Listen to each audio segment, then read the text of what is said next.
Chapter 57, Chapter 8, Excavation Number 6. Chapter 57, Chapter 8, Excavation Number 6.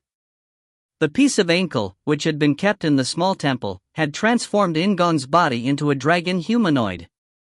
Now, more of Ankle's magic power was added to the dragon humanoid body formed from Ankle's magic. It was the power contained in White Eagle. Ankle's magic power, which had been kept for 1,000 years. Dragon blood, which had already been in play, became even more powerful. A brilliant green light shone from White Eagle, where it rested on In-gong's left arm, and there was a roar from Earthquaker on his right arm. Life and destruction. The power of Watcher Ankle and the Great Enkidu. Bakurova felt an instinctive fear. He was surprised at the unexpected power of life and moved backwards. Then he regained his mentality, looked at In-gong and suddenly pulled up the purple aura. Breath weapon. In-gong knew what Bakurova was doing. Instead of avoiding it, In-gong swung his left arm the moment the purple pillar poured out from Bakurova's mouth. Prince! Carrick shouted and Felicia also gave a short scream. Ferocious eyes tried to raise his body while coughing up blood. White Eagle flashed. Kwaong! There was a roar and the purple aura spread everywhere. White Eagle left In-gong's left arm and blocked the violet pillar. The white metal pieces spread out like wings and emitted a green light. After colliding with White Eagle, the purple aura was broken and scattered. However, Bakurova didn't back off. Once again, he poured out an overwhelming amount of purple aura.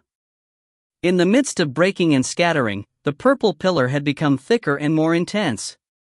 In-gong didn't wait. He moved to the side. White Eagle was still confronting the purple aura, so Bakurovan was confused by In-gong moving and leaving White Eagle by itself. When he thought about it, he realized it was natural as In-gong wasn't holding onto White Eagle. White Eagle floated to the side and blocked the purple pillar. There was no reason for In-gong to stand behind White Eagle. Bakurova couldn't conceal his agitation and hurriedly chased In-gong's movements with the purple pillar.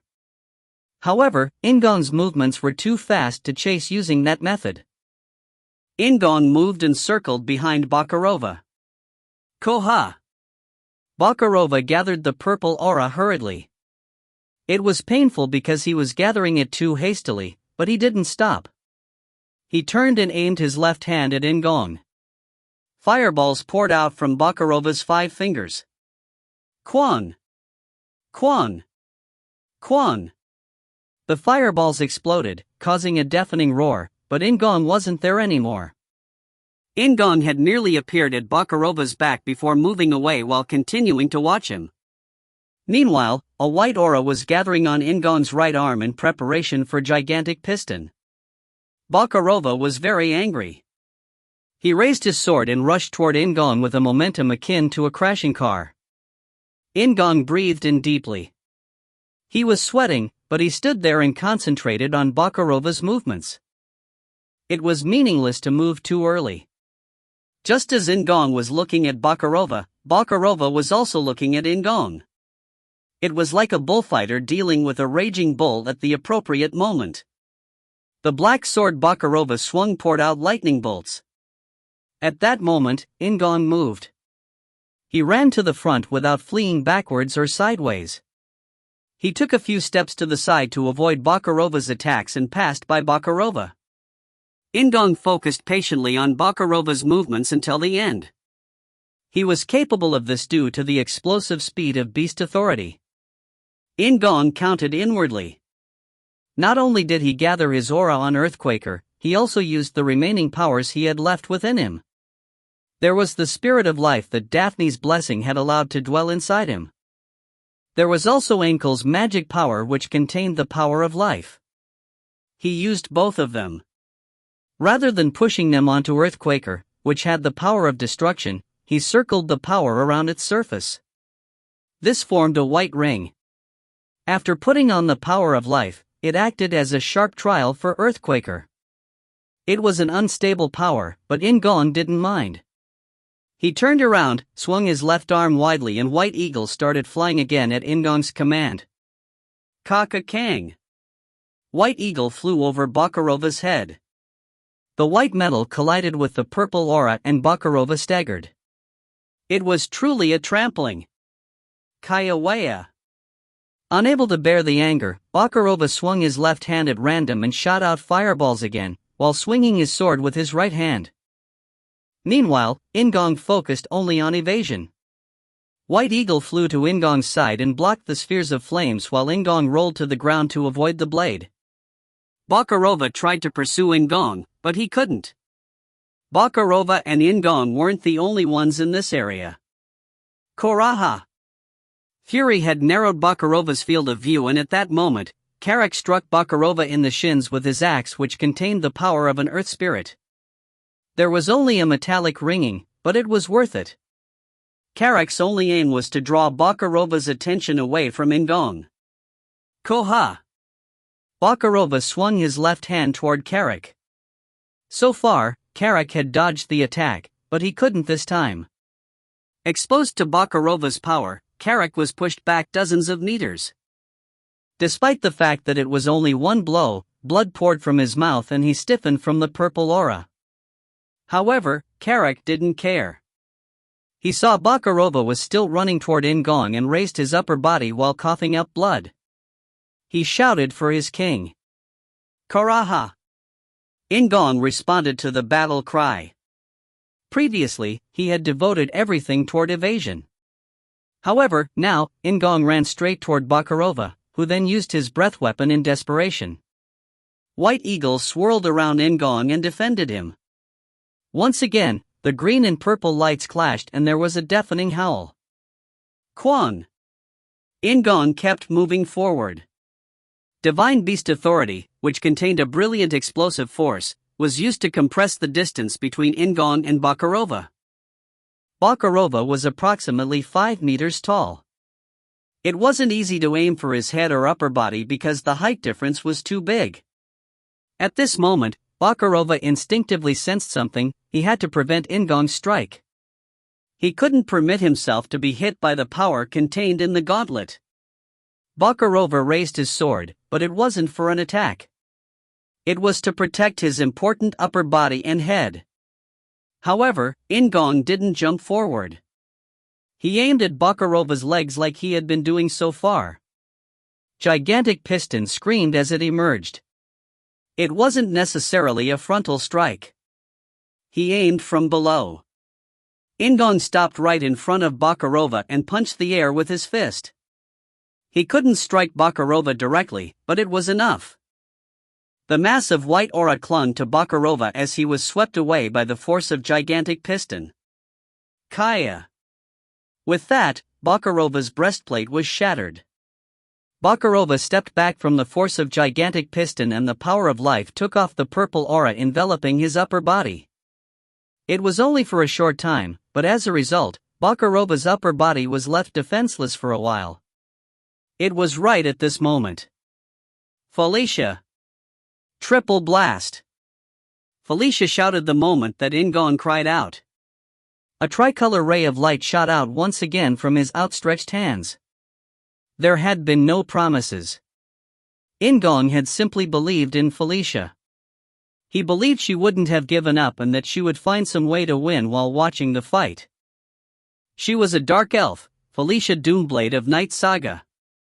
Kwaong! The blue, red and yellow light penetrated Bakarova's chest. There was a huge roar and hundreds of bone fragments flew everywhere. Bakarova's body cracked and a purple aura emerged from his eyes and mouth. It wasn't an attack. It was the release of the aura as Bakarova could no longer control it. Felicia, who had prepared Triple Blast while In-gong prepared Gigantic Piston, didn't stop the eruption of her magic power.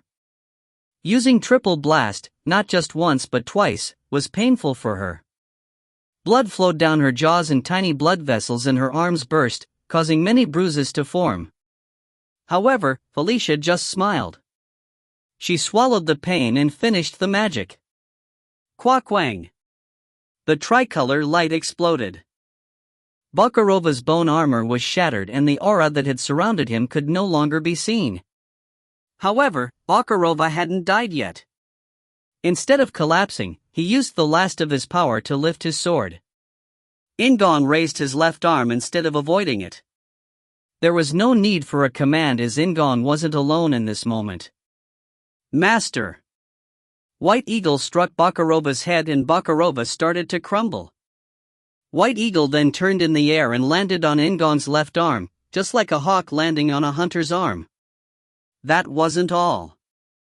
Bakarova's knee was broken and Bakarova literally crumbled to pieces. The skeleton knights dealing with the centaurs also returned to death with terrible screams. Ferocious eyes looked at In-gong and chanted Green Wind's name, while Karma embraced Daphne with a silly smile. Delia helped support Felicia and Felicia leaned on Delia, expressing both pain and joy. Despite the blood, Carrick laughed. Hearing a familiar voice, In-gong was pleased. Your level has risen. Your level has risen. Boss, Skeleton King Bakarova has been defeated. Title, King Slayer LV1 has been acquired. Level 19. In-gong breathed out and a white light wrapped around him as Felicia released the flame barrier. The master of the purple aura had died, so the monsters started scattering. And... I am prepared. Now is the time for praise, Master. If you find any errors, ads pop up, ads redirect, broken links, non-standard content, etc., please let us know. Report chapter so we can fix it as soon as possible. Chapter 58, Chapter 8, Excavation Number 7. Chapter 58, Chapter 8, Excavation Number 7. I am prepared. Now is the time for praise, Master. Sorry, just wait a little longer. He wondered what Green Wind's expression would be at his answer. In-gong imagined that she was quite disappointed, but now wasn't a situation where they could easily talk. In-gong searched the mini-map. Just like the battle at the small temple, the monsters who lost the purple aura started scattering. They hadn't headed their way due to Felicia's fire barrier, but that wasn't enough. It was weak, but there were still hundreds of monsters in the area. In-gong closed his eyes. His stamina was restored due to the level up, but not his mental power. He used Below the King's Flag twice, used White Eagle and exhausted his concentration in order to avoid Bakarova's attacks. Right now, he felt like laying down on a bed and sleeping for 12 hours. In-gong started thinking. Now, what should he do? Was it possible to break through the monsters with his troops? Felicia was too weak to maintain the fire barrier. The flames had been maintained thanks to the fire spirit, but Felicia who maintained the spirit was weak, so the power of the spirit weakened. In-gong made a decision. Karma. Grab Daphne. Carrick, can you stand up? Karma quickly lifted Daphne onto her back while Carrick stood up. In-gong then looked at Ferocious Eyes and Felicia. Ferocious Eyes, run. We are going back to the watchtower. Understood. Ferocious Eyes responded briefly and raised his body. Felicia was using recovery magic on Ferocious Eyes' wounds, but they soon understood what In-gong's meant. It was hard to think of breaking through with their current exhausted power. It was obvious that there would be a big sacrifice if they tried to get away. Then he would rather go to the watchtower. It would be easy to defend while resting there, instead of crossing the grasslands. There were now only 9 elite centaurs left. Ferocious Eyes and the centaurs protected In-gong's companions as they ran towards the watchtower. Fortunately, the monsters lost their controller and didn't think of attacking In-gong's party. The monsters were actually more wary of In-gong's party. Although the watchtower was half collapsed, there were several floors with safe walls and ceilings. In-gong used various miscellaneous scattered items to block the entrance. Carrick helped In-gong with the entrance and gazed out a small opening. I don't think they will come here to attack.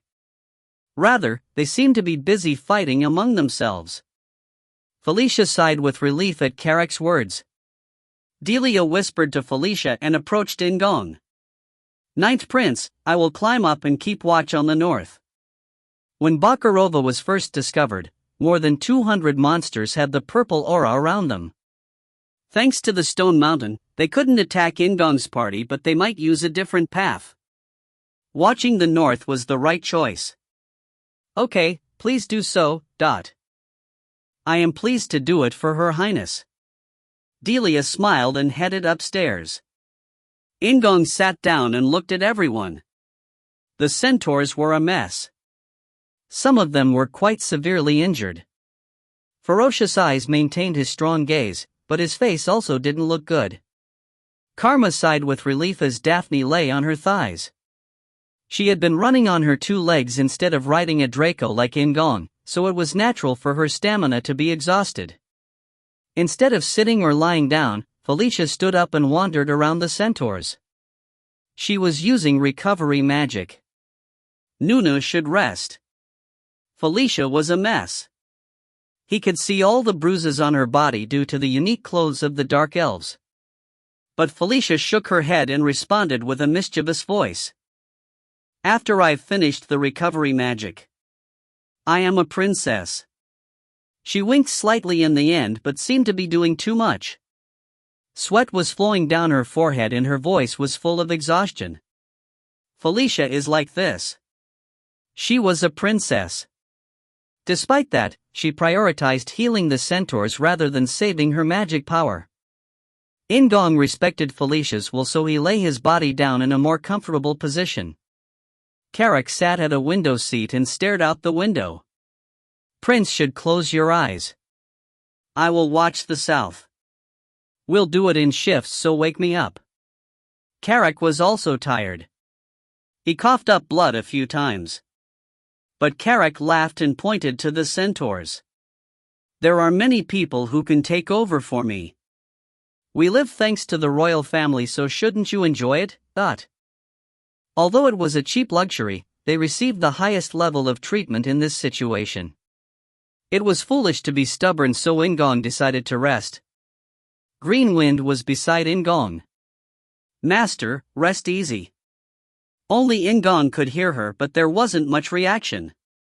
Green Wind stroked In-gong's forehead and he naturally closed his eyes. He fell into a deep sleep. And so, this is White Eagle? Deep in the night, everyone was gathered around a small campfire. There were leftover meat, bones and leather from the Casios in the corner. While In-gong was sleeping, the centaurs had gathered them from the battlefield. In-gong lightly touched his belly and answered Felicia's question. Yes, it is one of the reasons why Green Wind wanted me to go north, but everyone's gaze turned towards the White Eagle placed next to In-gong.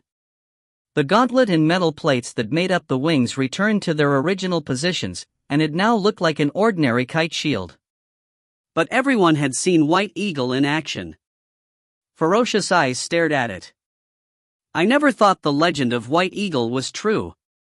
The story of the brave warrior who fought monsters across the northern limit line 1,000 years ago. That was the history that Green Wind told In-gong, but it was different for the centaurs. It was one of the legends they've heard since their childhood. The eyes of the centaurs and Karma starting shining like lanterns. Felicia laughed. The Guardian of Anger Plains really likes you. Can I see it just once? In-gong hadn't found White Eagle. White Eagle had flown to him. Felicia didn't know the precise cause, but she thought it was due to Green Wind. Daphne also spoke. I feel a strong life force from White Eagle. Moreover, this is just my feeling, but I don't think all its power is revealed in this state. In-gong immediately understood. It was the same with Earthquaker. Both of them were restricting their strength to match In-gong. I need to become stronger. As soon as he became a dragon humanoid, Earthquaker transformed one step higher. Felicia stretched and said with a warm smile. Anyway, it is your Shutra. If you want, I won't report it to the Demon King's palace. Even if it is reported, it will be yours. The Demon King's palace generally didn't take away the royal children's achievements. While the Thunderlight Anvil was a historical relic, White Eagle was recognized as belonging to In-gong. Ferocious Eyes looked at In-gong and said, "Green Wind has stipulated that Prince is White Eagle's master.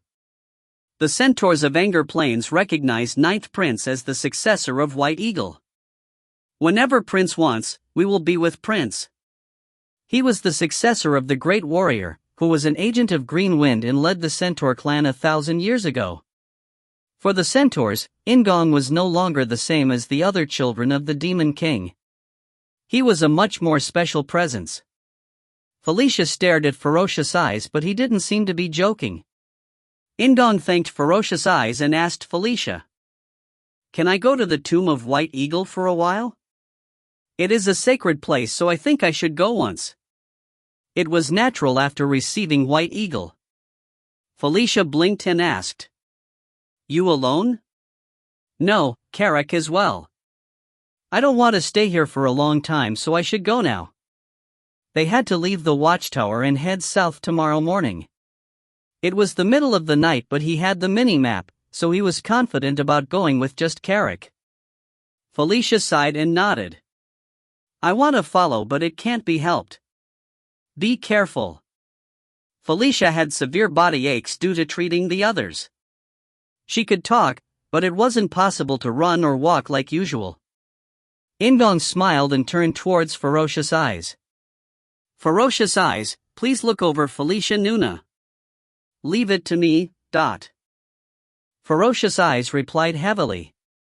In-gong didn't need to wait anymore, so he instantly stood up. "Let's go, Carrick." "Understood." In-gong got on the Draco. And the tomb of the White Eagle wasn't far away. Instead of rushing, In-gong looked at the mini-map and adjusted his movement speed. "My skill points are pretty good." It was natural since he gained 2 levels at once. In Knight Saga, he could get more skill points as his level went up. In retrospect, it is a very fast speed. In ordinary RPGs, bosses and normal mobs were used to level up. In-gong couldn't remember leveling up so quickly in recent years. In fact, the gap between bosses was too short. As soon as he found the Thunderlight Anvil and raised his level, he had gone to the Demon King's palace. Of course, there was no fighting there. After arriving at Anger Plains, he had faced the Cassios and leveled up after obtaining Ankle's power. Soon after that, he fought Mustafa and gained another level. Including the small temple and the fight in the north, isn't it 5 levels? If his level was still in the single digits, then it would be a shame. But it was quite good since it was in the double digits. He just needed a bit more to reach level 20. And the fight with Bakarova. Thanks to the short interval between bosses, he leveled up quickly. But every single battle was hard fought. "Prince, I see it." Carrick's voice broke through his thoughts. He turned in the direction that Carrick pointed and saw a pile of stones. "It is completely smashed." When he came up close, it was a mess. Most of the stone pillars were broken as White Eagle came out.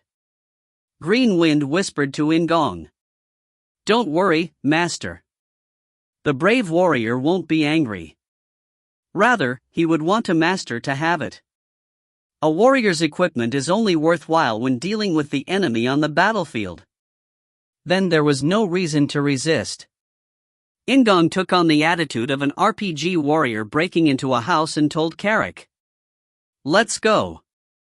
This grave was a sacred place, but the main reason he came here was to collect the rest of the possessions. Apart from White Eagle, there were several other magic artifacts. They were all used by the brave warrior when he was alive. The power of the White Eagle seems to have preserved the others. If not, it would have been hard to endure for thousands of years even with magic. After a moment of silence, In-gong started to remove the stones. Carrick moved a stone to the side and asked, "Should I keep this a secret this time as well?" "A secret?" "Ah, an axe. This is for Carrick." The first thing they found was a big battle axe. Carrick felt the magic power of the battle axe and said with a grin, "This is a secret that must be kept from the world." In the tomb, there was a spear, a sword, and a ring. Although they were equipment worn by the brave warrior, their state wasn't as good as before. Just like the axe earlier, the spear, sword, and ring had magic, but each type was different. The axe has simple strength magic, the spear has limited recovery abilities once a day. Even the spear? The sword had an enchantment to maintain the sharpness, while the bow enhanced the wearer's eyesight. Even though the centaurs already had good eyes with the bow, it was like having a telescope attached. The basic performance of all four equipment was excellent. He didn't know what they were made of, but the material itself seemed to be special. One day I will be able to use it all. Even if he couldn't use them, he would still take them. In-gong even kept the giant sword that Bakurova used.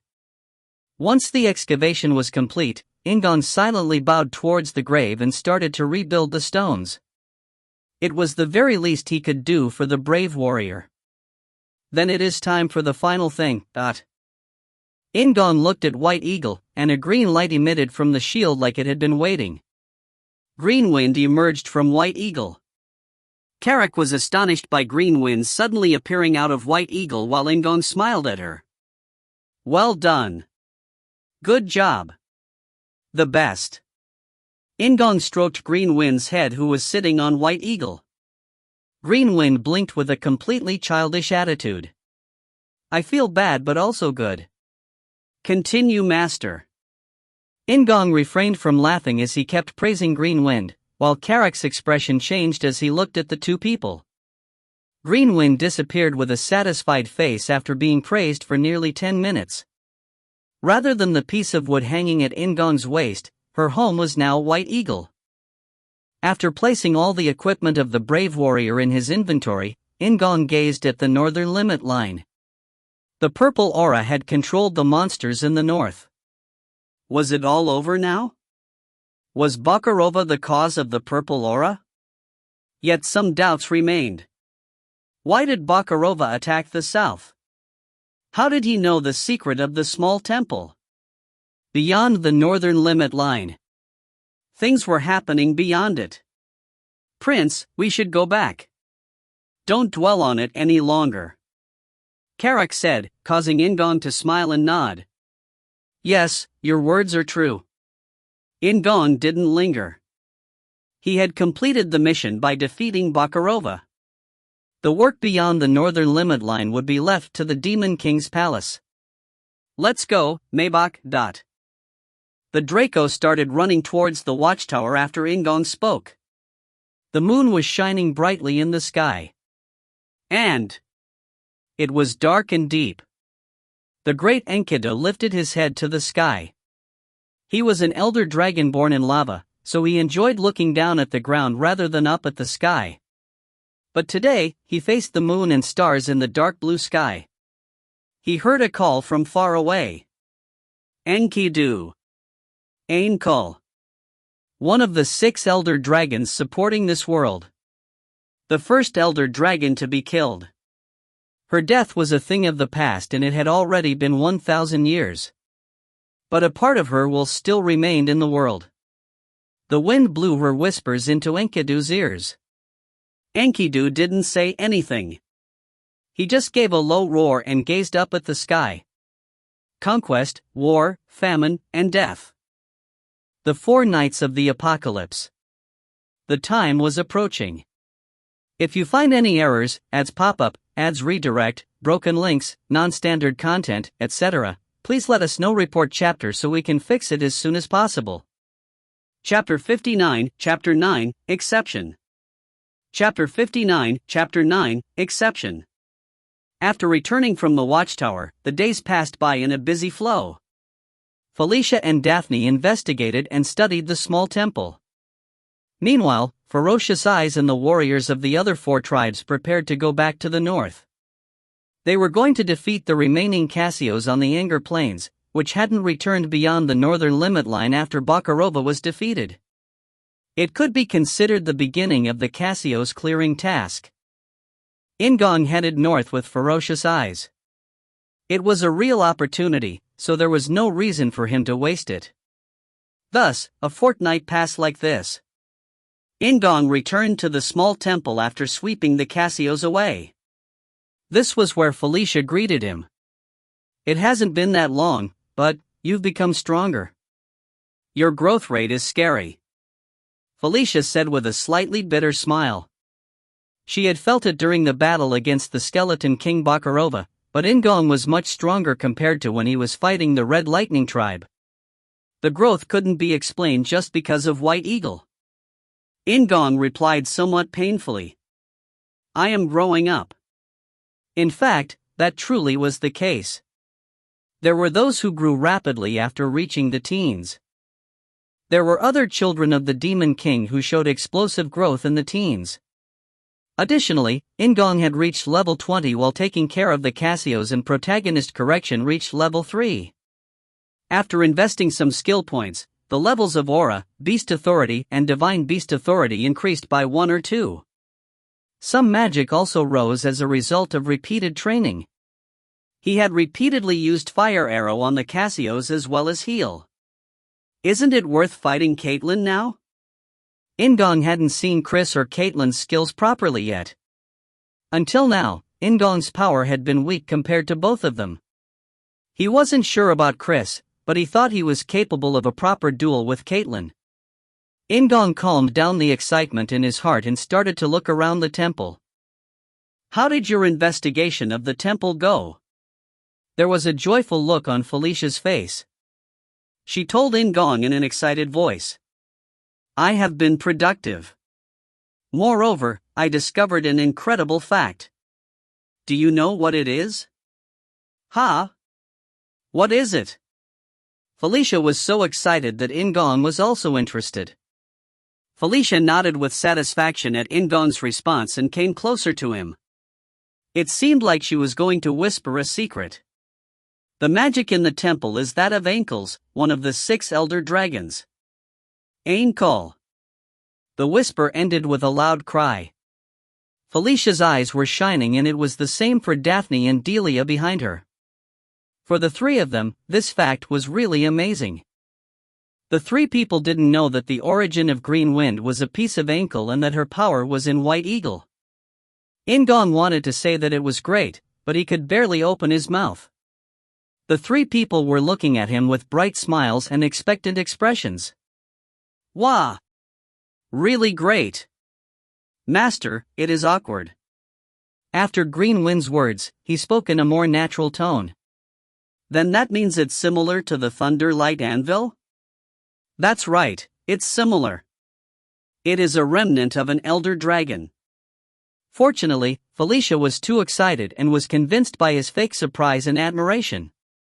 She spoke quickly. "I don't know the relationship between Green Wind and Ankle. However, it seems like it is Ankle's magic that summoned the Treants." She had been analyzing the magic for a few days with Daphne, and this is the result.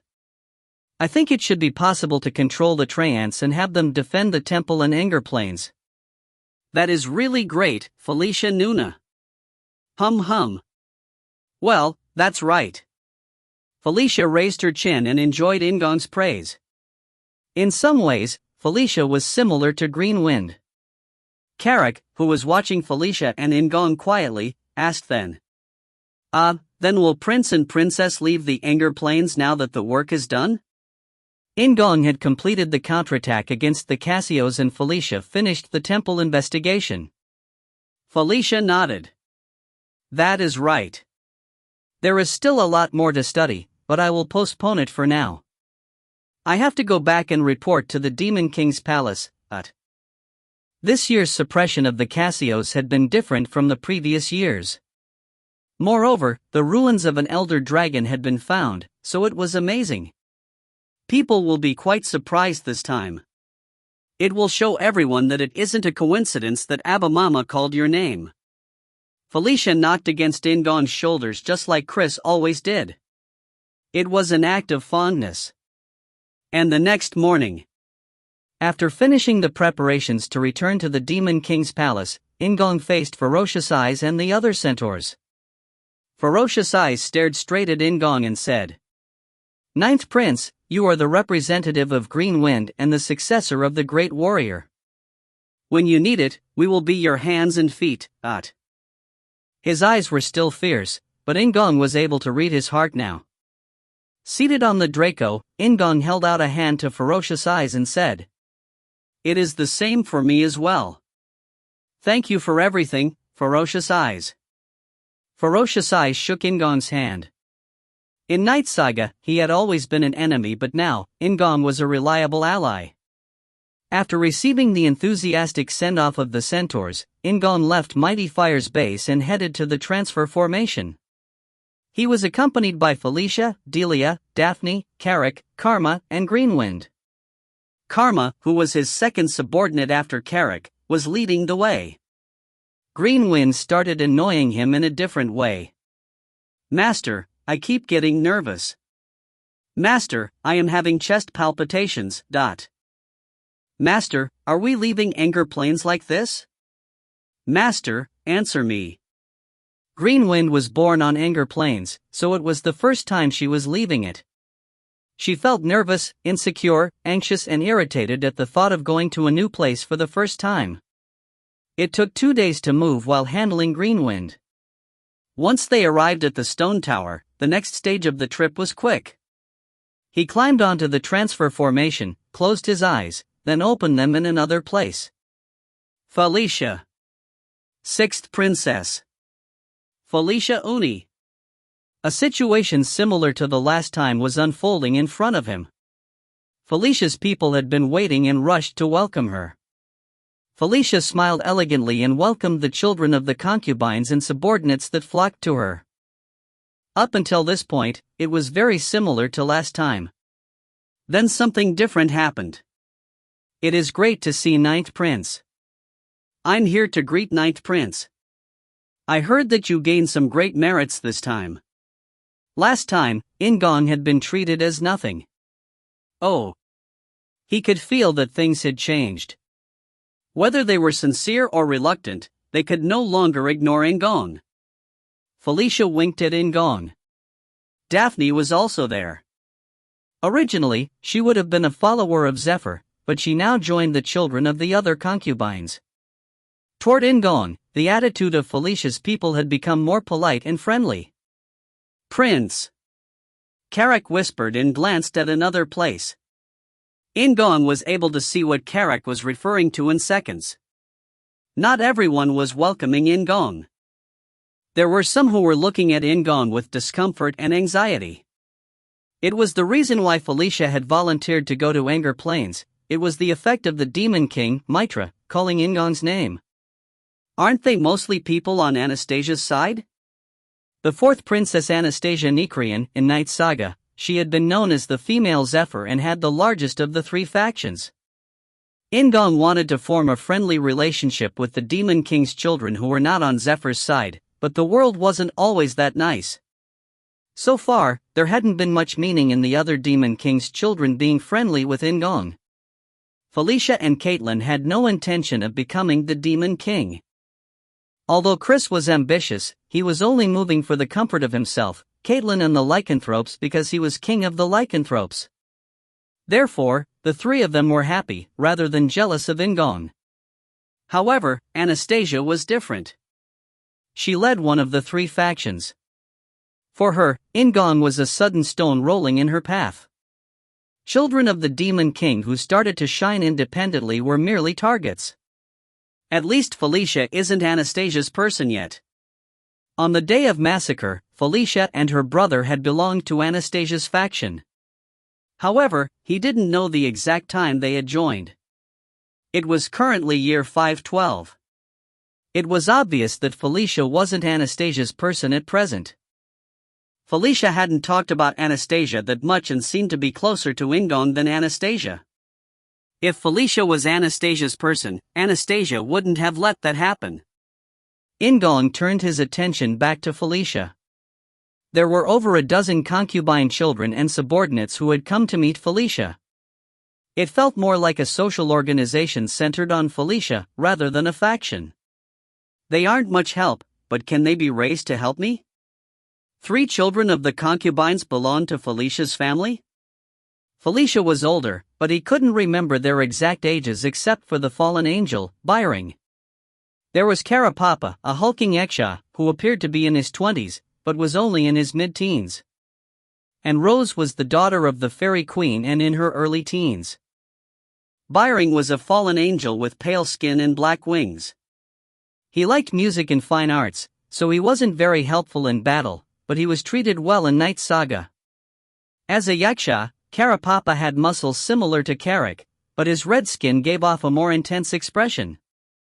Karapapa's advantage was that he was stronger than he appeared. However, the downside was that he had no magical abilities. The youngest, and Rose, had good potential, but the problem was that she was too young. She was only approximately 11 years old, so it was hard for her to be helpful right now. It is better than nothing. There is also Daphne. In-gong looked at Felicia's family with generous eyes. Felicia's family started gossiping about what had happened in the Demon King's palace while she was gone. Felicia Uni, did you hear? There will be a court gathering again this time. And Rose, who had colorful hair and butterfly wings, said excitedly. Felicia's eyes widened. Ha! This time as well? Although In-gong's merits were so big that it couldn't be compared to a General Cassio's subjugation, that wasn't enough for a court gathering.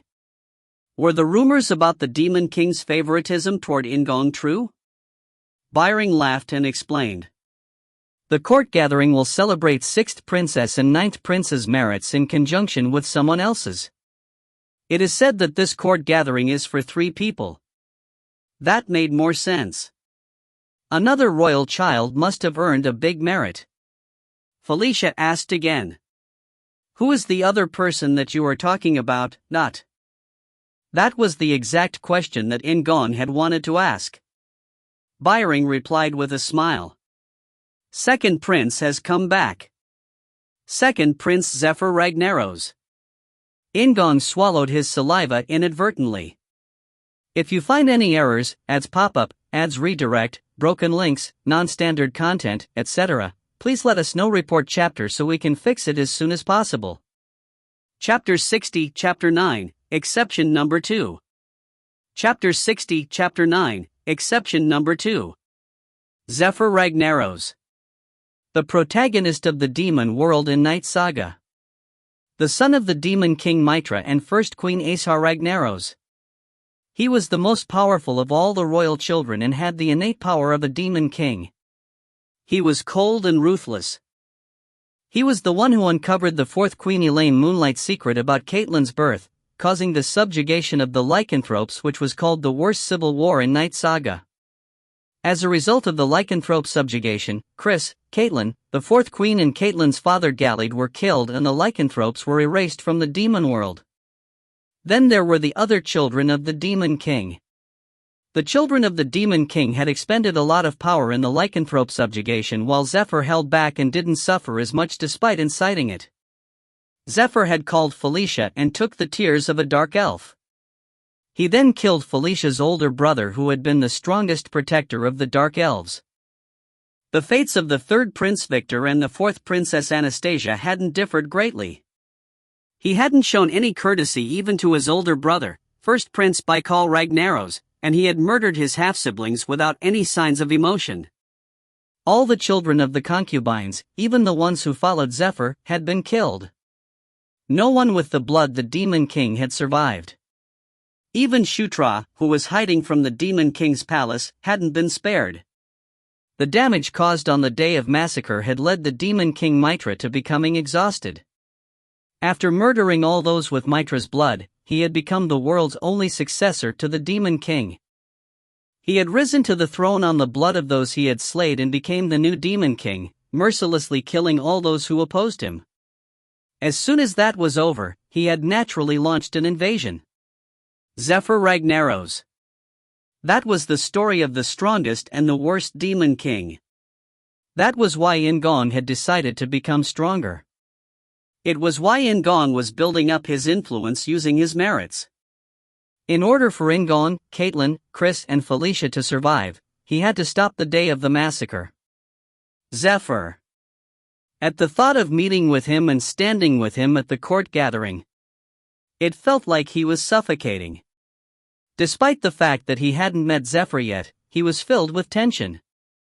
Shutra? He heard a voice, but he didn't answer. Shutra, are you okay? Felicia's face appeared in front of him. Greenwind's voice then buzzed in his ears. Master, are you okay? You are sweating a lot. Yes. I just suddenly felt dizzy. In-gong replied to both Felicia and Greenwind. Felicia looked at In-gong anxiously before saying with a bright smile. Tomorrow is the court gathering. Isn't it sudden just like last time? It was like that. He hadn't even had time to rest the last time. Surely, they aren't going to tell me to leave as soon as the court gathering is over? In-gong laughed bitterly at the thought. Felicia interpreted the meaning of In-gong's laugh differently and patted his shoulder. Go back and rest for today. I'll come around in the evening. Shouldn't you be well prepared this time as well? Felicia winked after her words. In-gong nodded. Yes, Nuna should sleep well also. Yes. Felicia knocked against In-gong's shoulders and turned around. Then Rose smiled and said, Uni is friendly. And Rose, Byring and Karapapa were all making similar expressions. The three people turned their warm gazes toward Felicia. As always, her ears turned red. I think I know the nature of this family. It was clearly a non-political social gathering for the purpose of friendship in the Demon King's palace. In-gong watched Felicia, her family and Daphne leave, then boarded a carriage. It was a dark elf carriage drawn by Dracos, not horses. Carrick informed the dark elf driver of their destination and sat down next to In-gong. Prince, are you okay? Just wait a little bit. Carrick looked In-gong up and down with uncertain eyes, but it wasn't because of injuries. It was because Carrick was worried about himself instead of In-gong. Ugh, do I have to wear clothes to the court gathering like last time? He recalled Carrick dressed in a tight suit. In-gong smiled involuntarily. His worry about Zephyr was diluted as he watched Carrick. If you are uncomfortable, then concede the court gathering to Karma. He was conflicted between his desire to give the role to Karma and his duty, so he just sat quietly. What are you saying? Master, can I go as well? I will go wherever you go. In-gong laughed as he heard Greenwind's voice. Nyatra and Sectum from Knight Saga weren't by his side, but he didn't feel lacking. And then at the next moment, too nervous. Is that so? I'm also nervous. Time, just a little bit more time. They were the same words as the first court gathering. Carrick couldn't even sit down for fear of his clothes being wrinkled. However, didn't Prince say there was one more person? This time, there were 3 children of the Demon King participating in the court gathering. They had been in the waiting room for a while, but only In-gong and Felicia were present. Delia had already adapted to Carrick's rude method of speaking, just like Syra, and replied in a calm tone. I heard that second prince will enter the court gathering without going through the waiting room. Well, Zephyr Appa is special in many ways. Felicia muttered with a slight frown. Although she called him Appa, he seemed to be a formidable person to Felicia. Felicia, who was dressed in a backless red dress, looked at the clock in the waiting room and turned to In-gong. There was only 1 minute left until they had to enter. Felicia took a deep breath before putting both hands on In-gong's shoulders. Even though Zephyr Appa is there, it will be nothing compared to your merits. Let's show everyone how cool you are. He had heard almost the exact same words at his first court gathering. In-gong laughed. Are you trying to be Chris Hyun? Well, Chris isn't here today. Felicia winked playfully and neatened his clothes. Then a palace employee opened the door of the waiting room. "Sixth princess and ninth prince, please enter." It was time. Felicia gazed at In-gong and he nodded, taking a step forward. And once again, there were many people present at the court gathering. However, unlike the last time, the nature of their looks was different. There were many people paying attention to In-gong. Not all the looks were pleasant, but it was a fact that they were paying attention to him. There was a heavy silence as they all looked at one person. In-gong took a step forward. Like Felicia, he didn't smile, but he could afford to look around. Anastasia, the fourth princess, a woman who led one of the three factions within the Demon King's palace. He looked at her. With light gray hair that looked silver, she had a different type of beauty from Felicia. She was quiet and serene, yet bewitching. In-gong didn't look at Anastasia for a long time. He stopped moving and knelt down. After In-gong and Felicia, a voice was heard behind them. Second Prince Shutra Ignus, entering. The door opened and footsteps were heard. In-gong couldn't look back, but In-gong could clearly feel it with every step Shutra took forward. The intensity of the gazes had changed once again. Then the footsteps stopped and In-gong heard a small noise as Shutra went down on one knee. If he turned his head and reached out, he could touch Shutra. "I will report the merits of the princes and the princess." Isabella from the merits department spoke in a clear voice. Second Prince Shutra Ignus. Shutra stood up as his name was called. In-gong still didn't turn his head sideways. Despite standing next to In-gong, he was still out of sight. Isabella read out his merits. His merits were also very impressive. Just Shutra's merits alone would be worthy of a court gathering. Isabella then called Felicia and In-gong's names in succession. This time, only a small number of people were surprised since the information about In-gong's merits were widespread. However, that didn't mean that they took In-gong's merits lightly. In-gong's merits were in a special corner. Moreover, the story about the Northern Limit Line attracted everyone's attention. Isabella finished reading the merits and at that moment, Isabella and many other people were nervous. All of them were waiting for someone's voice with a strange anticipation and anxiety. Shutra. A silent shock struck once again. The name of the ninth prince emerged from the Demon King's mouth once again. Everyone concentrated on the next words of the Demon King and there was a bigger impact than before. "You have a mission." The Demon King didn't speak any further. He just looked at Isabella once and she understood his meaning. She swallowed her saliva and said in a soft voice. "The 27th expedition led by General Kashable has failed in securing the fortified city of Thunderdoom in the Dwarf Kingdom. Ninth Prince Shutra, take the local troops and remove any troublesome elements. Secure Thunderdoom." There was a silent scream. No, it was very small, but it leaked everywhere. The silence, which had been kept even when the Demon King called In-gong's name, was broken. It was due to the contents of the mission. General Kashable was a draconian and the fortified city, Thunderdoom, was an important facility of considerable value in the ruins of the recently discovered Dwarf Kingdom. It was a mission that a draconian general had failed. It was a mission natural for a prince with the blood of a draconian to undertake. There were rumors that Shutra had rushed back in order to get the mission.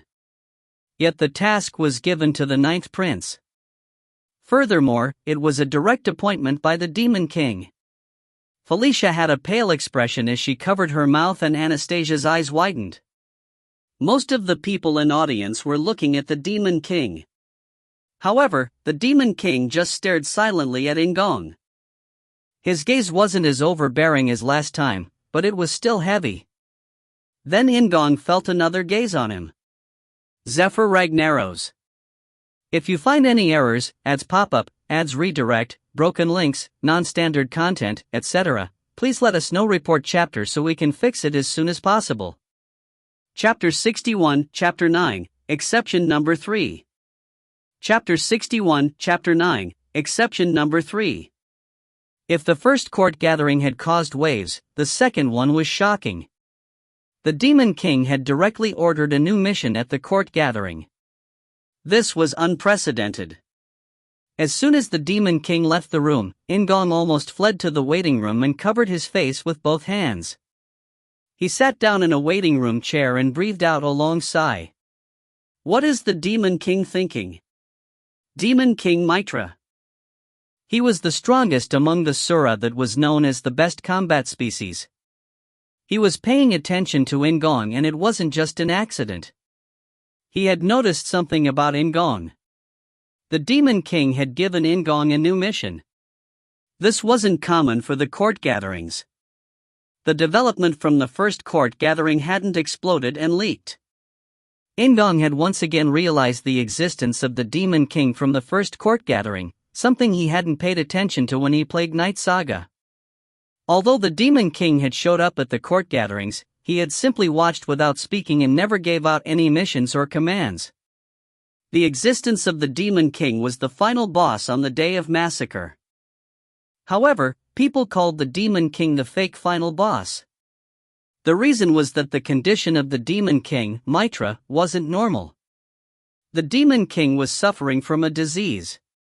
He didn't know exactly when, but it was likely that he had been ill the whole time in Knight Saga.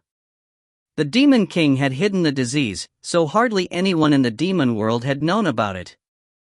Even Zephyr, the main character of the demon world, hadn't known about the Demon King's disease until there was a direct confrontation. If he had known about the Demon King's illness, the day of Massacre would have occurred much earlier. For Zephyr, the children of the Demon King had simply been enemies. He had never once been afraid of Chris and the others who had strength. However, the Demon King had been different. Zephyr feared his power. He had aimed to surpass the Demon King's strength, and once he judged that he had accomplished it, the day of Massacre occurred. From In-gong's point of view, as someone who was trying to stop the day of Massacre, it was good that Zephyr didn't know about the Demon King's illness. Just like the secret of Caitlyn's birth, he was going to keep the secret of the Demon King. I don't know what the Demon King is thinking. Is it good that he has an eye on me? Does he want to raise me to become Zephyr's rival? If he was the same as the Demon King in Knight Saga, he wasn't crazy like Zephyr, but he was the Demon King for a reason. He respected the law of the strong in the demon world and took for granted that the strongest of his children would become the next king. Even at the moment when Zephyr stabbed his chest, the Demon King was pleased that Zephyr was able to surpass him, despite being angry at the deaths of the queens and other royal children. I don't know. I can't decide if this is good or bad. Looking back, it almost seemed like the Demon King was trying to raise In-gong. The Demon King might be giving support because he knew that In-gong had no background with the death of his mother. He recalled the eyes of 4th Princess Anastasia when she looked at him. 3rd Prince Victor, who was standing beside her, had a shadowed gaze. And Zephyr, when In-gong glanced to the side, his face had been blank. His face had been very stiff. It had only been for a few seconds, but In-gong remembered it clearly. He hadn't been able to read any anger or wrath from Zephyr. Rather, it seemed like he felt somewhat pleased. It was just like the Demon King at the first court gathering. Shutra, Shutra, Shutra. Felicia flopped down next to In-gong and cried out. She almost seemed like Caitlyn. However, Felicia had a pale face instead of Caitlyn's shining eyes. She grabbed In-gong's arm and asked. That? He? Is Abba Mama painting a target on you? Isn't this going to cause you a lot of pain? In-gong opened his eyes. It could be interpreted in this way. Come to think of it, doesn't this seem right? Anastasia would almost certainly try to keep him in check now. In addition to Zephyr, the Draconians were expected to make movements. The captains and other people in power would determine their attitude toward In-gong according to their factions. It was likely that the Demon King truly was making a target out of In-gong. Maybe this was his method of nurturing In-gong. In-gong cut off these thoughts for now. The information about the intentions of the Demon King was too lacking. The situation was already like this, so he needed to face it. It seems like I won't be able to rest properly under Prince Karak complained. In fact, it wasn't wrong to say that there had been no period of rest since the day that In-gong had first arrived. Felicia leaned back in her chair. Like In-gong, she sighed deeply and said with folded arms, "Stut. Anyway, it is really extraordinary. Not only did Abba Mama give a mission, but the mission was given to Shutra." Her voice was quite serious. In-gong looked hastily at Felicia. What does that mean? Had there already been a person for the mission? Felicia frowned slightly before saying, "Didn't you hear that a general had already failed the mission? The mission was almost certain to go to Zephyr Orabioni. Orabioni equals more formal way to refer to an older brother. The general that failed is a draconian. Zephyr, who is a draconian, should be the one to resolve it." So, that was it. The shock was bigger than the last court gathering when his name had been called. No one had expected the ninth prince to be in charge of the second prince's task. It wasn't like In-gong had suddenly taken over Zephyr's task, but there was a precedence in this world. Felicia and everyone at the court gathering had thought that Zephyr would take on this mission. In-gong remembered Zephyr's gaze. He had a white face like a statue and dark red hair. Zephyr resembled the Demon King, thoroughly hiding what he was thinking. Karak, who was still listening, raised his hand and asked, "If a general failed the mission, then isn't it a very difficult task? What type of general is he?" General Kashabal is an intermediate-level general below Vandal's rank. Delia was the one who answered the question. The independent structure of the Demon King's palace was quite simple. The 5 captains existed at the apex. There were 10 senior generals below him. Underneath those were 20 intermediate-ranked generals and 40 low-ranked generals. Vandal was one of the 10 senior generals. Karak scowled after hearing Delia's explanation. It was clear that it was a difficult mission if an intermediate general had failed. In-gong's expression wasn't too different from Karak's. Felicia sighed and said, "Well, it can't be helped. I'll go with you." Felicia Nuna? Unlike In-gong or Caitlin, Felicia could perform her own missions without any instructions. Felicia snorted before turning her gaze to another place. "It isn't just because of you, Shutra. The Dwarf Kingdom is one of my areas of interest." In-gong laughed at Felicia's answer. He spread his arms wide and hugged her. "Thank you, Dot." Felicia was surprised by the sudden embrace but didn't push In-gong away. She just smiled awkwardly. Delia also smiled happily before Karak pulled everyone in the room back to reality. Then how did that general fail? Karak's question touched on an important point. Felicia pushed In-gong away gently and glanced at Delia. "Delia? I will look into it as soon as possible." Delia had arrived at the Demon King's palace yesterday, so it was natural that she didn't know. However, her face was still full of remorse. In-gong looked at Delia. "I need information." Although Karak was capable, he had 0 connections in the Demon King's palace. Just like Felicia had Delia and Caitlin had Syra, it was necessary for In-gong to have a subordinate who could collect information in the Demon King's palace. There are candidates. Among the children of the concubines, there were some that he thought about. In order to become informed, a network was necessary. Therefore, they needed to be people who stayed at the Demon King's palace. Felicia spoke to In-gong again. "This time, there will be a few days to spare. Due to the nature of this mission, preparation is imperative." It wasn't a scenario that required pushing enemies like the Red Lightning Tribe and the Cassios. It wasn't so relaxing that he could just leave straight away. "I will be going to the merits department tomorrow. I need to know my merit level and the mission schedule." It was necessary to always visit the merits department at the beginning and end of a mission. Felicia nodded. HRMM, then you can use the smithy and armory. It is a good idea.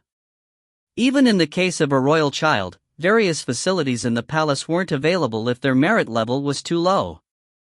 He still couldn't use the library and magic laboratory even if all his merits were combined, but he could take full advantage of the armory and smithy. Let's arm myself properly. In-gong was thinking about going to the smithy. He had Earthquaker and White Eagle but no other equipment. In-gong needed to arm himself as well as Karak and Karma. Felicia spoke again. You didn't have time last time, but it should be different now. There will be quite a few people who want to meet with Shutra. There would be invitations to parties, encouragements to participate in hunting competitions or even requests for a spar. There were a great many nobles in the palace, each belonging to different factions. He could face an unexpected political crisis when meeting people. This might be excessive interference, but you shouldn't meet anybody this time. Go meet people when you have a little bit more time. Nuna will introduce you to some decent people. It was obvious that he was in her favor.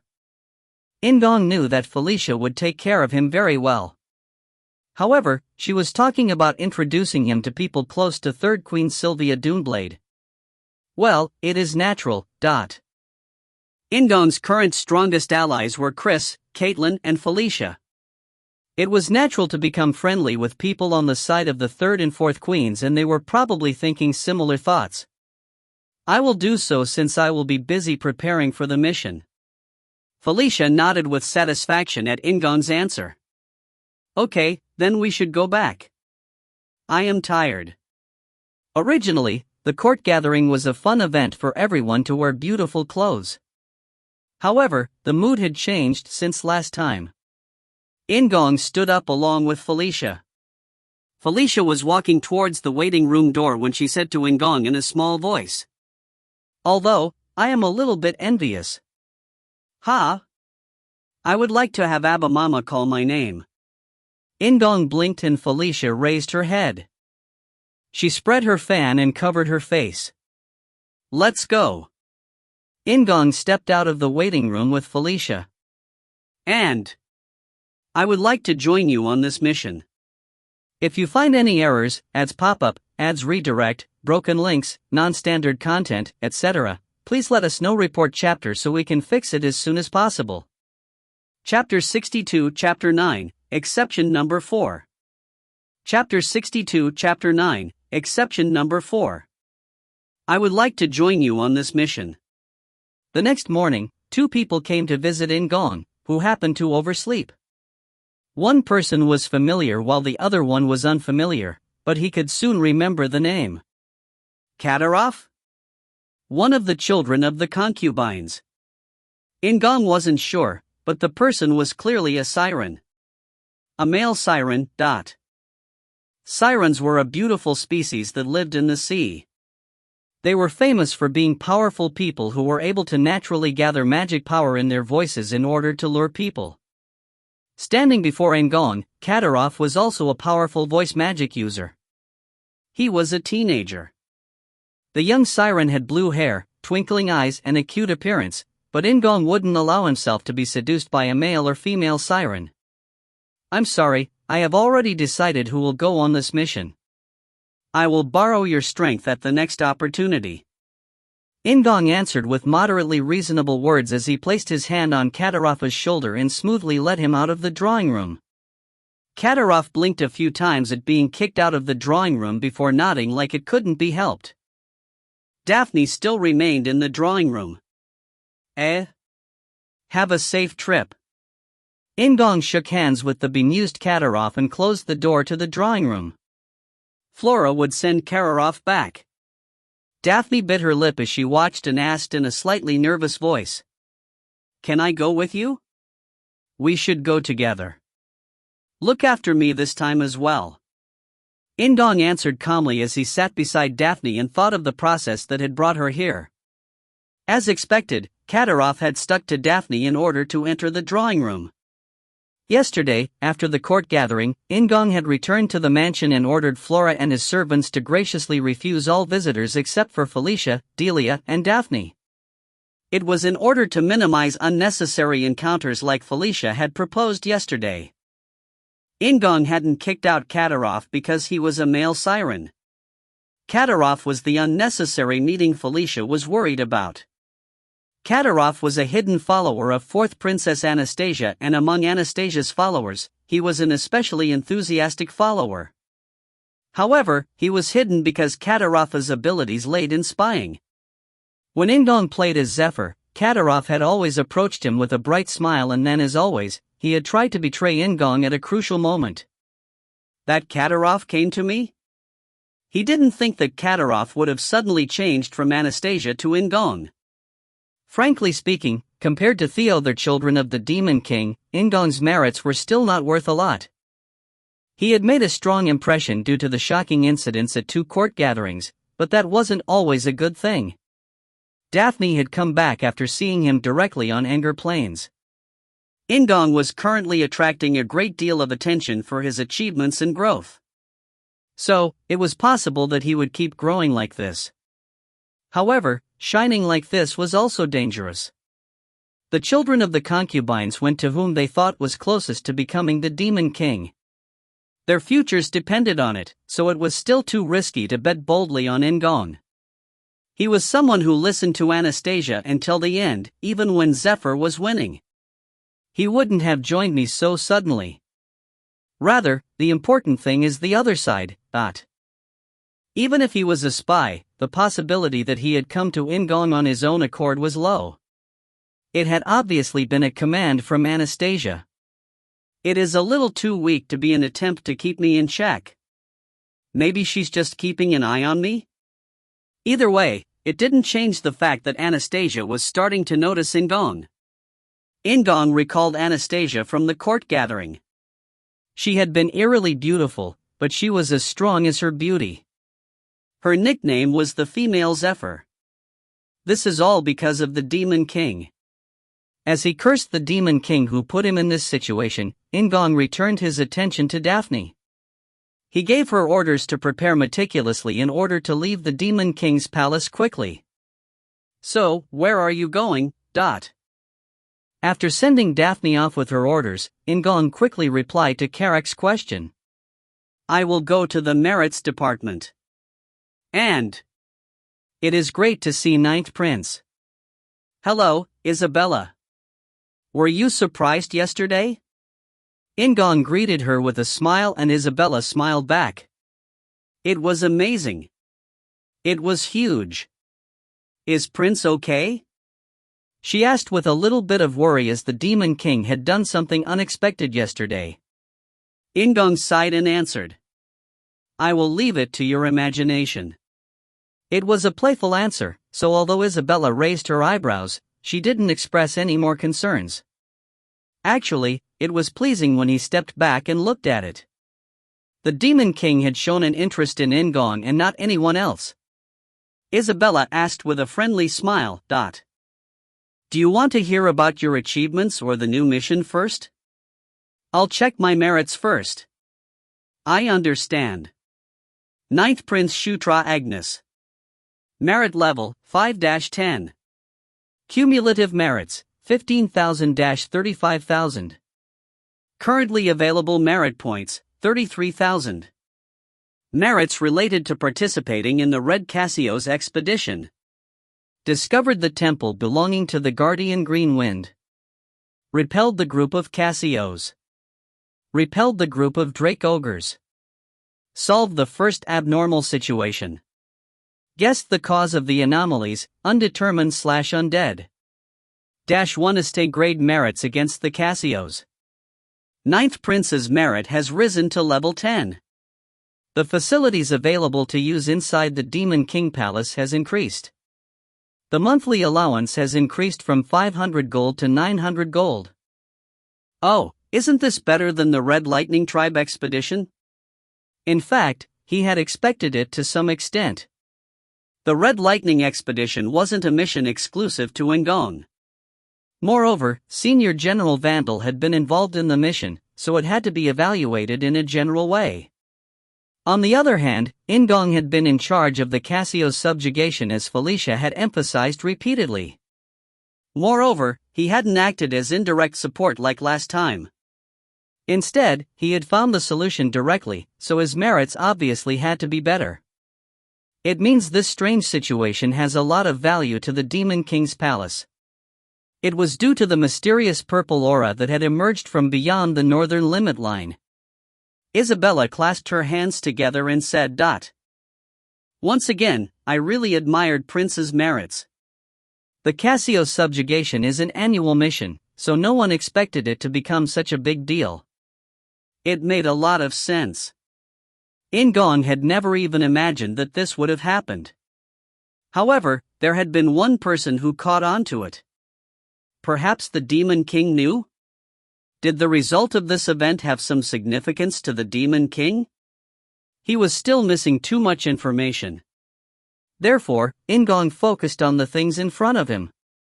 Ninth Prince, shall I send the rewards for your merit level to the mansion like before? Please do. He gained 5 levels, so he should receive a lot of rewards this time. He didn't want to show his inventory ability, so he chose to have it delivered. I understand. Is there anything you want to use your merit points on? Not here but somewhere else. I will go to the smithy and arsenal. Indeed. Your merit level is now high enough to use several facilities in the palace. I hope you get a lot of good items. Thank you. Then can I ask you about the mission? I understand. The mission outline is the same as what I said yesterday. Dwarf Kingdom Thunderdoom Exploration Mission. During the development of a mine, a path leading to Thunderdoom was discovered. Secure the passage to Thunderdoom and explore the inside of Thunderdoom. Please depart from the Demon King's palace within the next 7 days. The few lines of text were followed by a map made of light. In-gong was familiar with the place. It really is Thunderdoom. He had already visited it in Knight Saga. However, the point of difference with Knight Saga was the time of discovery. It won't be the same. Quite a few things about the Elder Dragons had already changed from Knight Saga. General Kashabal lost his life during the Thunderdoom investigation. According to the report, poisoning from toxic gases seems to be the main cause of death. You should prepare for it. In-gong nodded. Whenever he entered Thunderdoom and Knight Saga, he had always carried various detoxification items with him. In the first place, the mine was closed due to the toxic gases. It fit with the story, but why? It was a little odd. General Kashabal. In-gong had never met him in Knight Saga, but had he truly not had any about the toxic gases? Or had he been accidentally injured despite the preparations? Either way, it was a wasteful end for an intermediate general. I hope that Delia finds out more information. In-gong nodded and finished his conversation with Isabella. Thank you for the advice. Then I'll be going now. I will be waiting happily for Prince's next visit. And In-gong immediately headed to the eastern part of the castle that contained the armory and smithy. He still had Felicia's carriage from yesterday, so he didn't have to encounter anyone while traveling. The armory at the Demon King's palace could be divided into 2 major areas. One was an area where mass-produced weapons and equipment for soldiers were stored. The other was a treasure trove of equipment for commanders, nobles, and royalty. Of course, In-gong headed toward the latter area.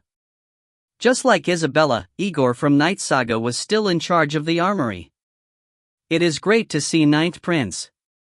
You have a merit level of 10, so the first treasure house is available to you. It is a principle to consume merit points when purchasing anything, but it is also possible to buy separately with money. In-gong smiled as he entered the first treasure house with the small demon imp. The treasure house was incredibly large. It was almost 10 times the size of the armory found in the Thunderlight Anvil dungeon. No, it was 20 times the size. Moreover, unlike the dungeon armory that was empty in some places, the palace armor was packed tightly without any empty spots. It was like a department store of weapons. It was surprising for In-gong even though he had already encountered it in Knight Saga. It was also new for Carrick and Karma, so their eyes widened with shock. In particular, Karma gasped like she was having a heart attack. "See, can I really take all of this?" Karma stuttered at In-gong as she carried the items he picked out. There was a chain mail with lightning magic, a silver helmet and gauntlets. It was gorgeous equipment she could never imagine wearing. However, In-gong just replied casually, "Yes." Karma's eyes bulged, but this much was nothing for the Demon King's palace. This is the palace of the Demon King. It was the center of the demon world. In-gong felt apologetic, but the Anger Plains, where the centaurs lived, couldn't compare to it. Carrick declared proudly, "Don't hesitate to take it. We have to become strong enough to help the royal family."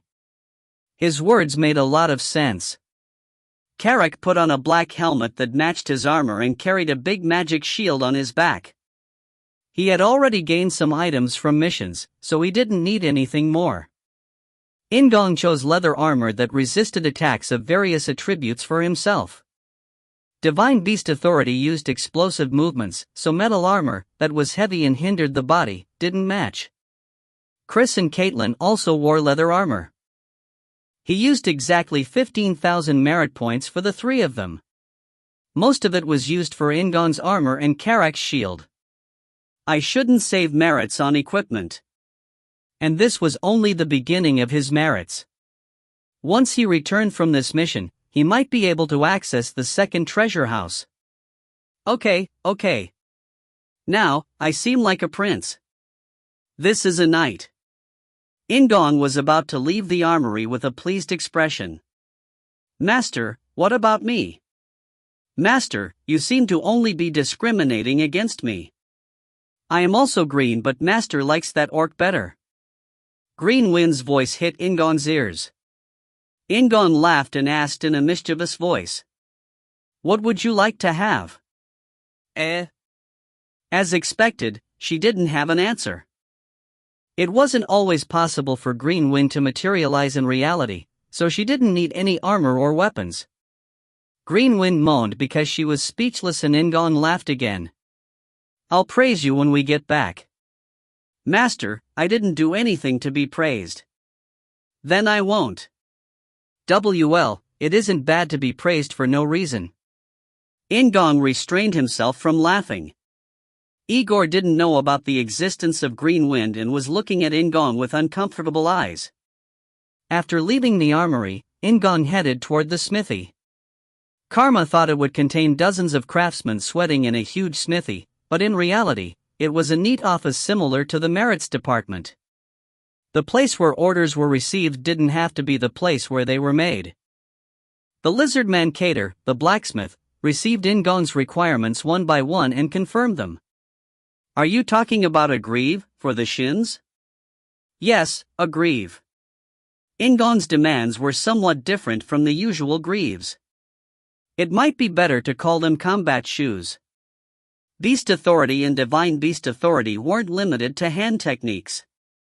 There were as many foot techniques and kicks as there were hand techniques. The greaves in the armory were meant to protect the legs and were hindrances when it came to fast foot techniques. His greaves needed to be as light as possible in a shape that didn't interfere with the movements of the legs and ankles. They also needed to be enchanted with a variety of magic. After reviewing In-gong's requirements again, Cater replied, "Well, okay. It is a simple structure, so it shouldn't take that long." "How long will it take?" 2 days should be sufficient." Karma's eyes widened again after hearing it would only take 2 days. They weren't just normal greaves but magic greaves. Yet it would only take 2 days? It was unthinkable on the Anger Plains. However, this was natural to In-gong. In-gong thought about his remaining merit points and asked, "What materials would you recommend?" "I could make it with dragon leather and scales." Ha! In-gong was shocked by Cater's words. Dragon leather and scales. They were the finest materials that In-gong couldn't afford with his current merit points. Is he joking right now? However, Cater was serious. He looked at Carrick and Karma standing behind In-gong before saying in a slightly lowered voice. Some materials arrived this morning in the name of Ninth Prince. It is enough to make your order. Materials came in my name? Yes, that's right. This was common in Knight Saga. Zephyr's supporters, including those from his mother's family, often gave him presents. However, a gift had come for Shutra? Perhaps the Gandharv? Even though they were weak, they were the type of people capable of producing a queen. In-gong's face was full of expectations. Can you tell me who sent it? Cater took a deep breath instead of replying, then he answered in a quiet voice. Ishgard. Carrick and Karma's eyes opened wide at the same time. Even the two of them, who were from remote areas, knew that name. Sword Duke Ishgard. A legend who represented an earlier era. He didn't belong to any of the Queen's families. He was the paternal grandfather to all the children of the Demon King. An elder of the Sura, the strongest combat species. If you find any errors, ads pop-up, ads redirect, broken links, non-standard content, etc., please let us know. Report chapter so we can fix it as soon as possible. Chapter 63, Chapter 10, Breakthrough. Chapter 63, Chapter 10, Breakthrough. When talking about the strongest species in the demon world, the first one to be mentioned were the dragons. The dragons, king of all beasts and flying animals, were different from other species since the time of their birth. The dragon's skin and leather were the finest armor, and the intimidation and power that came from the dragon's gigantic body were stronger than any other monsters. Just based on their body, they were the best species, but dragons also had powerful magic. Unlike other species that had to learn magic, a dragon learned magic as naturally as breathing. It was said that dragons themselves were magic as they were born in magic in life. Therefore, the dragon species was the strongest species. When talking about the average strength of a dragon, there was no species in the demon world that surpassed it. However, it was the Sura, not dragons, who were called the strongest combat species in the demon world. The Sura had fewer numbers. They were born like the dragons and were no different from the other species. However, among them, there were monsters that destroyed the limits. Demon King Mitra. Undeniably, he was the strongest presence in the demon world. Additionally, there was the elder Sura who brought him up. Before the Demon King, Mitra, there was Ishgard who represented the previous era. Not all Sura were strong, unlike the dragons. However, there were those among them who truly transcended the limits, and that was why they were called the strongest combat species. And after finishing his order, In-gong left the smithy inside as soon as he reached his carriage. It was due to the excitement of the two people with him. Please calm down. Carrick's eyes were shining, and it was the first time he had seen the usually calm orc like this. Meanwhile, the excited Karma was almost breathless. Karma took deep breaths after In-gong's words, but her face was still red. Panting slightly, she asked, "Does the Sword Duke feel some favor toward Prince?" Sword Duke Ishgard. The walking legend who had many stories about him. He was one of the Demon King's teachers and the strongest of the Sura until the Demon King came along. The fact that he was called the Sword Duke explained what he was. The demon world's best swordsman. In the demon world, there was a legend that there was nothing he couldn't cut with his sword. It had been more than 20 years since he entered retirement, yet there were still many who remembered his name and legends, just like Carrick and Karma in front of him. The Sword Duke Ishgard had sent a gift to In-gong.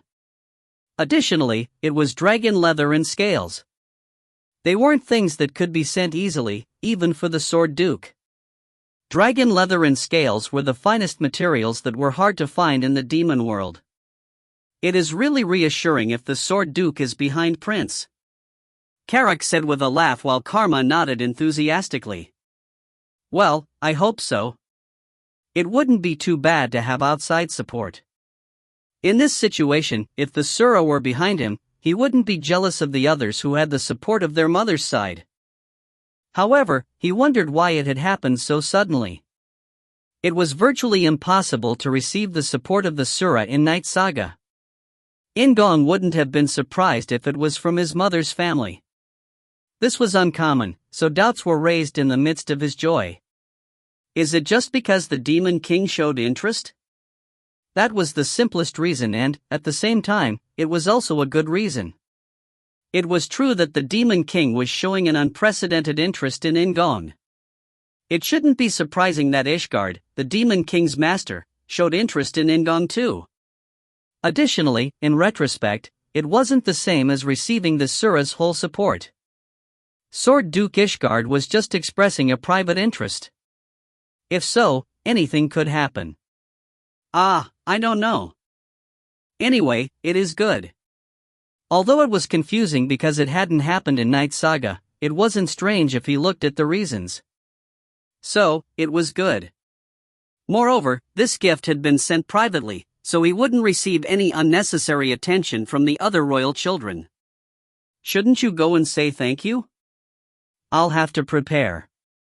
The problem was that no one knew where the Sword Duke lived. There were rumors after his retirement, but no specific residence was ever revealed. The gift was sent to the smithy, so he didn't have a way to say thank you or to give him a note. If he is really interested, he will contact me again. In-gong organized his thoughts and turned his attention to something else. Gandharv. He wondered what they were doing. I have to investigate. He couldn't ask Felicia, but he could use Carrick in many ways. If Carrick asked Daphne or Delia while saying it was his personal interest, In-gong could get some answers. After reviewing all these considerations, In-gong took a deep breath and relaxed his posture. He wanted to soothe his weary mind and body. I'm really looking forward to it. Greaves made of dragon leather and scales, they would turn out better than he had first imagined. Won't it be at least a B rank? No, it might be a rank. In-gong smiled widely, followed by Carrick and Karma.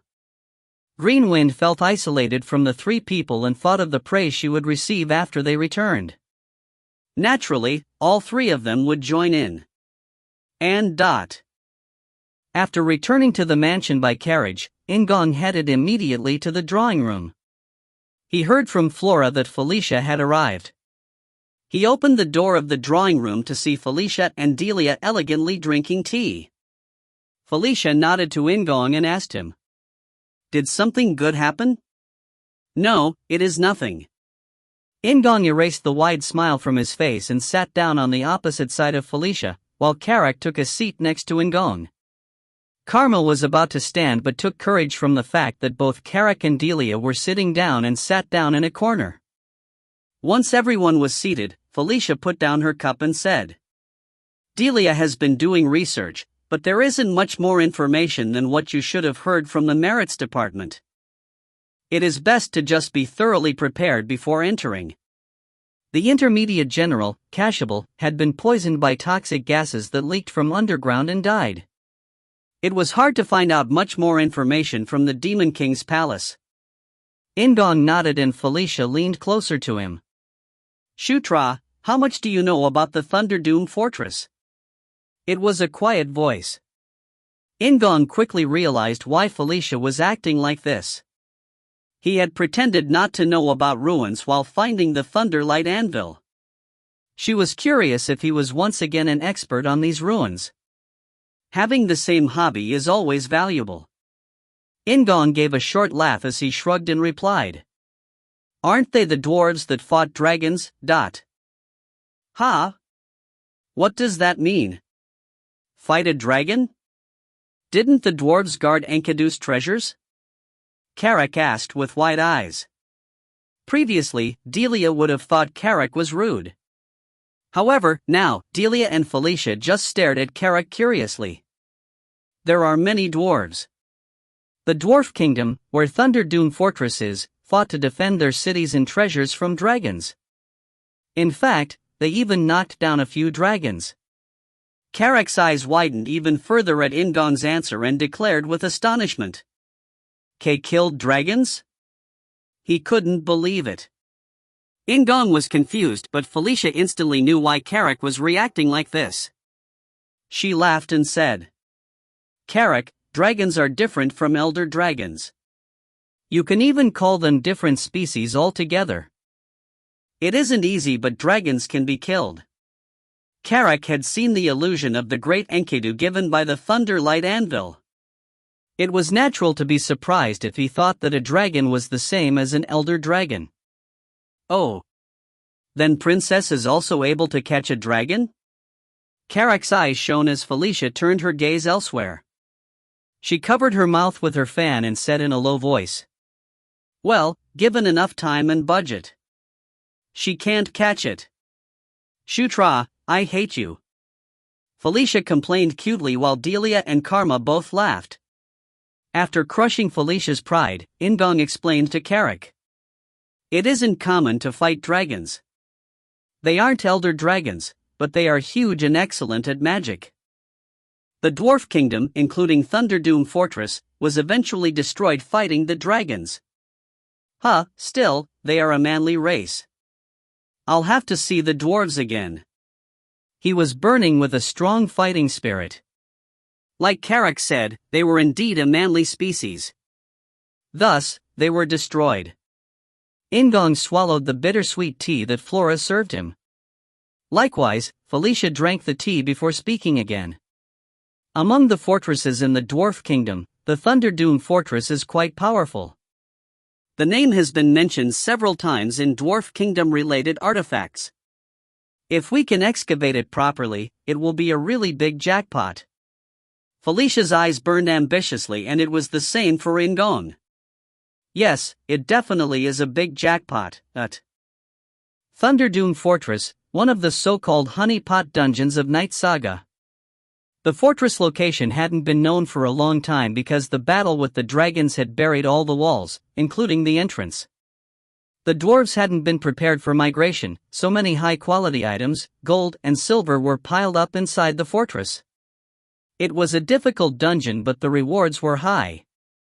Moreover, it had more value to In-gong now than it had in Knight Saga. The Dragon Slayer series of weapons. The dwarves of Thunderdoom Fortress had been experts in fighting dragons.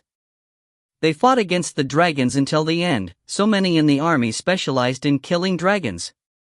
Among them, the Dragon Slayers were special. They used special weapons that were deadly to dragons. Zephyr had the blood of a dragon and a dragon humanoid. Assuming that he would face Zephyr one day, Thunderdoom Fortress was a place that he absolutely had to conquer. I might also have to fight with Locke. Locke, the brave warrior who had the soul of a dragon. Similarly, the Dragon Slayer weapons were like a special drug. It was a little bit strange, but it was also to protect himself. In-gong himself was a dragon humanoid. He would collect all weapons that could harm him in advance. In fact, he had done so when he played Zephyr. If I can't get into Thunderdoom Fortress, Chris and Sylvan will end up carrying Dragon Slayer weapons. In-gong nodded as he kept his thoughts to himself, and Felicia smiled brightly. The following afternoon. After collecting the dragon scale greaves from the smithy, In-gong's party left the Demon King's palace. Their destination was Thunderdoom Fortress. If you find any errors, ads pop up, ads redirect, broken links, non-standard content, etc., please let us know. Report chapter so we can fix it as soon as possible. Chapter 64, Chapter 10, Breakthrough Number 2.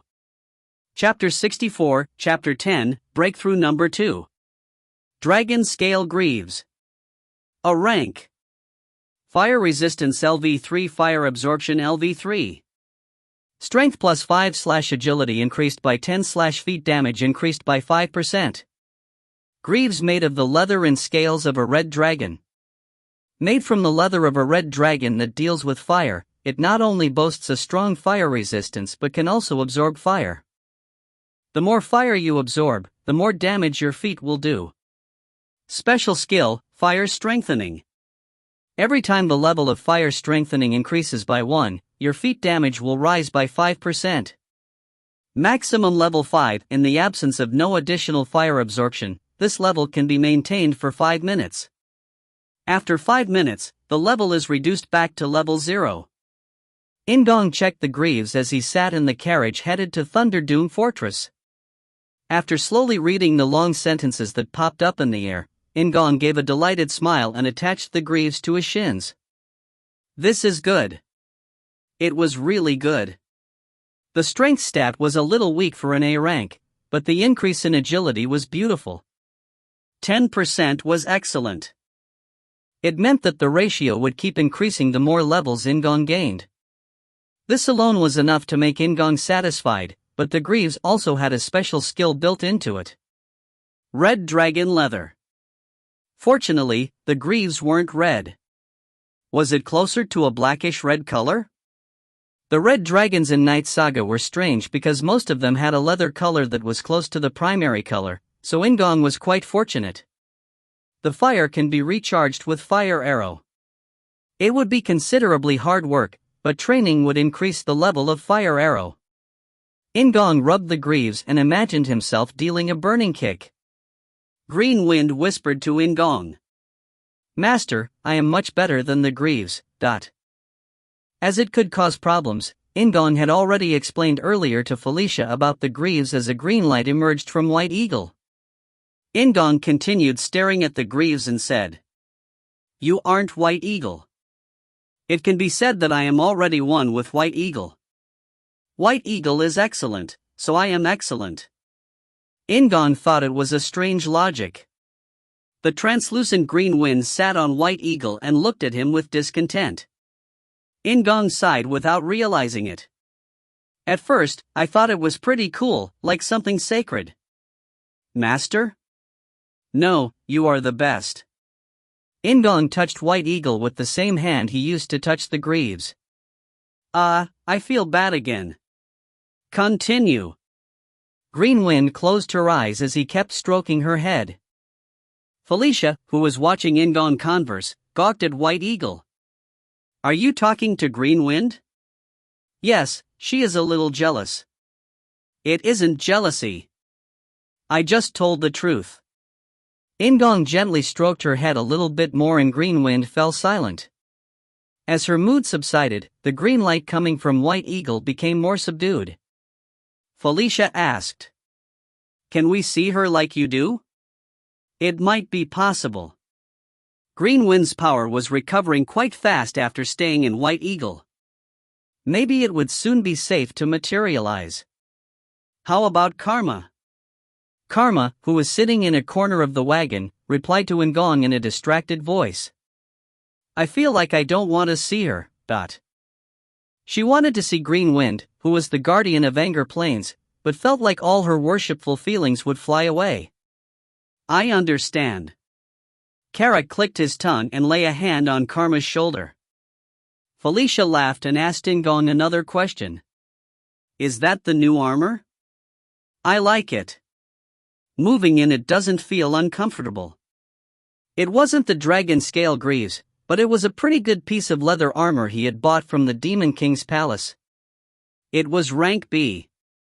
The leather armor itself wasn't light, but the weight reduction magic made him feel like he was wearing clothes. He also liked the magic that increased his stamina by 10%. There is a variety of resistance properties. By default, there was resistance to fire, ice, and lightning. It wasn't as much as the dragon scale greaves, but it would reduce the damage of magic by quite a bit. Felicia suddenly looked In-gong up and down. "Aren't you really well armed?" The enchanted leather armor that he took from the armory of the Demon King's palace. The greaves made from the leather and scales of a red dragon. The magic shield White Eagle that contained Green Wind. Earthquaker that had already proven its power several times. The tears of a dark elf that boasted absolute defense against mind magic. "Yes. Don't I just need a helmet now?" In-gong responded playfully, but his thoughts were completely different. Not yet. In-gong and Green Wind were the only ones aware that Earthquaker and White Eagle both belonged to Elder Dragons. In-gong was thinking of collecting all 4 remaining equipment of the Elder Dragons in the future, and he wasn't satisfied with only one accessory. I'll have to wear everything I can, including bracelets and earrings. He didn't have any slot limits like in a game. That would suck. A king should be properly fitted with items. He also planned to increase Carrick and Karma's combat power with items. In-gong's eyes burned with ambition. On the other hand, Felicia knew of the materials that formed the dragon scale greaves, and she was looking at them. She might be congratulating him or feeling jealous, but Felicia had a strong will as a dark elf. In-gong didn't receive any support from his mother's side, so she was glad that he was being helped by the Sura's side. Moreover, it was a secret from Daphne and Delia, as he had only told Felicia. Felicia tapped her fan against her cheeks before bringing up a new topic. I will go over something before we arrive. Naturally, everyone's gaze moved toward Felicia. She stared at In-gong and explained. Shutra, you should know that there are 2 main ways of attacking dungeons. It is to push in with high numbers or break through with a few elites. The first method was truly ignorant and cruel. As arrows were fired on the battlefield, they would literally push their troops into the body of the trap. It was impossible for Felicia, who cared about her people, to use this method. It is obvious, but we will break through with a small number. The members will be limited to the people in this carriage. Felicia pointed to Delia, who was sitting next to her. Delia will take the role of the guide. She had treasure hunter occupation, so she is good at discovering and disassembling traps. In a RPG, it would be the role of a thief. After using Delia as an example, Felicia pointed to everyone in the carriage. Daphne will take the role of recovery and raise the abilities of the group, while I will take the role of support in the back. Shutra and Carrick will protect us. Understood. Leave it to me. And... Felicia glanced over at Karma. Karma was waiting for Felicia's words with a look of anticipation. Felicia thought about Karma's role for a bit before declaring. I'll ask you to protect Daphne. Stay by her side. I understand. I'll work hard. Felicia finished distributing the roles and looked at In-gong again. The Thunderdune Fortress hasn't been properly revealed yet. General Kushbak died in the tunnel connecting the mine to the fortress, so any excavation work has been suspended. In other words, it meant there was almost no progress in the excavation. There isn't a time limit, so we don't have to hurry. This is essential for the strategy. Felicia glanced at Delia, who pulled out a long bag from under her seat. She opened the lid and revealed several small oxygen masks made of black leather. What is this? Is it for that reason? Carrick blinked with surprise and Felicia laughed as she took out a mask. It completely covered her nose and mouth like an emergency oxygen mask. It is a tool to block the toxic gases inside the mine. It has a detoxifying effect, so gases won't be a problem if you wear it. Felicia pointed to the box and Carrick carefully raised a mask to his face.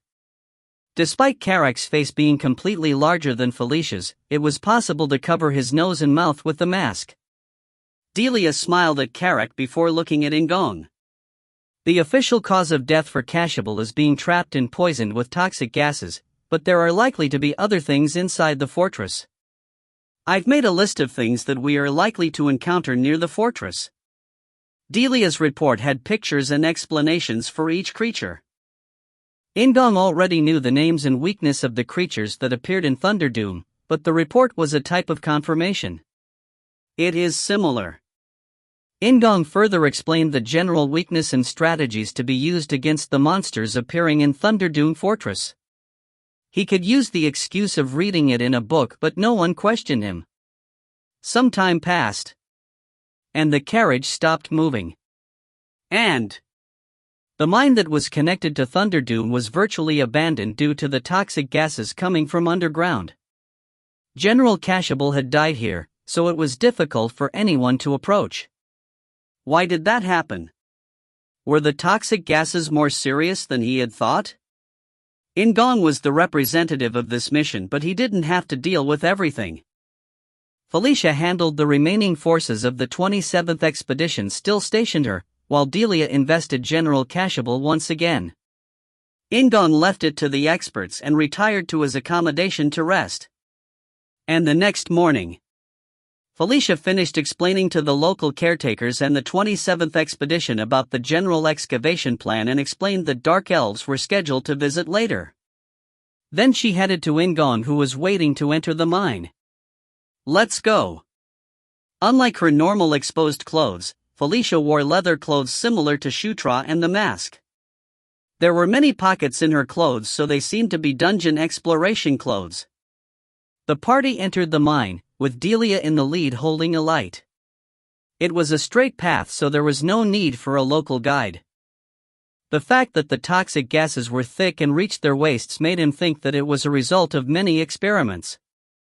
Thanks to the masks prepared by Felicia, they could breathe easily. But Felicia was still alert. Instead of going deeper, she made Delia move forward and experimented with the stability of the masks near the entrance.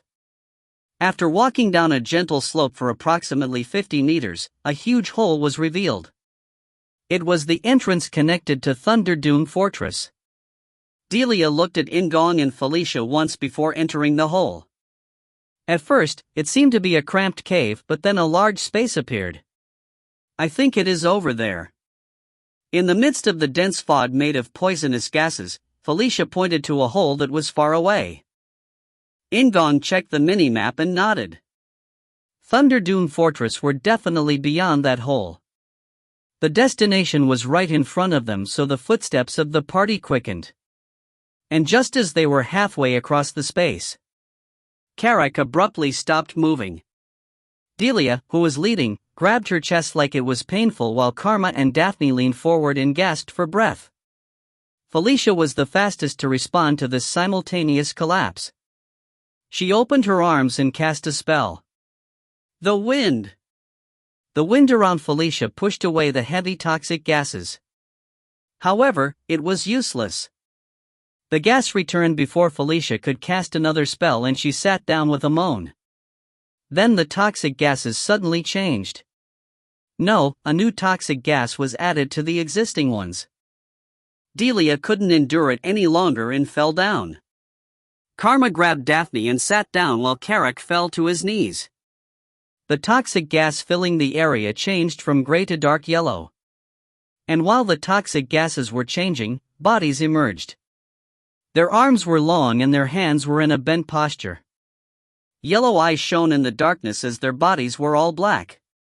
There were 6 of them. One of them watched the party collapsed on the ground and raised his hand. The other 5 started to move at the same time. Their hands were all holding bone daggers. And the moment that the first man reached Delia, Kwang! A white aura exploded among the yellow poisonous gas. The white aura had a green trail as it moved. Kaka Kang! 2 of them fell to the ground with a sharp noise. White eagles struck their heads in succession while In-gong moved. By the time White Eagle had a new goal, In-gong had already reached the 4th person. Rather than letting the man open his mouth to scream, In-gong delivered a sharp uppercut. The man crashed into the ground. There were 2 remaining. White Eagle took care of one of them. In-gong moved towards the man who raised his hand in the beginning. It was an explosive movement caused by Divine Beast Authority. How? The one person left was astonished. 5 of his men had collapsed in a matter of seconds. Even the intermediate general of the Demon King's palace lost his combat strength and died from this. Yet there was someone who moved freely through the poison. It is because I am the protagonist. Protagonist body LV2.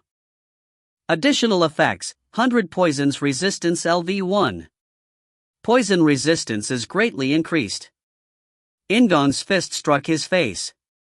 If you find any errors, ads pop-up, ads redirect, broken links, non-standard content, etc., please let us know. Report chapter so we can fix it as soon as possible. Chapter 65, Chapter 10, Breakthrough Number 3. Chapter 65, Chapter 10, Breakthrough Number 3. Generally, being marked with hundreds or thousands had the connotation of many. It wasn't a skill that blocked 100 types of poisons like the name implied. It was a skill that allowed the person to survive by increasing resistance to poisons. In-gong took down the final man. It was impossible for him to completely invalidate the poison using 100 poisons resistance. His fingers were shaking and his breathing was becoming difficult. Cure poison. In-gong used the magic on himself. It was a recovery spell he had acquired when he used an absurd excuse on Felicia. Unlike Fire Arrow and Heal, he didn't have much opportunity to use Cure Poison, so it was only level 1. However, it worked quite well. Maybe it was due to his high magic control. In-gong's breathing calmed down. He was curious about the identities of those who had attacked, but it was more important to secure the safety of the party. Green Wind. Once In-gong called, White Eagle flew through the air and landed on his left arm. It was at that moment. Kayak. The man in front of In-gong rolled over and opened his mouth. An ugly sound emerged from him. Master. The ground convulsed. No, it was the ceiling. In-gong realized that the roof was starting to fall. Magic? Explosion? A sign to other enemies hiding? Or was it just a coincidence? It didn't matter the reason. In-gong turned his head and saw that the entrance was starting to fall. He reached out to Felicia and Delia who were lying on the ground. Green Wind. The meaning of his words was obvious. White Eagle flew away from In-gong's left arm and spread out the white metal wings to increase the defense range. In that state, it flew towards Carrick, Karma and Daphne and stayed above their heads. Then In-gong ran. He held Felicia and Delia in one hand each and ran toward the hole leading to Thunderdoom Fortress. He threw the two people as hard as he could when he reached the end. Felicia and Delia rolled like broken marionettes and disappeared into the hole. The height of the hole wasn't too high, so In-gong turned around straight away. Stones had already started to drop all over the place. Master! Green Wind shouted. A huge rock was shaking on top of White Eagle. If it fell off White Eagle, it would crush everyone at once. Dragon Blood. In-gong activated the power hurriedly. As the distance compressed, the force at which he pushed off almost crushed the floor. Concentration. The change in the flow of time was relative. In-gong saw another falling rock and made another leap. He urgently gathered aura on his fist and made it explode. Kwang. The rock on top of White Eagle shattered completely. However, it wasn't over. The rock broke into pieces and scattered randomly due to the explosion. Some of them fell toward Carrick's and Karma's head, but White Eagle moved and blocked them properly. As soon as he landed on the ground, In-gong reached out again. The entrance was already blocked by rocks. The shaking of the ceiling was increasing. In-gong grabbed Karma and Daphne. He left Carrick behind as he sped toward the hole. Master! Green Wind called out to In-gong. There wasn't time for another return trip. In-gong didn't stop. Rather than going back to save Carrick, he threw Karma and Daphne into the hole and shouted while raising his left arm. Green Wind! It was a command to return. Green Wind was shocked as she flew above Carrick but couldn't resist. She shot across the rocks and returned to In-gong. Master! In-gong ignored her call that was filled with disappointment and anger and turned toward the hole. Then he cried out once again. Carrick! The King's Knight's call! Carrick jumped across the space. He appeared in the air in front of In-gong and fell to the ground. The height of the hole was higher than he thought, but the shock wasn't great because he had Carrick as a cushion. In-gong rolled again and raised his body. Then there was a huge roar like it had been waiting. Quack-a-cock-a-kang. He knew just by the sound. It wasn't a simple collapse. It was intense enough to completely collapse the connection between the mine and Thunderdune Fortress. In-gong breathed out roughly. The hole he just passed through was completely blocked. If he had been even a few seconds late, both In-gong and Carrick would have lost their lives.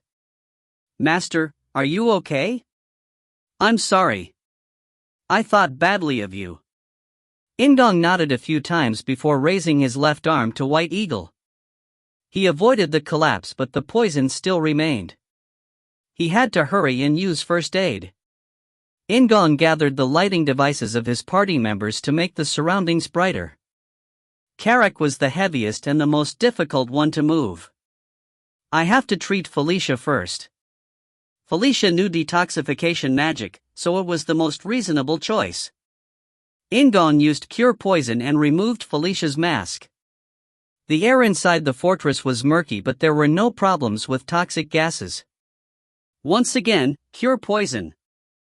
The level of cure poison was low, so he had to use it more than once. In-gong used cure potion 3 times before pulling out potions from his inventory. They were all received as rewards for his merit level. In-gong opened Felicia's mouth and poured a stamina recovery potion inside. He didn't wait for an effect and opened an awakening potion. As the name suggested, it was a potion that restored the consciousness. It was best to wake up naturally, but he had no time to wait. In-gong apologized to Felicia before pouring the awakening potion in. Kyuk. Felicia's eyes flashed open as she sat forward. It was so painful that she frowned and tried to hold back the nausea. In-gong patted Felicia's back and asked, "Nuna, are you okay? Do you feel strange?" Shutra. Felicia gazed at In-gong with half-hooded eyes. Due to the stimulus effect of the awakening potion, her mind wasn't completely back. However, In-gong couldn't afford to let Felicia recover naturally. He quickly told Felicia, who was still catching her breath, "Everybody is poisoned. We have to hurry and treat them." Felicia looked at the people next to her and understood the situation. She stretched out and laughed. "You are relentless." "Sorry." Felicia cast a magic spell on Carrick, who was closest, while In-gong headed toward Karma, who was lying at the very end. It was really a struggle. After using the detoxification magic and making their drink potions, In-gong confirmed that everyone was okay and collapsed on the ground where Felicia was already sitting. Felicia lay down and watched Carrick. Carrick has a lot of injuries. There isn't anything serious, but his abdomen isn't good. In-gong looked at Carrick. His body was scratched from the rocks and there was something on his abdomen that looked like a footprint. In-gong was reminded of the moment he landed on top of Carrick and nodded. "Yes." "Master?" Greenwind asked with censure in her voice, but In-gong once again didn't reply. Felicia raised her upper body forcefully and asked In-gong, "What happened?" She had no memories after falling due to the toxic gas. In-gong explained as briefly as possible. 6 monsters appeared after the group collapsed. A massive cave-in had occurred when one of them screamed. Felicia touched her forehead like it was sore. In-gong lied that the reason for his resistance to the toxic gas was white repair, but she ignored it because now wasn't the time to consider it. There was something else more important to Felicia. "They are all dead?" "Unfortunately. In-gong hadn't killed them because there was no time and he also wanted to interrogate them. Yet they had died due to the cave-in. He didn't know if the scream had caused the collapse or if it was just a signal to cause the collapse, but they were dead. The last man had thrown away his life to kill In-gong's party. Those guys killed General Kashable? It is most likely. An intermediate general of the Demon King's palace wasn't invincible.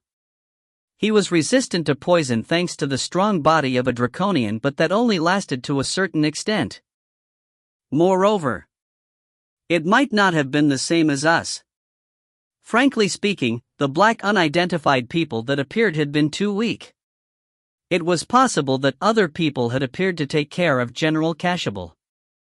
This time, In-gong was the one who asked a question. Do you have any guesses on who they are? There is no basis, so I can't guess. The identities of those people. Why did they attack people from the Demon King's palace twice? In-gong was reminded of Bakarova, who he encountered on Enger Plains. Just like the 6 men, Bakarova was a monster that didn't appear in Knight Saga. What was going on? Was there a third power that hadn't appeared in Knight Saga? If they did exist, what benefits would they get from this? Interfering with attempts to excavate Thunderdoom Fortress? Or some other purpose? Felicia sighed for a long time. She spoke to In-gong while her eyes remained closed. Shutra, you are in charge of this mission. I will follow your decision. We now have 3 paths. The road back was blocked and the group was now in the fortress. In-gong also came up with 3 ways. First of all, we just wait here. That wasn't good. The outside didn't know about the circumstances of In-gong's party. Right now, there was a possibility of giving up due to the cave-in. Even if they pierced through, it would require some time. Secondly, go to the entrance of Thunderdoom Fortress. This was also dismissed. The entrance to Thunderdoom Fortress had collapsed completely. Machines were required to get rid of the huge stacks of rocks in front of the entrance.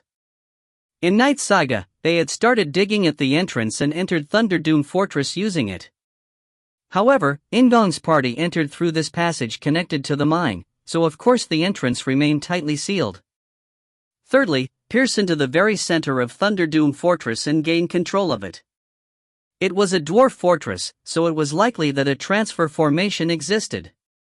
It was like the portal they had found in the dwarf cave in the Jashuka Mountains, as well as the dungeon where the Thunderlight Anvil had been, which Felicia had discovered after the battle with the Red Lightning Tribe was over. Yes, definitely. Moreover, there would be more than one way to get out if they reached the center. Although the method and timing was different, Thunderdoom Fortress was still Thunderdoom Fortress. In-gong said with a lively smile. As always, isn't the third option the best? Perhaps. There would be third parties, dungeon guardians, and various traps inside the fortress, but even so, they couldn't just sit here and wait for help to come. Then let's prepare to move. If a crowd of people came to investigate the noise, they would most likely run to this place. In-gong stood up and reached out to Felicia, who laughed and grabbed In-gong's hand. It was different from planned, but it was time to break into Thunderdoom Fortress. And my stomach hurts. TL note, some people seem to have missed it or forgotten, but 100 poisons resistance is actually a skill that showed up a while back. So it wasn't something that he randomly acquired in the last chapter after being exposed to poison. If you find any errors, ads pop up, ads redirect, broken links, non-standard content, etc., please let us know. Report chapter so we can fix it as soon as possible. Chapter 66, Chapter 10, Breakthrough Number 4. Chapter 66, Chapter 10, Breakthrough Number 4. Many things were necessary to break into a dungeon. There needed to be a sufficient amount of food, water, weapons, trap detection, and the combat power to defeat the dungeon guardians and monsters. Additionally, there was one thing that was easy to overlook, even though it was very important. Securing the right lighting. The dungeons were dark. Most dungeons were underground and of course, they didn't even have windows for sunlight to come through. Many dungeons had lighting devices or torches installed, but there were large gaps between the installed devices. Thunderdoom Fortress was dark. It had been hundreds of years since the dwarves lived in the fortress, so having magic lights pour from the ceiling, that was already in the past. As a specialist in ruins exploration, Felicia had prepared quite a few lighting fixtures. There were shining rods that could be called small flashlights, while Delia at the front and Karak at the end were given glowing fist-sized stones. It emitted a very strong light that was able to stretch out 10 meters in every direction. Currently, the only thing missing for the party was a sufficient amount of food and water. They hadn't brought a lot of food because they were going to come back after getting a glimpse of the fortress. My stomach hurts. Karak caressed his belly as he sat down. In-gong was paying attention to Greenwind and replied vaguely. Aren't you just hungry? I am also hungry. It had been 3 hours since they broke into Thunderdune Fortress. They had been walking around for 2 hours despite being exhausted by the awakening potion. Thunderdune Fortress was big. It was a fortified city, not a mere fortress like the place where the Thunderlight Anvil was hidden, so the scale was really great. But it is a range that can be explored in a day. Thunderdune Fortress was a place built by digging into the mountains. There were various traps, monsters and dungeon guardians, but they should be able to explore from beginning to end in a few hours. For the past 2 hours, In-gong's party had encountered 2 trap rooms and 2 groups of dungeon monsters. If there was one attribute about it being a fortified city, it was the fact that the traps were less meaningful. After all, this was a place where people lived. The more traps that were laid, the harder it was to live. Fortunately, we haven't met anyone else. He wondered about the questionable people in the fortress. In-gong checked the minimized minimap once again. In-gong's group was currently located at the back of the Thunderdune Fortress. He hadn't memorized all the dungeon maps that appeared in Knight Saga. However, if he remembered the important points, the story would be different. If I go straight, there will be a turning point. Indeed, there were 2 paths leading to the control room of Thunderdune Fortress. One way was short but was a literal trap field, while the other path took a long time because it passed through the settlements but had few traps. Your Highness, do you really not need to draw a map? Daphne asked carefully from a corner where she was drinking a mana potion. She had no experience in dungeon exploration, but she was well aware of the importance of cartography when exploring a dungeon. However, nobody was making a map despite the fact that they were exploring a strange dungeon. She was forced to feel uneasy. However, unlike Daphne, everyone else had relaxed expressions. In-gong nodded and said, "Yes, don't worry because everything is in my head." She became more uneasy after hearing him speak so confidently. Felicia said with a smile, "It might seem ridiculous, but it is the truth. I don't know about other things, but you can trust him regarding maps." You don't know about other things? Felicia shrugged and giggled at In-gong's incredulous question. Anyway, it is a waste. I wanted to investigate properly. Right now, the party was just advancing unconditionally. They walked past the everyday products of dwarf life as well as the art and architectural style. Felicia was interested in ruins, so it was very regrettable for her. Well, you can come back later. Even so. I didn't think that it would be like this. She had expected some difficulties, but she had never imagined that they would be attacked and trapped inside the fortress. Karak nodded. Well, that's right. Things turned out like this. Prince always ends up getting caught up in something unexpected.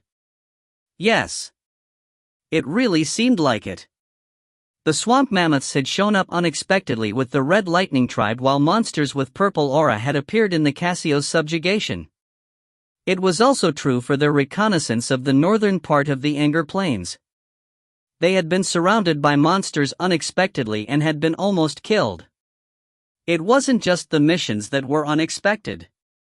Both of his court gatherings weren't common. In-gong recalled everything that had happened in the past. The translucent green wind appeared above White Eagle and asked, "Master, is it really like that?" In-gong laughed bitterly instead of answering. Even though it was true, he didn't like it being brought up like this. Are these things due to protagonist correction? In-gong unwittingly opened the skill window to check. But we were able to handle the unexpected events thanks to Your Highness. I would already be dead if it wasn't for Your Highness. In-gong wasn't just the cause. They were able to resolve the unexpected situations thanks to In-gong. Delia said so with a smile and Felicia nodded in agreement, with Daphne and Karma following suit. In-gong looked at Delia with a touched expression before turning his gaze towards Carrick and Greenwind. My stomach hurts. I am always on Master's side. In-gong couldn't help laughing at the both of them. It was at that moment. The darkness vanished in an instant. Bright light poured from the ceiling, not only the room where In-gong's party was but all over the fortress. This was followed by sharp sirens. Carrick, Daphne and Kama sprang up at the sudden change. In-gong, Felicia and Delia were also astonished, but the three people thought of something else. Lights turned on and emergency sirens started ringing. It was a situation that would happen in a fortress or a city, not a small dungeon. Additionally, this situation didn't happen very often. It occurred when the most important facility in the ruin was attacked or when a guardian, with a rank that could affect the entire ruin, was attacked. In-gong and Felicia looked at each other. It was obvious that they both had the same thoughts. Someone was attacking the dungeon. They had just arrived at the most important facility or had started a battle with the highest-ranked dungeon guardian. It must be the people who attacked In-gong's party. The purpose of those guys was to capture Thunderdoom Fortress? Did they ambush General Cashable and In-gong's party so that their fortress attack wouldn't be hindered? It was plausible, although he wasn't certain. General Cashable had died a fortnight ago. If so, they had at least a fortnight to attack Thunderdoom Fortress. Then why did they wait until now? It wouldn't have taken so long unless they were looking in every room and exploring the fortress like Felicia wanted to do. There was something more. It was clear there was something that In-gong didn't know about. And that is their purpose. What if their goal wasn't to capture the fortress but to find something? Perhaps they were after the Dragon Slayer series of weapons, like In-gong? Asked Gulan. It was the most powerful Dragon Slayer weapon sleeping in Thunderdoom Fortress. In-gong absolutely had to get his hands on it in this mission. In-gong finished organizing his thoughts. He couldn't sit still while those people were acting. Shutra. Felicia looked at In-gong. Once again, it was clear that she was thinking the same thing as In-gong. Breaking through with force. Felicia nodded at In-gong's words. Delia was also prepared to fight as she put away all the lighting devices. In-gong glanced around the party and quickly commanded. Carrick, raise your shield and lead the way. Just keep running forward. Karma will bring Daphne. Felicia, Nuna and Delia will defend the sides. Until now, they had dismantled the traps one by one, but it would be different now. Breaking through the traps. They had to do this despite the risks to their bodies. Carrick couldn't help but laugh as he grasped his shield tightly with both hands. Delia and Felicia stood right behind Carrick, followed by Karma who was holding Daphne. Green Wind. In-gong raised his left arm and White Eagle flew to it. It would fly around the party and bridge all the gaps in their defense. I will try it. Felicia grinned and called her Wind Spirit. She gave up on all her other magic and only focused on the Wind Spirit. The Wind Spirit became a powerful gust of air as it responded to Felicia. Carrick's side was defending the front. Felicia's wind was defending the sides. White Eagle flew above their heads and filled in for any gaps. Daphne added various support magic, while In-gong was armed with the dwarf dagger in order to trigger below the king's flag. This is the first time I am targeting a dungeon in this way. It was an ignorant and reckless manner, but Felicia couldn't help smiling at the new challenge. Go! In-gong cried out and Carrick breathed in deeply. He released a long breath and moved. Run! Koraha! Carrick rushed forward. Like a train, the party followed suit. In-gong kept an eye on the mini-map and directed Carrick. Kaka Kang. Not long after, arrows poured in from the front. Carrick didn't stop moving and the arrows rained down on his shield. Karaha. There were also arrows from the side, but the wind spirit didn't allow this. Almost all the arrows were swept away by the wind while the ones still headed towards the party were blocked by White Eagle. Carrick went down the short path with a lot of traps. At that moment, flames poured down from the ceiling. Don't stop! In-gong shouted as a green light came from White Eagle, the shield that guarded the heads of the party. The range that wasn't covered by White Eagle was once again protected by the wind spirit. The strong winds twisted the course of the flames and even redirected the path of acids pouring down. Carrick ran as hard as he could. He was slightly of breath, but In-gong had no thoughts about stopping him. Full charge. Daphne cast a strong stamina regeneration spell from Karma's back. Rather than restoring wounds, it was a stamina recovery magic that stabilized Carrick's breathing and gave new power to his legs. Hoi!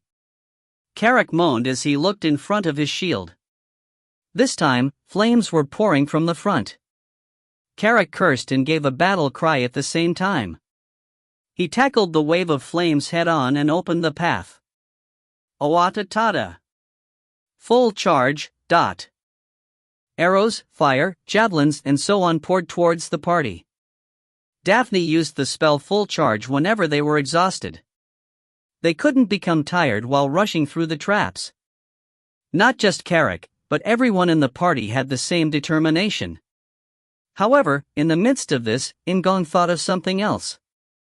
The traps are still active. This meant the third party didn't take this path. Run! Carrick! Run! Oh! Full charge! Daphne used her fifth full charge. The magic shield from the Demon King's palace was a mess. Daphne was becoming exhausted despite being on Karma's back and Felicia was strained as she kept operating the wind spirit. Regardless, the party was able to maintain the momentum of a runaway train. They weren't far from their goal. The advantage of the traps was that there weren't many dungeon monsters. The monsters that they did see didn't think about rushing into the traps to fight them. In fact, this was the nice thing about rushing recklessly. However, it would be the end if there was a trap on the ground. Fortunately, In-gong knew that there were no ground traps on this path and Felicia also disregarded it. It was because ground traps weren't common for dwarves. Some time passed. As Daphne used her final full charge and fainted from the lack of magic power, the party reached a big door. Koha, Hio, Kerr. Carrick gave a bizarre moan and removed his shield. Thanks to full charge, his breathing was stable, but his heart felt like it was going to burst due to the psychological problems. Karma was barely able to stand on her two legs while Felicia's arms were trembling. Delia looked back at In-gong. Your Highness. Yes, it is probably here. He was sure of it. He had seen the entrance to the control room a few times in Knight Saga. Did the dungeon guardian go to support the battle? There was supposed to be a gargoyle protecting the entrance to the control room. In-gong gritted his teeth. He guessed where the gargoyle had gone.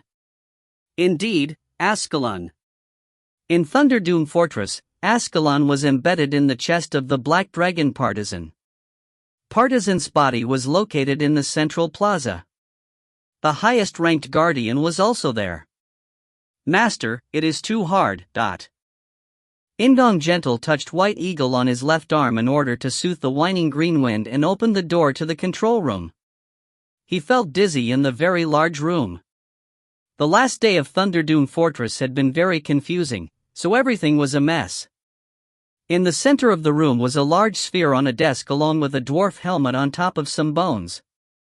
It was Cereball, the last captain of Thunderdoom Fortress. Cereball was seriously injured in the battle with the dragons, so he remained in the control room while the other dwarves escaped. It was clear that he had controlled Thunderdoom Fortress until his very last breath.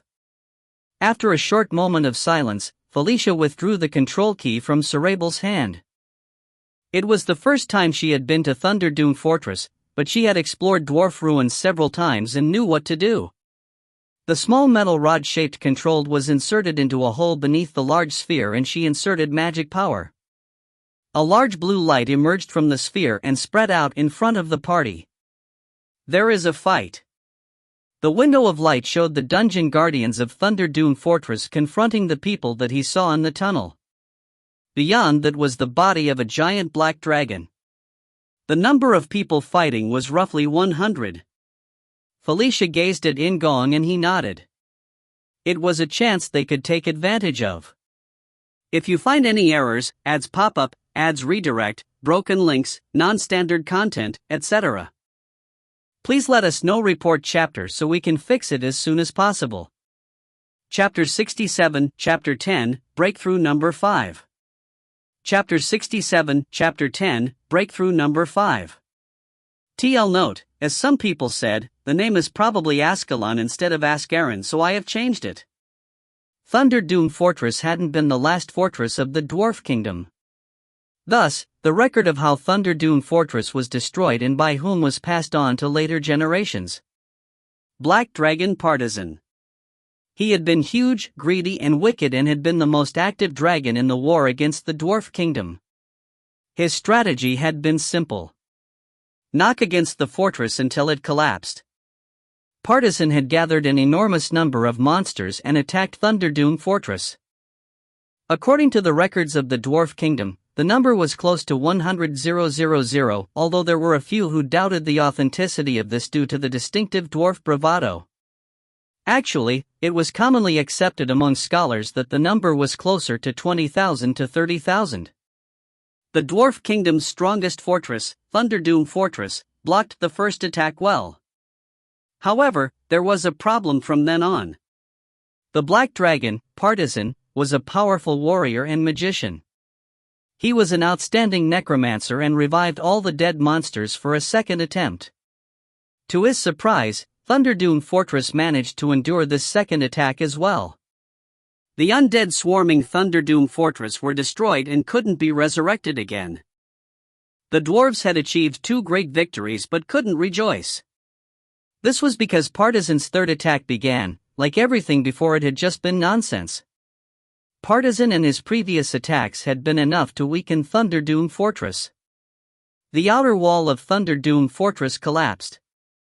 Partisan and his monsters penetrated the fortress where the dwarves had been ready for him. All the dwarves of Thunderdune Fortress, both young and old, had been gathered in the central plaza with their weapons. From the vanguard, Partisan, a dragon of the greatest species, slaughtered many dwarves like they were insects. Then Partisan was killed. Maybe it was because his eyes were covered by excessive pride. He'd had a showdown with Tiny Spark, one of the most powerful warriors in Thunderdune Fortress, and the strongest weapon pierced Partisan's chest. The Dragon Spear, Ascalon. Among the Dwarf Kingdom's series of Dragon Slayer weapons, it was the name of the one that led to Partisan's death. Although the brave Tiny Spark was shattered by the magic Partisan used before his death, he had just burst into joyous laughter instead of pain screams. Partisan died and his troops started an insane rampage after losing their master. The dwarves were forced to abandon Thunderdune Fortress. The small number of survivors left for other cities through the dwarf portal in Thunderdune Fortress became a huge graveyard with the corpses of numerous dwarves and Partisan buried there. So, in the end, the spear piercing Partisan's chest is called Ascalon? Perhaps. In-gong nodded slowly as he gazed at Partisan's body on the screen. According to his estimates, the body was roughly 30 meters long. Although it wasn't equivalent for an elder dragon that was several hundred meters long, he could be called a true monster. There was something white and long stuck in the chest of the dead body. It was clearly the dragon spear, Ascalon, a masterpiece of the Dragon Slayer series. Felicia narrowed her eyes and said, "If they are fighting like that, their purpose might be Ascalon." He wasn't sure. From the outset, there were many uncertain points about this attack. Just like In-gong, Felicia was unable to find an answer as to why this attack had begun. However, it was a possibility. Felicia spoke decisively. We obviously can't give Ascalon to unidentified people. Not only did they kill general and soldiers of the Demon King's palace, they also aimed for our lives. We can't let them achieve their purpose. Their number exceeded 100 people, but In-gong didn't care. From the beginning, it hadn't been necessary to engage in an all-out war with them. In-gong gazed at the dungeon guardians on the screen and asked, Nuna, can you get control of the dungeon guardians? He couldn't try it in Knight Saga, but reality was different. However, Felicia shook her head. It is hard. This situation is different from the Thunderlight Anvil. Currently, the highest-ranked dungeon guardian is the big dwarf golem over there. It seems like all the people who have authority over it are dead. Everyone's gaze is headed toward the huge golem that was in the center of the screen. It was 6 times the height of an ordinary dwarf and was made of a silver metal. It was leading the fight with a hammer in one hand and a shield in the other. As Felicia said, if all those with the authority over it had died, then she wouldn't be able to control the guardian even if she used the control room. Daphne had already fainted, so there was no reaction from her, but Karma's expression darkened. Felicia smiled at Karma before looking back at In-gong. There is an idea we can consider. It would be good to jump in at the appropriate moment. The best case was if the dungeon guardians and the third party were destroyed at the end of the battle. It was the best scenario if they could get rid of the survivors and acquired the remains of Thunderdune Fortress, including Ascalon. The dungeon guardians wouldn't stop fighting until the people were destroyed. However, it seemed like those people were likely to win when looking at the immediately situation. Shutra, what do you think? At Felicia's question, In-gong looked back at the highest-ranked guardian on the screen.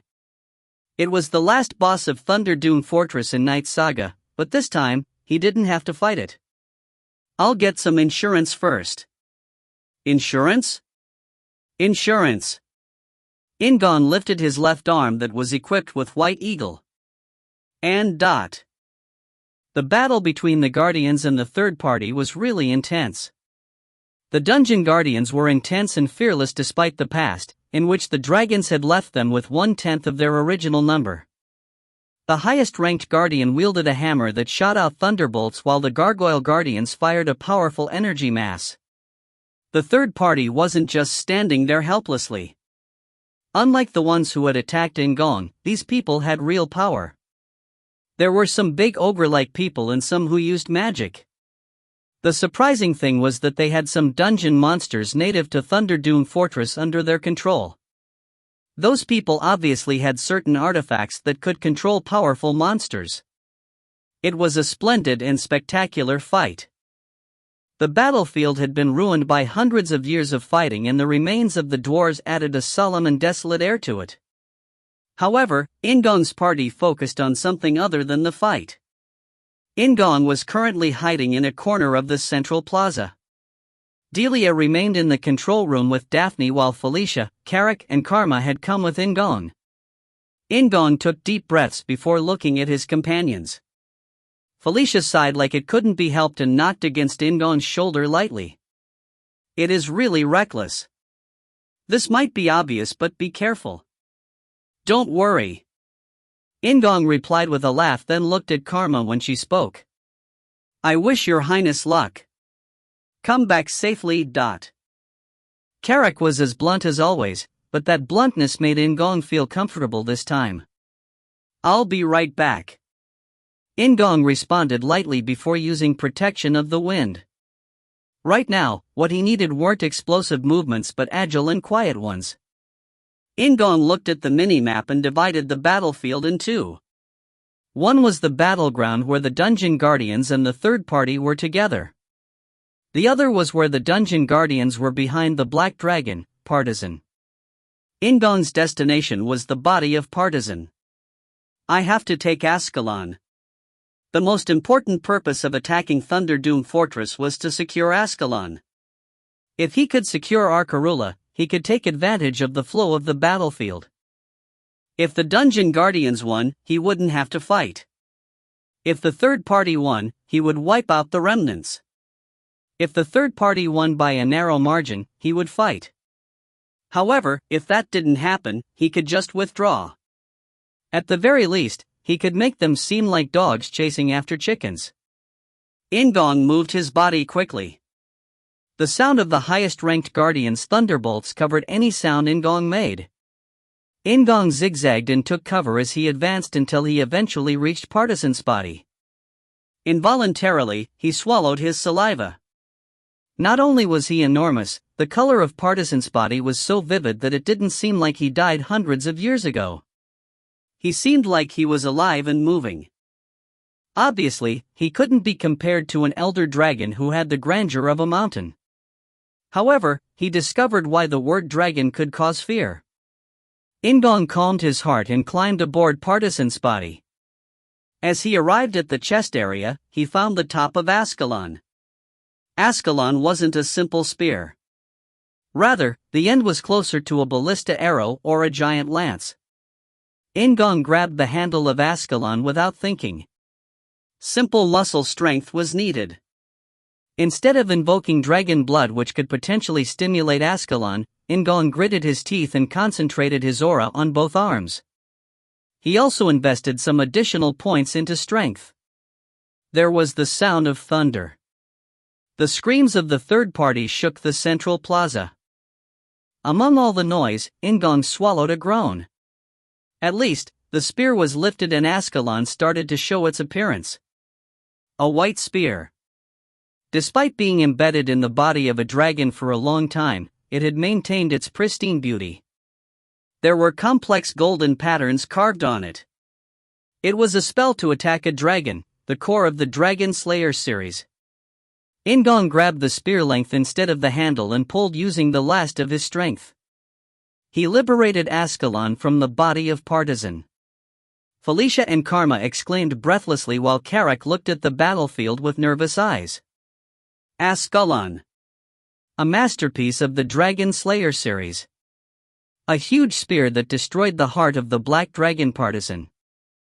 It contains all the grudges and anger of the dwarves of Thunderdune Fortress. Instead of looking at the options, In-gong hurriedly moved from Partisan's chest. It was because he sensed an abnormality when Ascalon was pulled out. Master! In-gong remained silent as Green Wind shouted loudly. Instead of answering, In-gong placed Ascalon in the inventory. He would worry about making excuses to Felicia later. The important thing was acquiring Ascalon safely. Quack-a-caca. The sound wasn't due to the highest-ranked guardian's thunder. It was coming from the black dragon, Partisan. Partisan's body, which had been preserved for hundreds of years, was finally liberated. The flesh faded and the bones weakened like it suddenly experienced hundreds of years. Partisan's body crumpled with a roar and the gaze of everyone on the battlefield turned toward In-gong. The highest-ranked dungeon guardian panicked. No, it fell into confusion. Partisan's body had collapsed and Ascalon disappeared. So, what should it do now? The answer was fixed. The highest-ranked dungeon guardian thought simply instead of making it too complicated. It started hammering at any intruders in front of it, but its target was more the third party who were nearby than In-gong. The reaction of the third party was somewhat different. Some of them shouted frantically while others pierced through the gaps in the defenses, caused by the highest-ranked guardian going crazy. Those who escaped the battlefield rushed toward In-gong. In-gong decided quickly. He didn't know that Partisan's body would collapse in that way. If he had known, he would have planned something else.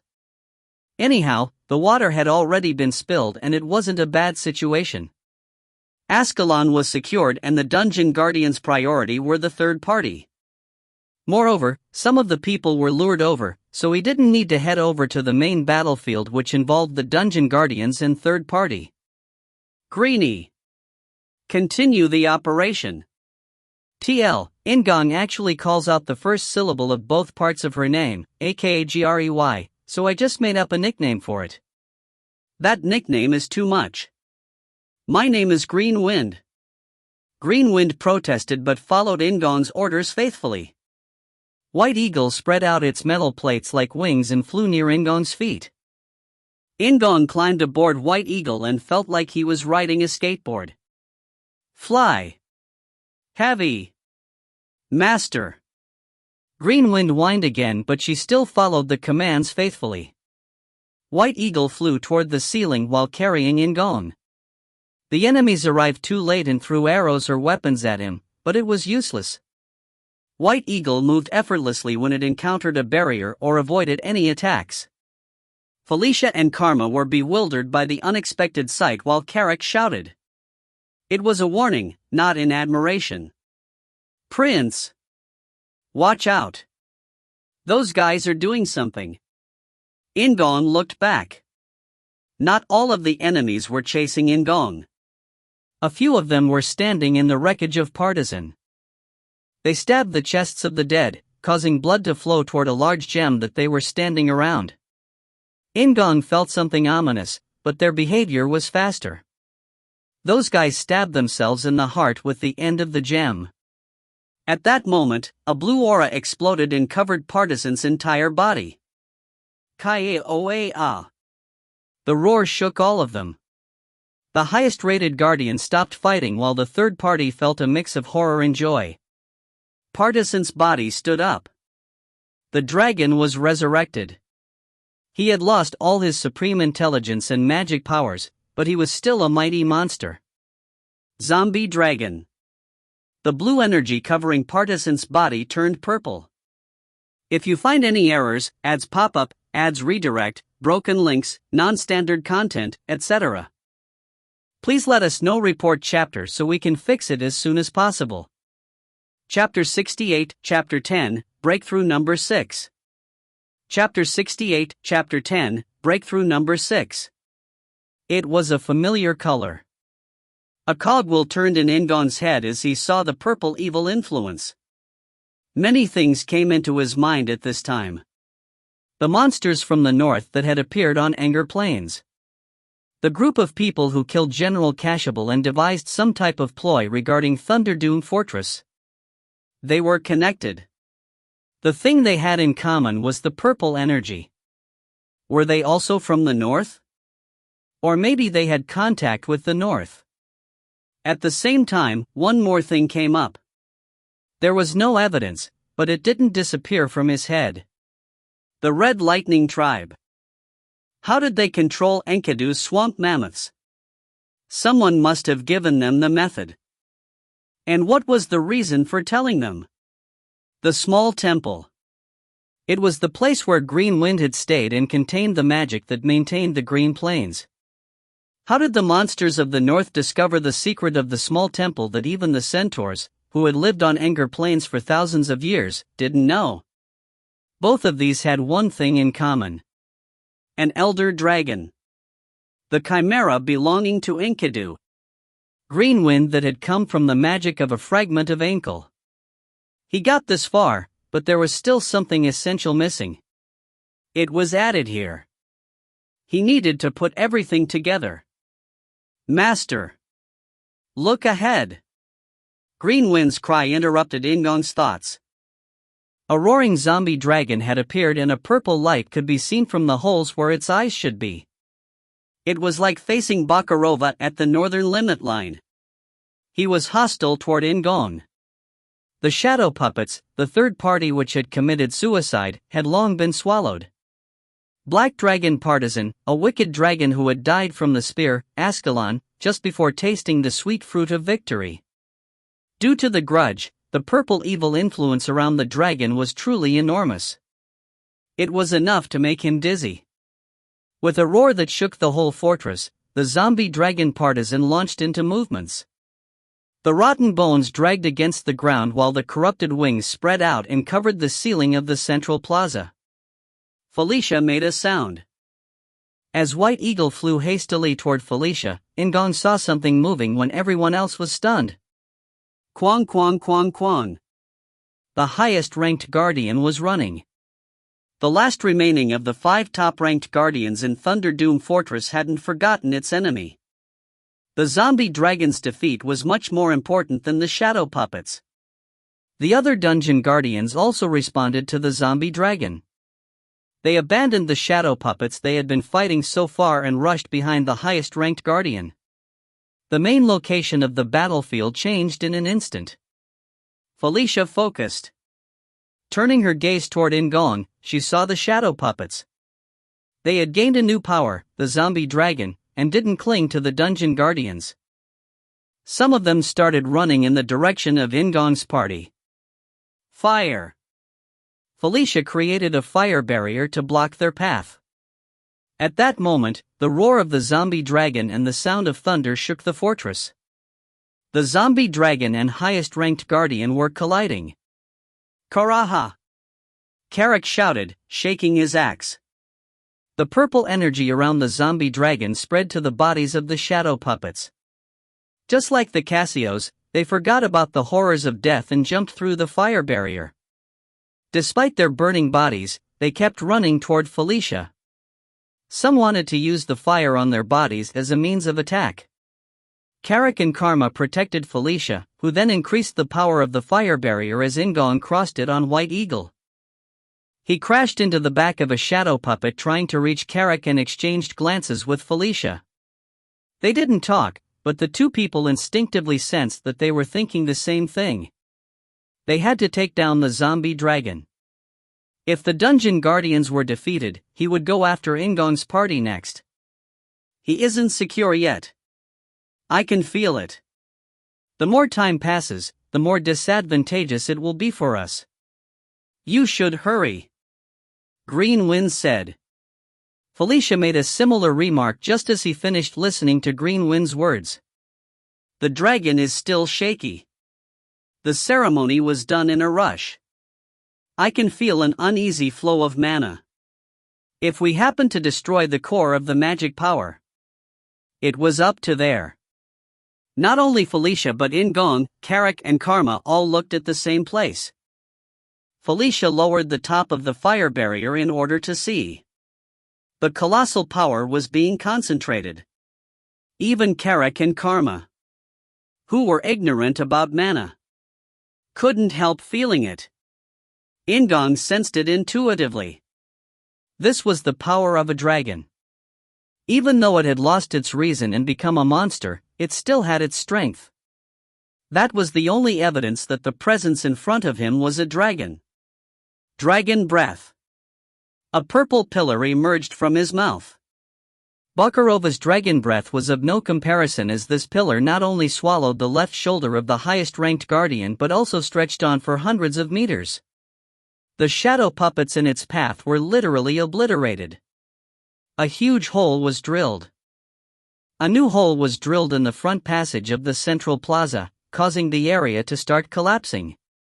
A huge shaking affected the whole fortress. Time stopped at the spectacular sight.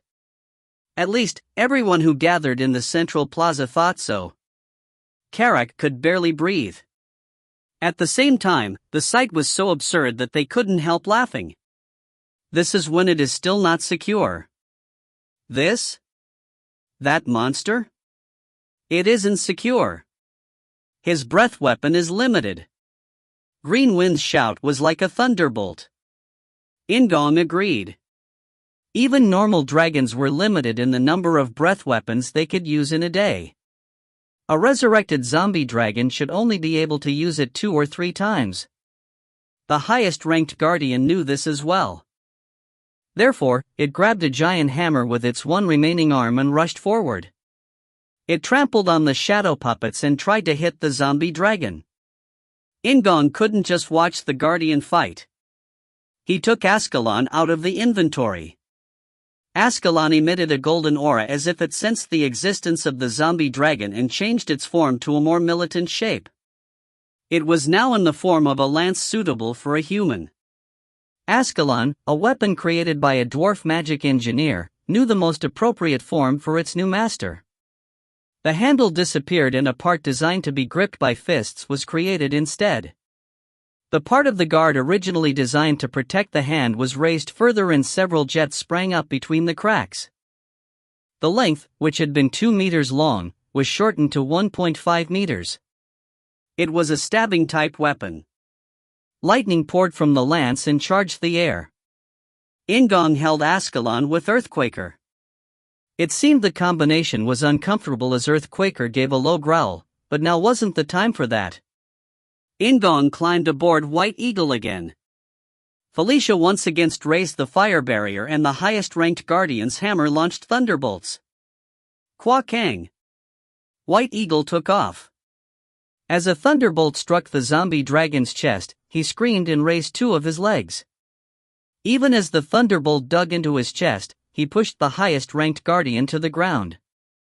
The sound of the screaming and the earth collapsing caused terrible confusion. In-gong concentrated aura on his right fist as White Eagle moved closer. The zombie dragon's purple aura reached out to capture In-gong. It was like a tsunami.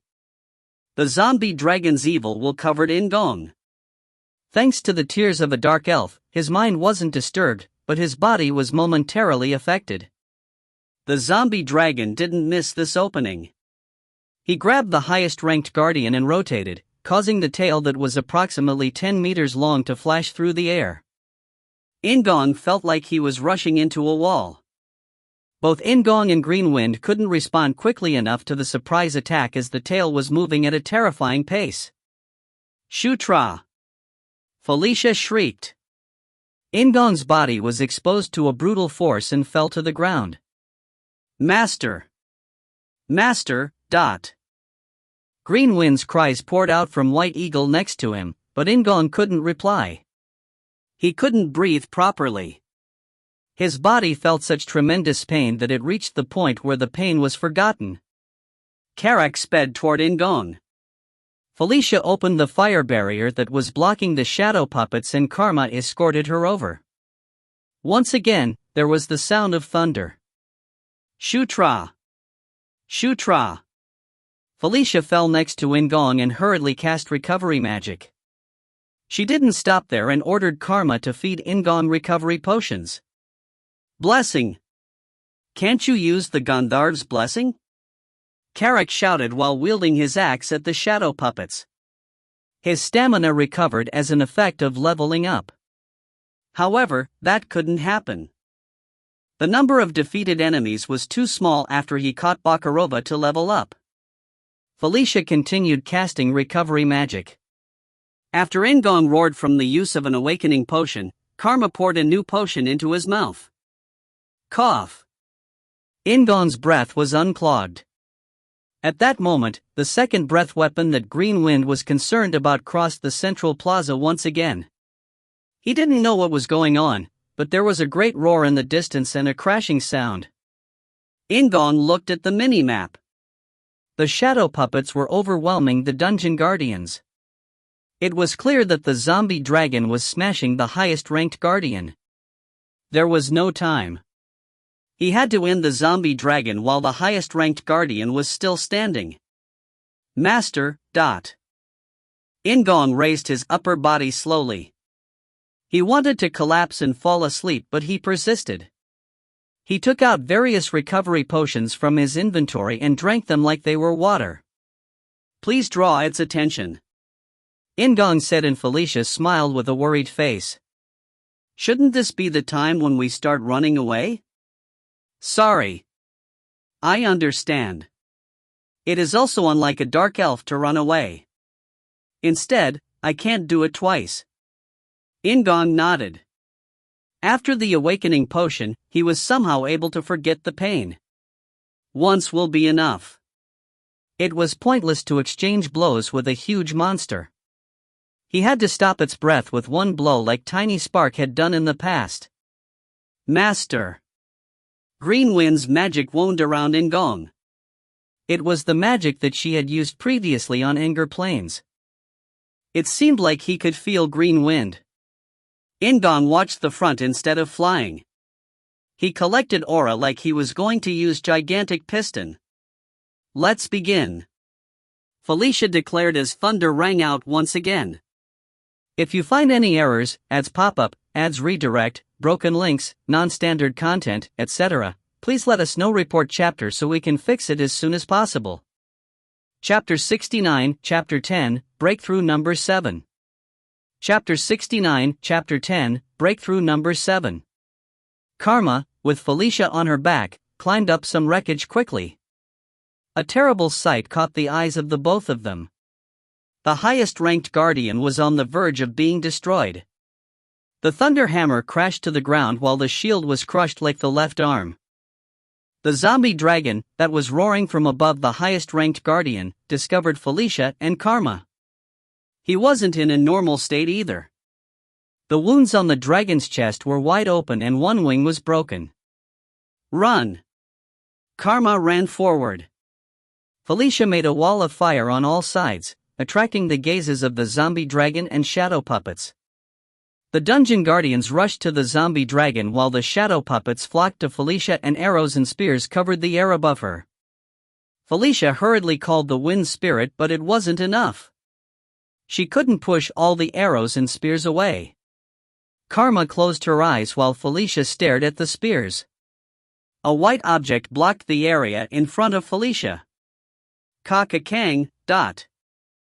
White Eagle blocked the arrows and spears while Green Wind protected Felicia and cried out to In-gong. Master! Koraha! It was very similar to when they had been in the trap zone. Carrick set up the magic shield in front of him and passed through the fire barriers set up by Felicia with In-gong following him. The two men reached the side of the zombie dragon. Numerous eyes gazed upon them. The shadow puppets rushed toward In-gong, but they were still quite a distance away. The dungeon guardians saw Ascalon and interfered desperately with the shadow puppets. Carrick lowered his posture and revealed his back. In-gong jumped off Carrick's back and shoulders, then used the explosive force of Divine Beast Authority and jumped almost a dozen meters. Unable to launch a third breath weapon, the zombie dragon tried to aim his tail at In-gong again. However, the highest-ranked guardian didn't allow it. It used its one arm left to grab the zombie dragon. The resistance only lasted a few seconds, but that was enough. The zombie dragon was off balance. The tail couldn't harm In-gong as he stabbed in the air with Ascalon. At that moment, an enormous amount of power emerged from the nozzles on Ascalon. It was like a lance thrusting through the air. Green Wind and Felicia watched breathlessly. However, the zombie dragon didn't stay still. He hurriedly emitted a purple aura instead of the breath. The purple energy became an intangible wall that tried to stop Ascalon. It seemed to work. In fact, Ascalon's rush was blocked for a moment like it was being held by a gigantic glue. However, In-gong didn't stop. He had one thing that the brave dwarf warrior Tiny Spark didn't have when using Ascalon. Dragon blood. The dragon power woke up an earthquaker showed its true power. Ascalon rebelled and In-gong suffered terrible pain, but he endured it and used the power of conquest to dominate Ascalon. He had to take advantage of this to hit the enemy. He added the strength of gigantic piston to Ascalon's power. Quack-a-cock-a-kang. The Ascalon strike regained its momentum and was like a lightning bolt. The golden flash broke through the purple wall and struck the chest of the zombie dragon. He tore into the chest that was already weak from hundreds of years passing.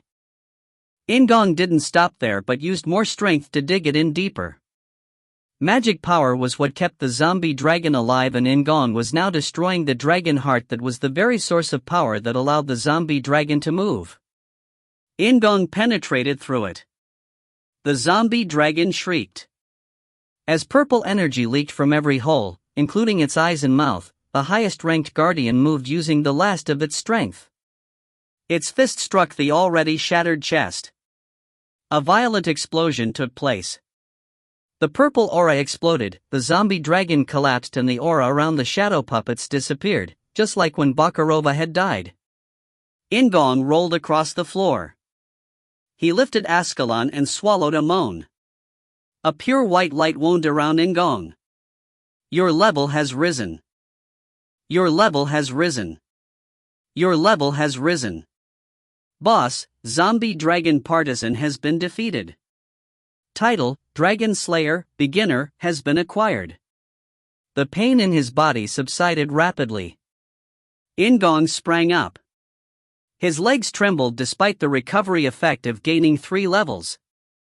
It was the result of using aura to the extreme, ignoring Ascalon as it tried to repel the dragon blood and using conquest to dominate it. Master. White Eagle flew to In-gong. The translucent green wing was sitting on top of the white shield. He could see how worried she was by the expression on her face. In-gong grinned and White Eagle returned to his left arm. He placed Ascalon in his inventory and looked in front of him.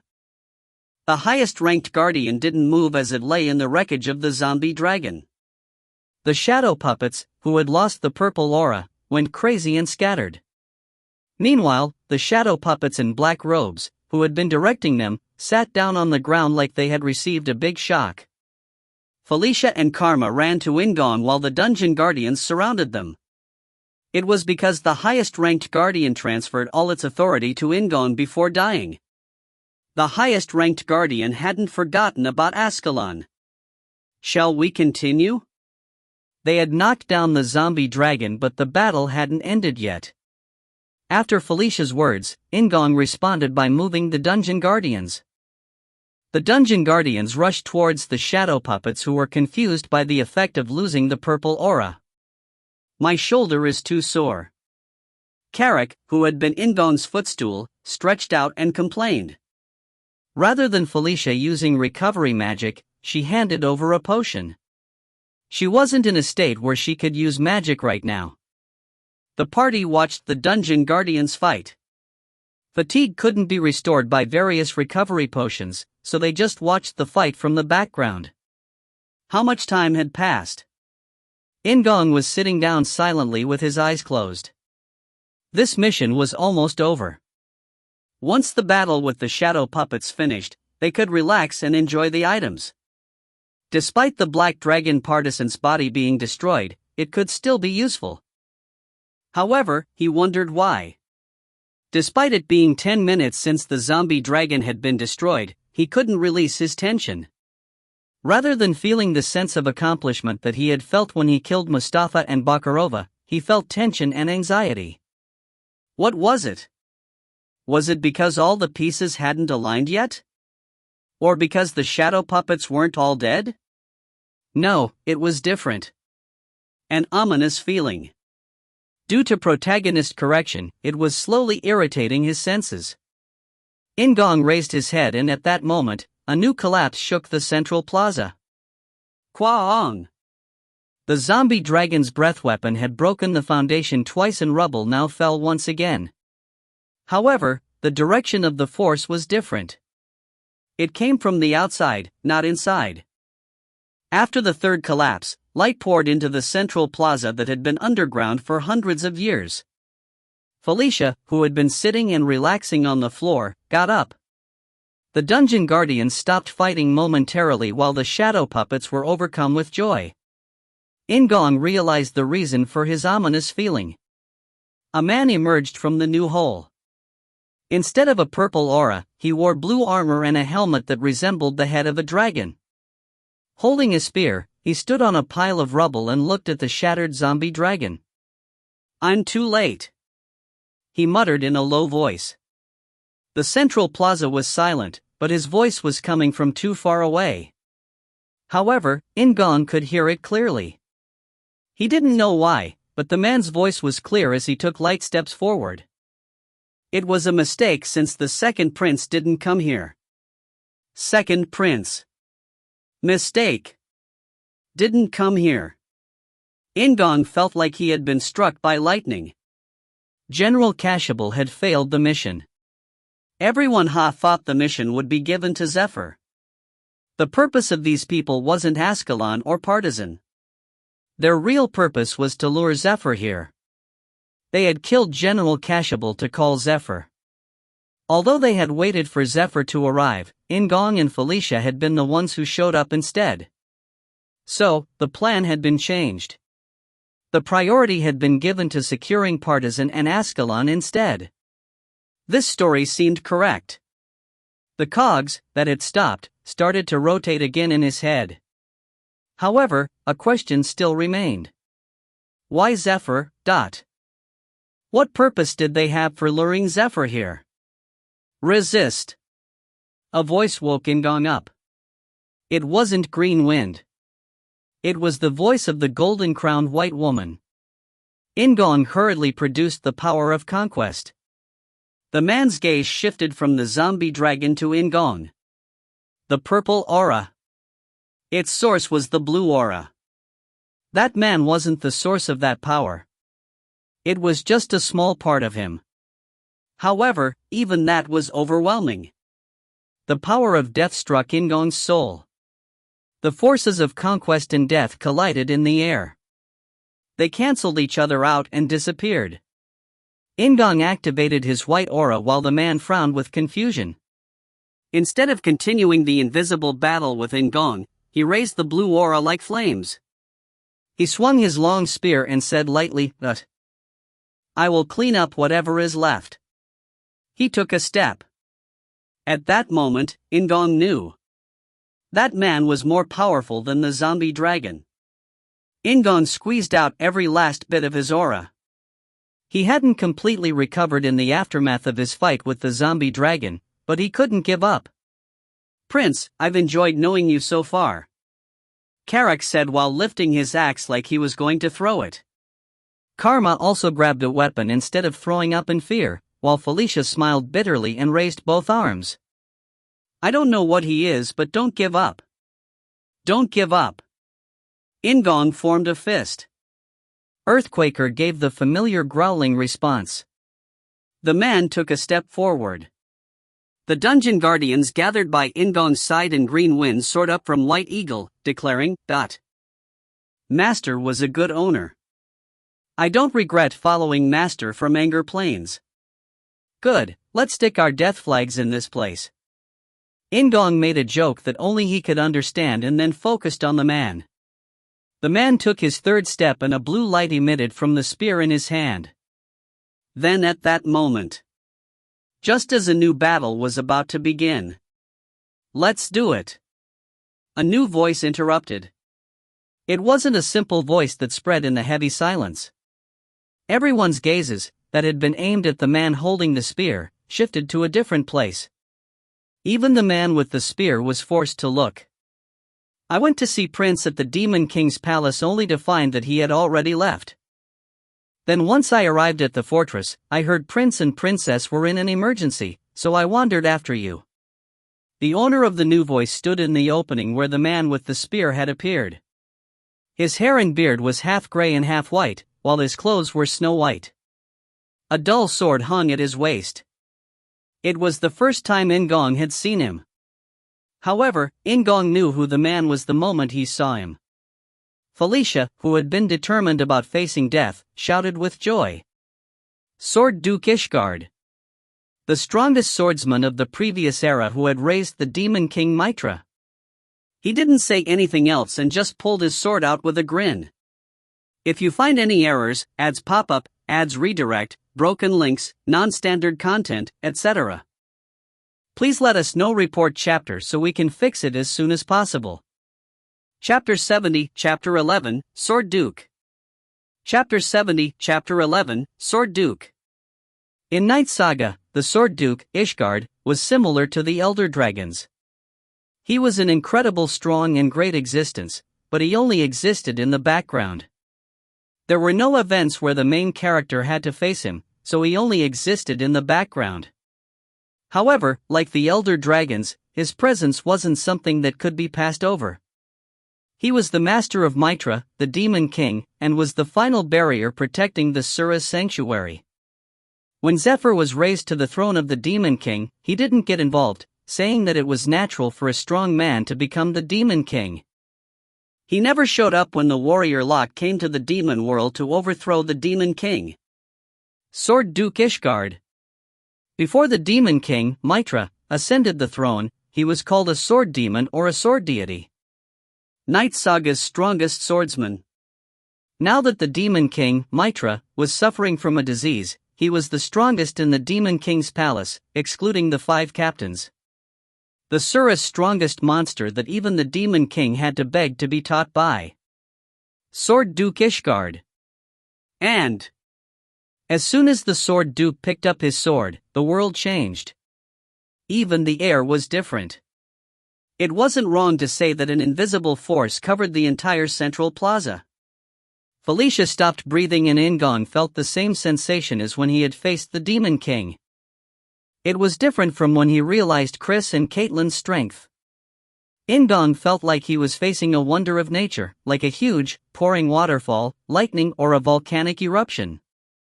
It was impossible for the current In-gong to tell how strong the person truly was. The man with the spear also emitted a strong energy, but he no longer dominated the situation like when he had first appeared.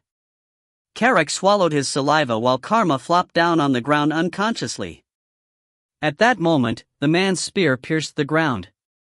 The blue aura exploded and the oppressive energy headed toward the Sword Duke. It was a heavy stab, but the Sword Duke didn't move from his place. He just swung his sword. Felicia didn't know what happened. There was a huge wave and the ground split apart violently. It was like a giant claw had scratched the ground. The man with the spear started his second strike. He rotated his sword toward the Sword Duke, but the Sword Duke still didn't move his legs. The second wave shook the central plaza. And then the third. The Sword Duke finally took his first step. At that moment, the man dropped his spear. He leapt through the air toward the Sword Duke and exploded with a huge burst of blue aura. It was literally an explosion. The blue energy, that had been condensed down to 1 point, swelled hundreds of times and a huge roar swept through the central plaza. Felicia shrieked as she watched. That wasn't all. It was a real explosion. The terrible power of the blue flames filling their vision could be felt. It was a power that could crush the central plaza as well as the whole fortress. And at that moment, the explosion was split in two. It was like it had been neatly cut by a sword and was destroyed. In-gong didn't know the principles. The party was surprised as the blue energy had split in two and simply vanished. Carrick was stiff as his mouth gaped open while Karma didn't know what was going on. However, In-gong embraced Felicia. Kia? Felicia shouted at the sudden motion, but In-gong didn't stop. He crouched down, pulling Felicia with him and shouted. Green wind. White Eagle responded to In-gong's call. The metal plates opened like wings to protect In-gong and Felicia from a new explosion. Kwa Kang, dot. Kwang. Kwang. Kwang. Explosions occurred in succession. In-gong looked over the top of White Eagle as he held Felicia and was able to see what had happened. The shadow puppets were exploding. There were some who held onto a dungeon guardian as they exploded while others stayed in their spots. Some of them exploded in the vicinity of In-gong, but White Eagle blocked all of those attacks. Prince! Carrick lifted his shield to protect himself and Karma. Instead of responding to Carrick, In-gong glanced beyond White Eagle and understood the implications of the explosions. They hadn't self-destructed in order to deal a blow to In-gong's party. It was in order to block all information about them from getting out. The man with the spear. He was strong. He seemed like he could kill the zombie dragon in one shot. However, such a powerful person chose to self-destruct. The Sword Duke had overwhelming strength, but the man who didn't hesitate to make such a choice was also amazing. Who was he? Who were the people who sent him? The simultaneous explosions didn't last long. Once the mini-map confirmed that all the shadow puppets had been destroyed, In-gong released Felicia and stood up. Well done, Greenie. In-gong praised White Eagle lightly. As expected, he heard Green Wind's complaining voice. Master. I am not Greenie. If I am Greenie, then Carrick is. Carrick? This wasn't it, The frown drawn on Green Wind's face seemed to say. In-gong laughed and recovered White Eagle before observing the status of the rest of the party. Are you okay? I'm okay, I'm just a little surprised. Felicia, who was still catching her breath, got up after responding. He turned toward Karak, who was pulling up the weak-legged Karma. It seemed like the new shield he just got from the Demon King's palace was almost gone. Lastly, In-gong turned toward the Sword Duke. The huge explosion from the man with a spear was destroyed by his step, and he was now stepping forward, towards them. Felicia whispered from next to In-gong. Sword Duke. He presented you with the dragon leather. In-gong nodded at the introduction and calmed his breath. Even though he knew that the Sword Duke was an ally, his heart was still pounding. Finally, the Sword Duke arrived in front of In-gong's party. He was tall. There were many wrinkles on his face, but strangely, he didn't seem weak or old. It wasn't due to the brilliant strength he had shown just a few minutes ago, but because he was dignified and none of the features of an elderly man could be seen. He gave up on discovering the status of the Sword Duke. Fending off the explosion hadn't been simple, but it was impossible to guess how much strength the Sword Duke had consumed. He smiled towards In-gong and Felicia and suddenly reached out to Felicia. Sixth Princess. Felicia lost her spirit. It was because the Sword Duke placed his hands beneath her armpits and raised Felicia like she was a child. Kayak. Put me down. Felicia blushed and yelled, but the Sword Duke didn't listen. Rather, he laughed even louder and threw Felicia into the air. He caught her waist and spun her round and round. Ha ha ha. You are so big now. You were just a tiny girl the last time I saw you. You've become a beautiful woman. Put me down. Down. Felicia whined while laughing, and after a few more turns, the Sword Duke finally placed Felicia on the ground. This isn't something to grumble about.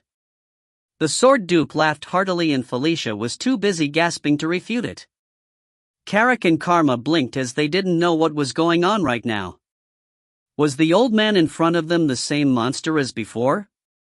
After he touched Felicia's head one last time, the Sword Duke turned toward In-gong. As the surprised In-gong jumped into an alert position, the Sword Duke smiled happily and asked with folded arms.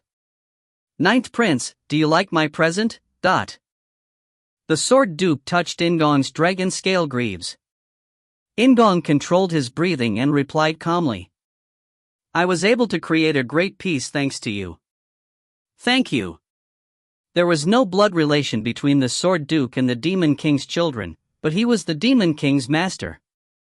He was an elder of the Sura, so the Demon King's children referred to him as a grandfather. He spoke casually to Felicia, but his words seemed a little more polite towards In-gong. I'm glad that it was useful. Unlike Felicia, it seemed like he hadn't met Shutra yet. Instead of the pleasure in his eyes when he saw Felicia, the Sword Duke looked at In-gong with curiosity. He turned towards the shattered bodies of the highest-ranked guardian and the Black Dragon partisan. So, what happened? In-gong told the Sword Duke all of his speculations. It wasn't a secret, and In-gong thought that the Sword Duke was at a level to deal with the issue. As the Sword Duke listened without saying anything, Felicia made a confused face in the middle. Those people were after Zephyr Orabioni? Perhaps. It isn't clear, but the man with the spear said that we had come instead of Second Prince. Despite being siblings, In-gong called him Second Prince instead of Zephyr Hyung. Karak asked In-gong. I couldn't hear that. What about Princess? Princess has the best ears among all of us. He had already witnessed Felicia's hearing a few times on Anger Plains. She shook her head. I didn't hear it. The man with the spear was a considerable distance away, and even his appearance itself was shocking. Karak asked In-gong again with a cautious look. Prince, were you perhaps hearing things? No, it is hard to explain, but I heard it clearly. In-gong didn't know why he could hear the man's voice either, but it absolutely wasn't a hallucination. Felicia nodded. It is strange, but it makes sense. Rather, it feels like a question has been resolved. It wasn't just me, but almost everyone in the Demon King's palace thought that Zephyr Orabioni would receive this mission. If this situation was created for the purpose of luring Zephyr Orabioni, then it would explain the death of General Kashabal and why they attempted to capture this fortress so late. Just like In-gong, Felicia also had doubts. The question is, what purpose do they have for pursuing Zephyr Orabioni? The simplest answer was to get rid of Zephyr, but Felicia didn't think so. Felicia couldn't properly measure the strength of the man with the spear, but she didn't think that Zephyr, the strongest royal child, would be hit by this preparation. Of course, variables existed. It was possible that they made some other arrangements for Zephyr. The Drake Ogre, Mustafa, and Skeleton King, Bakarova, that had appeared on Anger Plains. And the zombie dragon and man with a spear at Thunderdoom Fortress. As tension filled everyone's faces, the Sword Duke spoke. I can understand the general situation. It is a pretty interesting story. His expression was the same as when he first appeared. In-gong asked. Sword Duke, do you have any guesses? No. This is the demon world. These type of people have always been around. Prince and princess just need to grow well in the future. There is always a countermeasure. The Sword Duke laughed playfully and formed fists. It was a simple move, but it had the power to overwhelm the surroundings. Become stronger. If you develop the power to break through any danger, then all problems will be solved. It was a simple but clear answer. Indeed, he had broken down the threat to In-gong's party with clear power. Carrick stared at the Sword Duke with his full respect while Karma's eyes shone. Only Felicia sighed at his words and said, Then Sword Duke, why are you here? Although I am grateful for the help. The unexpected appearance of the man with the spear hadn't led to the Sword Duke's appearance, but Felicia already knew the answer, as did In-gong. The Sword Duke looked at In-gong and said, I came to see Ninth Prince.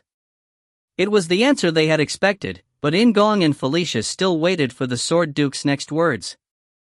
The Sword Duke met their expectations.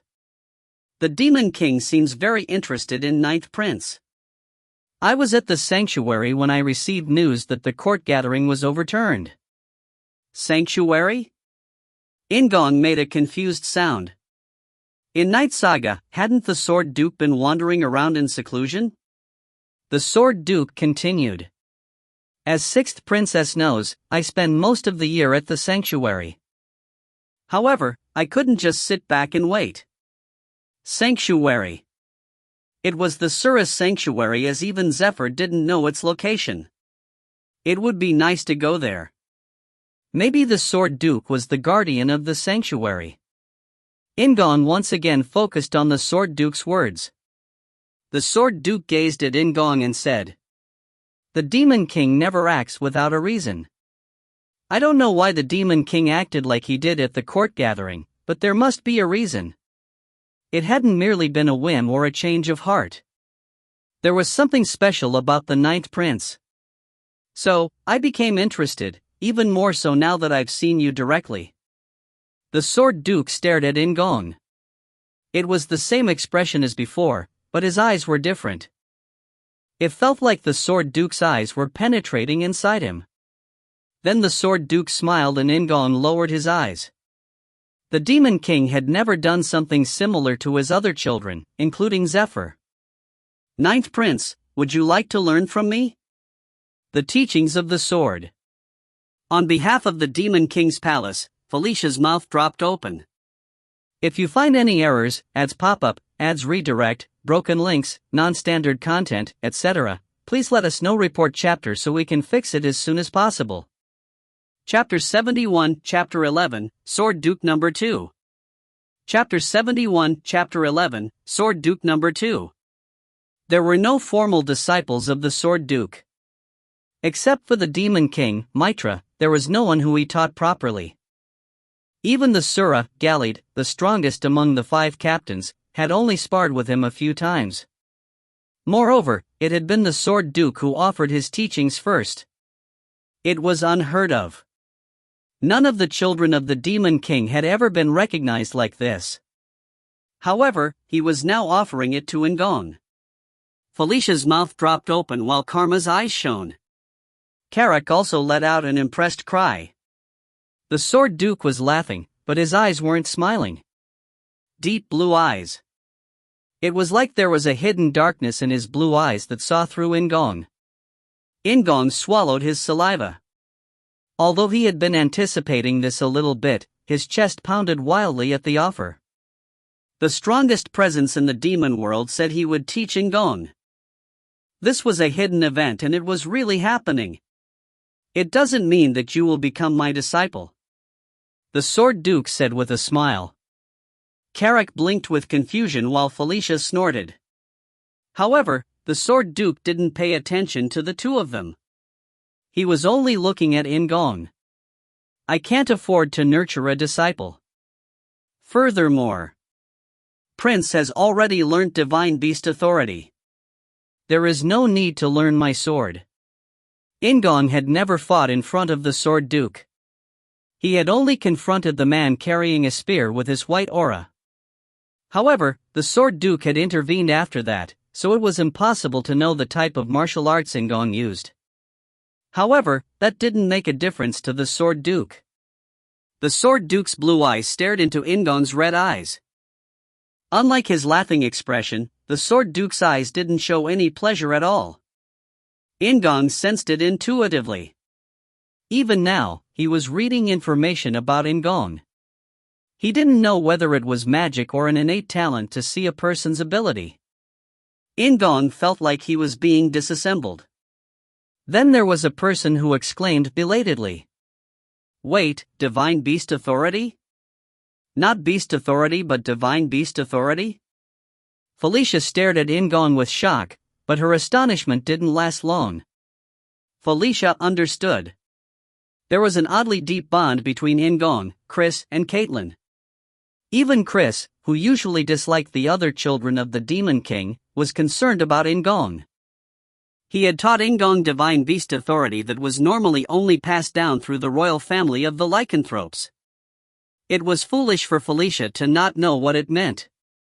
Felicia felt frustrated and disappointed, but she didn't express it and In-gong couldn't afford to look at Felicia. The Sword Duke continued to speak. Prince's body contains Divine Beast Authority and a mixture of other powers. Even I can't see all of them. It is really interesting. Moreover, the many forces aren't pushing against each other. They are cooperating nicely. What were the powers that the Sword Duke read? Did it include conquest? I think that Prince has just managed to learn Divine Beast Authority. At most, it has been a few months. However, this achievement is really amazing, but In-gong felt a cold sweat forming. The Sword Duke showed no apparent hostility toward In-gong. Even now, he was only expressing admiration and curiosity. However, In-gong couldn't help feeling tense. How many things could those eyes see through? The reason why the Demon King showed interest is probably different from me. When Second Prince was born, the demon world had instinctively sensed his strength. He was born with a crazy innate talent, but even then, the Demon King didn't express any interest. In-gong felt lightheaded. The Sword Duke's evaluation of Zephyr was beyond his imagination. A strong existence that the demon world had instinctively felt when he was born. What on earth? He couldn't even figure out what level it meant. Moreover, the talk about the Demon King. The Sword Duke assumed that the Demon King's interest wasn't due to the various powers inside In-gong. Then why had the Demon King shown interest in In-gong? Was it because he endured the Demon King's gaze at the first court gathering? The Sword Duke raised his body. In-gong's gaze naturally followed the Sword Duke, who shrugged and said, "Anyhow, I am interested in Prince. I would like to convey some enlightenment to Prince, so what do you think?" In-gong closed his eyes. He drove all questions from his mind and only focused on the Sword Duke. The Sword Duke's teachings. There was no reason to refuse. He wasn't In-gong's enemy. The Sword Duke's gaze was penetrating, but it wasn't hostile. In-gong took a deep breath and looked at the Sword Duke with a stiff expression. He stared straight into the Sword Duke's eyes and said with an awkward smile, "Please teach me." Carrick clenched his fists. Felicia sighed with relief and smiled. The Sword Duke also smiled. He raised his hand to In-gong's shoulder. "I came to Prince to teach you an aura management technique and a few skills. I will leave them to Prince's talent to learn." "I understand." The most common situation was for the conversation to stop here. In order to learn aura management techniques, some conditions were needed. However, that wasn't the case for the Sword Duke. "Then let's begin." Felicia, who had thought she couldn't be confused anymore, was surprised by the Sword Duke's words. The Sword Duke stretched out two big hands and grabbed In-gong's head.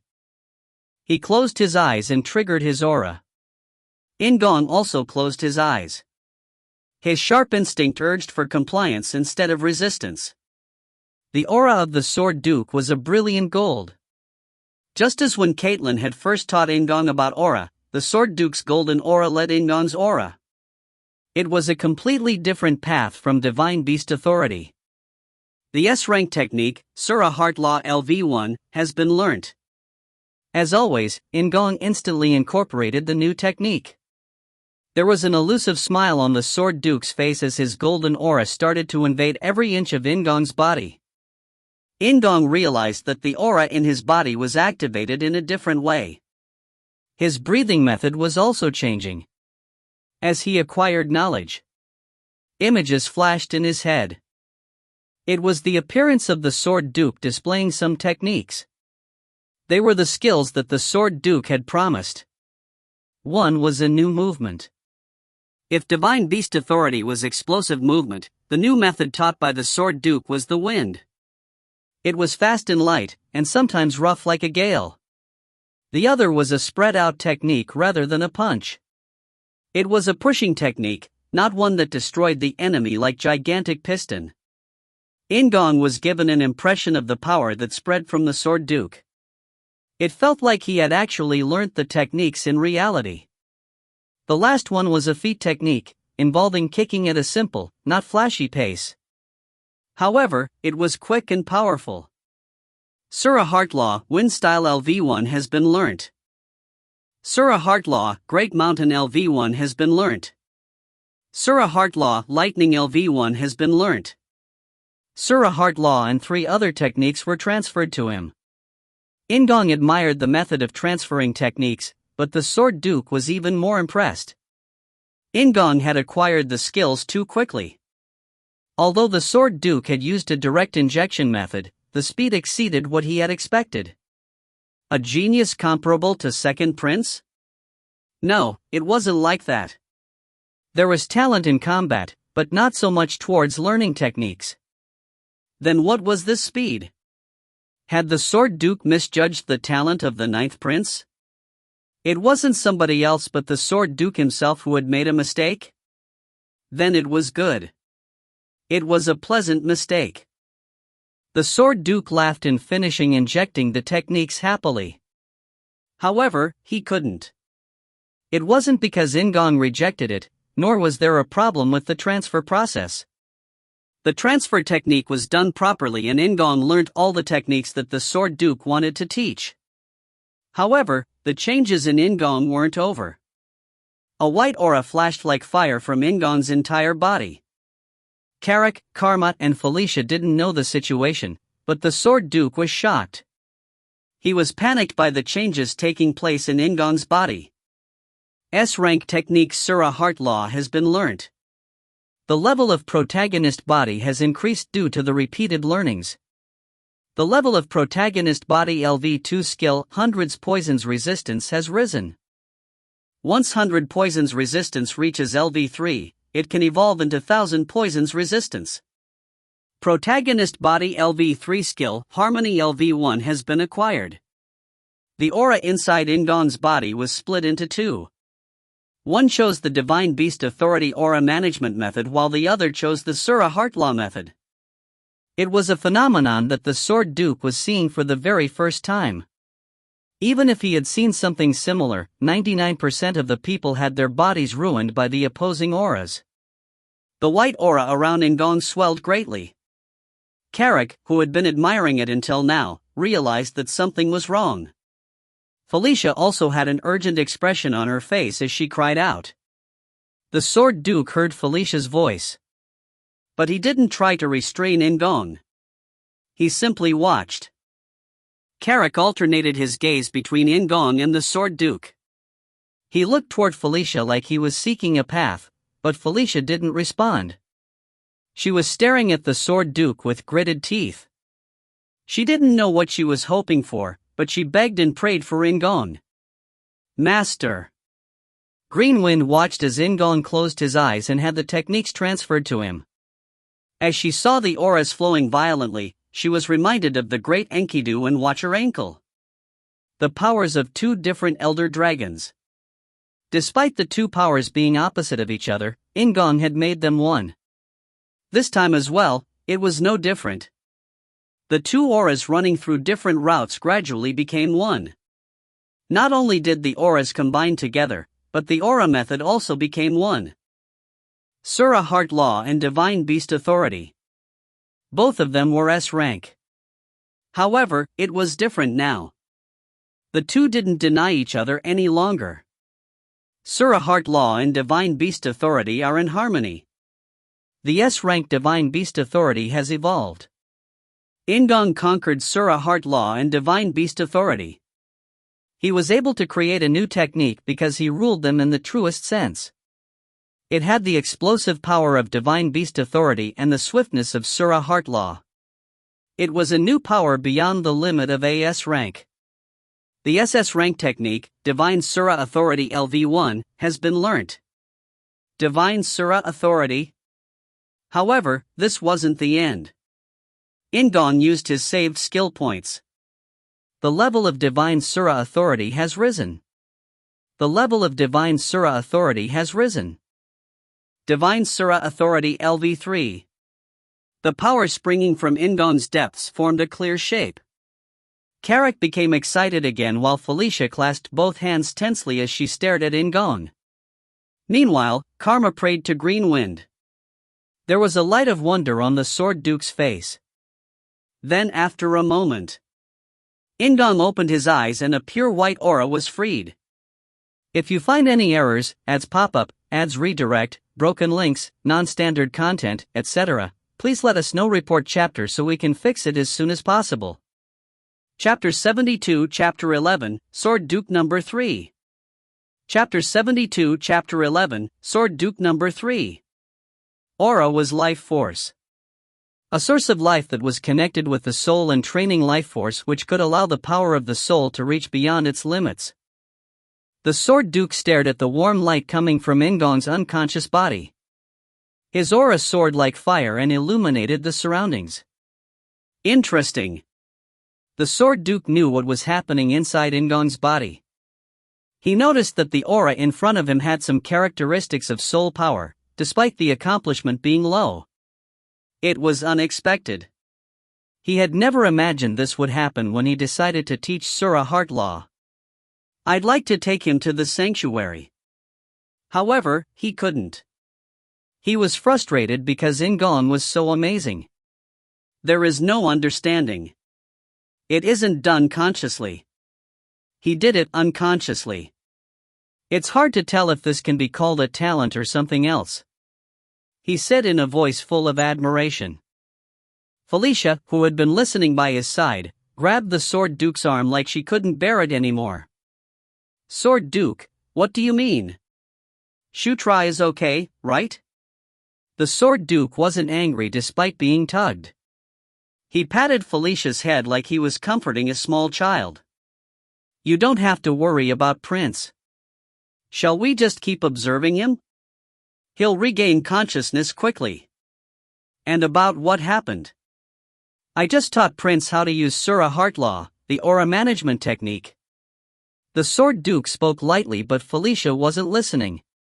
She ignored the Sword Duke's hands still stroking her head and covered her mouth with both hands. Sura Heart Law. Felicia knew about the aura management method. It was the aura management method that Gallied, strongest of the 5 captains, had learnt. It was particularly well known among the Suras. Yet he had taught In-gong Sura Heart Law. Felicia looked back at In-gong hurriedly while Carrick, who had been listening to the conversation, grunted with admiration. Karma noticed his reaction and asked Carrick in a small voice. Carrick, what is Sura Heart Law? I don't know, but based on Princess' reaction, it seems to be great. The Sword Duke laughed at Carrick's answer. These are good friends. Prince seems to be good at finding them. Carrick smiled at the praise. Karma responded to the Sword Duke with a small, timid smile. In this situation, Felicia was the only one serious as she grabbed the Sword Duke's hand again. You only taught him Sura Heart Law? If the Sword Duke only taught Sura Heart Law, then In-gong wouldn't have this response. There was something more important. The Sword Duke spoke without hiding anything. Prince has combined Sura Heart Law with Divine Beast Authority. Ha! 2 different aura management techniques have been combined. Based on Divine Beast Authority, a better aura management technique has been born. He shrugged like it wasn't that great. Felicia fell into chaos again. Although she hadn't learned aura, her brother Sylvan Doomblade had outstanding skills in aura. Therefore, she couldn't easily accept the Sword Duke's words. Combining different aura management methods? So soon after learning one of them, It defied common sense, but she didn't think that the Sword Duke was lying. The Sword Duke spoke with a generous understanding. Even Prince doesn't understand it. It took place unconsciously. So, it is interesting. Frankly speaking, it is fun. Aside from Second Prince, there is another monster. Sword Duke. Felicia called out with mixed emotions. Rather than responding, the Sword Duke turned to In-gong and exclaimed with shining eyes.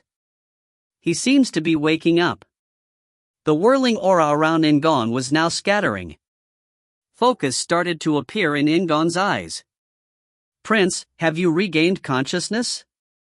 In-gong nodded slowly in response to the Sword Duke's question. He felt dizzy, but it wasn't enough to make him collapse.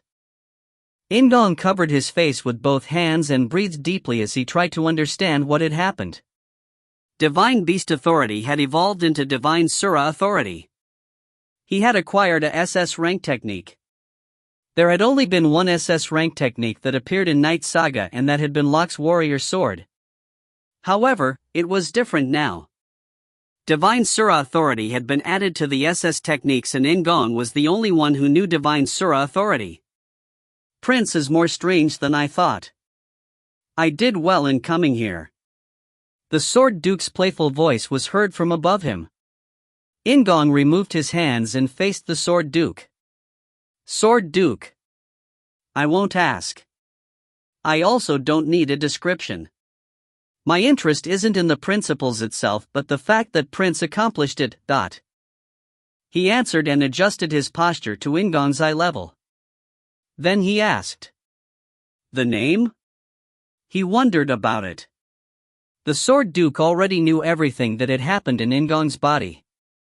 Therefore, In-gong replied truthfully instead of lying. Divine Sura Authority. Divine Sura Authority? A simple but good name. I'll look forward to seeing your accomplishments grow. I'll be watching. The Sword Duke finished with a strange smile before stepping backwards. Then Felicia came to In-gong like she had been waiting. Shutra, are you okay? Felicia's eyes were red. In-gong laughed and nodded. Yes, I'm okay. Thank you for caring, Nuna. You are okay. It's a good thing. Felicia sighed with relief, and Carrick started to laugh heartily. Then the Sword Duke, who was watching, knocked against Felicia's shoulder. "Princess, there is something I wanted to ask you." "Me?" "Yes. How familiar has Ninth Prince and Sixth Princess become?" "Huh?" Felicia narrowed her eyes, but the Sword Duke asked again with a serious expression. "I mean it. How close are the two of you?" Felicia glanced back reflexively at In-gong with an unsure expression. She covered her face and replied hesitantly. "Well, I don't dislike him?" Carrick stared at Felicia incredulously while Karma held back her laughter. In-gong looked at Felicia's reddening ears and said mischievously, "Really? What if I really like Nuna?" "Oh." Felicia's face reddened. She made a helpless sound out of embarrassment. The Sword Duke sighed. "It is a bit strange to see such embarrassment, but it is good." Instead of replying, Felicia simply pouted. The Sword Duke continued speaking. "Sixth Princess, I am telling you to protect Ninth Prince. Keep today's work a secret." It was clear what he was talking about. It was the birth of divine Sura authority. In-gong had created a new aura management method. There is already quite a lot of interest in Ninth Prince. There is no need to increase the gazes. Felicia nodded at the words. She was also aware of all the eyes on In-gong. The events at Thunderdoom Fortress would probably attract even more attention. You can tell Fifth Prince, Seventh Prince and Eighth Princess are fine as well. They were the ones who taught him divine beast authority. I understand. I'll do so. Once again, Felicia made a relieved smile as she turned towards In-gong.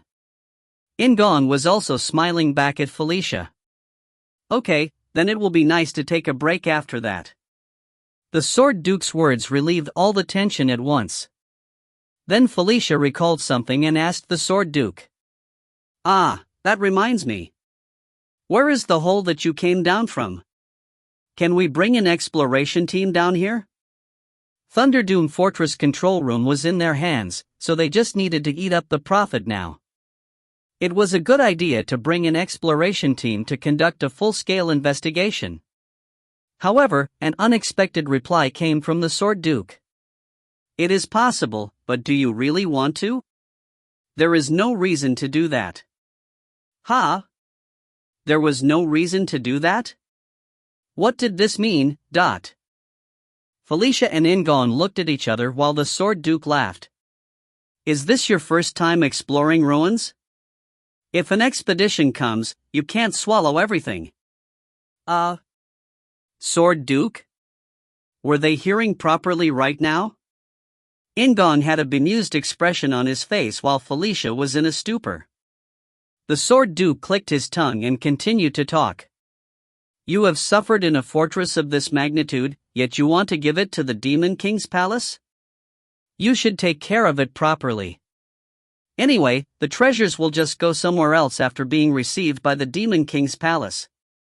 So, just call the expedition after you have collected everything. The Demon King did the same when he was a prince. Why shouldn't Prince and Princess do this?" He winked lightly at the end. Now, In-gong started to feel disoriented. However, the Sword Duke didn't care about In-gong's and Felicia's reactions and pointed to a distant place. In particular, the body of that black dragon. "Take it. It will be useful in many ways.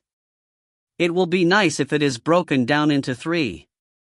At that moment, something flashed in In-gong's head. Felicia exclaimed. Wait a minute. Into 3? Dividing into 3? Was that right? Payment for travel expenses. Isn't that right? The Sword Duke said with a pleased grin while In-gong and Felicia had the same expression on their faces. And the Sword Duke took Carrick and Karma to the body of the Black Dragon, Partisan. It was in order to disassemble Partisan's body. Rather than following the Sword Duke, In-gong grabbed Felicia's hand. Nuna, please wait as I have something to say. Felicia turned back to In-gong and nodded.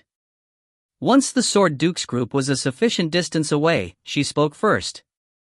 Is it about the magic that puts things away in another space? As expected, she was a great magician. She had only seen it a few times in today's battle, but she had already grasped the situation. In-gong nodded slowly. That's right. It is about that.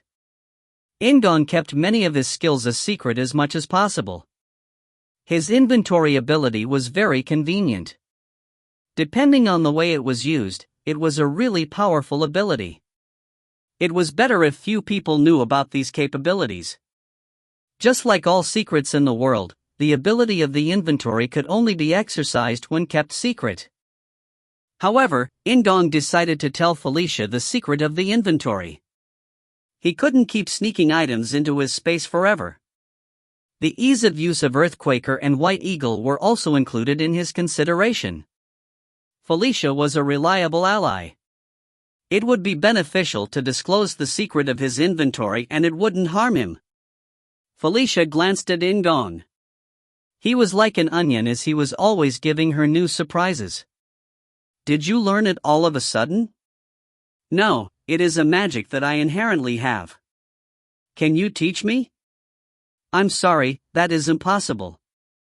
This isn't the type of magic that can be taught. This wasn't a lie. Felicia stared into In-gong's eyes for a moment before nodding. Well, I understand. It hasn't been a long time since we've become friends. I will keep it a secret. Thank you. Felicia didn't reply. She just approached In-gong closely. Excuse me, what is it? Do Caitlin and Chris know? In-gong rolled his eyes while Felicia covered her face with a fan. He refrained from laughing and answered. No, the two of them don't know yet. Really? Felicia's voice was cheerful. She looked so cute that In-gong could barely hold back his laughter. Anyway, Nuna. Should I reveal the magic to the Sword Duke? There were many items, not including the Black Dragon's body. At first glance, it seemed like a special magic bag, but he wondered if such a lie would get past the Sword Duke. They had a good relationship, so he didn't want to spoil it by lying. After In-gong's question, Felicia stared at the Sword Duke and shook her head. Will he even care? I was thinking the same thing. They had only spent a short time together, but it was enough to understand the Sword Duke's personality. And a few minutes later, the Sword Duke responded exactly as expected. Use it comfortably. I also have a similar tool. That was the end. As they disassembled the body of the Black Dragon, the Sword Duke pointed to it and asked, Prince and Princess, what are you going to do with it? There was damage after it became a zombie dragon, but there were still many parts that could be used. In-gong glanced at his dragon scale greaves and replied, I'm going to use it in the smithy at the Demon King's palace. Princess? Me too. It was natural. The most outstanding blacksmiths that In-gong and Felicia knew were at the Demon King's palace. However, the Sword Duke looked displeased. The blacksmiths or the Demon King's palace are very good, but such good materials are a waste for the Demon King's palace. So, why don't you meet my friend? Someone you know? Felicia's eyes shone. The Sword Duke liked the response and continued. Yes, my interest is deepening, so tell us. Who is it? In-gong was also excited. A friend of the strongest swordsman, the Sword Duke. He didn't know the name, but he was already looking forward to it. The Sword Duke nodded. Wait a minute. It isn't good to be too excited. Do Prince and Princess know the name Amita? Felicia nodded while neither Carrick or Karma replied. However, In-gong was different. His eyes widened and he cried out. Amita! Amita Ignatia! Of course, he knew it. It was a name that he had to know. The meeting with Amita had been a hidden event in Knight Saga. Amita Ignatia. The best blacksmith in the demon world who handled the last flame. The Sword Duke's description followed. If you find any errors, ads pop up, ads redirect, broken links, non-standard content, etc., please let us know. Report chapter so we can fix it as soon as possible. Chapter 73, Chapter 11, Sword Duke number 4. Chapter 73, Chapter 11, Sword Duke number 4. It is obvious, but they are a blacksmith. Ninth Prince, how much do you know about Amida? The Sword Duke asked, stroking his beard. Fortunately, the question seemed to source from pure curiosity, rather than any doubts. It made sense to In-gong. He had said Amida's first and last name. He had been so excited that he made a small mistake. Instead of revealing his agitation, In-gong's face showed only excitement. I heard a story related to them when I was a child. The legend of the blacksmith who handles the last spark of fire. I didn't think they were a person who actually existed. Amida was sometimes a man and sometimes a woman. Due to the freely changing gender and age, there was a story that Amida was a clan or group who shared a name, not an individual. In-gong also didn't know the identity of Amida. There had been a theory among Knight Saga fanatics that Amida was a polymorph dragon, but that was just a guess. Maybe they are like Greenwind. Anyway, it was clear that Amida was the best blacksmith in the demon world that dealt with the last flame. The last flame meant the first fire that had appeared when the world was created. Despite being the first flame, it was called the last flame due to a prophecy. The world would be destroyed when the last flame went out. The first and last flame. An existence that started and ended with the world. The last flame was a myth. Therefore, all weapons made with the last flame retained its own divinity despite not being blessed with the sacred symbol of a god. Meeting Amida in Knight Saga literally depended on luck. The place and time where Amida emerged was completely random. Despite clearing Knight Saga 10 times, In-gong had only managed to meet Amida 3 times. Amida was a person who was difficult to meet. The meeting itself was good since they were called the demon world's best blacksmith. In-gong didn't explain all of this.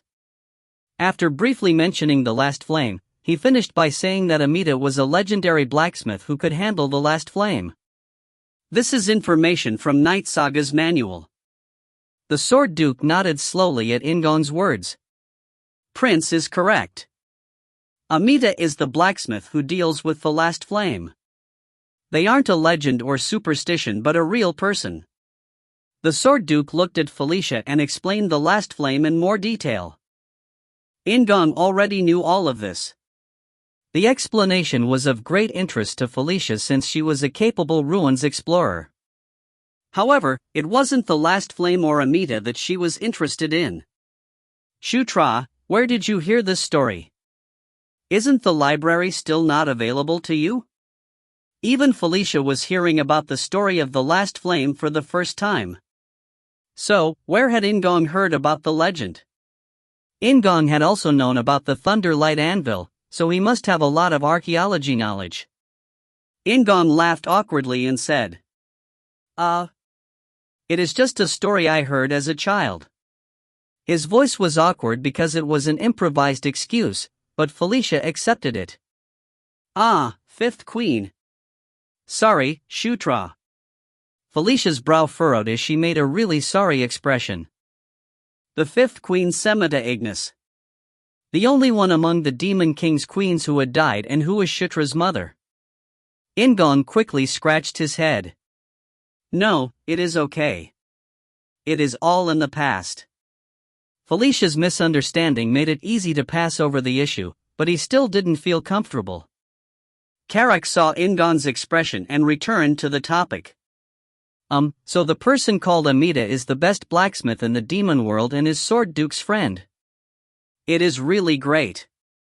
Karma, who had been keeping her mouth shut, cried out in a lively voice. It was a type of courage to try and change the atmosphere. Thanks to his 2 faithful subordinates, In-gong could laugh and agree with Karma's words. The legendary swordsman was friends with the best blacksmith of the demon world. Indeed, legends played with other legends. The Sword Duke patted Karma's head and lifted the sword hanging from his waist. That person is the one who made this sword. They also made the Demon King's sword. The outward appearance of the Sword Duke's sword was very plain. There were no patterns or decorations on the sheath, and only a red cord was wrapped around the handle of the sword. However, no one here could think of the Sword Duke's sword as ordinary. It had been made by the best blacksmith in the demon world. Moreover, the Sword Duke said that the Demon King's sword had also been made by the same person. The Demon King's sword. Despite all the weapons that could be obtained traveling around the demon world, it was the best sword with the highest damage. Additionally, In-gong knew of one more of Amita's works. The strongest weapon in Knight Saga, even surpassing the Demon King's sword. The Warrior's Sword. It was one of the elder dragons, Guardian Keian, who had prepared the materials for the sword and imbued it with all types of powerful magic, but Amita had been the one who made the sword. In-gong's chest started throbbing. So, the meeting with Amita was very anticipated. Felicia, Carrick and Karma also contained their excitement as they swallowed their saliva. They were confident of Amita's abilities after hearing that they had made the Demon King's sword. They like to be cooped up in isolation. They also don't like meeting people, but if you give my name, Amita will meet you once. Whether or not they will take the job depends on prince's and princess capabilities. The Sword Duke grinned and stepped back. It meant that he wouldn't really meddle in this matter. They could travel to meet the best blacksmith in the demon world only to be turned away. However, Felicia just smiled peacefully. Well, Shutra will manage to pull it off somehow. I'll just sneak in with him. Right, if it is Prince, then he can somehow do it. I think so as well, Master. I believe in His Highness. Carrick, Greenwind, and Karma agreed in turn. There was no basis for this belief, but the faces of the four people were filled with faith. In fact, In-gong wasn't much different from the four. It will work out somehow. Because he was the protagonist. He joked inwardly. Looking back on what had happened so far, there had been many unexpected incidents. He wasn't thinking of just leaving after meeting Amita. There was no need to panic so early. If it was impossible from the beginning, the Sword Duke wouldn't have mentioned it. Moreover, it had only been 3 times, but Amita had made something for In-gong in Knight Saga. He knew roughly what to do to convince Amita to take the job. The Sword Duke laughed in amazement at Felicia's, Carrick's, and Karma's infinite trust in In-gong and said, "I'll let you know where that person has been lately. You should go as soon as possible since you never know when Amita may move to another place." It made a lot of sense. In Knight Saga, Amita never stayed long in one place and roamed the world. But don't worry too much. They should be staying in this place for another half a year. In-gong sighed in relief at the Sword Duke's further explanation. On the other hand, Felicia was still worried and stepped closer to the Sword Duke. "Sword Duke, will we be able to meet Amita on the way back to the Demon King's palace? Don't you think you should report back first?" He. Felicia laughed awkwardly. It was too far from Felicia's usual self that she looked awkward. But she is still cute. In-gong sneaked a peek at the Sword Duke. The Sword Duke burst into laughter after seeing Felicia's actions. "That's good. I can't help but listen since you are so different from your normal self." Felicia's face reddened. The Sword Duke patted Felicia's head once before turning his attention to In-gong. "If you go back this time, you'll probably get more attention than before. So, it is better to meet Amita before returning." It was the reason for Felicia's uncharacteristic actions. "I will create a proper mission to investigate the ruins. You will join in order to support me. It might sound strange, but you will help the Sword Duke."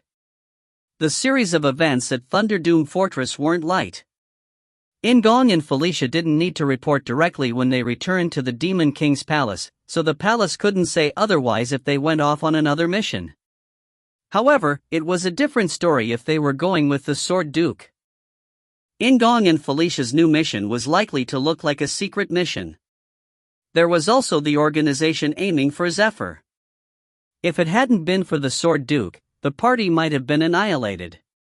However, there was no way they could hide in the Demon King's palace. Moreover, this was the demon world. These type of threats weren't unheard of. In the first place, the children of the Demon King were given missions. In-gong stared at the Sword Duke once again. Not only had he saved their lives from the man with the spear, he had also handed In-gong a new S-rank technique. That alone made him thankful, but he was now giving him the location of Amida. In-gong was sincerely grateful to the Sword Duke. "Thank you, Sword Duke. Prince has caught my interest. It isn't common, so I am doing some unusual things." The Sword Duke seemed like a friendly neighborhood grandfather, but that wasn't the case for everyone. In the past, the man called the Sword Duke hadn't been kind at all. "Anyhow, it seems like we have talked about everything necessary. You look tired, so why don't we take a break? Have a bath and a meal." Felicia and Karma's eyes lit up at the Sword Duke's proposal. Compared to a meal, the two of them wanted to take a bath. They had the control room, so it wouldn't be difficult to find a place to rest. Moreover, Delia had been left in the control room. She was a good example of an aide, so she had likely secured such places already. "I will take care of disassembling the body of the Black Dragon. Don't worry about it, Dot." The Sword Duke winked as he pointed his sword to the Black Dragon. In-gong and Felicia nodded.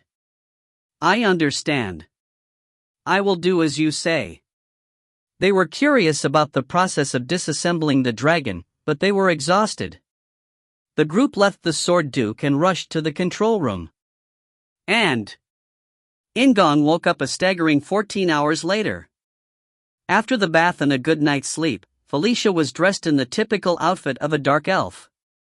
The fortress attack is virtually over. The control room was in their hands, so they didn't have to worry about any more traps.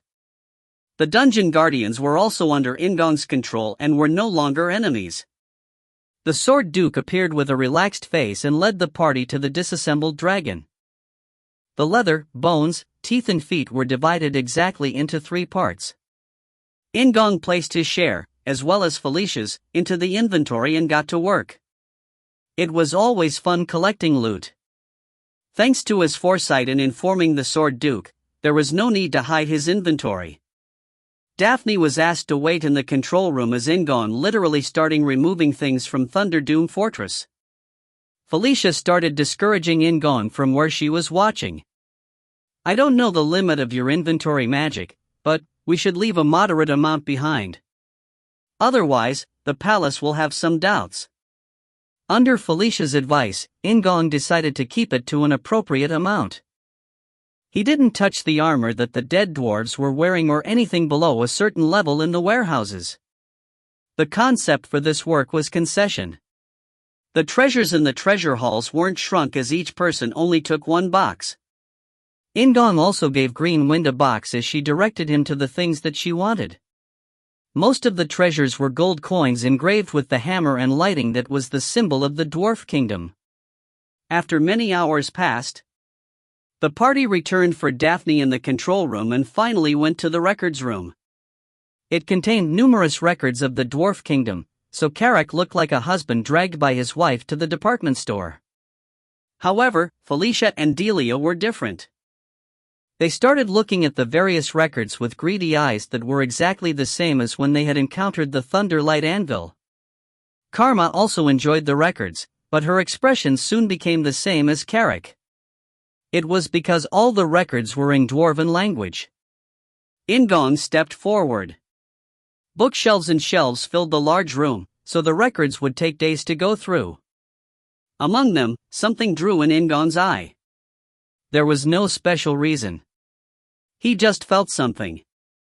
It was at one end of the room, in a place so old that the record was stored as a slab, not a book. In-gong pulled at one of the stacks. It had protection and weight reduction magic on it, so the slab was very light despite being 50 centimeters in length and width. A picture was drawn on the slab. It was a picture in which two different groups were symmetrical to each other. There were 6 dragons located on the right side. 4 people were located on the left. Despite it being a slab, the engraved picture was very elaborate. In-gong instantly recognized 2 of the 6 dragons. The Great Enkidu and Watcher Ankle. They were the 6 elder dragons. In-gong swallowed his saliva inadvertently. He also found a familiar face in the group that was opposite the elder dragons. The golden-crowned female with white hair. She stood at the forefront of the people. If you find any errors, ads pop-up, ads redirect, broken links, non-standard content, etc., please let us know. Report chapter so we can fix it as soon as possible. Chapter 74, Chapter 11, Sword Duke Number 5. Chapter 74, Chapter 11, Sword Duke Number 5. The voice of the woman he had heard every time he used the power of conquest. The beautiful woman who emerged in his head in every moment of crisis. It was only a cold, gray slab, but In-gong naturally colored in the picture engraved on the slab. A golden crown, white hair, mysterious red and blue eyes. Conquest. That was her name. She wore pure white clothes and led the group. War. He looked at someone behind the white woman and was naturally able to recall the color. If the woman wearing the crown was pure white, the woman in armor was crimson. The woman surrounded by flames was wearing red, blood-like armor. Her eyes were thick and dark blue. They were eyes that reminded him of the Sword Duke. Additionally, there were 2 men behind the women. One was blue and the other was black. Unlike the previous 2 women, he couldn't recall them in his head. 4 people. Ankle had called In-gong a conquest knight. If so, did the power of conquest come from these 4 people, particularly the white woman? In-gong's eyes rolled as he thought. The 4 people had been drawn exactly opposite the elder dragons. Why were they a mirror image? Did the 4 people and the elder dragons have a hostile relationship with each other? The elder dragons were said to have godlike powers. The 4 people were opposite them. This might mean the 4 people were godlike beings comparable to the elder dragons. Watcher Ankle. In-gong had only faced her for a short time. He had merely heard her voice emerge from Green Wind's mouth. However, In-gong hadn't felt like she was an enemy. After conquering Green Wind and taking Ankle's dragon heart, instead of thinking of her as an enemy, he felt closer to her. Why? Didn't the 4 people have a hostile relationship with the elder dragons? Or did the composition of the picture mean something else? In-gong tried to find any new clues in the slab, but the slab didn't have any writing around the picture. He looked at other slabs nearby but couldn't find anything related. Conquest Knight. Conquest in war. The identity of the remaining 2 were unknown. However, their relationship with the elder dragons. Why did they have a record stored in Thunderdune Fortress? In-gong looked back at the white woman. She had a very determined and calm face. He had never seen a different expression on the white woman. In-gong glanced at the picture one last time before putting it back where it had been originally. He wanted to take it but couldn't put it in his inventory due to the special protection magic around the archives. At that time, he heard a whisper from Green Wind. Master, can you come over here? I have done something worthy of praise. Look quickly. There was a lot of excitement in her voice. It was a cute childlike voice that bounced continuously. In-gong smiled involuntarily and turned in the direction of her voice. What's going on? I found a record for the elder dragons. The dwarves in this fortress seem to be really interested in dragons. Green Wind swung her arms while she sat on White Eagle. She was translucent like a ghost, but her smile was vivid. This way, this way. Instead of a slab, a large book was waiting for In-gong. There was a stand that the book was placed on, but the stand was made for a dwarf, so it was a little uncomfortable to use. In-gong solved the problem by sitting on White Eagle, and Green Wind sat next to him, urging In-gong on again. There is some related content here. She had been born from the fragment of ankle, so she could also read the dwarf characters. In-gong read the letters that Green Wind was pointing at, slowly. Violent Kaltine. An elder dragon with the power of fire. Isn't this useful information?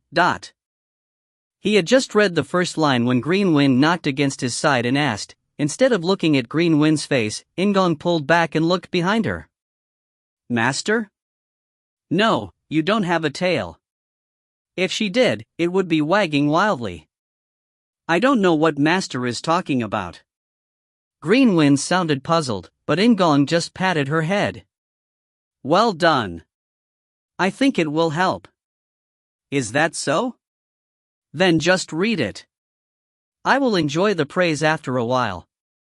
Instead, I'll ask for the praise to last a little longer. Her smiling face was really pleased. It wasn't merely about the praise, but because she had been helpful to In-gong. In-gong patted her head a few more times before focusing on the contents of the book. It was a legend about the residents of Violent Kaltine. The elder dragons had aliases that matched their characters. Enkidu was the tyrant with the power of destruction. Ankle was the gentle mother and compassionate to all, while Kayin was the wise and thoughtful sage. Violent Kaltine was the warrior. He was remembered as a hot dragon due to his violence, but he was closer to ice than to fire. Kaltine wasn't easily rattled, and he looked at everything with calm eyes. A cold flame. A silent warrior who didn't pull out his sword easily, but once he did, the world would burn with his intensity. Like the other elder dragons, he was missing. The information in the book was about an old lair that Kaltine had stayed in hundreds of years ago. The book itself was created hundreds of years ago. So, it has been almost 1,000 years. Suddenly, Ankle's death popped into his head. She had lost her life 1,000 years ago. Ankle's death. The elder dragons disappearing from the world. In-gong stopped those thoughts and focused on the book again. It was a map from hundreds of years ago, but he could instantly tell where the map was pointing to when he saw it. It isn't far. It was very far from where In-gong's party was, but it was near to where they were going. It was the place where Amita, the best blacksmith in the demon world, was staying. According to the Sword Duke, Amita was staying near Spider Forest. Spider Forest was close to the land of the lycanthropes, while Kaltine's old lair was at Sun Lake, to the north of Spider Forest. An elder dragon with the fire attribute had his lair at a lake. Numerous Knight Saga fanatics had searched for Kaltine's lair and hadn't found anything. It seems like this journey will be a set of destinations. After the work with Amita, he was going to meet Chris and Caitlin, but he now added Kaltine's lair as another destination. If the journey went as planned, he could expect a nice upgrade in terms of equipment. Have you read everything? Master, what do you think? Green Wind asked, having run out of patience. Instead of saying anything, In-gong just kept on stroking Green Wind's head. And In-gong's group stayed at Thunderdune Fortress for 4 days. After they finished going through the armory and treasures, Felicia started exploring Thunderdune Fortress as a ruins explorer, not a treasure hunter. In-gong spent half the day in the archives and the other half in an empty room training.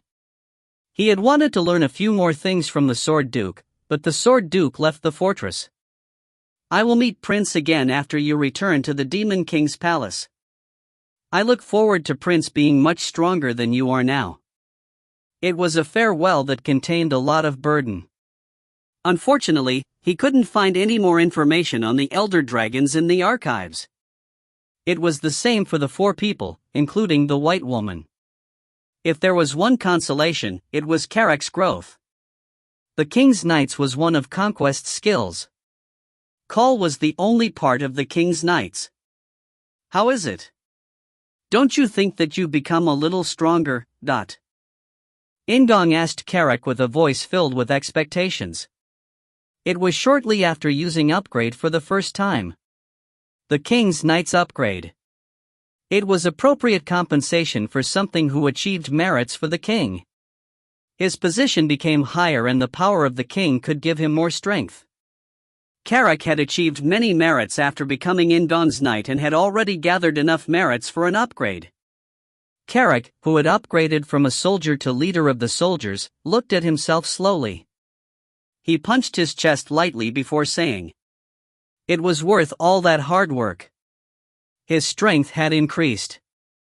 In particular, his mood had improved significantly. Even though he struck his chest, he never felt sick. That wasn't the only effect. Carrick didn't know yet, but his resistance to various attributes, including fire, had increased greatly. He also had a stronger resistance to poison, which meant he could now endure a light poison. Indeed, the king's shield. Once call was used, he would become In-gong's shield, so In-gong nodded with satisfaction. "Please keep working hard in the future." Carrick made a strange expression after In-gong's encouragement, but it was only for a short moment. Within seconds, he smiled and tapped the newly received dwarven magic shield. Karma looked on with envy as she formed fists and declared, "I'll work hard as well." If Carrick was his shield, then Karma was his shuttle. She was like a moving vehicle for others who weren't In-gong, but it was still useful. Looking at Karma's shining eyes, In-gong was reminded of Caitlin. Won't she be amazed? In-gong's current strength was no comparison to what it had been when he had last seen her. Caitlin would be greatly surprised at his appearance. Once he was in the land of the lycanthropes, he was thinking of sparring against Caitlin. Even if he didn't use Earthquaker and White Eagle, In-gong felt like he could do fairly well against Caitlin. Will she freak out if she knows about Divine Sura authority? He was looking forward to Caitlin's and Chris' reactions. The next morning, after Felicia confirmed that the party from the Demon King's palace had arrived at the nearby village, In-gong's group left Thunderdune Fortress. Felicia stared at Thunderdune Fortress with eyes that were just as sad as when she had to leave the Thunderlight Anvil, but it was unavoidable. Although the Sword Duke had said it would be okay for at least half a year, she couldn't rest assured after knowing about Amita's wanderlust. It was better to hurry as much as possible. Then 3 days after In-gong's party had departed from the Thunderdune Fortress, a new person arrived in order to lead the fortress exploration. It was the second Prince Zephyr Ragnaros. And the fact that General Kashable's death had been a trap to lure Zephyr had been reported to the Demon King's palace. The Draconians, who occupied prestigious positions in the palace, were furious that their prince was targeted, but Zephyr remained calm. He chose the Thunderdune Fortress exploration mission, but the Demon King, Mitra, did not show any signs of interest. There were many stories about Zephyr. There were those who called Zephyr arrogant and provocative while others praised the second prince. Zephyr behaved as usual after he arrived at Thunderdune Fortress. He examined the remnants of the shadow puppets, reviewed the progress of Thunderdune's exploration and, after completing various office work, looked at the traces of fighting. He carefully examined the place where the man with the spear had self-destructed, then he visited the armory, treasure rooms, and archives. Zephyr entered the records room alone and didn't look at the list of information logged by Felicia. Despite it being his first visit, he moved forward without any hesitation. A strong attraction that couldn't be defined led Zephyr to one area. Just like In-gong, Zephyr stood in front of a pile of slabs. He also pulled out the same stone slab that In-gong had chosen.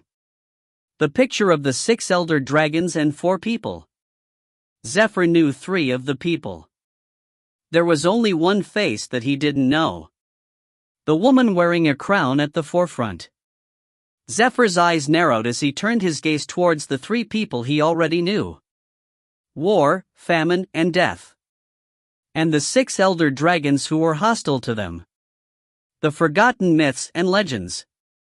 It was a picture from a long time past, 1,000 years ago. The crowned woman caught Zephyr's eyes once again before he put the slab back where it had been. Rather than searching for other records, he recalled the feeling he had sensed at the central plaza. The aura of death that remained in the place where the man with the spear had self-destructed. Zephyr slowly closed his eyes. That line that had once been broken was continuing again. If you find any errors, ads pop-up, ads redirect, broken links, non-standard content, etc., please let us know. Report chapter so we can fix it as soon as possible. Chapter 75, Chapter 12, Legend. Chapter 75, Chapter 12, Legend. After leaving Thunderdune Fortress, they moved along the mountain range, toward the northwest. It wasn't easy to find monsters, beasts, or people in the forests near the lycanthrope territory. On the third day of moving by carriage. After finishing the camping arrangements, In-gong stood topless in the middle of a clearing. His special training was starting. Okay, here goes. In-gong breathed quickly and cast a spell.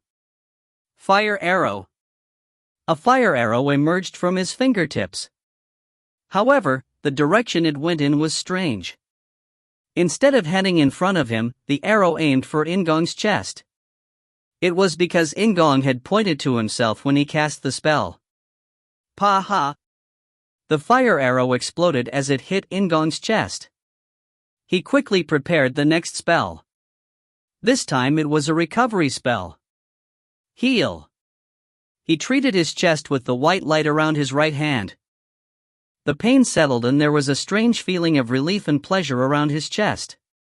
A newly developed masochistic tendency. He attacked himself with magic and healed with recovery magic. It was a training method that raised fire arrow and heal at the same time. However, that wasn't the only effect. Oh, it's rising. My magic power control skill is increasing. My durability stat has also risen a little bit. It was necessary to adjust the power so that he avoided a critical hit. Doing this continuously increased magic power control. This training raised the mastery of attack and recovery magic as well as the control of magic power. It was truly a fantastic training. However, that didn't mean there were no side effects. Sue. Doing it that way. It is a little perverted. Master is too scary. He keeps smiling after being hit. He seems to be enjoying it. I like Master, but this is slightly disgusting. Carrick's pitying eyes and Green Wind's gloomy gaze struck his chest. Moreover, it wasn't just the two of them. It is the first time I've seen training like this. Felicia sighed with a face indicating that she had given up. She wanted to tell him to stop but didn't think it was worth it. Carrick asked Felicia. Princess, is that really okay? What if he gets a deep-rooted illness? The human body wasn't cast iron. If someone hit it ignorantly, it was more likely to break than to strengthen. In the demon world, it was possible that some species existed that did such ignorant training. However, Carrick had some common sense. Right now, it might seem like the body was becoming stronger but the person would suffer when older. Felicia sighed and shook her head at Carrick's worried question. Surprisingly, it is normal. As Shutra said, his magic skills are increasing. I think it is something that he learned from Divine Sura authority. Daphne, don't you think so? Yes, it really is amazing. Ninth Prince's body is extremely healthy. Two people with recovery magic were telling him this, so Carrick couldn't say anything. Felicia sighed again. But looking at it is so strange that I find it hard to hold my tongue. He is lucky. No one would believe me if I told them this. Daphne laughed awkwardly. Felicia frowned and glanced at In-gong. The fire arrow was exploding again. Oh! In-gong suddenly cried out with joy. It was because the level of fire arrow had risen. However, the other people didn't know about the skill level and just thought he was mad. Karma clasped her hands together and prayed. Green Wind, please keep an eye on His Highness. Green Wind, who was the object of the prayer, looked at In-gong with an embarrassed face while Carrick clicked his tongue. Instead of praying to Green Wind, he shouted at In-gong. "Prince! It is time to eat. Eat moderately. You need to eat to live." In-gong nodded after hearing Carrick's call. Laughing pleasantly, he put on his top. "This is our current location. So, tomorrow, we will arrive in the territory of the lycanthropes." After a simple meal, the group gathered around a map on the ground. The sky had darkened, but there was no inconvenience due to the light spirit that Daphne summoned. Felicia gazed at where In-gong was pointing and laughed. "It is still amazing every time I see it." "What?" "Right now, the stars haven't risen yet. It is amazing that you can know our current location." In-gong's map-related ability was enough to be called amazing. As the group stared at In-gong, he laughed awkwardly and said, "I can't explain it. I just know." He couldn't say that he saw it on the mini-map. Carrick replied to In-gong with a serious expression. "Well, this is why I hear that geniuses are unlucky." That's right. I agree." Felicia and Daphne agreed in turn. At first, Carrick's behavior seemed a bit rude, but they got along well now. Rather than refute it, In-gong changed the topic. "Anyway, we will be in the territory of the lycanthropes tomorrow. Are you excited?" "My heart is pounding. I've never seen a lycanthrope." Karma exclaimed with shining eyes. Just like Green Wind, she had spent her whole life on the plains, so the journey itself was fun for her. Felicia stared at Karma with warm eyes and said with a sorry expression, "I'm sorry, but it's better not to expect too much. Although we are entering the safe zone, it is only the outskirts. There are no important facilities around here." Meeting Amita was the top priority, so they had to take the shortest path. Like Felicia said, they were entering the lycanthrope territory, but it was only the outskirts. So, the probability of encountering a lycanthrope was low. Karma seemed crestfallen until In-gong spoke. "We will go to the lycanthrope palace when we return. We are going to use the transfer formation at the palace." The transfer formations covered every part of the demon world, but there weren't transfer formations everywhere. Additionally, the number of formations linked to the Demon King's palace was limited. Of course, that wasn't the only reason why they planned to visit the lycanthrope palace. "I am looking forward to going to the palace," Felicia said with a small smile. He didn't know all the details yet, but Felicia was originally estranged from Chris. Thus, this was her first visit. Carrick laughed and asked In-gong, "Prince, do you want to see 7th Prince and 8th Princess?" "I do." It wasn't just flattery but true words. In particular, he wanted to see Caitlin. Carrick nodded. I want to see Syra. I don't know her well, but why is everyone looking like that?" At that moment, the gazes of Delia, Daphne and Karma were unimaginable. Felicia laughed while In-gong raised his hand to Carrick's shoulder and said seriously, "Carrick, perhaps you are a protagonist as well?" "What nonsense is that?" In-gong didn't bother explaining. And the next morning, the group of people were ready to resume their journey on the carriage. Felicia's horses entered the realm of the lycanthropes, but nothing changed. Just as before, it was just a grassland with no humanity. However, that changed when it was time to enter the forest. Stop! Their carriage was blocked by 2 lycanthropes. Karma, who was sitting next to Carrick, lit up for a moment, but her shoulders soon slumped. It was because the lycanthropes didn't look very different from humans. Carrick stopped the carriage and looked at the lycanthropes. Then the younger-looking soldier shouted threats. "This road is currently prohibited. Go back." A growl was mixed in with his voice, but Carrick was calm. "What's going on? This is an official order from the lycanthrope royalty. So, go back." The growl was increasing in volume. Carrick scratched his head and looked inside the carriage.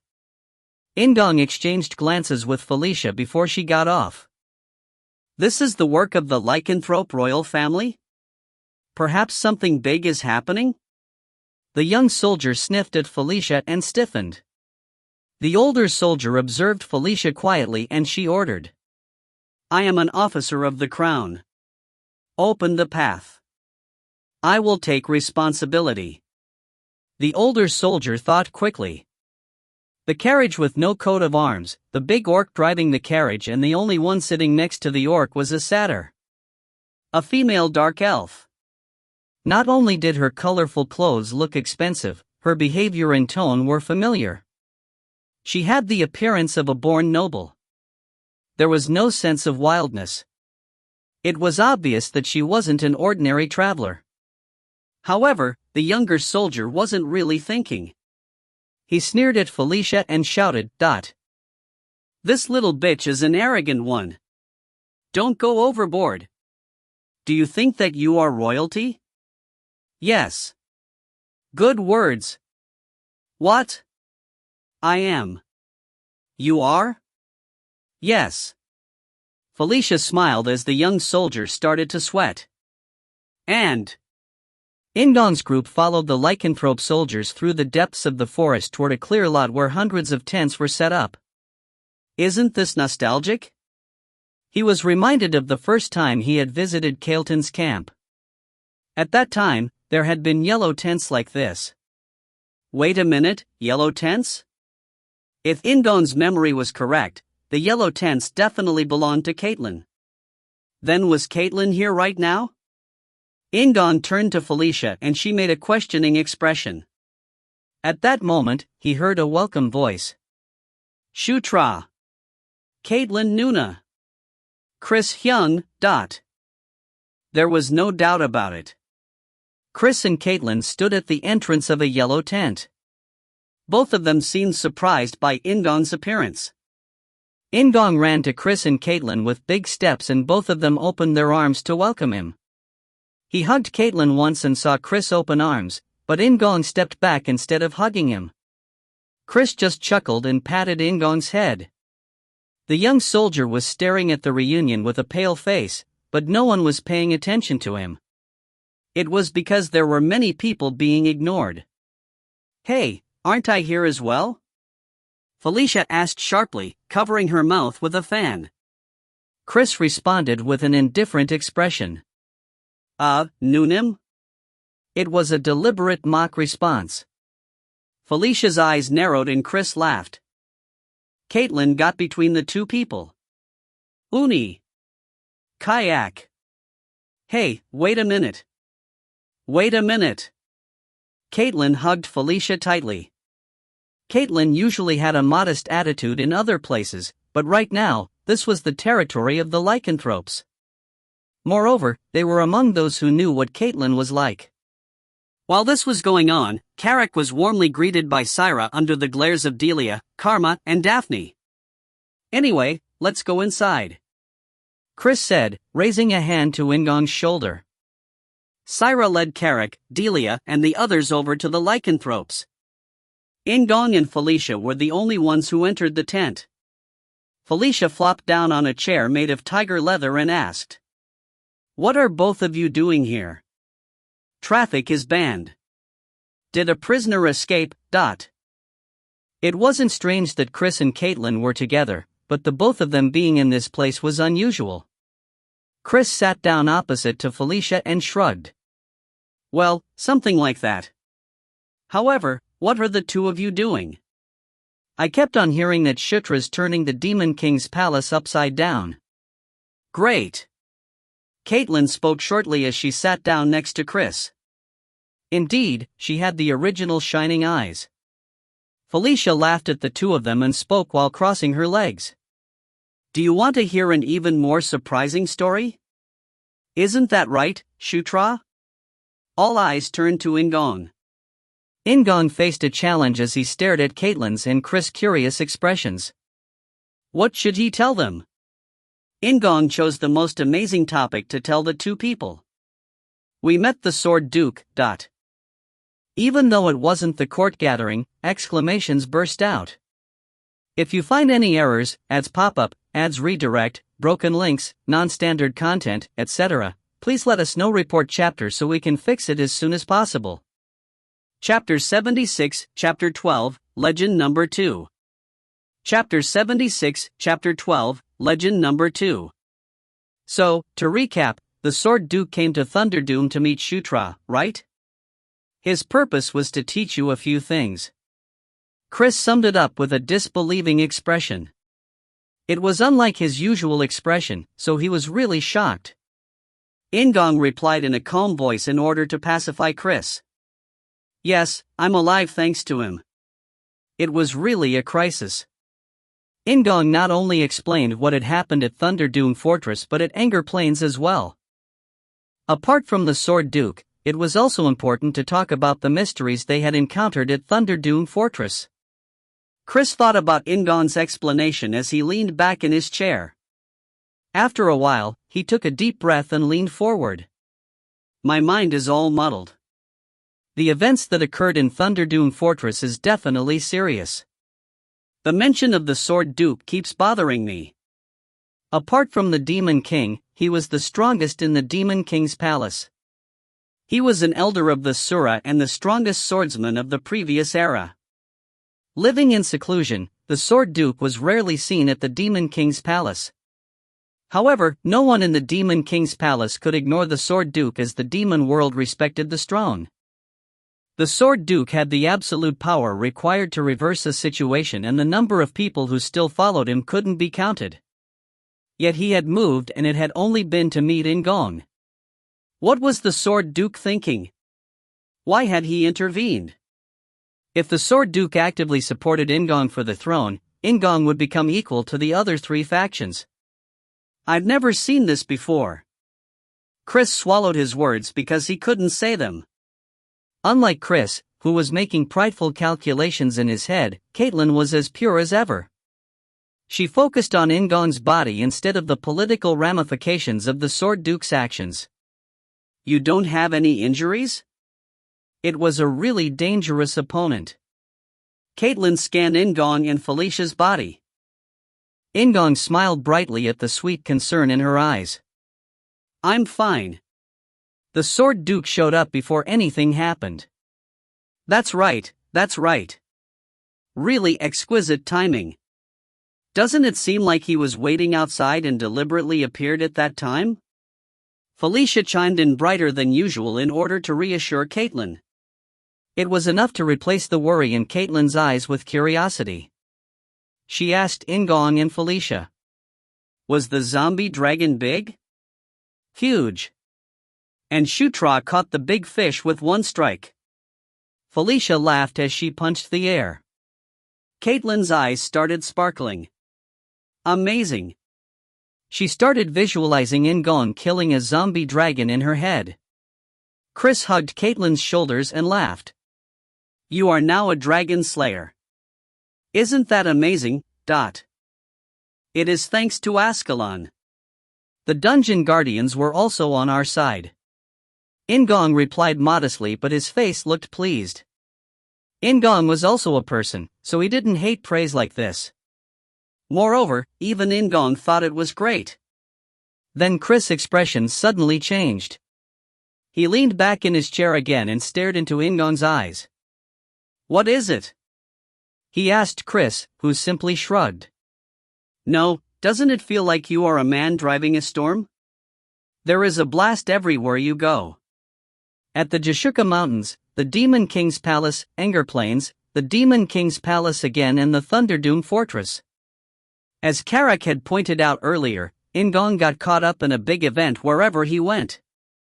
Chris said playfully. This is suddenly making me nervous. What if something occurs here as well? Appa. Caitlin rebuked Chris. Chris shook and knocked against Caitlin's shoulder.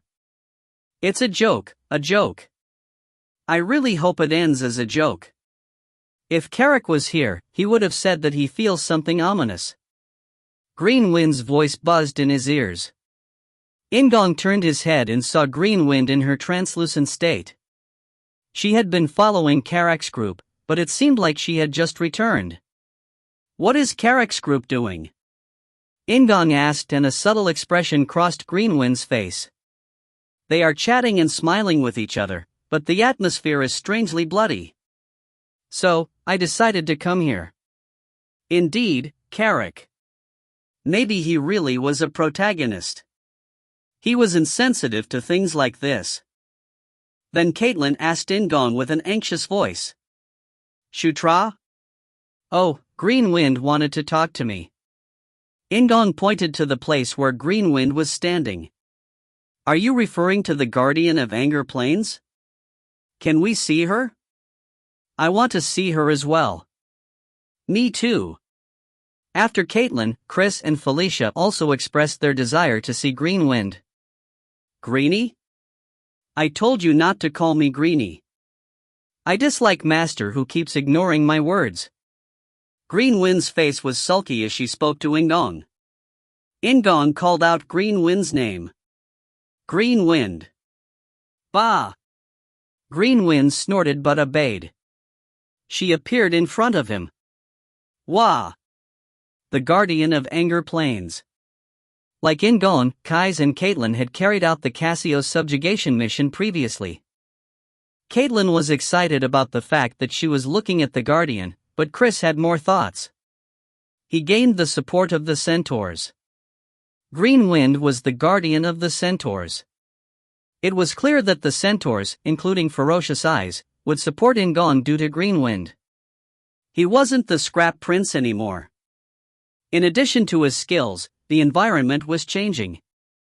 The Demon King's interest, the sponsorship of the Sword Duke and the patronage of the Guardian.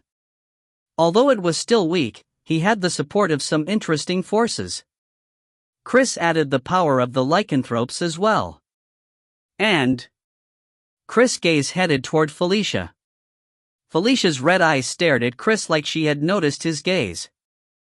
They had a short exchange, then the two of them looked back at Green Wind after hearing Caitlin's voice.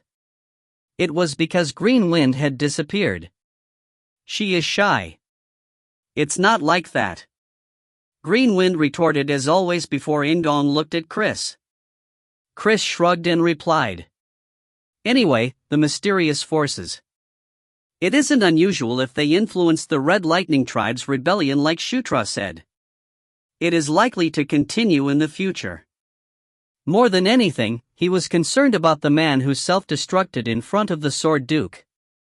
That type of strong person who had chosen to self-destruct without any hesitation.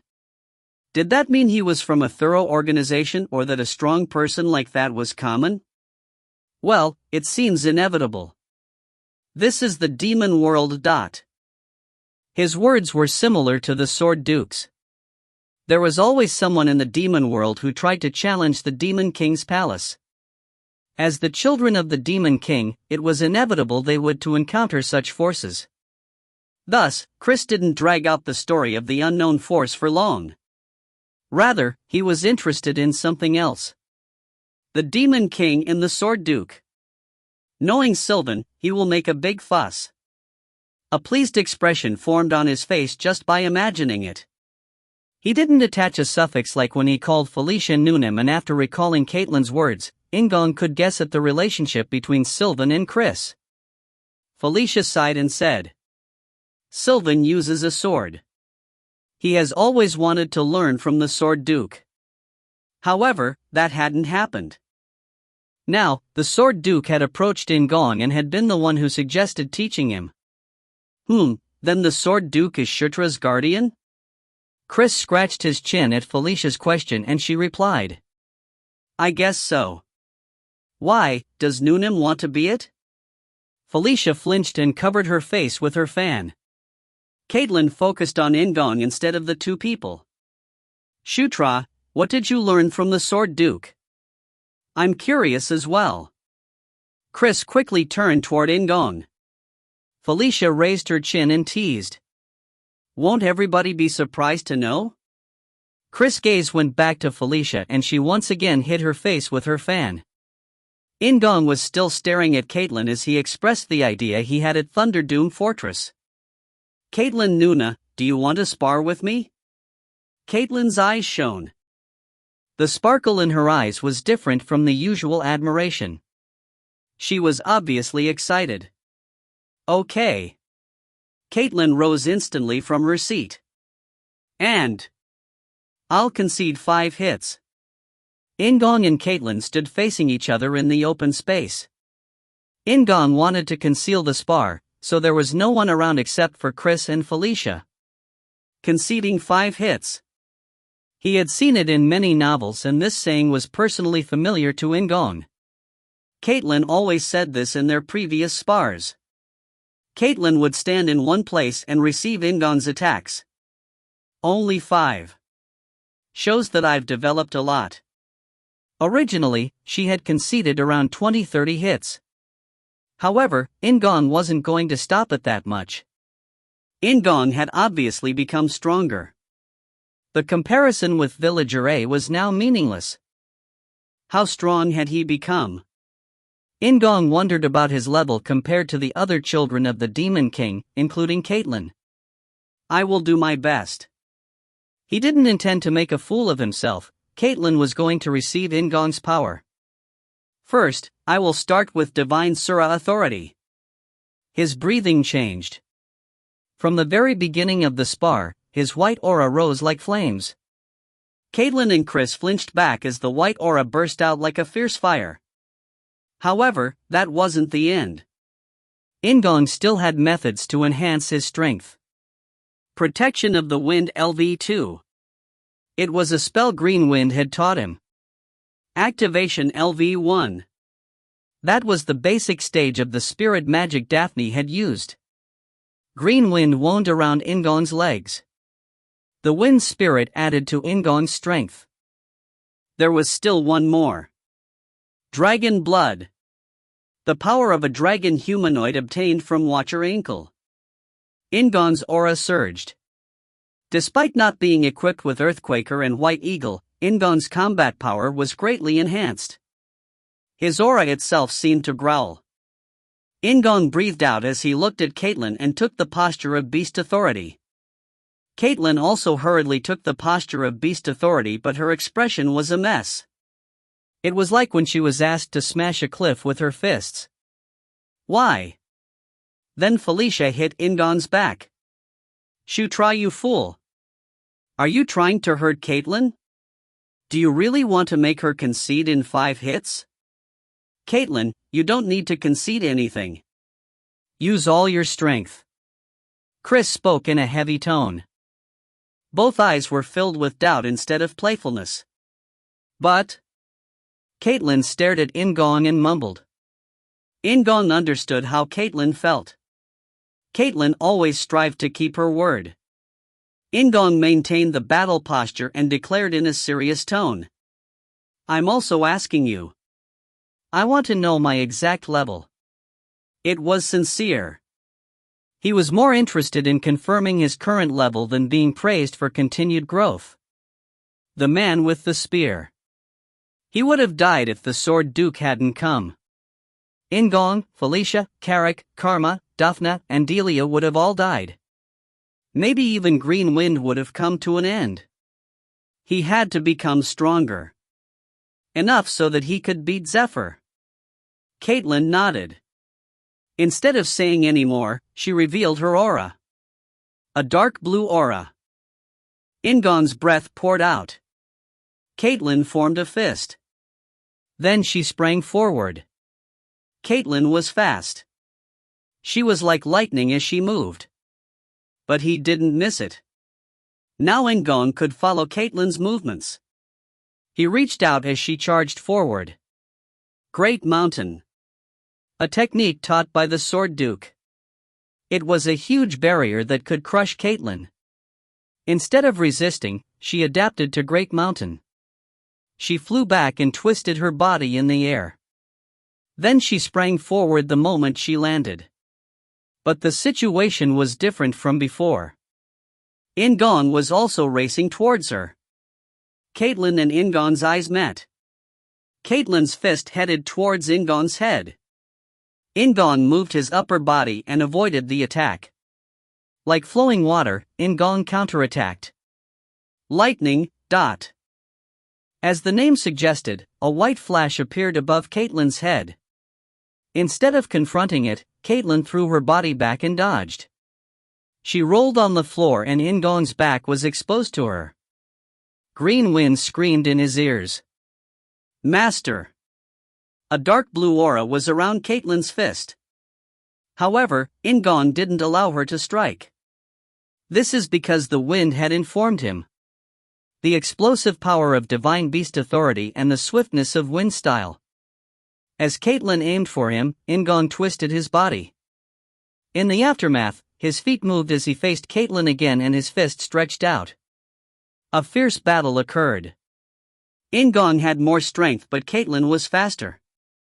The two exchanged over 10 attacks as they used all their power as promised. It was a situation where they would defend as soon as there was an attack. In-gong's technique transformed in this situation. Aura exploded in the air as both In-gong and Caitlyn had the same idea. This wasn't a minor blow but a powerful one that both sides prepared. Despite the fierce competition, they couldn't help laughing as they struck each other. Explosive power. Blue and white mixed together. There was a huge roar as their eyes were momentarily blinded by light. The earth churned wildly.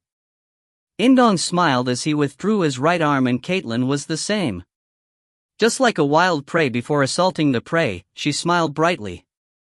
The second stage began. The two people once again produced a strong aura. Then a giant aura storm rose between the two of them. It was Chris Moonlight. He intervened between In-gong and Caitlyn with a huge aura that attracted their eyes. Divine Beast Authority. But it isn't Divine Beast Authority. Rather, it has developed into something else. What the hell happened? The battle was brief. There weren't many exchanges. However, Chris was the successor of Divine Beast Authority so he could see it. The source of the white aura was something other than Divine Beast Authority. In-gong turned off his aura and took a normal posture. Despite witnessing Chris' mighty power, he remained calm. Chris wasn't an unreachable cliff. He was a mountain that could definitely be climbed. Divine Sura Authority. In-gong didn't conceal it. He had a solid alliance with Chris and Caitlyn. In order to develop Divine Sura Authority that came from Divine Beast Authority, their help was required in order to master Divine Beast Authority. Divine Sura Authority? In-gong nodded at Chris' question. A vibrant aura flowed in his body as he replied. It is a new aura management technique that combines Sura Heart Law and Divine Beast Authority. Caitlyn's eyes widened while Chris' shoulders slumped. They stared at In-gong with bemused expressions. And amazing. Why is Noonim saying this?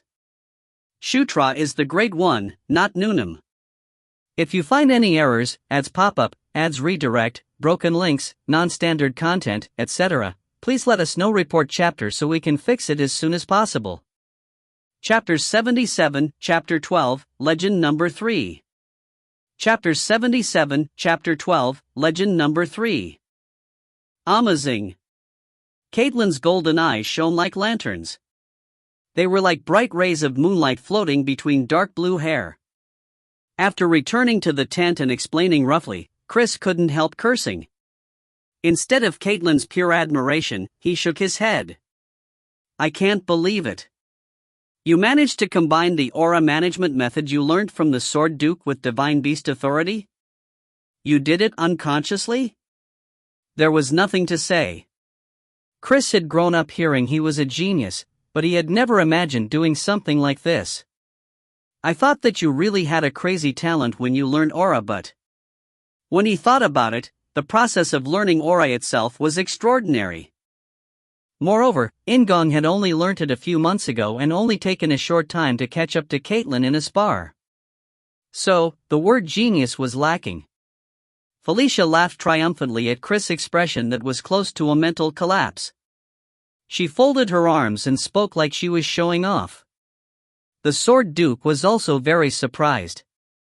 He said that In-gong's talent may be comparable to Zephyr Orabione's. What, really? Caitlyn's eyes widened with surprise. She had never held a conversation with Second Prince Zephyr, but she knew how great Second Prince was. Felicia nodded vigorously at Caitlyn's answer. Really? Wasn't I there? It was the first time I'd seen the Sword Duke look so surprised, In fact, she had only encountered the Sword Duke a few times, but it was still the first time she saw him surprised. Caitlyn was filled with admiration again as Felicia raised her chin. Chris, who had been watching quietly, opened his mouth again.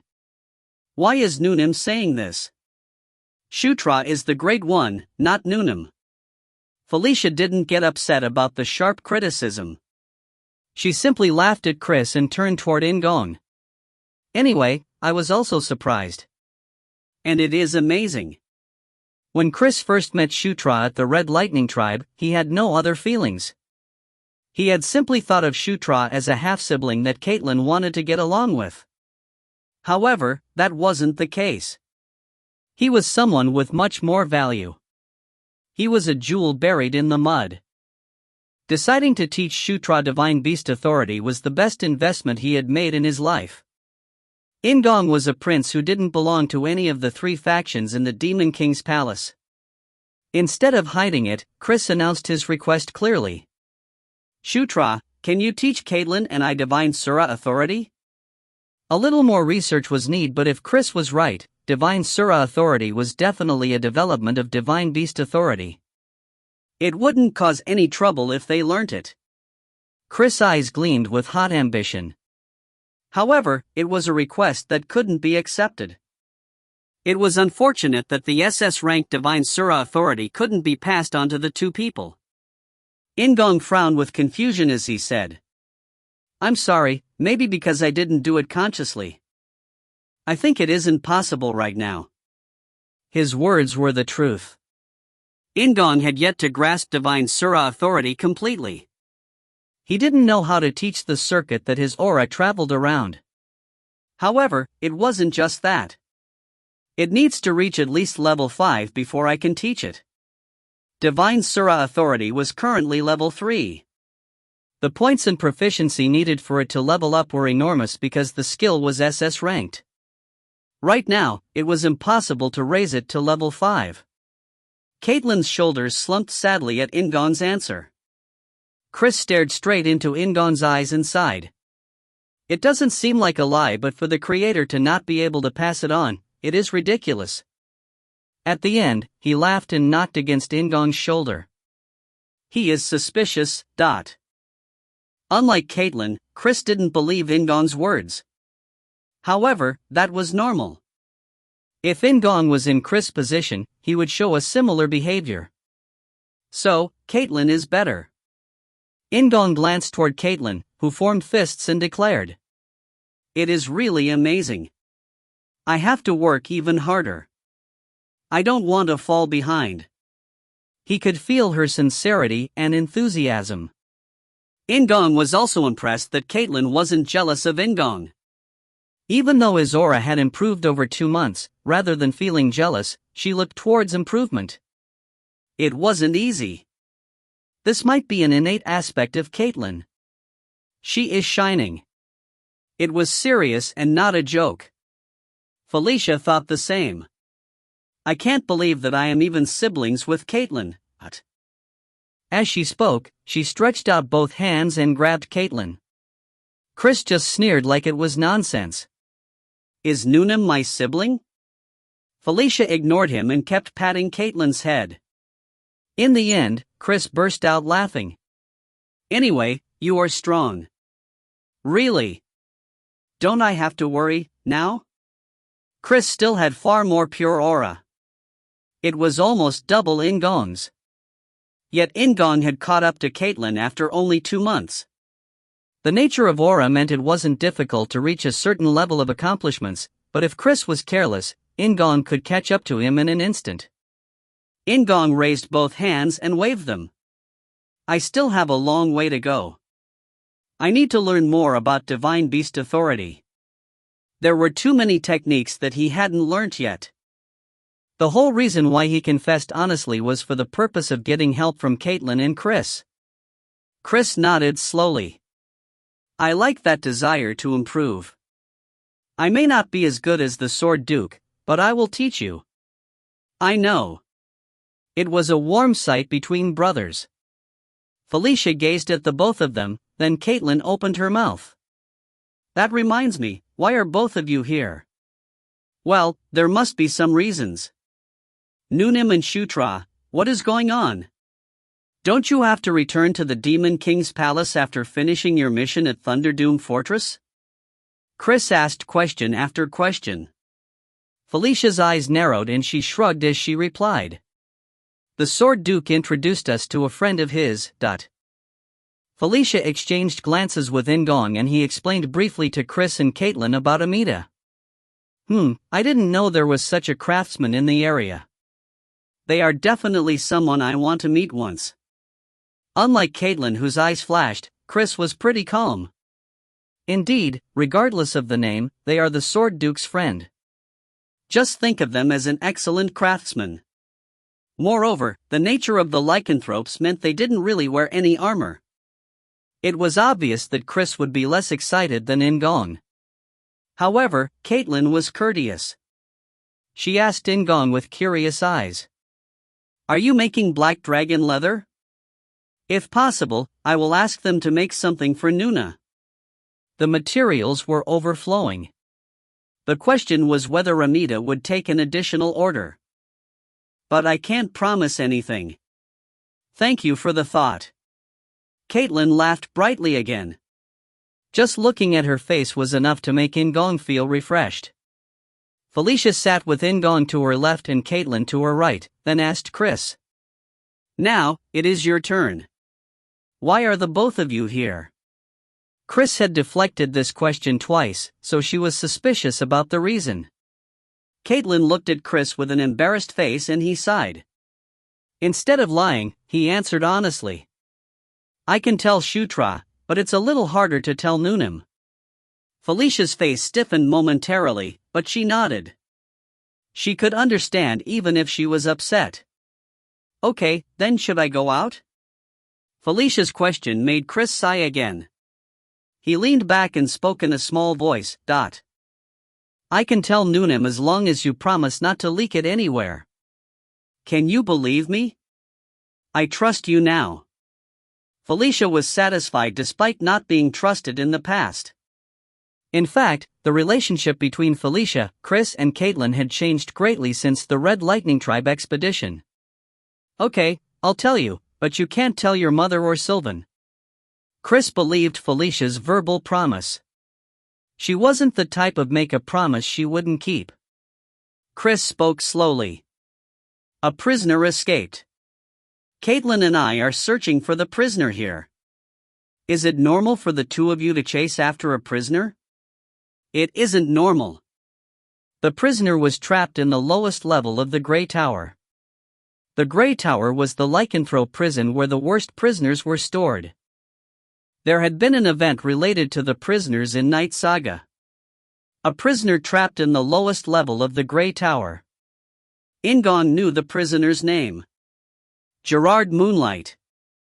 Chris said and Felicia's eyes suddenly widened. She stood up and asked. Wait, Moonlight? That was the name of the lycanthrope royal family. Caitlin shrugged and replied. Gerard Moonlight is my mother's brother. We would call him Uncle. And it has been 20 years since Gerard entered the Grey Tower. It was before Caitlin and I were born. It was even before Noonim was born. Chris explained in a rough tone. It seemed like he didn't think of Gerard as a relative. Originally, he had been a mighty warrior that the lycanthropes were proud of. If he hadn't gone crazy, he would have taken the throne instead of Mother.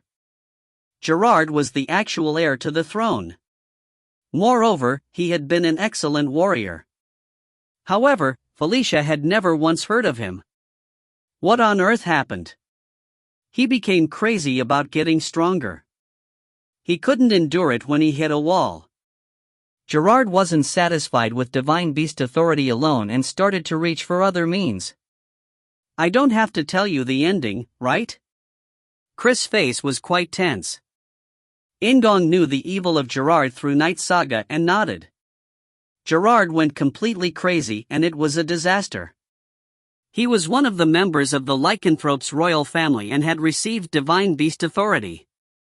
So, in order to subdue him, a great sacrifice was made, the death toll had been in the hundreds. Furthermore, the hundreds of people had not been ordinary soldiers.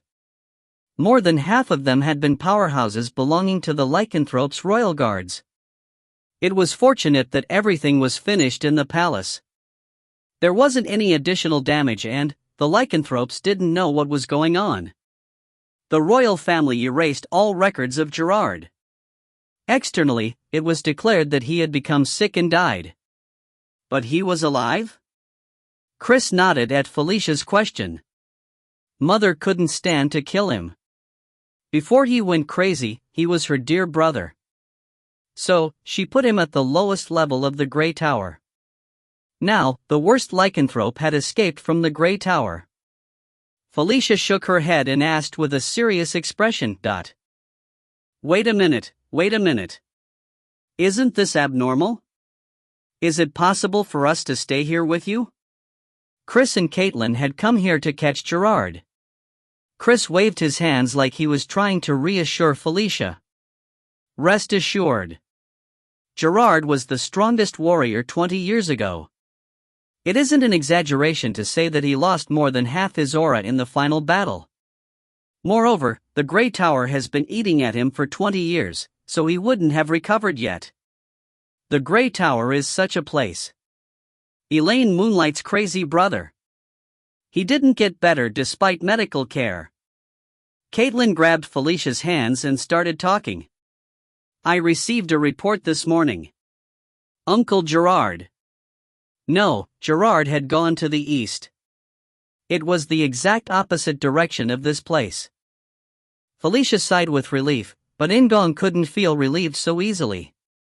He looked back at Chris and asked. Surely, he didn't break out using his own power? In-gong knew about Gerard in the Grey Tower because there had been a related event in Knight Saga. Breaking Gerard out in order to weaken the strength of the lycanthropes. It was an optional event that hadn't been required, but the one behind it had been Zephyr. Did that mean Zephyr was involved in his event? Chris' eyes narrowed as he replied to In-gong's question. I think he had some help. We are also investigating that. If Zephyr had truly intervened, then the story was becoming quite serious. Additionally, if it was really Zephyr, In-gong had to figure out why he moved much faster than he had in Knight Saga. After Chris finishing telling the story, he alternated between looking at In-gong and Felicia. It happened 20 years ago and it is now a task inside the lycanthrope territory. It can't be dismissed. We can't turn a blind eye. I will finish this case with the power of the lycanthropes like they did 20 years ago. He was saying he didn't want them to intervene, even if it was as a helping hand. Felicia and In-gong exchanged glances and In-gong nodded. Felicia declared. Okay, we were just passing by anyway. I hope that it is resolved well. Thank you. Chris rose from his seat and cried out in a mock-excited voice. The atmosphere is too heavy. Like I said, there is no need to worry. The strongest among the lycanthropes is right here. It will work out well. So, go eat and get a good night's sleep. Okay, then let's go eat.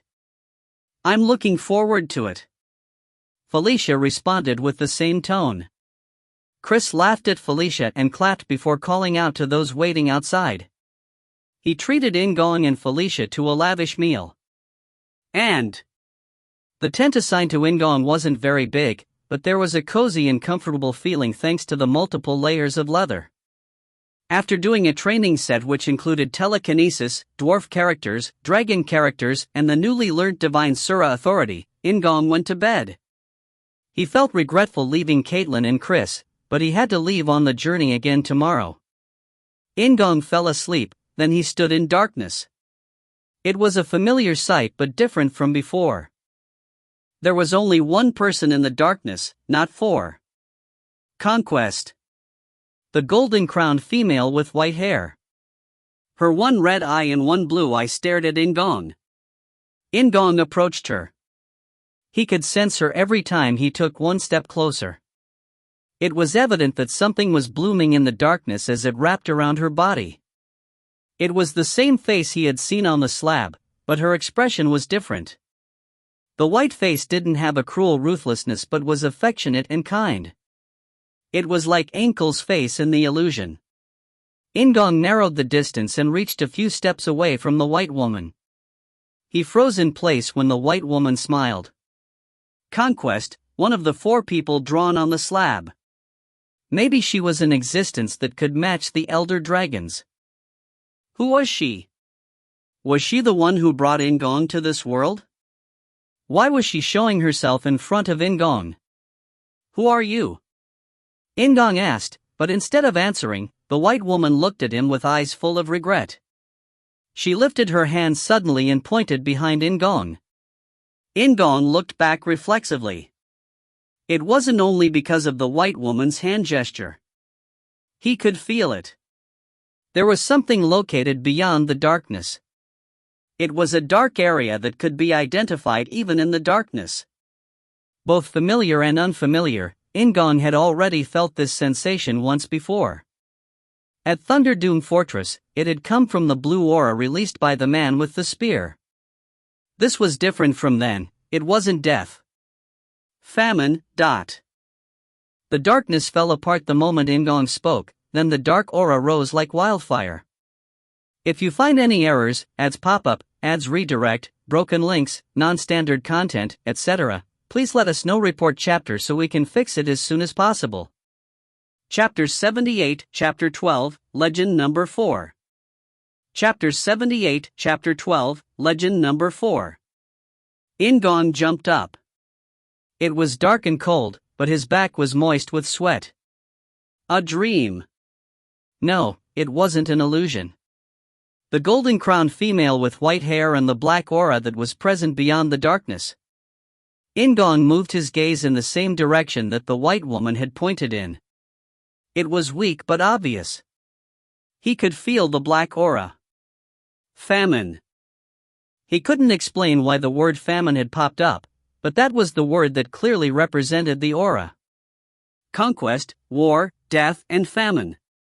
He had felt the aura of death at Thunderdoom Fortress. Now, he could feel famine. Why? According to the picture on the slab, they should be on the same side as In-gong who had conquest, but it didn't feel friendly. The aura was like a huge enemy. In-gong finished organizing his thoughts. The aura of famine was approaching and sinister hostility could be felt. Now was the time to act, not think. Karak. He suddenly thought of Karak.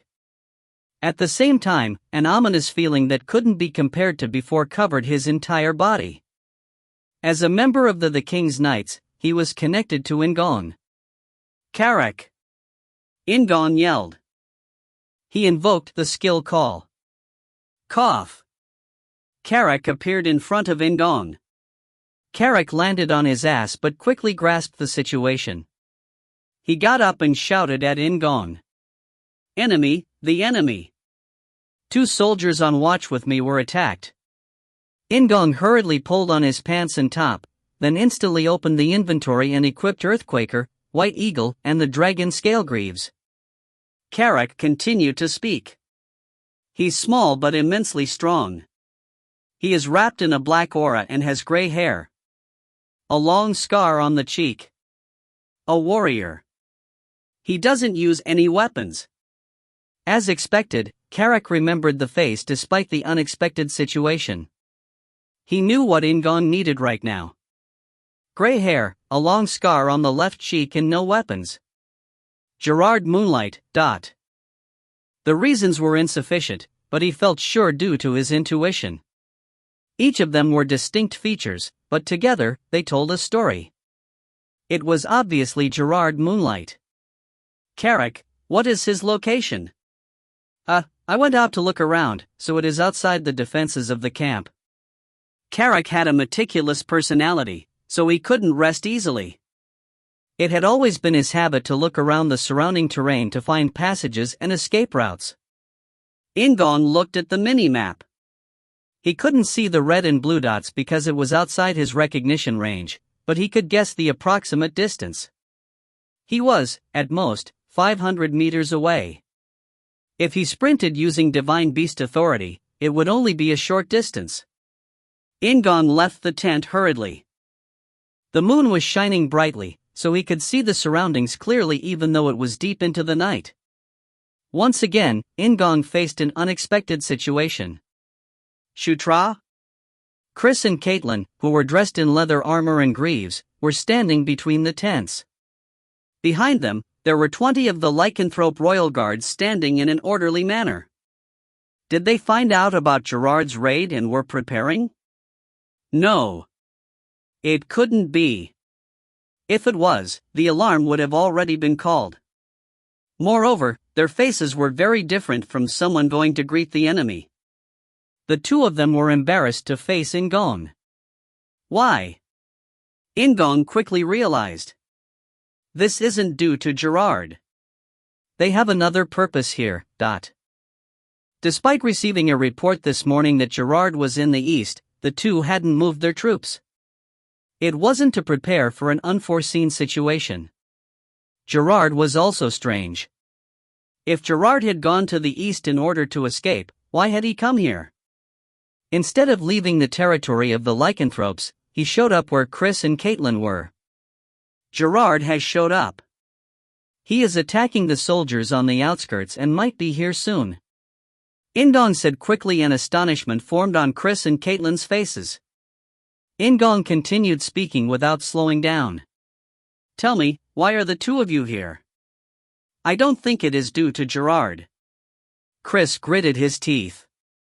His eyes shook as he hesitated on whether to answer. It was Caitlin who opened her mouth. It is because of the moonlight extract. Chris looked at Caitlin urgently but didn't stop her. She then continued on in a decisive voice, because if Gerard had really appeared, now wasn't the time to keep secrets. It is a herb that blooms once in 100 years. Appa and I came here in order to wait for the moonlight extract to bloom. We heard about Gerard's jailbreak afterwards. Right now, we were just about to go and pick the moonlight extract. The stories that had been scattered randomly started to converge. Moonlight extract, In-gong knew that item. One of the treasures of the lycanthropes, it was obtained by defeating either Chris or Caitlin at the large lycanthrope battle. It was a consumable item with a huge recovery effect, as it could heal someone even if they were on their last breath. Chris looked back at In-gong. Do you think Gerard is aiming for the moonlight extract? That was a possibility. No, it was highly likely when thinking of the story. Gerard's body was ruined due to staying in the Grey Tower for many years. He was still obsessed with becoming stronger, so he wouldn't allow his body and mind to remain weakened. Chris didn't wait for an answer. He was breathing roughly with excitement. It doesn't matter. Although it is secondary, catching Gerard is also one of the purposes. If he shows up, we will overpower him. A blue aura surrounded him, and it was at that moment. Kayak! A scream rang out. There wasn't any intense light, but he could tell by the sound alone what had happened. Moreover, the scream was familiar. Felicia! In-gong shot off like lightning. Chris and Caitlin immediately followed as they headed to a place with red flames. It was clearly Felicia's specialty, the fire barrier. Green wind. In-gong raised his left hand like he was going to throw White Eagle. Green wind understood In-gong's intentions and spread out the metal plates to fly. White Eagle would fly first to defend Felicia. Chris also gave commands while running. The lycanthropes blew their horns and all the soldiers who heard them moved. More than 100 lycanthropes cried out and the whole forest seemed to shake. The moment seemed to last a long time. Finally, he arrived at Felicia's tent where a barrier of fire rose into the sky. Felicia was standing behind White Eagle and, fortunately, she wasn't hurt. Delia, who seemed somewhat injured, was limping beside her. "Master!" Instead of answering, In-gong rushed forward toward Felicia. White Eagle was returned to his left arm as he looked simultaneously at both the mini-map and the scene before him. A man was standing beyond the blazing flames. There was only one red dot on the mini-map. Famine. A black aura. He was different from the Gerard that In-gong had faced in Knight Saga. This Gerard was surrounded by a black aura instead of a grey one, and the power of famine was felt from the darkness. Lycanthrope soldiers were lying at Gerard's feet. One was reminiscent of a mummy. Even though they had just met, In-gong's throat seemed dry. It was like when he had faced the man with the spear at Thunderdune Fortress. Gerard was comparable to him. In-gong couldn't guess who out of the two of them was stronger, but it was obvious that Gerard was overwhelming. The Gerard in Knight Saga hadn't been this strong. He was obviously a strong presence, but like Chris explained, his body was ruined due to living in the Grey Tower for so long. If there was a difference, it was that he was influenced by the black power of famine. Chris and Caitlin stood next to In-gong. The lycanthropes raised their aura like ignited flames and surrounded Gerard. On the mini-map, dozens of blue dots were surrounding one red dot, but despite this, Gerard didn't feel any fear. His calm face looked beyond the flames. "You are Chris, Elaine's child. The one next to you is Caitlin?" He was expressionless, but there was some warmth in his voice. Caitlin bit her lip while Chris stretched out his right hand and blocked Caitlin. He stared at Gerard and said, "Rebel Gerard. There will be no conversation between you and I. Gerard Moonlight of the lycanthrope royal family died on that day 20 years ago." Chris seemed to be speaking to Caitlin instead of Gerard. Caitlin formed tight fists while Gerard gave a small smile. "Your decisive side resembles Elaine." Felicia's fire barrier eventually collapsed, and at that moment, Gerard's hand moved. Dozens of dark energies crossed the air at the same time. White Eagle spread out and protected In-gong, Felicia, and Delia, while Chris swung his fists at the dark energies headed towards him and Caitlin. Carrick raised his shield as he grabbed Syra's waist. However, most of the ordinary lycanthrope warriors couldn't respond properly. Dozens of lycanthropes were struck in the neck or eyes. There was the smell of poison and even burning. Gerard's smile grew even bigger. Gerard's hands went to his waist and one of the lycanthrope commanders shouted urgently, "Hit him!" Dozens of lycanthropes moved simultaneously. They had witnessed Gerard's unusual offensive and couldn't ignorantly allow him to do whatever he wanted. Gerard rolled his gray eyes. Instead of striking the lycanthrope warriors, his fists hit the ground. Quang, dot. The earth shook violently and the black aura around Gerard soared into the sky. He rushed forward as the lycanthropes were thrown into the air. However, that wasn't the end. He pushed off against the ground and grabbed the throat of one of the lycanthropes. Gerard literally threw the soldier to the ground and declared, "Drain." It was a word containing power. In-gong sensed it intuitively. The power of conquest shouted, "Famine." It was the power to drain energy. The body of the lycanthrope soldier, which looked like a gigantic bear, quickly shriveled up. Without even a scream, he became as dry as a mummy that was several hundred years old. The power of conquest which conquered all things and blessed them with strength. The power of famine that took away all strength. Gerard's black energy became stronger. It seemed like the lycanthrope soldier's life force had strengthened him. Gerard raised his head. While the lycanthrope warriors shook with trepidation, Chris formed fists. He kicked at the ground angrily. Caitlin. Caitlin immediately responded to the command. The two people triggered their auras and rushed toward Gerard. Gerard grinned at both of them. He welcomed the two people with his black aura. If you find any errors, ads pop up, ads redirect, broken links, non-standard content, etc., please let us know. Report chapter so we can fix it as soon as possible.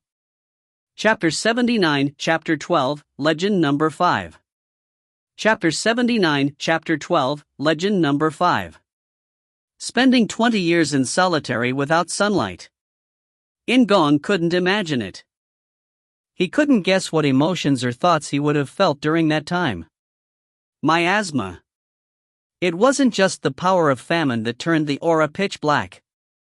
Gerard's deep-seated grudge and resentment dyed his aura into a dark shade. Chris had a hunch when Gerard blew away several lycanthrope soldiers in his first attack. Ordinary soldiers wouldn't be able to deal with him. Considering the strange power he used, there was a possibility that rather than exhausted, he would be strengthened. It would just be a futile sacrifice. Even though it was risky, Chris had to do it himself. Chris struck Gerard from the front. Caitlin used time to make up for Chris by piercing through the gap. A pincer move that couldn't be done with just anyone. They needed to be aware of each other's breaths as well as what attacks were on the way. In a pincer move, those who couldn't engage with each other weren't able to create gaps. Chris and Caitlin's pincer move was perfect as the two of them knew each other very well. It wasn't an exaggeration to say that they were two different bodies moving as one. Gerard wasn't pushed at all by the stormy joint attack. He proved why he had been called the strongest lycanthrope 20 years ago by blocking all the attacks from Chris and Caitlin. It was so exquisite that it was like the three people were dancing. The lycanthrope soldiers didn't dare get in the way of the three people. Felicia had gathered magic power in her hands, but she couldn't do anything. In-gong breathed calmly as he observed the scene. Despite drawing with Caitlin in the spar, he wouldn't be able to interfere. If In-gong moved, it was more likely that he would ruin their flow. The power of famine. Gerard drained the life force of the lycanthrope soldiers. After the life force was robbed, the black energy was visibly strengthened. Direct contact is needed. It wasn't enough to touch the body, time was needed. Compared to In-gong's conquest, his command was drained. Maybe it was even a single process. Famine Night. Now that he had time to think about it, Gerard had inherited the power of famine from the man in black robes who had been on the slab. However, weren't the four people in the picture on one side? Were they hostile to each other? Otherwise, was conquest rejected by the other three? Below the king's flag. In-gong stopped his thoughts and used the power of conquest. The moment the dwarf dagger hit the ground, a white aura covered Chris and Caitlin. There was a change in the movements of Chris, Caitlin and Gerard who had been like precision machines. Chris and Caitlin were disconcerted by the support but soon adapted to their stronger bodies. They started pushing Gerard faster than ever. Gerard was at a loss for a moment as he gazed at the two people. He glared at In-gong as his black aura rose vividly. Conquest Night. Gerard didn't say anything, but In-gong heard Gerard's voice clearly. The whirlwind of Chris and Caitlin's pincer attack erased his voice, but In-gong couldn't forget it. The three people became more violent. Gerard, who was stuck between the two people, suddenly laughed and released a power of famine that was greater than before. It was only for a moment, but the shape was clear. The black aura reached Caitlin's dark blue aura and Chris' blue aura, placing a brake on the movements of the two people. Chris shattered famine by strengthening his aura, but Caitlin couldn't. Her movements were stopped and Gerard didn't miss this gap. The change was rapid and instant. Gerard stood firmly as he took one of Chris' blows and headed toward Caitlin. Gerard's left arm shot toward her like a snake. Chris' eyes widened. Caitlin felt Gerard's palm touching her abdomen and the balance collapsed. Caitlin! Felicia screamed desperately. Caitlyn's slender body flew into the air and Chris' fist aimed for Gerard again. Gerard didn't face this fist. He pushed strength into his legs and jumped up after Caitlyn. His palm struck Caitlyn's abdomen again like a lightning strike. Kwang! Caitlyn was pushed vertically towards the ground. There was a deafening roar as red blood burst out. Gerard landed on the ground, then slammed his knee down on Caitlyn. Caitlyn coughed up blood again and Chris roared like a beast. Gerard glanced at Chris and used one hand to throw Caitlyn at Chris. Chris was relentless. He swallowed his tears and flew forward. Instead of taking Caitlyn, he moved toward Gerard. Caitlyn rolled on the ground as he exchanged blows with Gerard. A loud shock shook the atmosphere. The blue aura and black aura exploded together in parts of the ground, which couldn't survive the violence, collapsed. Felicia ran forward despite the risk. She grabbed Caitlyn and dragged her away. Carrick and Syra followed quickly while White Eagle flew behind Felicia to protect her. The light went out. Chris was coughing up blood and it was the same for Gerard as well. It was the result of them striking each other's chest with a devastating strike. Chris shouted as he swung a fist. It had a strong momentum, but Gerard didn't avoid it. Unlike Chris, he still had one trick remaining. Beast form. The true power of the lycanthropes. Gerard's upper body swelled up and a wolf-like roar burst from his mouth. Chris and Gerard's blows struck each other and the exchange turned into a slugfest. The ground shook again. The momentum of their fists tore through the atmosphere and the broken pieces of aura destroyed everything they touched. The surrounding terrain started to change due to them. It had only been 1 minute at most, but at the end of that time, which felt like hundreds of minutes, Chris couldn't stand up properly. His blue aura was on the verge of being snuffed, like a candle about to go out, and he fell down as both his knees were broken. Gerard's hand grabbed Chris. He was also a mess, but he had more room to move than Chris. He looked at Chris. There was a warm smile on his face that was unthinkable in this situation. Then Gerard triggered the power of famine. Gigantic piston. As everybody stopped, In-gong's white aura exploded. Since the beginning of the battle, In-gong had only been focused on Gerard. Once Chris' aura went down, Gerard revealed a gap. The moment he was drunk with the joy of victory, In-gong moved. The giant fist moved through the surrounding area and In-gong sensed it would hit. In-gong aimed for Gerard's chest but Gerard caught the blow in his left shoulder and he flew through the air. Gerard stared at In-gong. In-gong was also staring at Gerard, but this wasn't the end. Gigantic piston had struck Gerard's body. It was a unique opportunity given to In-gong. Earthquaker roared as he had invoked dragon blood before using gigantic piston. Shortly after their eyes crossed, In-gong poured out a series of attacks toward Gerard. Gerard was clearly strong. In relation to martial arts, he was in a place far above In-gong. However, he was tired. The battle with Chris had damaged him and gigantic piston then went on to smash the rest of him. So, In-gong now had to see it through to the end. If he collapsed, the others wouldn't be able to survive. Gerard couldn't use his left arm, so In-gong aimed for that point.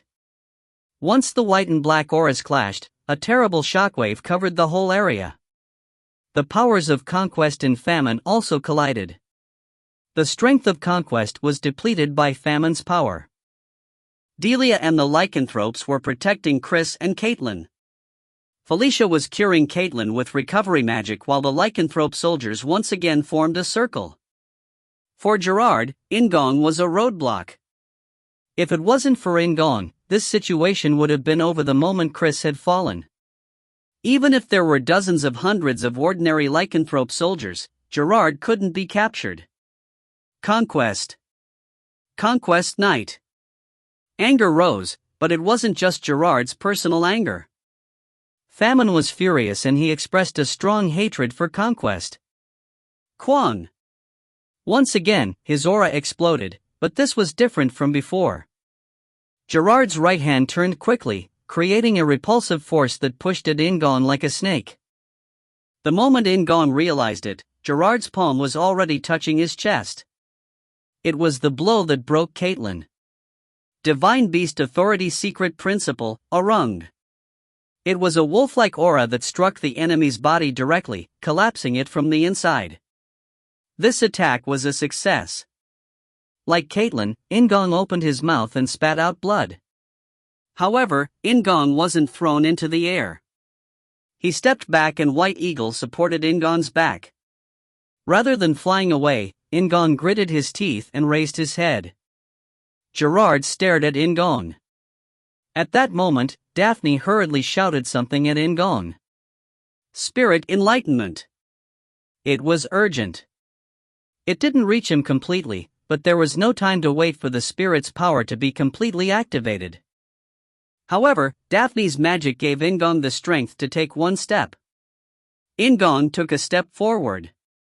After struggling with his legs, he reached out. He had just learnt it, so it was only level 1. However, it was enough. Divine Beast Authority Secret Principle, Orung. The white aura ate at Gerard's body.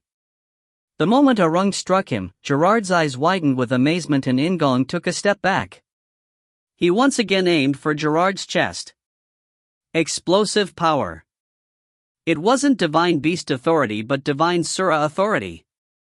The white aura slammed into Gerard's chest. If you find any errors, ads pop-up, ads redirect, broken links, non-standard content, etc., please let us know. Report chapter so we can fix it as soon as possible. Chapter 80, Chapter 12, Legend Number 6. Chapter 80, Chapter 12, Legend Number 6. The scary thing about Orung was that it didn't end with a simple blow but broke the circulation of aura itself. Gerard's Orung, a secret technique of Divine Beast Authority, literally tore open In-gong's aura. However, it was also the same with In-gong's Orung. It was clunky compared to Gerard's, but it was still obviously an Orung. In-gong coughed up blood as his white aura exploded. Thick blood flowed along his jaw and there was no sensation in his right hand. Although he could still see, everything in front of him was blurry.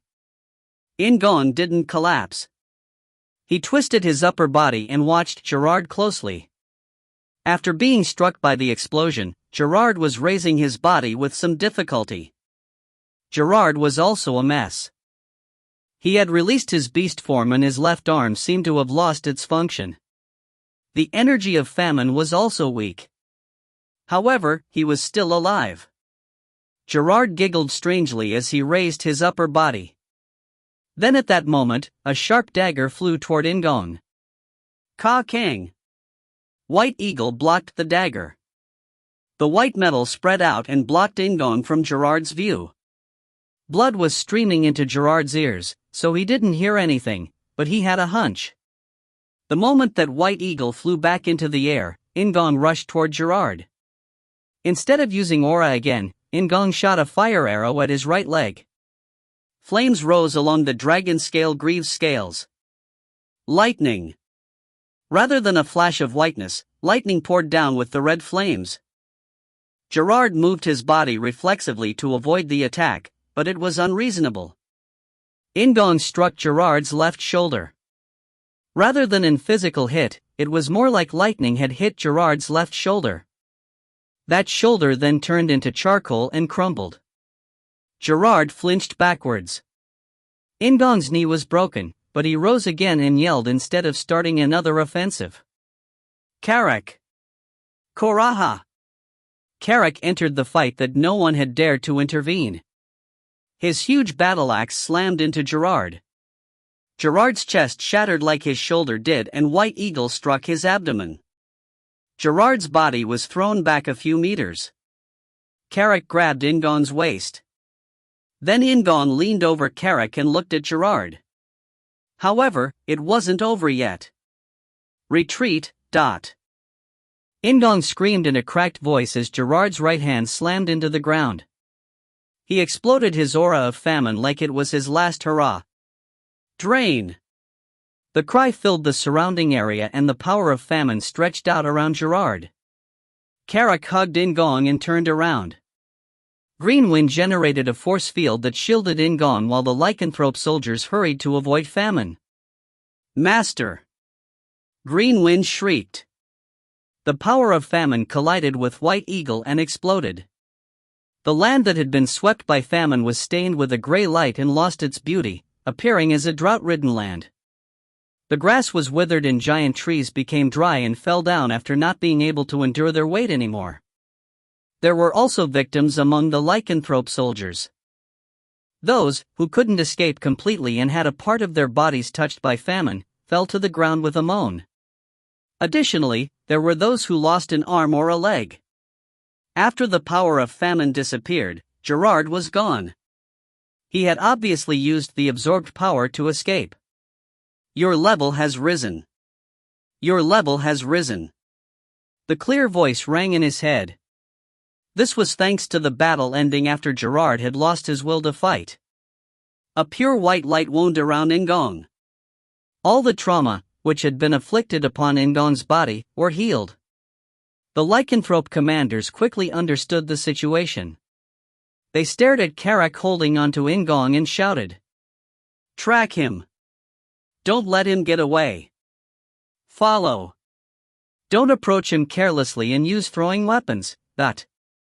Even though they preferred close combat, it didn't mean the lycanthropes didn't use any weapons. Moreover, this wasn't an ordinary village but a military base. The lycanthrope warriors grabbed spears hurriedly and started to run in the direction that Gerard escaped to. In-gong wasn't able to look at them. He closed his eyes and panted for air. The level-up effect healed the trauma, but the inside of his body was still a mess. The cause of the problem was that Arung had disrupted the circulation of his aura. It was hard to even breathe properly. Prince. Breathe, slowly. Take slow and deep breaths. Carrick lay In-gong down carefully and started fidgeting. He wanted to do something, but the only thing he could do was wipe the blood from In-gong's mouth. Chris' voice was heard at that moment. This way. Come on, hurry. Lay Caitlin down, next to him. As Chris leaned against one of his men, his voice was broken by a cough. He was in a terrible state, but ironically, he was the best out of the three who had fought directly against Gerard. Gerard had run away, but taking care of In-gong and Caitlin who were before him was more urgent than chasing after someone who had just stepped out of the Grey Tower. As he approached Carrick, who was cuddling In-gong, Chris frowned like he was swallowing the pain and said, Moonlight, extract. It was an incomplete order, but it was obvious what he meant. Caitlin's aide, Syra, quickly got up and ran to one place. Felicia cried out desperately, Don't overdo it. You are also in a serious condition right now. Felicia, who had been using her recovery magic on Caitlin, reached out to Chris. Chris stared at Felicia's face, which had become a mess of tears and a runny nose, and laughed. Noonam's face is also serious. Chris. I'm fine. Just trauma. The problem Shutra. Caitlin. Syra came running back. She was holding a palm-sized object in her hand. Chris grabbed Felicia's hand and said, Now this, most magic power is strong. Noonam. So, I'll leave it to Noonam. Felicia had no idea what the moonlight extract was, but based on the circumstances, she could roughly guess what it was. Felicia nodded and Chris grimaced again from the pain. He smiled and continued speaking, As soon as the box is open, magic power, moonlight extract, wrap it. Wrap and magic power, divide in half. Shutra and Caitlin, feed. You understood. Chris released Felicia's hand. Felicia wiped Chris' blood from her hands and took a deep breath. Tears were still flowing as she accepted the box from Syra. As a skilled magician, Felicia was also competent in dealing with herbs. It was obvious that the effect of the moonlight extract would be diminished if it was exposed to the air without being wrapped in magic power. It was likely that there was a special magic treatment for it. Felicia covered the box with magic power and slowly opened the lid. Inside, there was a white herb that was a little longer than the index finger. It seemed to be a root. If In-gong saw it, he would have thought it was wild ginseng. Felicia picked up the moonlight extract carefully as she swallowed her saliva. She hesitated before splitting the moonlight extract into two. Then there was a problem. How do I feed this to them? The broken pieces of moonlight extract were quite hard. An unconscious person wouldn't be able to chew and swallow it. Carrick asked with an excited face. Should you feed them with your mouth? He raised his hands to his mouth and imitated a chewing motion of an animal taking care of a young cub. Chris slowly shook his head at Carrick's question. No, Imoan. Moonlight extract. Put in the mouth, will melt. Felicia sighed with relief and turned toward Caitlin. Her trauma was recovered thanks to Felicia's recovery spells, but her insides were a mess. Felicia's eyes were filled with tears as she stared at Caitlin. Chris spoke again. Daphne, Druid, I heard. Noonim, help. Absorption. Understood. For Druids who lived in nature, knowing herbal medicine was a basic. Daphne's task was to use the power of the spirits to help the herb be absorbed. Star tea. Felicia nodded and pushed the piece of moonlight extract into Caitlin's mouth. As Chris said, the moonlight extract started to melt immediately. In an instant, it became a white liquid and was sucked into Caitlin's throat. Daphne closed her eyes and started to chant the names of the spirits. Then, miraculously, a white light started to emerge from Caitlin's whole body. Moonlight is coming from her body. Carrick shouted with surprise. At that moment, Green Wind appeared next to Carrick. She spoke sharply with a hard face that was different than normal. The power holding the moonlight is melting. Hurry and give Master the moonlight extract. I will help Master absorb it. The lycanthropes were shocked by Green Wind's sudden appearance, but Felicia, who knew about Green Wind's existence, was different. She hurriedly pushed the piece of moonlight extract into In-gong's mouth. The beginning was exactly like it had happened with Caitlin, but it changed once Green Wind touched it. White light came out from In-gong's entire body. It wasn't a gentle glow like Caitlin's. The light was enough to fill their field of view as In-gong's body slightly floated up. Carrick glanced at Green Wind urgently, but she didn't have an answer. Her startled expression proved that this situation was unexpected. Ah, really? Why can't one thing be easy? Carrick exclaimed. Felicia asked Chris hurriedly. What is happening? Is something wrong? Felicia was on the verge. No, she was already crying. Instead of answering straight away, Chris stared at In-gong. If the light from Caitlin's body was like the stars, In-gong's could be compared to the full moon. In-gong's body floated a little higher. Caitlin's body also rose like she was affected by In-gong. Green Wind and Daphne both reached out to the two people as they closed their eyes tightly and desperately called upon the power of the spirits. The moonlight extract was a flower that bloomed once in 100 years. In fact, this was the first time Chris had seen the process of someone eating the moonlight extract. Caitlin's reaction was similar to what had been written in the general records, but it wasn't the same for In-gong. Moreover, Caitlin's reaction was changed now. Like Felicia said, was there something wrong? Maybe, but on the contrary. On the contrary? Chris swallowed his saliva.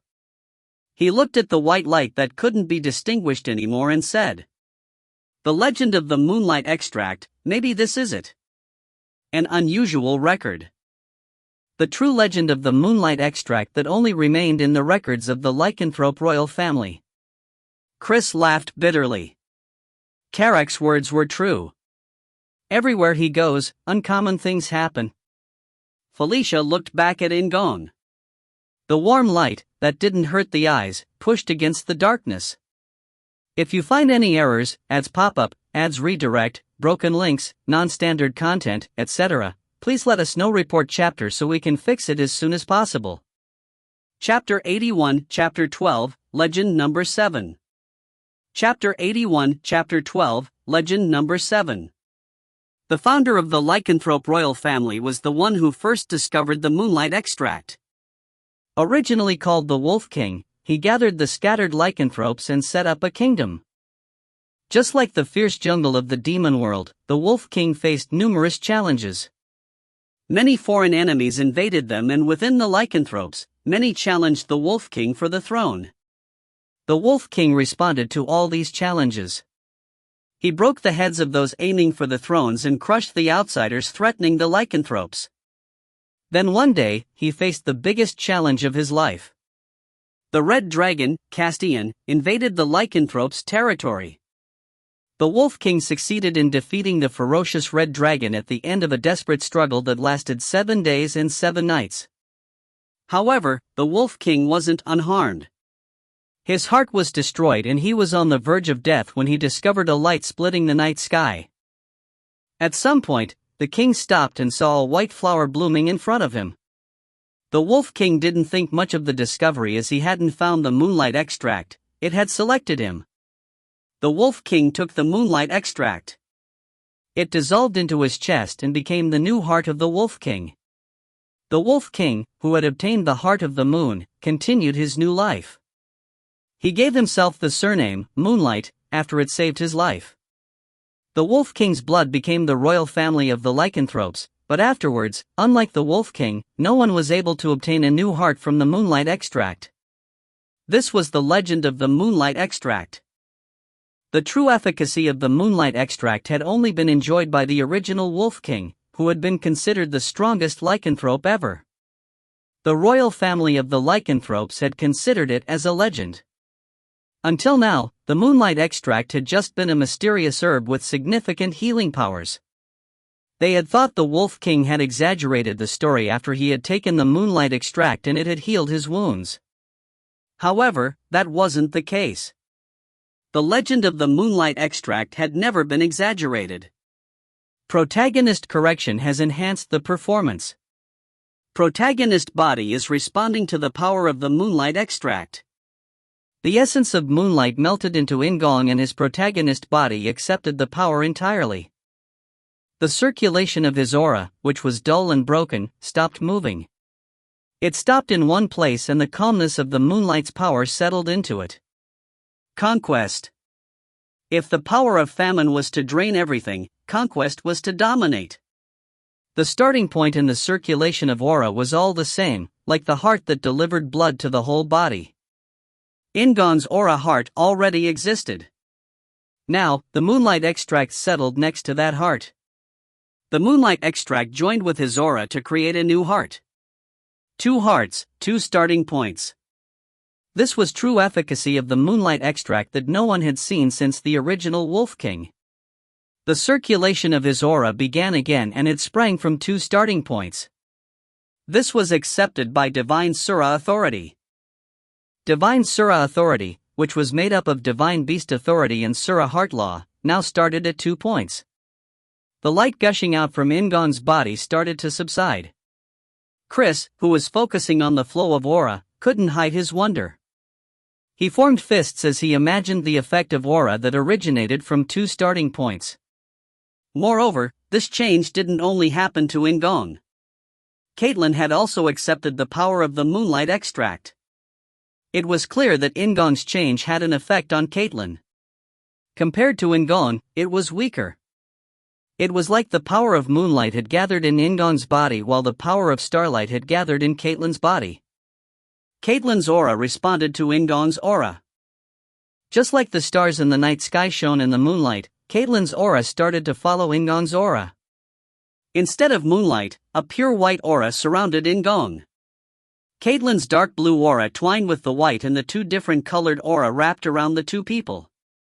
Green Wind raised a hand and stepped back. It was the same for Daphne. Green Wind and Daphne had done all they could do. Now, they could only watch the miracle of the moonlight extract. In-gong and Caitlin, who were floating in the air, started to descend slowly. The two auras around them turned into a soft glow and disappeared. The hearts of new auras lay in the bodies of the two people. Chris couldn't say anything while Felicia just sighed with relief. She touched the calm faces of In-gong and Caitlin gently. And In-gong opened his eyes to darkness. Before him stood the golden-crowned, white woman. She was close but far away. In-gong stood face to face with her but couldn't communicate. This wasn't referring to the manifestation of her voice that was heard in every crisis, but that she couldn't have a proper conversation. Famine Knight. Gerard Moonlight, he held the power of famine in his hands. However, the power of famine he had wasn't strong yet. The original source of famine was stronger still. In-gong could tell because he had faced the power directly. Gerard was still an incomplete knight, and it was the same for In-gong as well. Conquest and famine. The source of power that the man with a spear had given off was death. The man with the spear wasn't the Death Knight, but it was obvious that the Death Knight had given the power to him. The only one left was war. In Knight Saga, Gerard hadn't been a famine knight. Conquest, war, death and famine were all forces that hadn't existed in Knight Saga.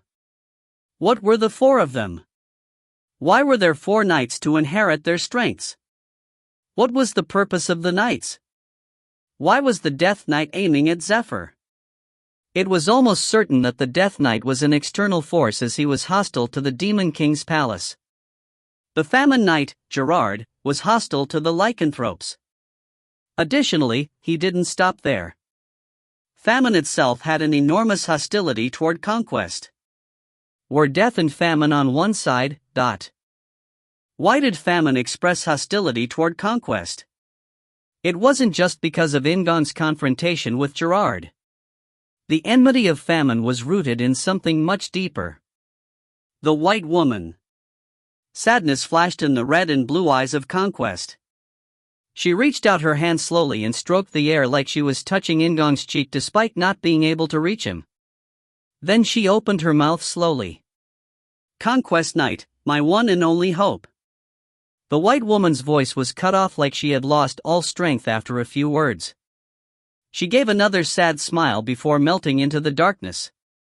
In-gong closed his eyes. Like the white woman, he melted into the darkness. And Gerard dragged himself across the ground. He had cut off his left arm that couldn't be used anymore, but he couldn't suppress the pain. His remaining arm was touching the ground. He pushed against it and his heavy legs moved a little bit. Find him. He is around here. I smell blood. The voices of the lycanthropes weren't far away. Gerard gritted his teeth and concentrated all his power in his right hand. His aura circulation was a mess, so it took a lot of work to collect the power.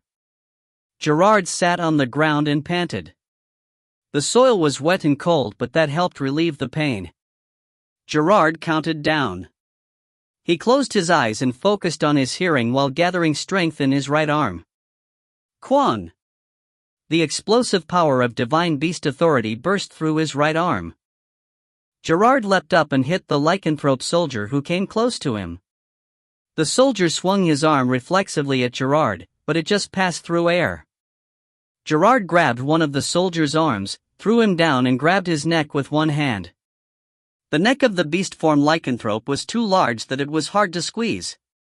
However, Gerard used brute force and struck the soldier's neck with the palm of his hand. There was a terrible sound as the wolf lycanthrope soldier's neck broke. Kag.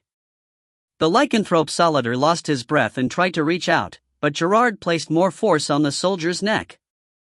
Pant. Pant. The lycanthrope soldier collapsed and Gerard triggered the power of famine. He gained a certain amount of strength back, but it was still lacking, like collecting water in a bucket with a hole. There. Throw the spears. There was no room for his body to avoid them. The spears pierced Gerard and the dead lycanthrope soldier at the same time. It was hot. Despite being on the verge of death, the pain was vivid. Throw! Spears flew one after another and pierced his shoulders, waist, thighs, and all over his body. Even for the lycanthropes with their huge vitality, this level of injury would cause death. The lycanthrope soldiers didn't approach Gerard once. It would take more time to kill Gerard, but they were being careful. Gerard laughed. Despite his lips cramping from the pain and injury, it was definitely a laugh. He had spent 20 years in the deepest part of the Grey Tower. It had been a horrible time spent in the darkness where not even the moonlight could reach. He would die without being able to resolve the resentment and animosity that had built up. Elaine Moonlight. His sister, she had taken away everything of his, she was a hateful enemy. Chris and Caitlin, her children. And the Conquest Knight. The reason for all of this. The person who had blocked him on the verge of victory. Gerard was no longer looking forward and only darkness could be seen in his eyes. However, Gerard saw a man in the darkness. He wore robes that were darker than black as he stared down at Gerard. Now, will you accept? Famine. He differed from war or death. The comparison with conquest itself was ridiculous. He was always hungry and his desires were never satisfied. He didn't just want to choose a knight like the other three. What he wanted was the incarnation of famine, the existence of famine itself. Gerard laughed at him. He finally released the last strings on his pride and allowed famine into his soul. He wasn't Gerard in the pure sense anymore. The only thing remaining was famine mixed in with a black desire that would never be fulfilled. The power of famine swallowed Gerard's heart and his soul was conquered. The Famine Knight, formerly called Gerard, smiled. Famine found it ridiculous that he had used the term conquest. Drain. The whisper was a beginning and an end. The lycanthrope soldiers, who were aiming spears at Gerard, were now in the realm of famine without being aware of it. If he had to name it, it was a garden of draining. All things within the range were drained by famine. The legs of the lycanthrope soldiers surrounding Gerard hardened. They couldn't even scream as the cracked land covered them. The Famine Knight drained everything in his realm and raised his body slowly. Some of the broken bodies collapsed, but he didn't care. His gaze was looking at a time long ago. Everything had become warped since the day Ankle was murdered 1,000 years ago. Now, it was time to restart. This time there had to be a different ending. The Famine Knight gazed at the moonlight, then he melted into the darkness. If you find any errors, ads pop up, ads redirect, broken links, non-standard content, etc., please let us know. Report chapter so we can fix it as soon as possible. Chapter 82, Chapter 13, The Right to Rule. Chapter 82, Chapter 13, The Right to Rule.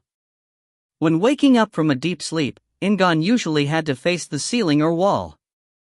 However, when his eyes opened this time, the first thing he saw was long green hair that tickled his face and a beautiful face.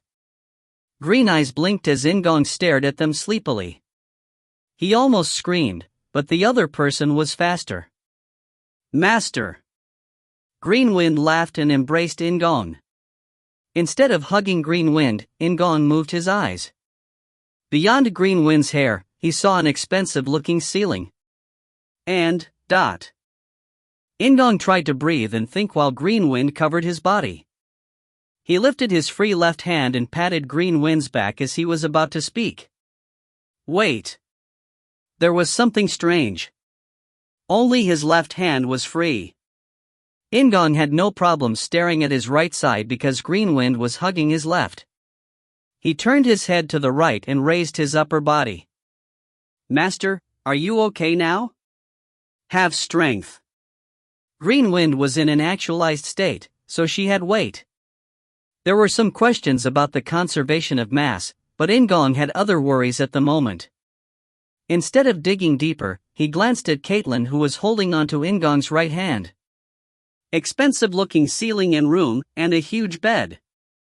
In-gong was dressed in clothes that were easy to peel off, and so was Caitlin, who was lying beside him. After carefully untangling his hands from Caitlin's, In-gong looked back at Green Wind sitting on his thigh. Explain. Green Wind quickly nodded at his request. This is the lycanthrope's palace. Master has been bedridden for 4 days. 4 days? 4 days. I have been looking after you for 4 days. Staring blankly is one of my specialties. Green Wind said with a laugh. In-gong now knew why Green Wind was staring at him. It was because Green Wind had been lonely. In-gong hugged Green Wind very tightly. Green Wind made a sound but was faithful to her usual instincts when being praised. I don't know why, but I feel good. Continue. In-gong smiled at Green Wind and pushed her out of his arms slightly. He patted her head and said, Please continue explaining to me. I understand. As I said, this is the lycanthrope palace. The reason why Master and Caitlin are lying on one bed is to increase the healing effect of both of you. Healing effect? It was surprised by the unexpected story. Green Wind pulled back and looked In-gong up and down. How much does Master remember? Gerard ran away? In-gong closed his eyes and searched through his memories. He remembered that Gerard had lost his shoulder to lightning. Carrick caught me and Green Wind protected me. Then his memories became confusing. He seemed to recall Felicia's crying face, but he couldn't remember it properly. Green Wind said, Felicia gave moonlight extract to Master and Caitlin. As Chris ordered, she split it into 2 and something unexpected happened to Master and Caitlin's body due to the moonlight extract. In-gong quickly activated the status window and skills window. Not long after, he was able to capture the changes in the skills window. Protagonist body. Special passive skill, Moonlight Core. Second, Aura Heart. He closed his eyes. He realized that he could feel a moonlight core deep in his chest. His flow of aura was now different from before. In Knight Saga, the moonlight extract was a miraculous herb that could revive someone if they had a single breath left. That alone was awesome, but there was another effect? In-gong focused his attention on the flow of aura for a while. Although there were 2 starting points, his aura didn't seem that different. Both flows became one during the cycle. It seemed to create a much faster and stronger flow than before. Dual cores? Was it like a 2-engine jet fighter? That wasn't the only mysterious point. The nature of his aura had changed somewhat. To be precise, a new strength had been added to his aura. It wasn't unfamiliar. In fact, it was a familiar aura. In-gong turned to Caitlin while Green Wind opened her mouth again. After eating the moonlight extract, Master and Caitlin were caught in a big light and exchanged life force.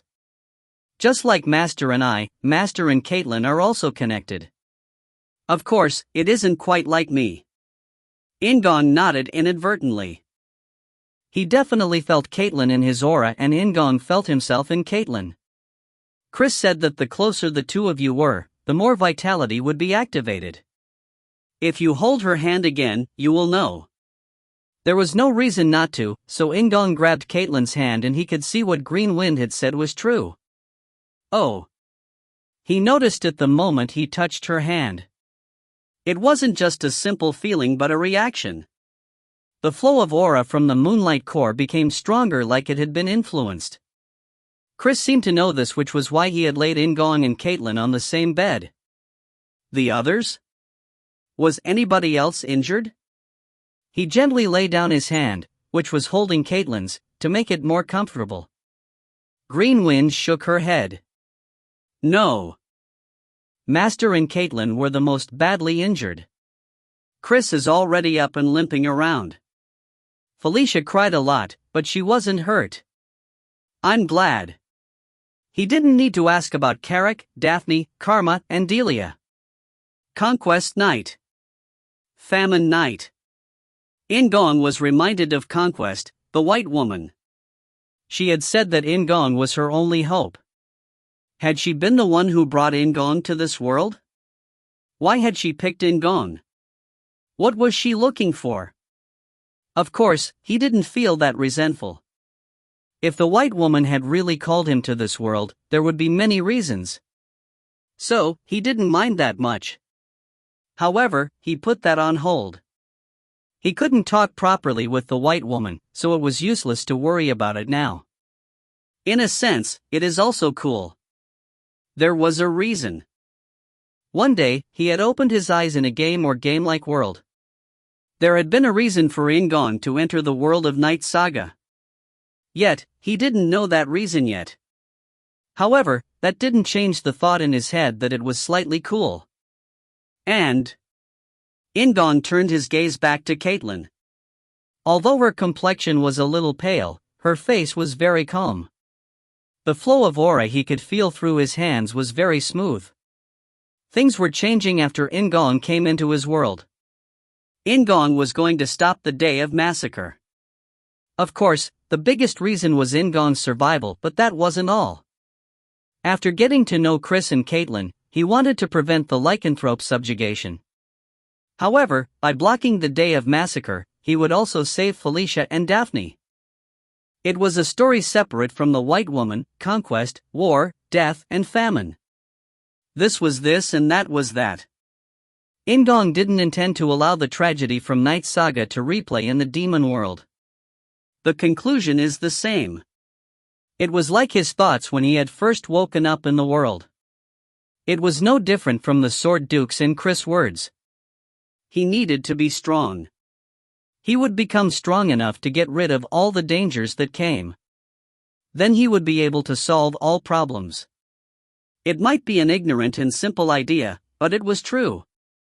It was just like the fight against Gerard. He was able to repel Gerard because he had raised his abilities steadily. If In-gong's power had been lacking even a little bit, a completely different result would have been created. Not only In-gong but Chris, Caitlin, Carrick and all the others would have lost their lives. In-gong put some strength into his right hand that was holding Caitlin and he smiled mischievously.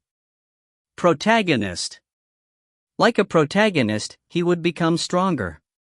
He would break the planned tragedy and make a happy ending. Master, what are you thinking? That expression is sneaky. Greenwind asked with narrowed eyes. Just as a wishful thought passed through her head, someone came and visited. Oh, you're awake? Chris Hyung. It was Chris who had showed up. He was wearing leather as always and Greenwind quickly disappeared. Chris chuckled. She is really shy. It's not like that. Greenwind pleaded in a small voice, but In-gong spoke to Chris instead. He moved into a sitting posture and glanced at Chris. Is Hyung okay? Of course. Are you really fine? Chris asked, sitting down on the chair next to the bed. Chris made the huge chair look cramped. Somewhat. I heard the story of the moonlight essence from Greenwind. Thank you. It was a herb that could only be obtained once in 100 years. After In-gong's words, Chris jumped up from his chair and ruffled In-gong's head with a laugh. I wanted to thank you. I am alive because of you. And I also got to see the legend of the moonlight extract. Chris' gaze shifted from In-gong to Caitlin. It was obvious he was referring to the moonlight core. Chris leaned back in the chair and fixed his expression. It is unknown if Gerard is currently dead or alive. Unknown. The expression was somewhat ambiguous. Did he not simply escape? Chris pressed a hand against his temple and responded. The tracking troops found parts of Gerard's lower and upper body. Like charcoal breaking down. It was like that. In-gong recalled the last lightning that had struck Gerard. At that time, his left shoulder had been shattered. He should be dead because his body below the waist was cut off, but I can never be sure. I will continue this search until I am convinced that he is dead. In-gong also agreed. He didn't think that Gerard was dead. As In-gong's expression became serious, Chris laughed. Don't worry so much. He might have survived with no lower body, but what about the upper body? His left arm was entirely shattered. He will be in the worst condition. I've also prepared a way to deal with his strange technique. He wasn't simply reassuring In-gong as his eyes were bloody. He seemed to have prepared something. Chris changed the topic. Can I ask about the effects of the moonlight extract? Master Bruce said that you have the moonlight core and Caitlin has the starlight core. I don't know yet. It seems amazing though. It had literally become a dual core. Perhaps the synergistic effects would be beyond imagination. The synergy wouldn't be 1 + 1 = 2 but maybe 3 or 4. And In-gong stared at Caitlin. There were a few times when he had wanted to experiment on with Caitlin. Hopefully, new training methods would be born. Okay. I am anticipating it. Chris finished his story and stood up with a grin. He moved his gaze to a higher point as he hesitated for a moment. It seems to be that time. Time? What did that mean? Chris stared straight at In-gong. Shutra, you will now meet someone. My advice, don't ever panic. Stay calm and you will amaze her. Chris Young? Come. Chris stepped back and someone else entered for a visit. A sharp man wearing a military uniform opened the door. Instead of entering the room, he waited in the front of the door and a woman entered. In-gong knew straight away who she was. The fourth queen. Elaine Moonlight. Queen of the Lycanthropes, Chris and Caitlin's mother. Wearing a blue dress, she could literally be a version of Caitlin in her 20s. She looked exactly like Caitlin except that her hair was black like ebony and her body was very alluring. Her face looked to be only in the mid-20s, so if she stood next to Caitlin, they would seem more like siblings than mother and daughter. As she walked over to the bed, she looked down at In-gong with crisp blue eyes and In-gong realized why Caitlin had a cold look despite her pure nature. Elaine's expression was freezing cold itself. The ninth prince, Shutra Ignus. Yes. Elaine spoke and In-gong replied. Then she laughed like Chris and suddenly embraced In-gong. Thank you, it is because of you that Chris and Caitlin survived. If it hadn't been for you, it would have been a really big deal. She didn't hold on to In-gong but tapped his back a few times before releasing him. She touched his cheek like he was her child and said, I've heard a lot about you from Chris and Caitlin. There are many impressive stories. It has been a long time since Caitlin has praised someone so much. Her expression was cold but her tone was sweet. In-gong felt just as confused as the first time he met Caitlin. Elaine in Knight Saga had literally been the enemy. She had been hostile to Zephyr and in the lycanthrope subjugation, she had been a blood-crazed beast that showed why she was the queen of the lycanthropes. However, the Elaine in front of him was friendly. Thank you. In-gong answered calmly. Elaine laughed like his gratitude was funny and went to stand next to Chris. She gazed at Caitlin who was sleeping while holding In-gong's hand and then turned to In-gong again. Okay, this is enough for a greeting, so I'll say it bluntly. In-gong gazed at Chris with questioning eyes and he just gazed back. Elaine, sitting between the two of them, looked straight at In-gong. Ninth Prince Shutra Ignus, do you have any thoughts about becoming the Demon King? This was the question from the Queen of the Lycanthropes. In-gong's eyes widened as Elaine approached him. Instead of asking again, she waited for In-gong's answer. If you find any errors, ads pop up, ads redirect, broken links, non-standard content, etc., please let us know. Report chapter so we can fix it as soon as possible. Chapter 83, Chapter 13, The Right to Rule Number 2. Chapter 83, Chapter 13, The Right to Rule Number 2. Demon King.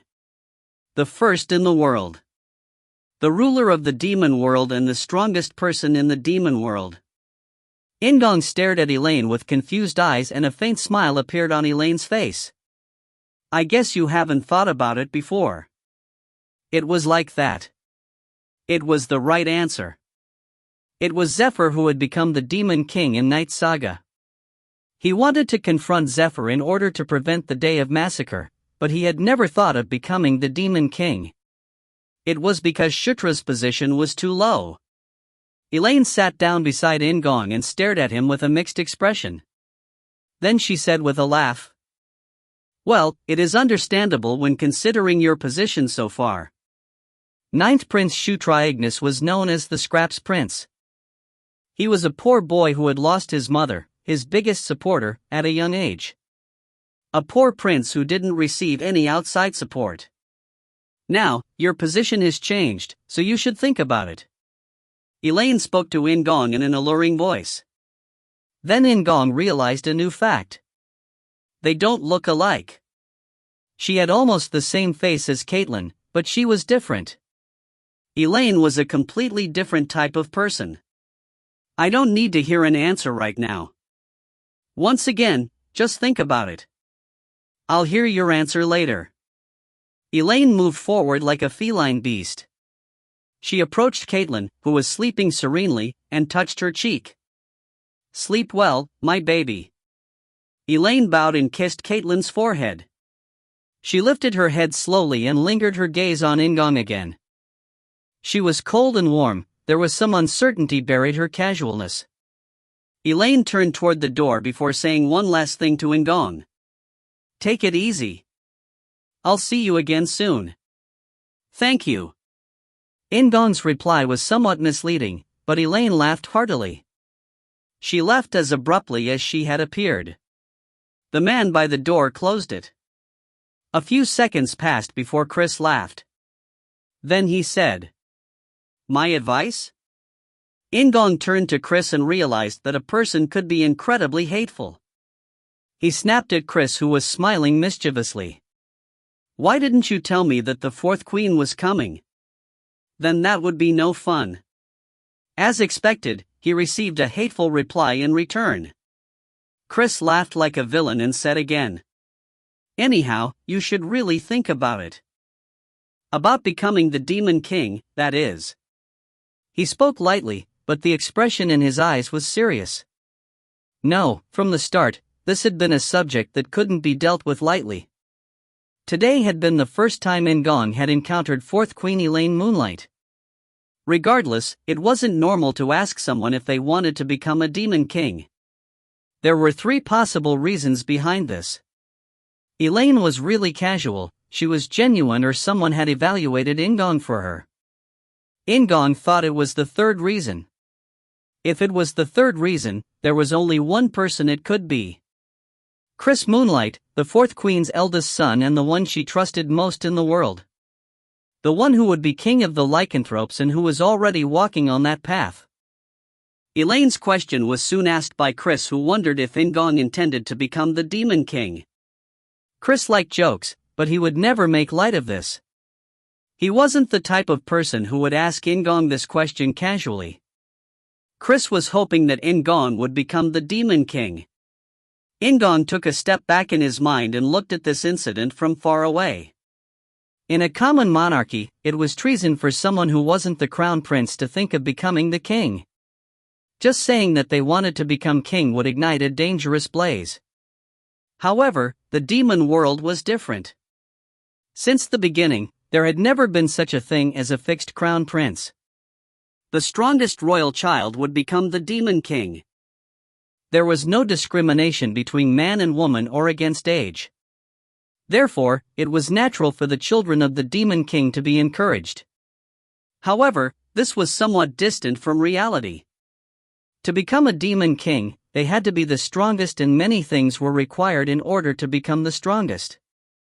Out of the royal children, there were only 3 who sincerely sought out to become the Demon King. First, Prince Baikal Ragnaros. Second, Prince Zephyr Ragnaros. And fourth, Princess Anastasia Nikrian. In Knight Saga, Chris hadn't been greedy about becoming the Demon King.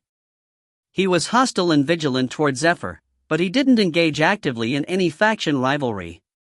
Yet he was now asking about the Demon King position. In-gong breathed in deeply as he thought about it. He narrowed down his thoughts and asked Chris instead of replying to him. Why me? In-gong could guess to some extent, but he wanted to hear it from Chris. Instead of answering right away, Chris straightened his posture. He was buried deep in the chair, but his size was so big that the chair seemed like it would burst. Chris got into a comfortable position and smiled. Perhaps I am being too premature, and it is somewhat awkward to talk about. Every person had a different way of talking. According to the situation and the person he was talking to, Chris' tone would change. He gave a long sigh. Instead of his normal mischievous expression, his face was calm like when he had been discussing the withdrawal from the Red Lightning tribe. I can't become the Demon King, but Shutra can. Chris' words didn't end there. He raised his hand and concentrated aura on his fist. The blue aura seemed very cold. I am strong, a so-called genius. It was obvious that he was speaking seriously. Chris was a genius. At the age of 17, he had a strength comparable to that of the senior generals of the Demon King's palace. His growth rate was indeed terrifying. However, it isn't overwhelming. At best, it is only a similar level to Sylvan. I can't come close to first Prince Baikal in 10 years' time. Not to mention the distance with second prince, who can be described as a monster. The fifth prince, Sylvan Doomblade, Felicia's twin brother and prince of the Dark Elves, he was a genius comparable to Chris. So was first Prince Baikal, who was good at both the sword and magic. Baikal was in the mid-20s and it was said that he was comparable to the 5 captains. Chris didn't mention it, but fourth Princess Anastasia was also a genius in her area. If Felicia was a capable magician, Anastasia was a monster when it came to magic. There was a good reason why she led one of the 3 factions instead of her brother, third Prince Victor. Then there was second Prince Zephyr Ragnaros. In Knight Saga, Zephyr had been powerful. Moreover, he had been the protagonist and had become strong at a tremendous speed. However, the current Zephyr seemed stronger than the Zephyr of Knight Saga. Once he gathered all the stories he had heard indirectly, he was forced to come to such a conclusion.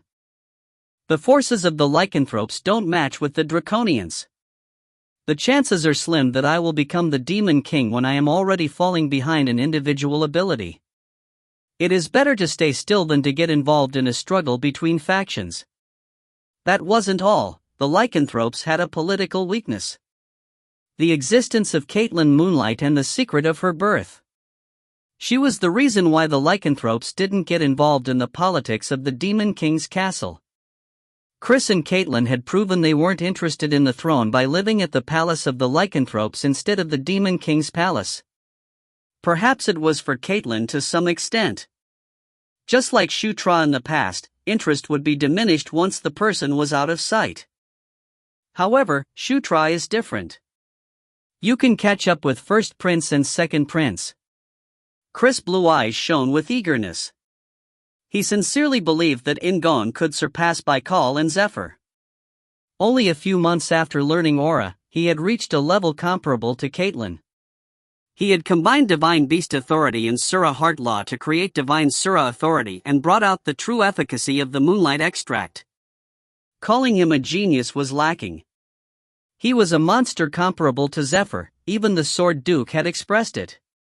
You can also get support from those other than the lycanthropes, unlike me. The Sword Duke was already supporting him. There wasn't an official station, but the fact that the Sword Duke had taught him personally wasn't small. The Dark Elves are currently neutral. It was likely that they would have leaned towards the fourth princess as time passed by, but you appeared. You captured Felicia's heart completely in just a few months.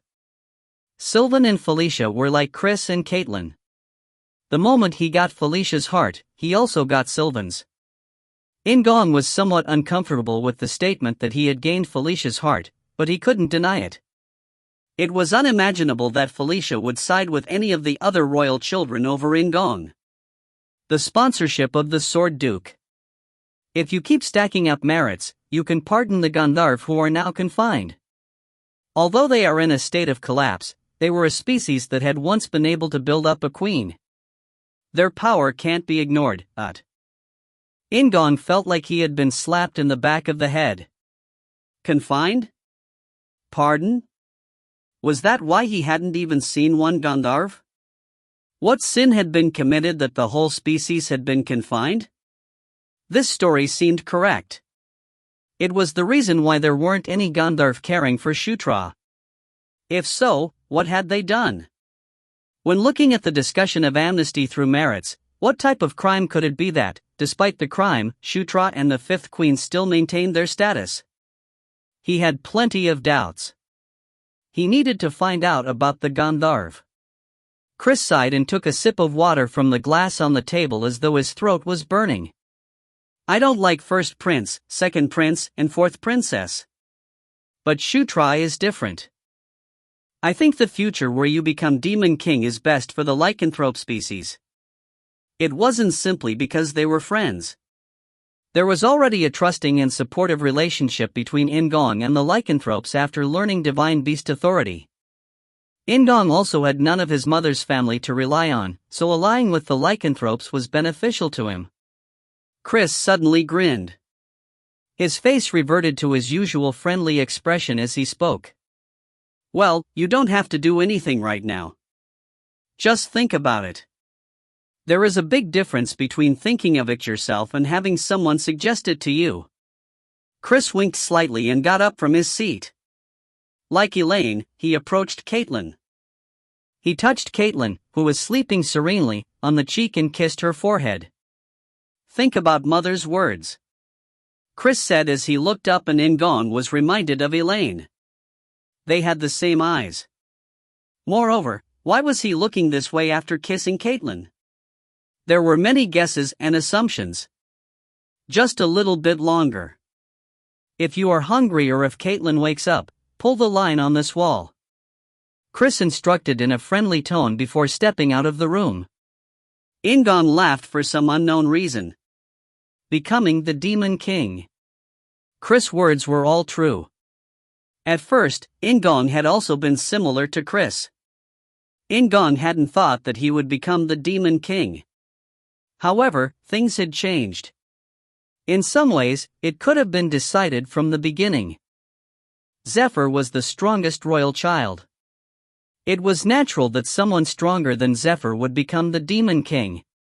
It is like a mother having a friend's son who was the best, but she wants her son to become first in the nation. In-gong laughed at the analogy he came up with and nodded slowly. His thoughts were simple. The advice was precious, but he had already come to a conclusion.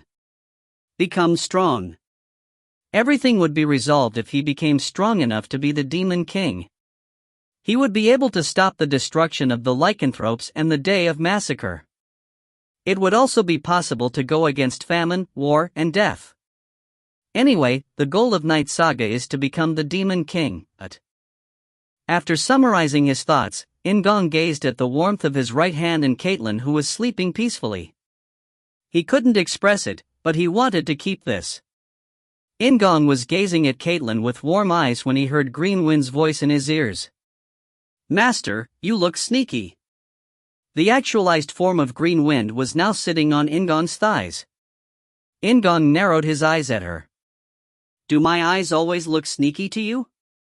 Green Wind nodded with a bright face. He didn't know how to respond. Maybe it is retaliation for calling her Greenie. Without knowing why, In-gong suddenly wanted to see Carrick. And your eyes are burning with ambition. Carrick, you as well. If you find any errors, ads pop up, ads redirect, broken links, non-standard content, etc., please let us know. Report chapter so we can fix it as soon as possible.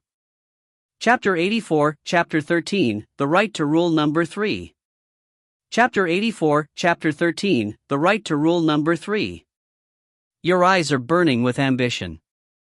Carrick, you as well. In-gong grabbed his chest with a pained sound. Why are you pretending? Where is the pain? I don't know if you are really good or bad. Why was he so perceptive yet insensitive about things? He is the real protagonist. As always, In-gong couldn't help having this thought. Karak returned to looking after In-gong. Anyway, isn't your body better? There was a deep worry buried in his rough tone. In-gong knocked on his chest. I'm fine. Rather, I feel much better. His words were genuine.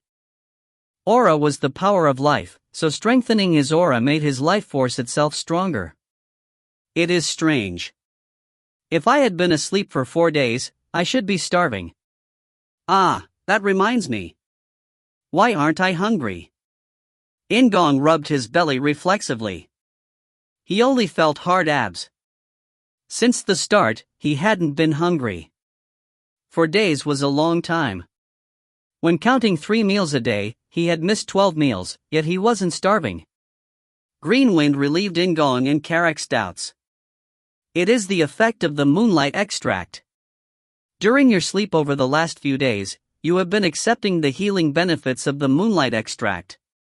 As always, green wind appeared on In-gong's thighs. Now that Karak had become familiar with green wind, he asked In-gong with disbelief. Then you will keep not being hungry? It isn't like that. Now that you're awake, you will become hungry again after a time. Green wind replied sincerely to what could be a frustrating question. Karak sighed with relief and cried out. Prince, I'm really glad. It would be a big problem if you lost the desire to eat.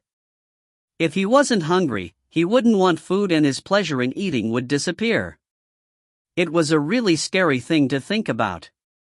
Indeed, a genius orc. His way of thinking was definitely extraordinary. In-gong admired him, then changing the topic. How is the Lycanthrope's palace? Is it different from the Demon King's palace? This isn't the palace of the Lycanthropes. It is like a house where the royalty stays. Karak tilted his head with confusion.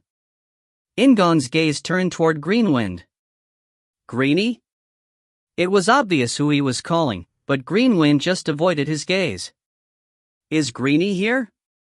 Karak, do you know? Karak laughed instead of replying, and Greenwind's gaze toward In-gong became colder. Greenwind opened her mouth and declared coldly. I thought it was a royal palace. You are a good master, but I feel like Master has become a little bit spiteful these days. Then she sneaked a peek at In-gong. She was the guardian that the centaurs and satyrs of Anger Plains prayed to, but he just thought she was cute. Well, it is similar. In-gong turned away from Greenwind and asked Karak again. In the meantime, how have you been? Prince and Princess were sleeping, so I was able to take a break. Karma is learning druid magic from Daphne while Prince Chris seems to be busy due to the person who ran away. Princess Felicia is staying in her room due to the lycanthrope nobles that came. Karma hadn't just started learning druid magic from Daphne yesterday, and it was natural that Chris was busy. However, he was somewhat nervous about Felicia. The lycanthrope nobles? They seem to have come with Queen Elaine. Syra says that they are the Queen's royal guards. Every one of them have an unusual red tattoo on their face. Among the nobility, there were those who were part of Queen Elaine's royal guards. They had red tattoos on their faces. The Blood Companions. Blood Companions. That is what Syra called the fourth Queen's royal guards. They are scary. In the lycanthrope subjugation, aside from Chris and Caitlin, the ones who dealt the most damage aside were the Blood Companions.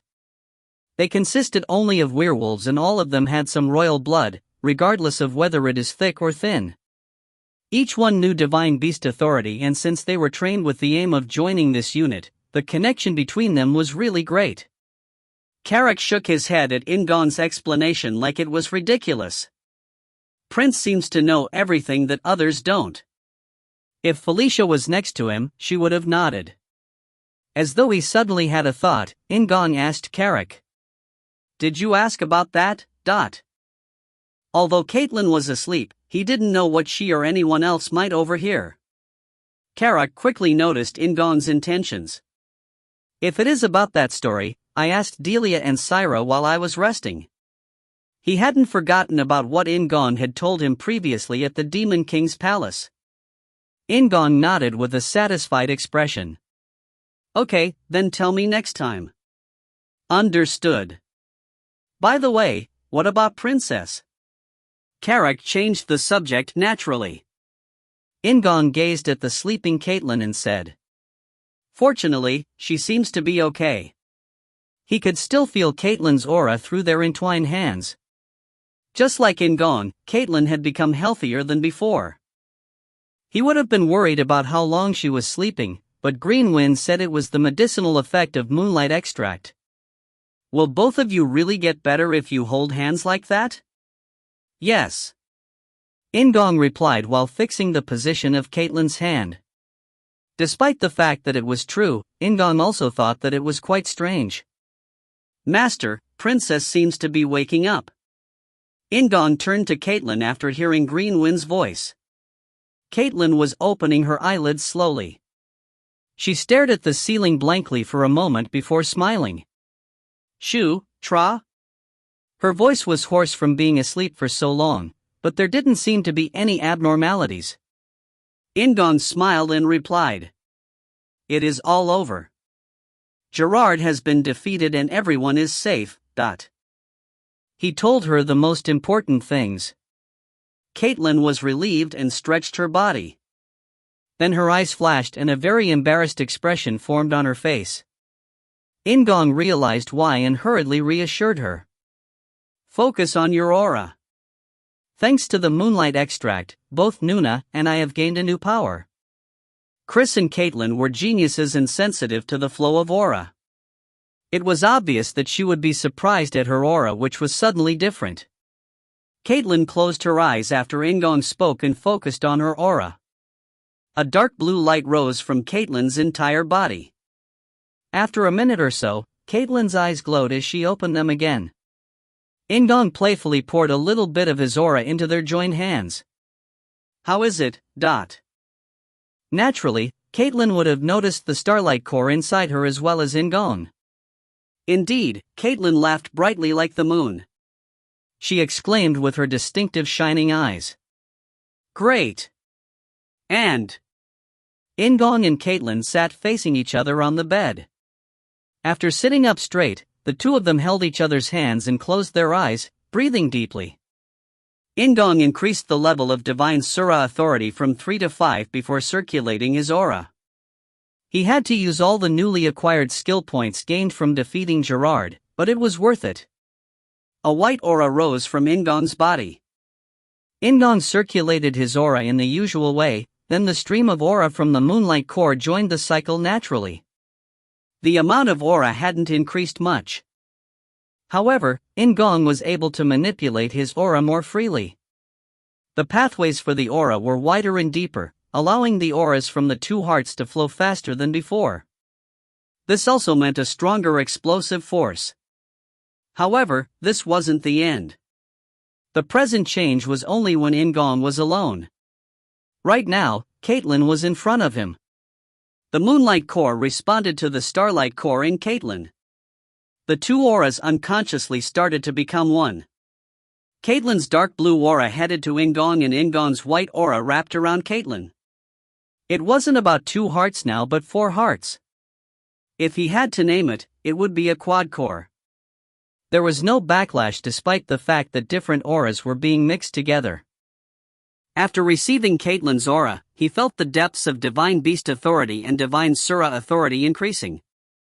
After accepting In-gong's aura, Caitlin started acquiring Divine Sura Authority that In-gong hadn't found a way to teach. The two of them couldn't help smiling. The mixture of the white and dark blue auras started circulating vigorously from the quad core. Their auras were getting stronger and their aura growth rate was much faster and better than before. In-gong and Caitlin felt great joy. It was a type of pleasure. I don't know, but it seems to be great. 1 hour had passed since In-gong and Caitlin started circulating their aura. Carrick spoke while popping foods that digested well into his mouth, and Greenwind watched the two people with a relaxed expression. It is the power of beautiful life. Daphne and Karma nodded and agreed with Green Wind's words. The two druids could feel the power of life that was the essence of aura. Everyone was pleased and full of admiration, but there was one person who complained. It is good, but do they need to practice as soon as they wake up? Felicia muttered, frowning. She had come to see both of them after hearing that they had woken up, but she couldn't even say a word. It seemed good that both of them were smiling while training, but she couldn't help feeling upset. It is a good thing, princess. And this is delicious. It is great cooking. Felicia smiled as Carrick praised the porridge that she made but sighed and gave up. Some time passed by and just as everyone but Green Wind was thinking about going back. I expected it, but it is even more amazing. It was Chris who had appeared at the door. He had appeared without any aids and turned to Felicia. How long has it been since they went into this state? Roughly 2 hours. It was Carrick who replied since he had been there since the beginning. Really? Then I should stop them. Huh? Can you do it? Isn't it bad to break the aura when they are training like this? Felicia was aghast and grabbed Chris' hand to stop him, but he shook his head and replied. There is a way to break it naturally. You don't have to worry. Moreover, Divine Beast Authority was something that could be practiced while walking, running, and so on. If their aura was disrupted by being disturbed suddenly, it would be troublesome. After reassuring Felicia, Chris raised his blue aura and struck In-gong in Caitlyn's hands. Once Chris' enormous power emerged, Felicia and everyone else had to realize Chris' presence. It was the same for In-gong and Caitlyn as well. The aura around In-gong and Caitlyn gradually weakened. The white and dark blue auras split apart and faded like they were scattered by the wind. In-gong and Caitlyn woke up at the same time. Chris greeted them with a large smile. Have you regained your consciousness? Appa. Caitlyn stood up and rushed to Chris. Chris laughed as she hugged and babbled at him. You both had an amazing experience. Caitlyn nodded from Chris' arms and In-gong also smiled in agreement. Chris put Caitlyn down and said, Now, both of you are conscious, so you should say something to Noonim. She has been sulking. Felicia's eyes widened at Chris' words. It was because Caitlyn then dragged Felicia into a hug. Felicia struggled for a bit, but Caitlyn won eventually. In-gong told Felicia. I'm glad you're safe. Don't speak nonsense. Felicia wanted to say more but she didn't. Instead of teasing Felicia as usual, Chris gathered all eyes toward him again. This is a good sight, but I don't have much time. I'll tell you straight away. What is it? Felicia asked Chris in a tense and nervous voice. Chris responded with a somewhat relaxed look. I am going back to the palace with the other lycanthropes today. It seems like we will be busy for a while, but... In fact, that answer had been expected to some extent. Although he was close to death, Gerard's death was still uncertain. The question of who helped Gerard break out also needed to be addressed and the fourth queen couldn't leave the palace empty for too long. Chris told In-gong. Once you meet Amita, return to the palace. Shouldn't we meet before you return to the Demon King's palace? I will also hear the answer to the proposal then. Felicia's eyes narrowed at the suggestion, but In-gong simply nodded. And Caitlyn. Chris pointed at Caitlyn. He gazed at Caitlyn, who was still hugging Felicia, and declared. You should go with Shutra. Eh? I'm convinced after what I just saw. Right now, you need Shutra more than me. Additionally, you and Shutra are both stronger now. There was a variable in place called the Moonlight Core and Starlight Core. Furthermore, this was the territory of the lycanthropes, not the Demon King's palace. So, he didn't need to hold Caitlyn in his arms. However, it was clear that Chris and Caitlyn were unfamiliar with this. Since she had been born, Caitlyn had always gone with Chris no matter where he went. It had been a different story when they went to look for the Thunderlight Anvil. This wouldn't be 1 or 2 days but at least a fortnight spent apart. Caitlin hesitated to reply and Chris patted her head. It is just this time. You don't have to worry. Young. Caitlin nodded. Chris laughed and looked back at In-gong. Shutra, take care of Caitlin. I understand, Hyung, leave it to me. In-gong knocked on his chest. Then Felicia, who had been watching the series of conversations, protested loudly. Hey, shouldn't you be asking me that instead of Shutra? Among the children of the Demon King who were present, Felicia was the oldest. Chris nodded with a serious expression and spoke to In-gong again. Shutra, look after Felicia Noonan as well. Really, please. Yes, Hyung. Hey. Felicia protested at In-gong's earnest answer and Caitlin quickly bit her lip to stop from laughing. If you find any errors, ads pop up, ads redirect, broken links, non-standard content, etc., please let us know. Report chapter so we can fix it as soon as possible. Chapter 85, Chapter 13, The Right to Rule Number 4.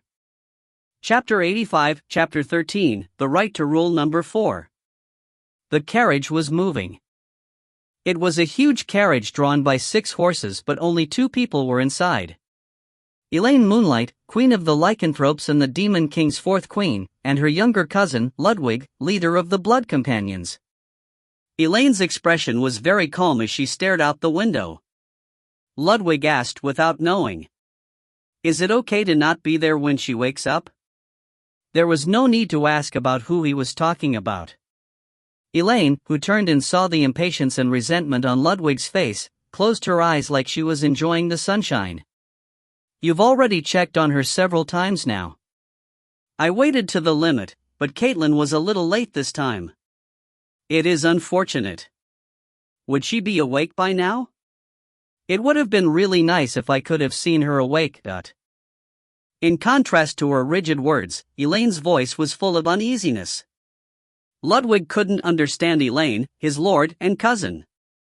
It wouldn't have been a big deal if she had waited a few more hours. Elaine opened her eyes and spoke with a mischievous smile that resembled Chris. Can you tell me the story now? I originally planned to start after returning to the palace. The task of Ludwig, leader of the Blood Companions, wasn't just to be Elaine's escort. He served simultaneously as Elaine's secretary and advisor and always had to be mindful of the 3 roles that he played. I've found the body of the fake Gerard in the east. It is obviously a lycanthrope but everything else is unknown. As expected, he killed himself. He used suicide after all avenues of escape disappeared. It was the most extreme and effective way to prevent information from leaking. Elaine pressed a hand to her temple and said, regardless of whether it is the fake's own capacity or a magic weapon from support forces, the fake Gerard has shown enough power to turn our attention to him. Moreover, he committed suicide after being caught. This is obvious, but there has to be a big organization behind this. It wasn't inside the lycanthrope kingdom. The organization intervening was clearly from the outside. Elaine bit her lip before turning her head abruptly. Her trustworthy and handsome cousin, who had all the female maids at the palace pining after him, had a dog-like expression on his face. Why? Do you want to say something? How have they known about him? Ludwig was more curious about that than the identity of the external forces. How had they found out? The fact that Gerard had been trapped in the lowest level of the Grey Tower was a secret. The information that Gerard was in the lowest level of the Grey Tower was top secret. It has been a secret for over 200 years. Even those in the Grey Tower were unaware that Gerard had been there. The secret had been perfect and no leaks had existed. However, Elaine didn't think so.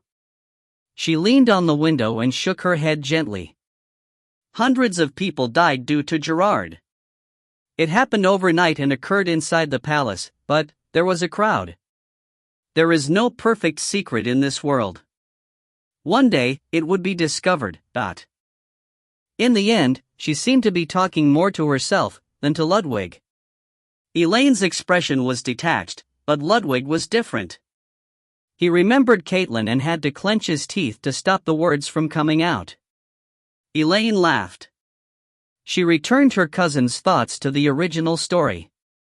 They wouldn't have freed Gerard for no reason. It would benefit them to harm the lycanthropes, but he kept his mind after being freed. Why did they let Gerard go and do his own thing? The most valuable use of Gerard was the fact that he was the former heir to the lycanthrope throne as well as Elaine's brother. They could use Gerard to cause confusion about the legitimacy of succession. Yet none of those things seemed to be happening. Moreover, they didn't control Gerard after he escaped. Perhaps, the organization had set Gerard's actions into motion, but Elaine's female intuition didn't think that was the case. Ludwig was much simpler. I feel that Gerard is alive. Disregarding the relationship with the external force, the fact that Gerard had fled was uncomfortable. Elaine nodded. He is really tough. He survived 20 years ago as well. I should have killed him at that time, but I fell into my bad habit. Ludwig once again thought that he had made a mistake. So, this time, he was the one who changed the topic. What do you think of Ninth Prince? The switch was sudden, but Elaine just smiled. She knew why her loyal royal guard had changed the subject. Do you like him? I was quite surprised since I had seen him once before. At that time. How should I say it? I almost felt like he had no soul. Well, that was in the old days. It had been 7 years since she had last seen him.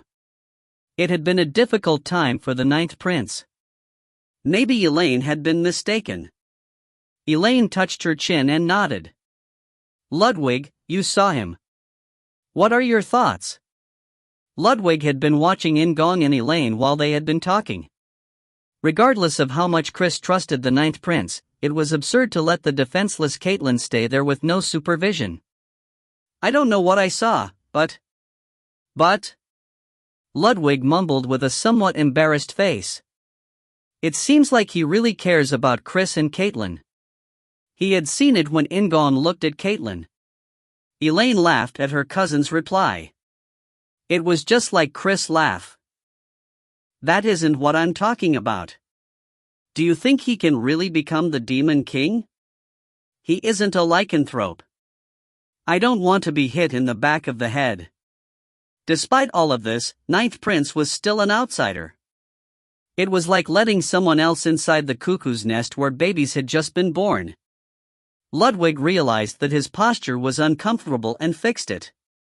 Elaine was still smiling when he turned to face her and asked, Does Queen really think that Ninth Prince can become the Demon King? Chris thinks so. So, I think so as well. Your Majesty. Instead of responding, Elaine stretched out a hand toward Ludwig. He sighed and pulled out a metal box containing cigarettes. Elaine received the cigarette with a satisfied expression and lit it up with magic. She then said, I know the Demon King. I don't think I know all of him, but there is something I am sure about. The Demon King, Mitra.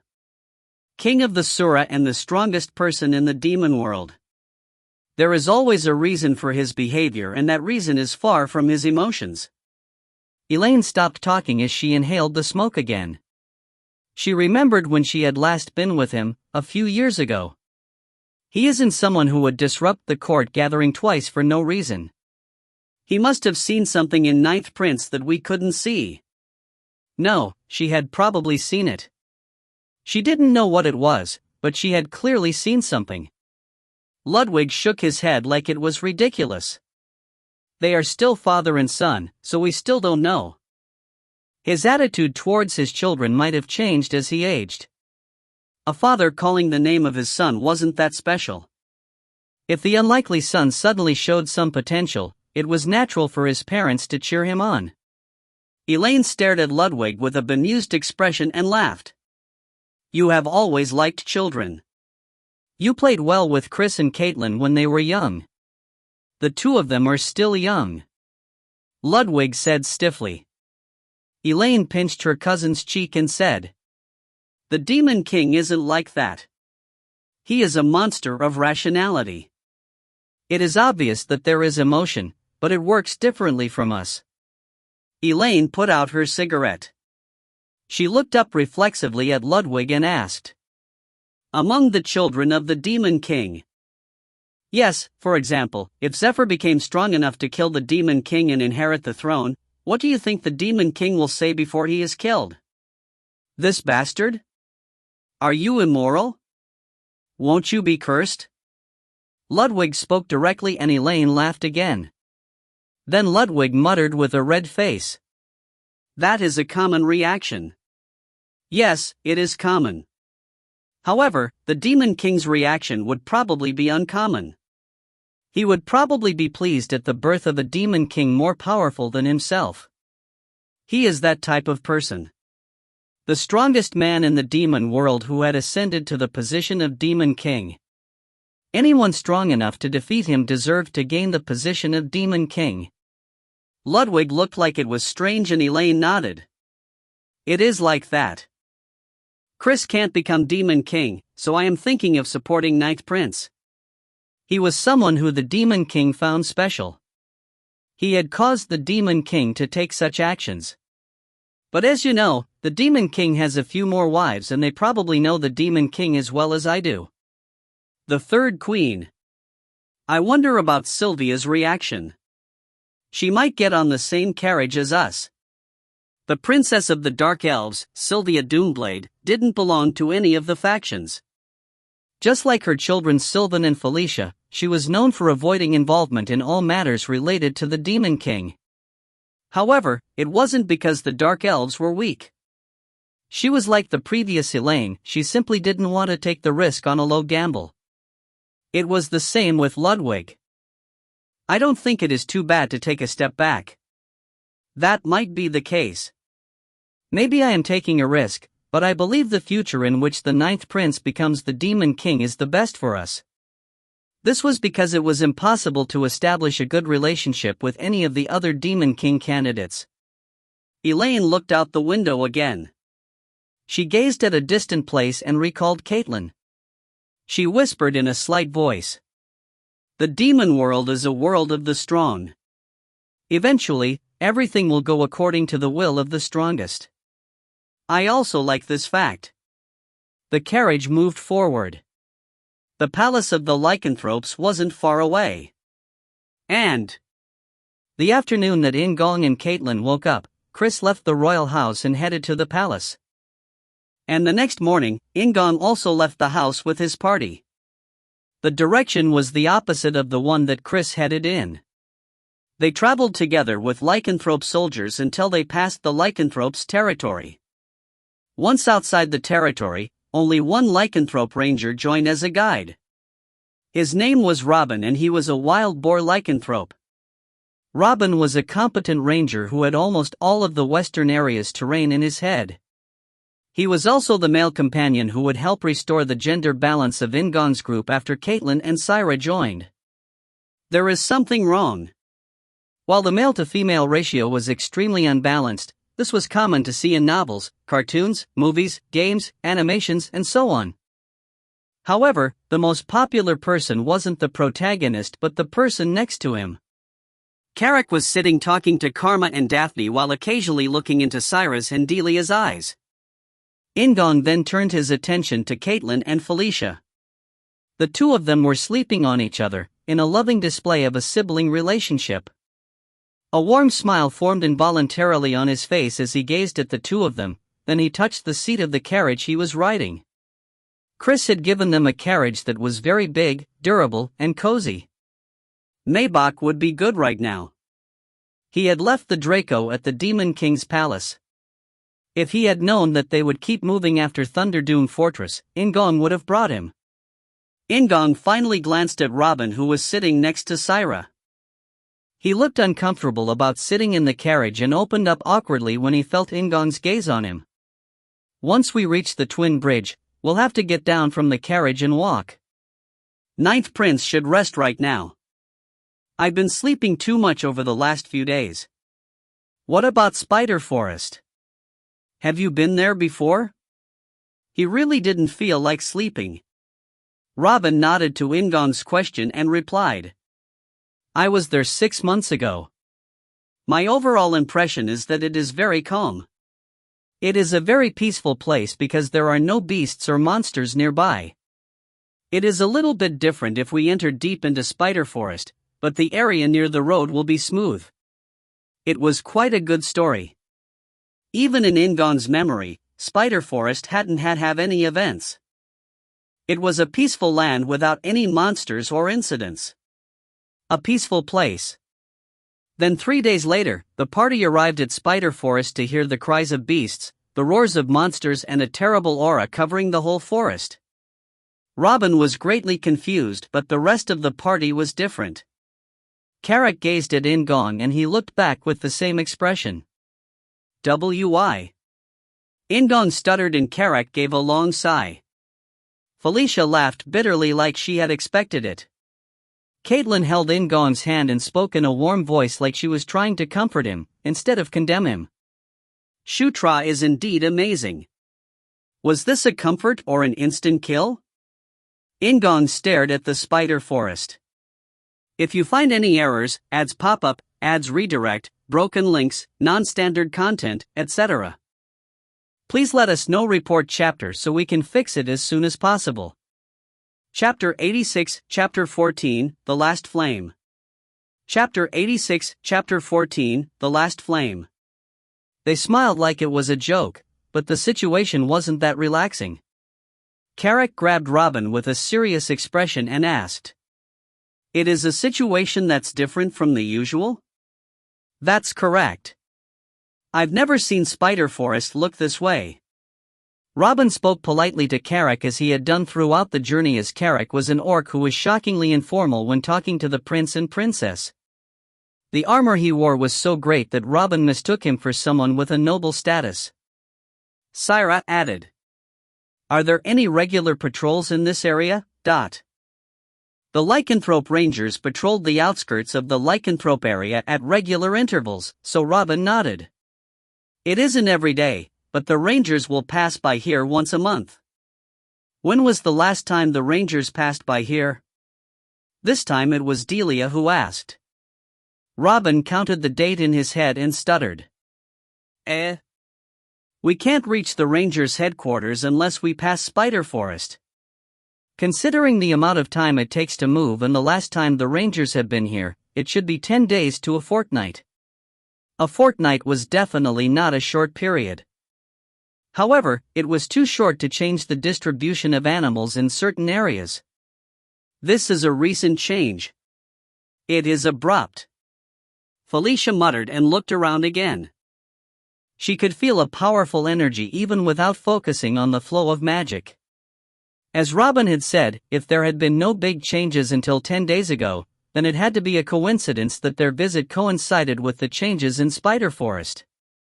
Carrick asked with a serious expression. Don't worry.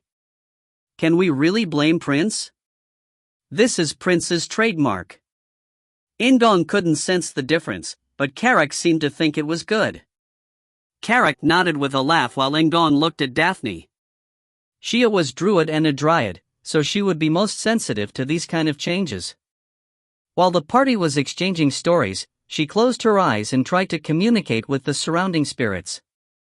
Then she spoke with a pale face. The surrounding spirits are very afraid.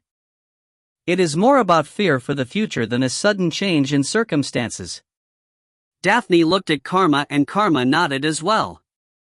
Fear is mixed in with the cries of the beasts. It isn't just a threatening cry. Some are terrified. Intermittent roars could be heard from the depths of the forest. He didn't know if they were fighting each other, but maybe there truly was a different cause. Everyone's expressions became serious. Felicia turned to In-gong and asked. The person called Amida, are they strong? Although she knew they were unusual because they were a friend of the Sword Duke, she couldn't help feeling uneasy. In-gong was also forced to give an uncertain answer. Let's hope so. In Knight Saga, Amita had always appeared with a different appearance. In the past, Amita had appeared as a big man who looked strong but also a thin woman and a cute little boy. Right now, he had Caitlyn as an example, so it was impossible to evaluate attack power based on appearance alone. In the end, it was impossible to guess how much strength, skill, and abilities Amita had. They have lived for a long time, but that isn't unconditional. Moreover, there was a law that prevented the existence of a great craftsman and great warrior in one individual. While In-gong and Felicia had a silent conversation, Caitlyn, who had been listening quietly, opened her mouth. Shutra, this is outside the lycanthrope territory, but it isn't that far.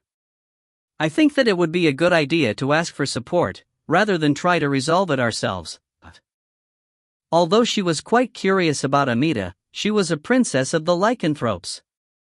Felicia nodded in agreement to her statement. However, there was someone who opposed this. It is too late. It was Green Wind. Robin was amazed by her sudden appearance. However, the party had already seen Green Wind several times, so they were more interested in her words. Karak asked first. It is too late. What does that mean? Instead of answering, Green Wind just frowned slightly. However, it wasn't because she wasn't offended by Karak's question but because the energy around Spider Forest was having a detrimental effect on her. Green Wind hugged herself and looked at In-gong. I can feel the power of the Guardian. It is very weak. The spirits are just afraid of the monsters. They are afraid that the Guardian of Spider Forest will disappear. It was Green Wind, the Guardian of Anger Plains, who was saying this. Felicia asked Robin hurriedly. Robin, does Spider Forest have a guardian? A guardian that protects the area. Caitlyn didn't know a lot about the outside territory, so she didn't know much about Spider Forest. Robin searched through his memories with a confused expression before clapping his hands. There is a story of a spider spirit. It is a story about a giant spider living in the center of Spider Forest. There was no such thing as proper faith. In-gong nodded thoughtfully. Nothing special had occurred at Spider Forest in Knight Saga. Moreover, there were no tribes living nearby, so the situation was different from Green Wind, who was worshipped by the centaurs and satyrs. Regardless, Green Wind had said it, so the existence of the Guardian was certain. Karak asked Green Wind. Anyway, what will happen if the Guardian spirit disappears? Karak's question pulled at the core of the story. Green Wind seemed to find it difficult to answer and Felicia suddenly opened her mouth. If the Guardian disappears, it is a problem. But how does it disappear? Everyone's gazes moved toward Felicia. She raised her index finger and explained. There are two main ways that a Guardian can disappear. One is that the Guardian spirit itself is destroyed, while the other is that the source of the spirit is destroyed. In-gong was reminded of the small temple on Anger Plains. Green Wind had said that Anger Plains would lose its colors and revert back if she disappeared. Felicia presented the answer like she had read In-gong's mind. Green Wind is a higher-ranked Guardian. So, even if the source disappears, she won't. Her strength is likely to just weaken. Karma had a heartbroken look on her face at those words, but no one witnessed it. Green Wind just shrugged in response. Now, you know. Master should take care of me more, was what her expression seemed to be saying. In-gong looked away from Green Wind and shifted toward Felicia, who laughed and continued her explanation. But most Guardians are destroyed when the source is. Most of them are cases that I have encountered before in ruins or dungeons. Since Felicia had many experiences exploring ruins, no one expressed any disagreement. Caitlyn frowned and asked. Booney, are you saying that the Guardian of Spider Forest is weakened due to the source itself being hit? Perhaps. It is accurate. I also think so. Green Wind nodded with a serious expression and spread her arms wide open. This is the first time I've come here. The spirits are confused and frightened and they can't communicate properly, but I can feel it. There is powerful magic in the center of that forest. Once the magic is destroyed, a big change will take place in the neighborhood. Like anger planes? In-gong asked reflexively and Greenwind nodded. Master broke through the crisis on anger planes, but that would have been the case if Master hadn't appeared. Anger planes would have been turned into a desert. I don't know what magic is in the center of the forest, but if it is similar to anger planes, the area may become a desert or wilderness. Robin's face became speculative when he heard the word desert. Greenwind continued to speak. There isn't enough time to call for support from somewhere else. The power of the guardian spirit is too weak. If we wait for support, we might miss the timing. It had taken In-gong's group a few days to reach Spider Forest. However, when considering the round distance travel, it would take at least 3 days for support to arrive. In-gong stared at Spider Forest. Firstly, they had to confirm the identity of the enemy. On Anger Plains, the monsters of the northern limit line came down directly. What monsters are gathered in the forest to attack the Guardian? I don't know the answer to that.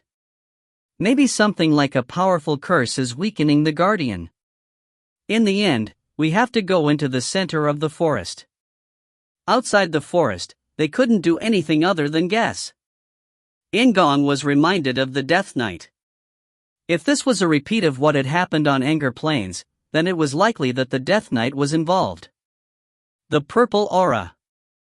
It had been wrapped around the monsters in the north.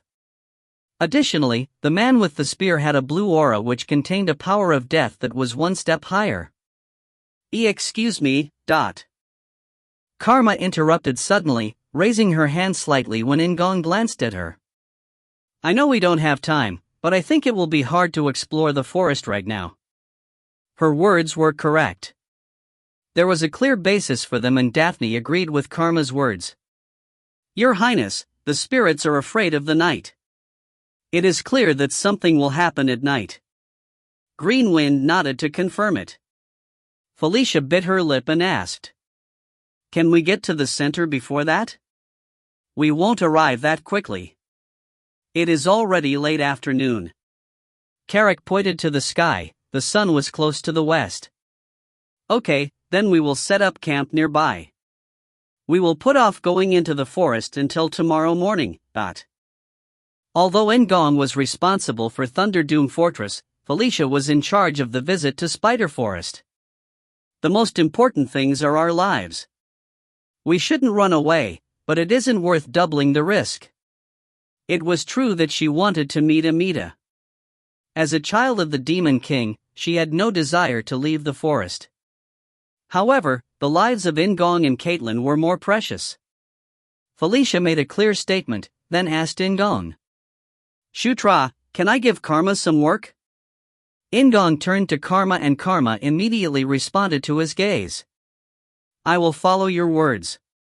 In-gong looked back at Felicia. She accepted it as permission and told Karma. It is important to inform the lycanthropes of the current situation. Robin has to guide us in Spider Forest, so Karma will tell them the news. I believe in your quick feet and strong heart. I understand. Karma replied with a determined expression. Felicia smiled and tried to relax. I'll write you a letter, so just wait a moment. Does Greenwind agree with camping? Understood. Yes, I agree. I am sorry for the guardian of this land, but Master is more precious.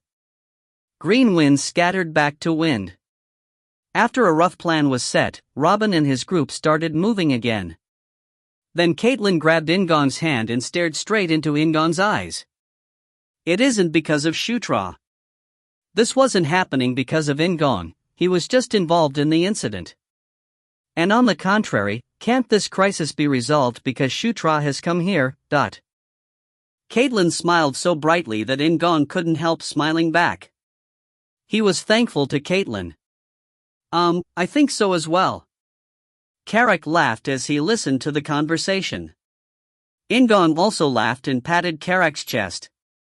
Well, it is like this. Good luck. Karek went to say goodbye to Karma, who was preparing to go a long way.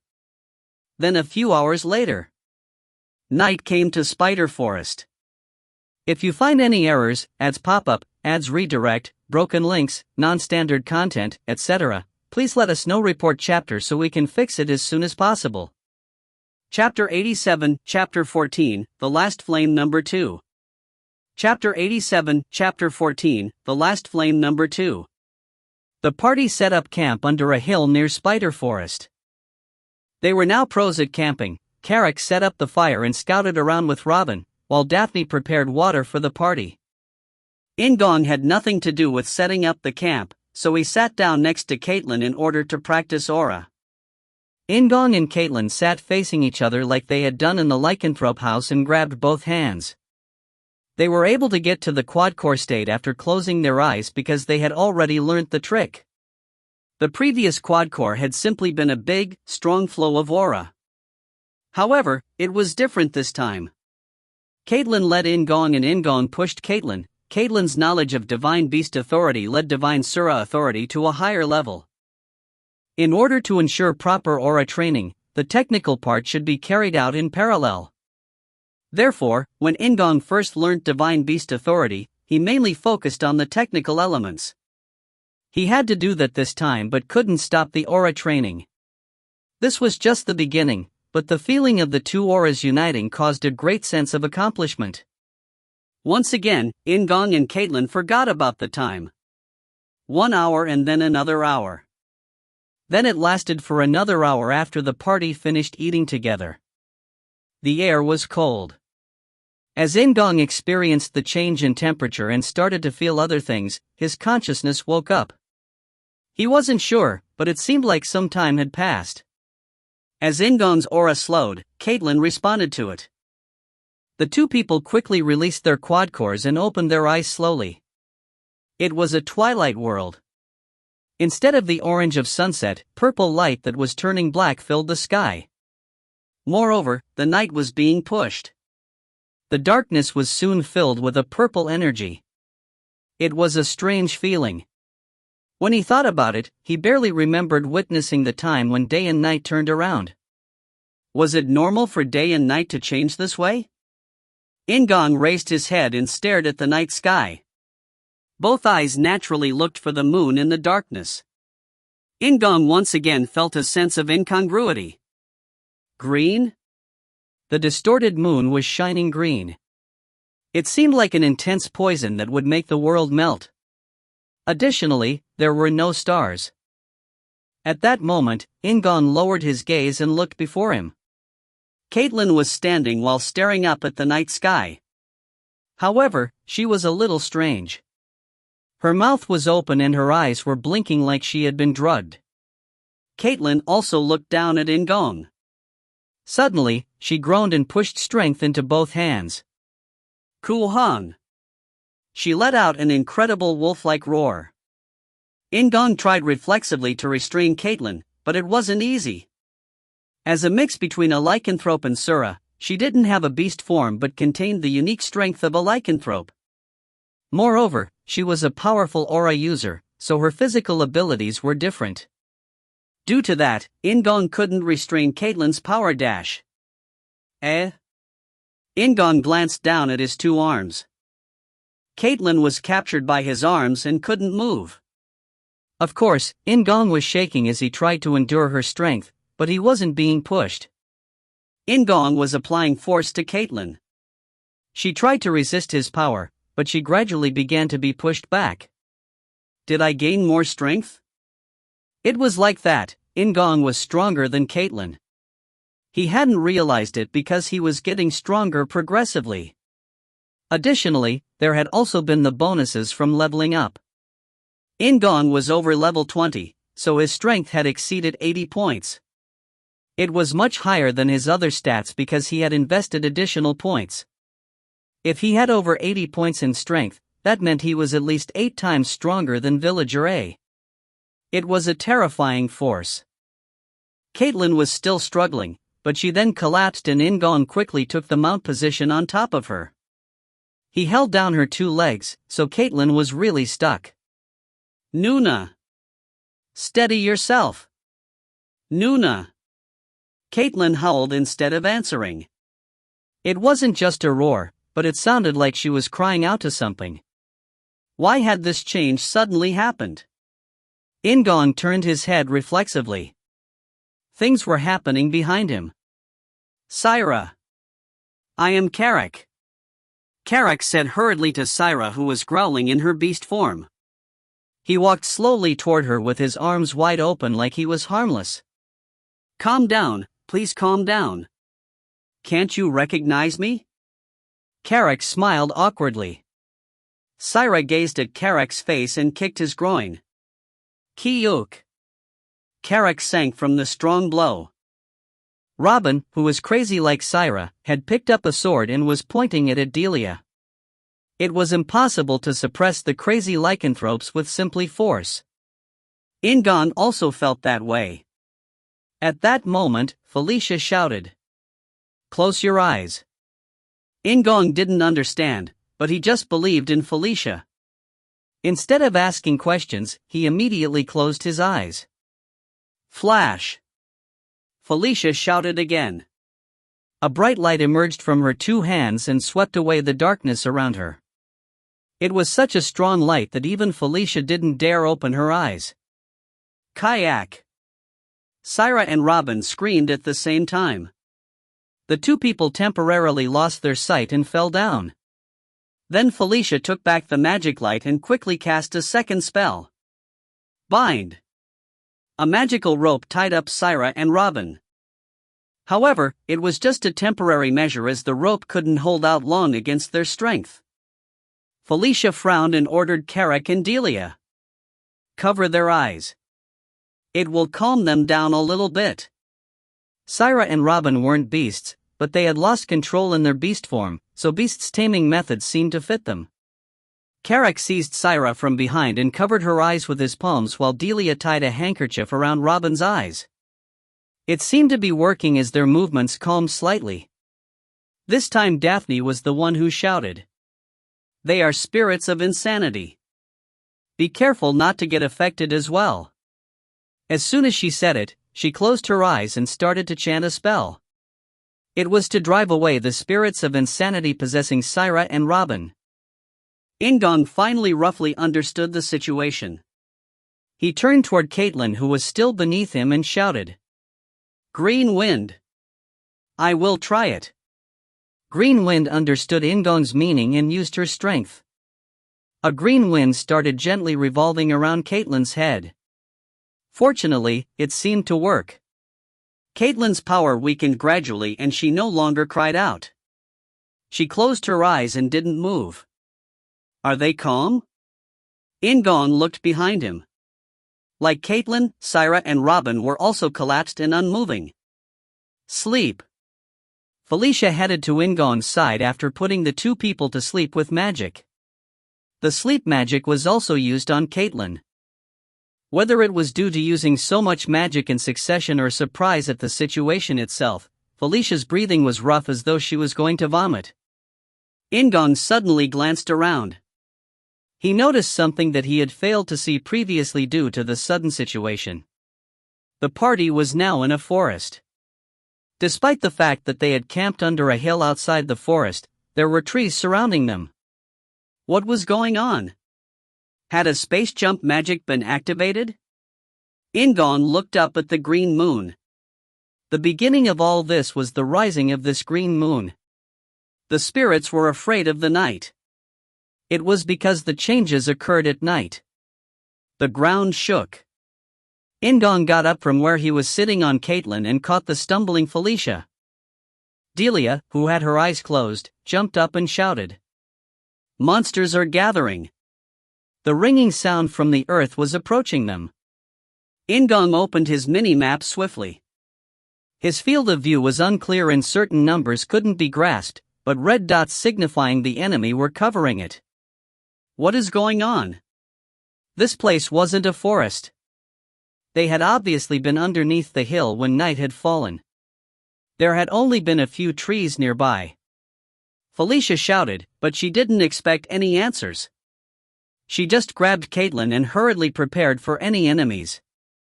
Green Wind's voice reached everyone. This is a mixture of illusion and reality. The power of an exceedingly strong spirit. The Green Moon. If the moon had actually turned green, In-gong's party wouldn't have noticed it. It was obvious that the moon only looked green from this area. The spirits of insanity and the landscape that had changed suddenly. As Green Wind said, it was all an illusion. However, it was impossible to ignore it because it was also mixed with reality. Daphne shouted. Our defense has been compromised. If we run away, we can go deep into the forest. In-gong glanced at his mini-map. The compass for defense was rotating wildly. The surrounding terrain had changed, so it couldn't figure out the direction. The shaking of the earth was getting bigger and bigger. It was obvious that they would soon be invaded by monsters. He had to make a decision. Fight here. Felicia. In-gong shouted while equipping Earthquaker and White Eagle on both arms. Felicia moved Caitlin behind her and yelled back. Call me Nuna. Dig. She used magic to dig at the ground. As if to test them, the land was immediately filled with illusions.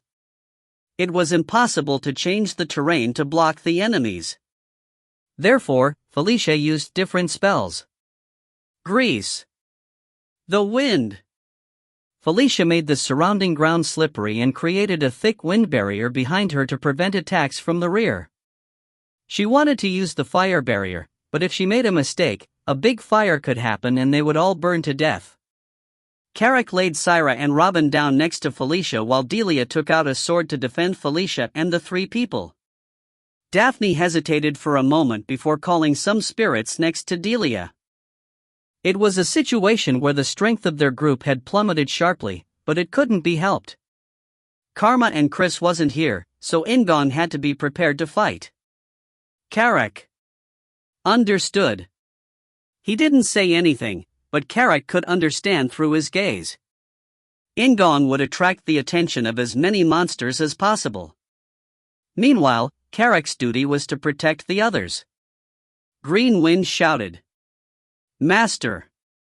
They're coming! Dragon blood! In-gong woke up the power of the dragon. At the same time, In-gong was given the power of Daphne's spirits. Kuhang! The first monsters appeared through the bushes. Like Caitlin and Syra, their eyes were blank. He could sense the spirits of insanity that Daphne had mentioned. In-gong finished organizing his thoughts, then ran and struck the head of a wolf-like monster with his explosive power, shattering its head with one blow. As he looked around, monsters sprang out simultaneously for a joint attack. Fire arrow. The fire arrow wasn't only directed at the dragon scale greaves. Extending from In-gong's fingertips, the fire arrow struck the monsters and part of the bush caught on fire. Numerous monsters attacked the party. In addition to the beasts such as wolves and bears, there were also monsters that looked like giant insects. However, their eyes were all blank. In-gong confronted the monsters. There were waves after waves of enemies, but his couldn't spare his aura here. He was in a trance-like state and shouted as he destroyed the waist of an ant-like monster. Aura exploded and the loud sound drew the monsters to him once again. In-gong sprang up from the ground, flew over the heads of the insect-like monsters and used Great Mountain. An enormous force emerged from the palms of his hands and it started to push the monsters against the ground. With a terrible sound, some of the insect-like monsters couldn't withstand the pressure and exploded. As soon as In-gong landed, he was hit by the poison from a poisonous frog. He swung his left arm which contained White Eagle. Kakakakang. White Eagle spread the metal plates like wings and flew over the monsters' heads. Some of them couldn't withstand the shock of their heads being hit and collapsed. Instead of retrieving White Eagle, In-gong made it stay near Felicia. Green Wind wanted to fight by In-gong's side, but she followed his order faithfully. In-gong could fight more freely if he knew that Felicia and the others were safe. The passage of time was always relative. Even minutes could seem to last for ages. In-gong breathed in deeply. The bodies of monsters filled the area. It was evident that he had killed more than a dozen. Instead of looking back, he used the mini-map to confirm the safety of the party and took out potions from his inventory. There were still a few monsters in the area, but they were a distance away. There was enough time for him to take a breather. It was at that moment. A terrible sound, incomparable to before, emerged from the ground. It was almost like an earthquake was occurring. Kayak! He heard Felicia scream from behind him. In-gong looked back hurriedly while opening the mini-map at the same time. Felicia had fallen due to the sudden shaking, but he didn't see any injuries. Nothing on the mini-map had changed as well. Then a second vibration came. It was definitely different from when the monsters had been running towards them. Greenie! Gaze sharing! In-gong shouted, pointing to the sky. Greenwind didn't like being called Greenie, but due to the urgency of the situation, she soared into the sky and shared her vision without saying anything. The forest stretched out endlessly and a blue light rose from the center of the forest. However, the cause of the shaking wasn't the blue light. The cause was to the right of the blue light. There was something white and huge. Giant? He couldn't be sure. Although it had a humanoid shape, the body was covered with a white light, so he couldn't confirm it. It tried to reach the blue light but could only scratch at the air. It was like an invisible wall was blocking the giant. The white giant pushed against the ground again. The forest shook and the giant's fist finally pierced through the air barrier. It felt like something was breaking. Shutra! What is happening? The monsters are coming back! Felicia and Delia shouted at the same time. Instead of calling Green Wind again, In-gong continued staring at the white giant. The white giant then melted into the darkness and scattered. After the giant poured all its strength into it, the invisible wall had fallen. It was up to there. There was nothing to watch anymore. In-gong stopped sharing Green Wind's gaze and shifted his gaze to what was before him. Like Delia had said, the monsters had come again. Yet it was a little different this time. Instead of rushing towards In-gong's group, the monsters headed somewhere else. They literally ran towards another place. It was even more evident from the mini-map. What was it? Was someone moving them? Just then, there was a rustling sound from behind them. In-gong turned reflexively and White Eagle flew like lightning toward the sound, but the opponent was quick as well. They avoided White Eagle's blow and ran to Felicia. Wait! Don't attack, ... It wasn't Felicia who spoke. Delia raised her hand and tried to strike the opponent rushing at Felicia, but it was unreasonable. The person flew through the air, grabbed Delia's hand, flipped her around and landed on the ground. While looking up at Felicia, they shrugged and shouted. Who are you? Where are you from? Are you friends of the Sword Duke? The one shouting in an urgent voice was a plain raccoon, but unlike the monsters that had appeared so far, both its eyes were full of spirit. Who are you? Carrick shouted from behind Felicia. The raccoon turned to stare at Carrick, then he turned toward In-gong, who was equipping White Eagle back on his left arm, and said, My name is Amita, the craftsman who keeps the last flame, ... If you find any errors, ads pop-up, ads redirect, broken links, non-standard content, etc., please let us know. Report chapter so we can fix it as soon as possible. Chapter 88, Chapter 14, The Last Flame Number 3. Chapter 88, Chapter 14, The Last Flame Number 3. Amita Ignatia. The best blacksmith out of all those that existed in Knight Saga. They were called the blacksmith who dealt with the last flame. I will ask you again. Who are you? Why do you smell of the Sword Duke? Are you friends of the Sword Duke? The raccoon questioned in his sharp voice. Felicia pushed a hand against her temple and said in a confused voice. Wait a minute. Amita? A raccoon? The raccoon wasn't just a raccoon, its body was smaller than that of a regular raccoon and its cute round face was just like a baby raccoon's. However, as Amita spoke with a frown, it was obvious this wasn't an ordinary raccoon. Why, are you resentful towards raccoons? Is this your first time seeing a talking raccoon? Oh, no, that isn't it. It is the first time I've seen a talking raccoon, but... The confused Felicia stopped talking. It was a raccoon that wasn't simply a raccoon. Even Felicia, who had traveled all over the world, was in a state of panic. In-gong had met Amita 3 times in Knight Saga, but he was confused as well. Yet, he was somehow able to control his mind. Anyway, they have appeared in various forms regardless of sex and age. They could also be a raccoon. Perhaps, this is the first time they've transformed into a raccoon. When he thought about it, he realized it was plausible. Although it was a foreign story, there was a legend where someone had disguised as a raccoon. In-gong spoke politely.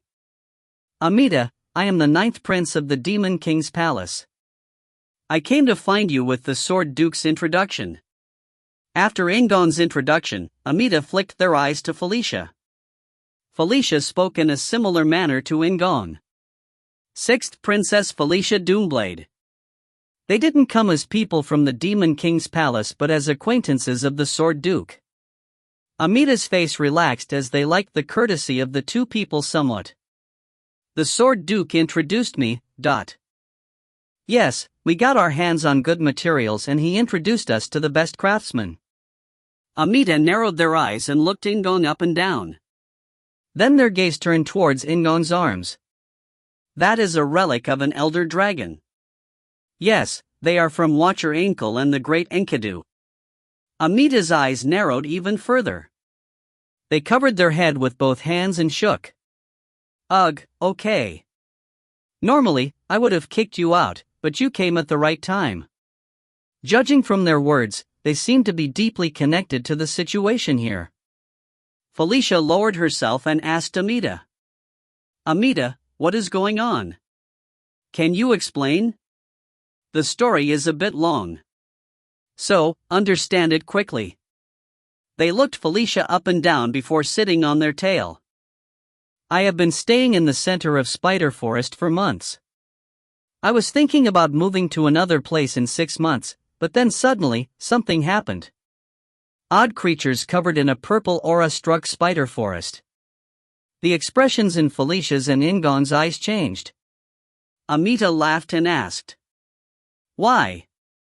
Do you know these guys? I fought with monsters covered in a purple aura on Anger Plains. Their purpose was to eliminate the Guardian of Anger Plains. Amita scowled at In-gong's description. This was done by professionals. Anyway, the Guardian of Spider Forest became involved, so I decided to stop them. This is a place where the lycanthrope rangers patrol routinely. I thought that the lycanthropes would be able to resolve the issue if I blocked the monsters properly. That reminded In-gong about the white giant was striking against a transparent wall.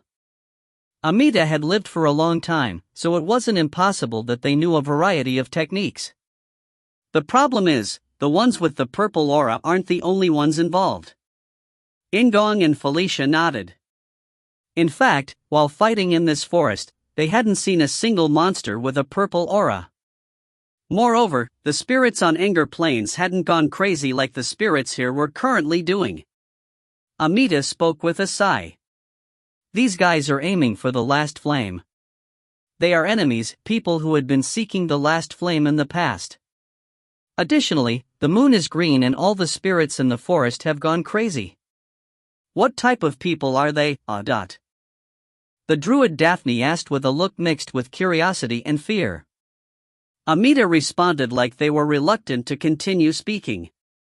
They were guardians once but have now become crazy. They covet the power of the last flame. Is the last flame that good? I don't know. It is doubtful that they will be able to absorb it, but it is true that the last flame is a very mysterious and wonderful thing. They seem to believe that if they absorb the last flame, they will return to the past, before they had gone crazy. Amida was a very good craftsman. However, it wasn't their strength that was nestled in making the divine armor, it was the strength of the last flame that they used when making the armor. It was obvious that the first flame from the legend wouldn't be ordinary. Anyway, I reinforced the ward in order to prevent them from coming in.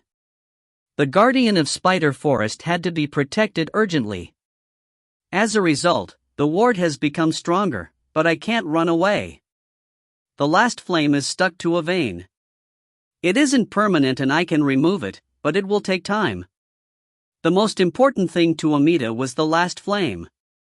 They felt sorry for the guardian of Spider Forest, but Spider Forest wasn't its main concern. The crazy guardians have joined forces with the ones surrounded by a purple aura. They have both become stronger and today, another ward was broken. Now, there is only one ward remaining. It was clear that the white giant had cracked the transparent wall. Felicia asked in a serious voice. Amida, what will happen if the last flame goes out? I don't know. So far, I've never seen it go out. The possibility is low, but maybe the world will perish like in the rumors. Amida responded bitterly. They didn't know what was going to happen, so they were even more impatient. Is the Sword Duke in the area? No. Amida sighed at In-gong's answer. In-gong understood their mind. If the Sword Duke was here, he would be able to resolve the issue in a minute. Rotten. At any rate, I need you. Amida stood on two legs and alternated between looking at In-gong and Felicia. In particular, Felicia's heart weakened as she looked at their moist eyes. Sixth Princess and Ninth Prince, help me. You must defend the last flame in Spider Forest. Stop them. Keep the royal family's pride and obligations. Felicia nodded reflexively as she heard the royal family's pride and obligations. However, at that moment, there was a sharp voice. Wait. Wait a minute. It was Karak who had been staying silent until now. In-gong and Felicia were surprised by Karak's interruption, but Karak didn't care. He showed his stubbornness by crossing his arms and looking down at Amida. What will you do in return if Prince and Princess help you? What? The price. Surely, you don't intend for us to risk our lives for nothing? Felicia and Delia looked like they were shocked by Karak's words. However, Felicia then gave a strange smile while In-gong decided to simply watch. Amida looked between In-gong and Felicia, then tapped their chests like they were frustrated. Aren't you listening to me? It is an unprecedented situation where the last flame might go out. You said that you don't know what will happen if it goes out. Maybe nothing will happen when the last flame is extinguished. Karak spoke in a subtle and strangely convincing voice. Amida shook their fist like it was ridiculous and their tail tapped the floor as they shouted. Okay, the reason you came to me in the first place was for a commission. I will make one piece of desired equipment for Prince and Princess. How about that? Amida's gaze was directed at Karak, not In-gong and Felicia. Karak shook his head with a resolute expression. That is lacking. The cute and pretty girl sleeping here is the 8th princess. She struggled with the enemies and lost consciousness. Additionally, all of us have to risk our lives. I don't think that the lives of Prince and Princess are so cheap. There are also the lives of Delia, Syra, Daphne, and Greenwind. Karak only omitted Robin. Whether it was deliberate or he had really forgotten, no one knew. Amida pressed a hand to their forehead and sat on their tail like they were dizzy. Don't you know how much my pieces are worth? I don't know. Do I need to know? Was it courage or ignorance?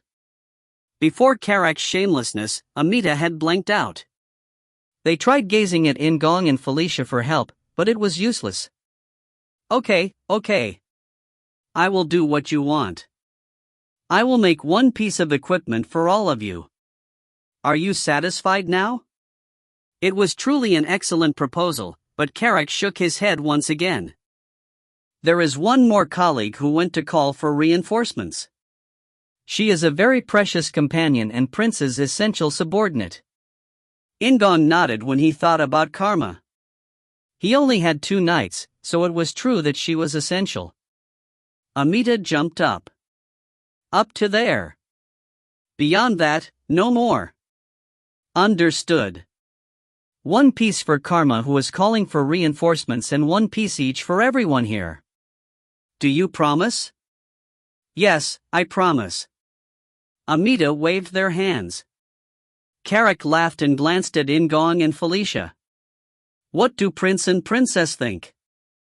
I'll do it. I will accept. When he replied, In-gong was looking at Amita instead of Carrick. Amita scowled at the hateful master and servant before speaking. I will return to the center of the forest. You aren't spirits, so there is a danger of losing your way if you follow me. Tomorrow morning, the illusions will disappear, so come to the center of the forest. If you hold this, you will be able to pass through the ward that I put up. Amita pulled out leaves from their arms and pushed them toward In-gong. The leaves looked sophisticated and real but were actually made of metal. I understand. Then I will see you tomorrow. Amita sighed, seemingly exhausted, and jumped into the bushes. Then after 1 minute, once In-gong was convinced that Amita was gone, he shrugged and asked, Doesn't it feel like a storm has passed by? It was truly felt like that. Moreover, the conversation with Amita had headed in an unexpected direction. Carrick scratched his head and said, I'm sorry if I went overboard. I had no choice as Prince's proud aide. It made a lot of sense, as out of a sense of royal pride and duty, they would have accepted the request regardless. Felicia smiled pleasantly and reassured him. Well, the results are good. The more equipment we have which are made by Amita, the better off we will be. However, I am a little worried. What if it isn't made properly due to Amita's anger? That won't happen. They seem to have a great deal of pride. They will definitely make it correctly. Carrick hadn't pushed Amita without thinking it through. If he was afraid of defective products like Felicia, he would have gone for a different approach. In-gong nodded. I agree with Carrick. Their name will go on it, so they will never create something bad, but Amita was such a person. Moreover, it would be divine equipment made from the last flame. If shoddy equipment was made, it would indeed be blasphemy. Yes, it is great. Well done. Amita wasn't a common craftsman but one that they were lucky to gain a commission from. Since it was unlikely to have an ongoing relationship with them, it was better to receive as many benefits as possible. Carrick laughed when Felicia praised him honestly. I'm glad to be of help. Not only Felicia but Daphne and Delia also looked at Carrick with a smile. In particular, the 2 of them had more than respect in their eyes. It was like they were gazing at a man with great vitality. Indeed, someone who manages to get Carrick as a husband won't starve. In-gong nodded inadvertently and took a deep breath. Anyway, I guess this incident is certainly not normal. With the last flame tied up in the issue, the situation was a mess.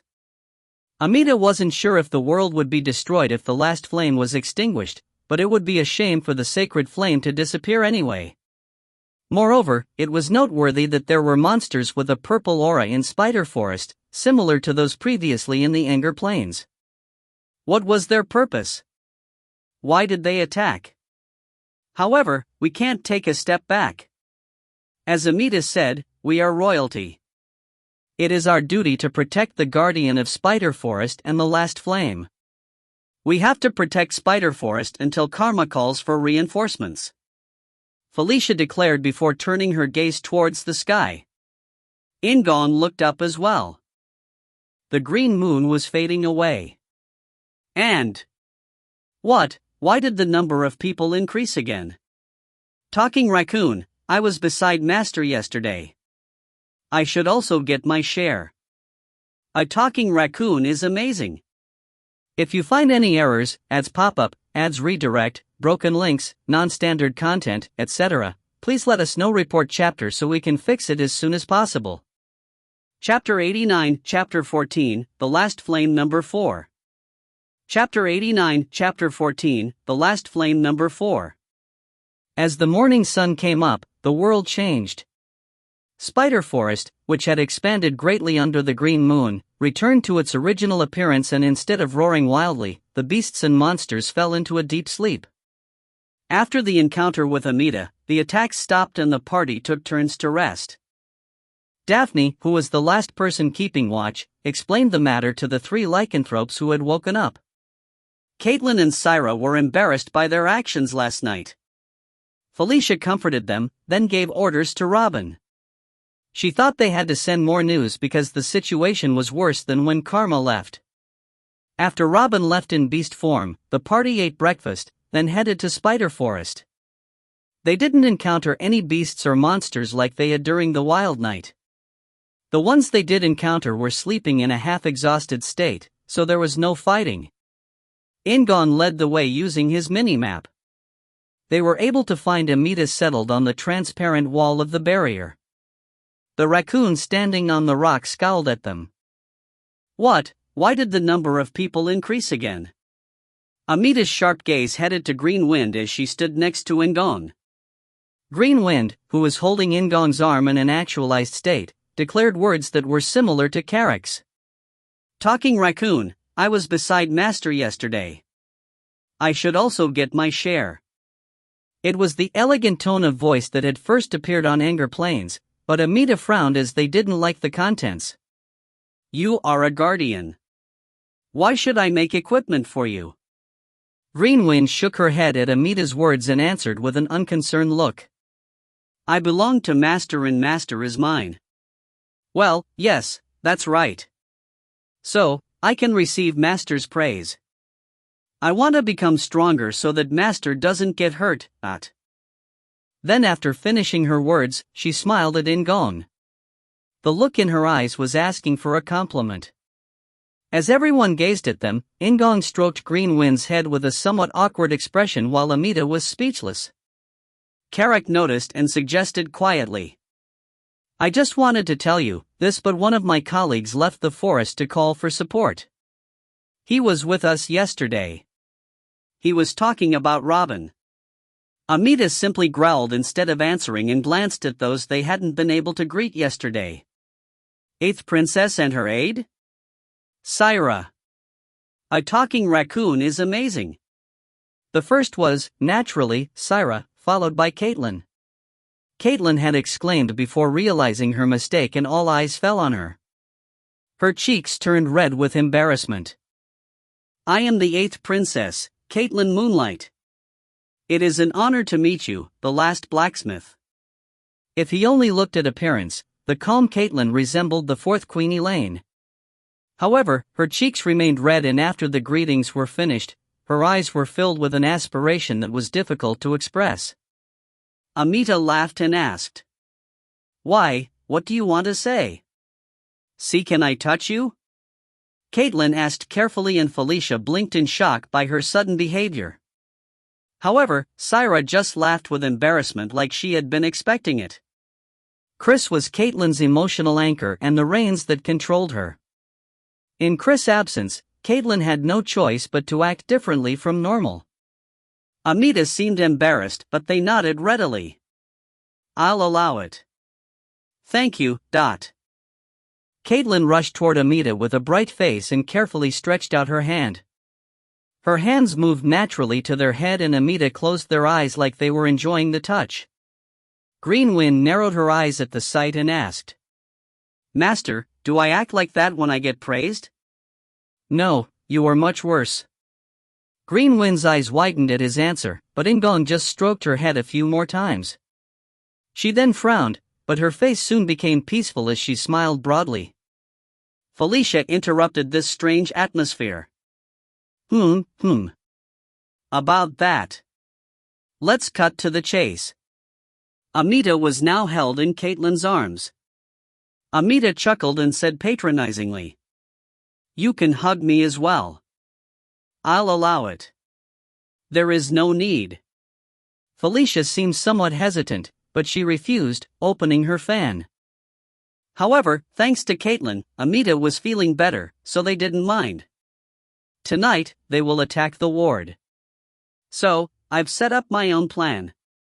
Amita jumped from Caitlin's arms and pulled out a piece of paper from thin air. In-gong didn't know if it was inventory magic like his or a magic tool, but he focused solely on the piece of paper. On the paper, there was a rough map of the terrain around a blue flame. Until now, the enemy's pattern can be broken down into two major phases. In the first phase, the beasts and monsters, that were driven crazy by the spirits of insanity, will attack the boundaries of the ward. It is literally just attacking ignorantly. You should have seen the force of the monsters yesterday. They had rushed back and forth and definitely seemed crazy. Amita glanced at Caitlin and Syra before saying to In-gong, "The lycanthropes are susceptible to the spirits of insanity because of the wildness in their instincts. I hope you have prepared a method to counter that." "We've been preparing." The group had discussed the specifics last night. Amita looked satisfied at In-gong's blunt answer. When the ward is moderately weakened, the white giant appears in order to destroy it. Did you see the white giant last night? Yes, a white light was shining from its whole body. It is made out of all the crazy guardians.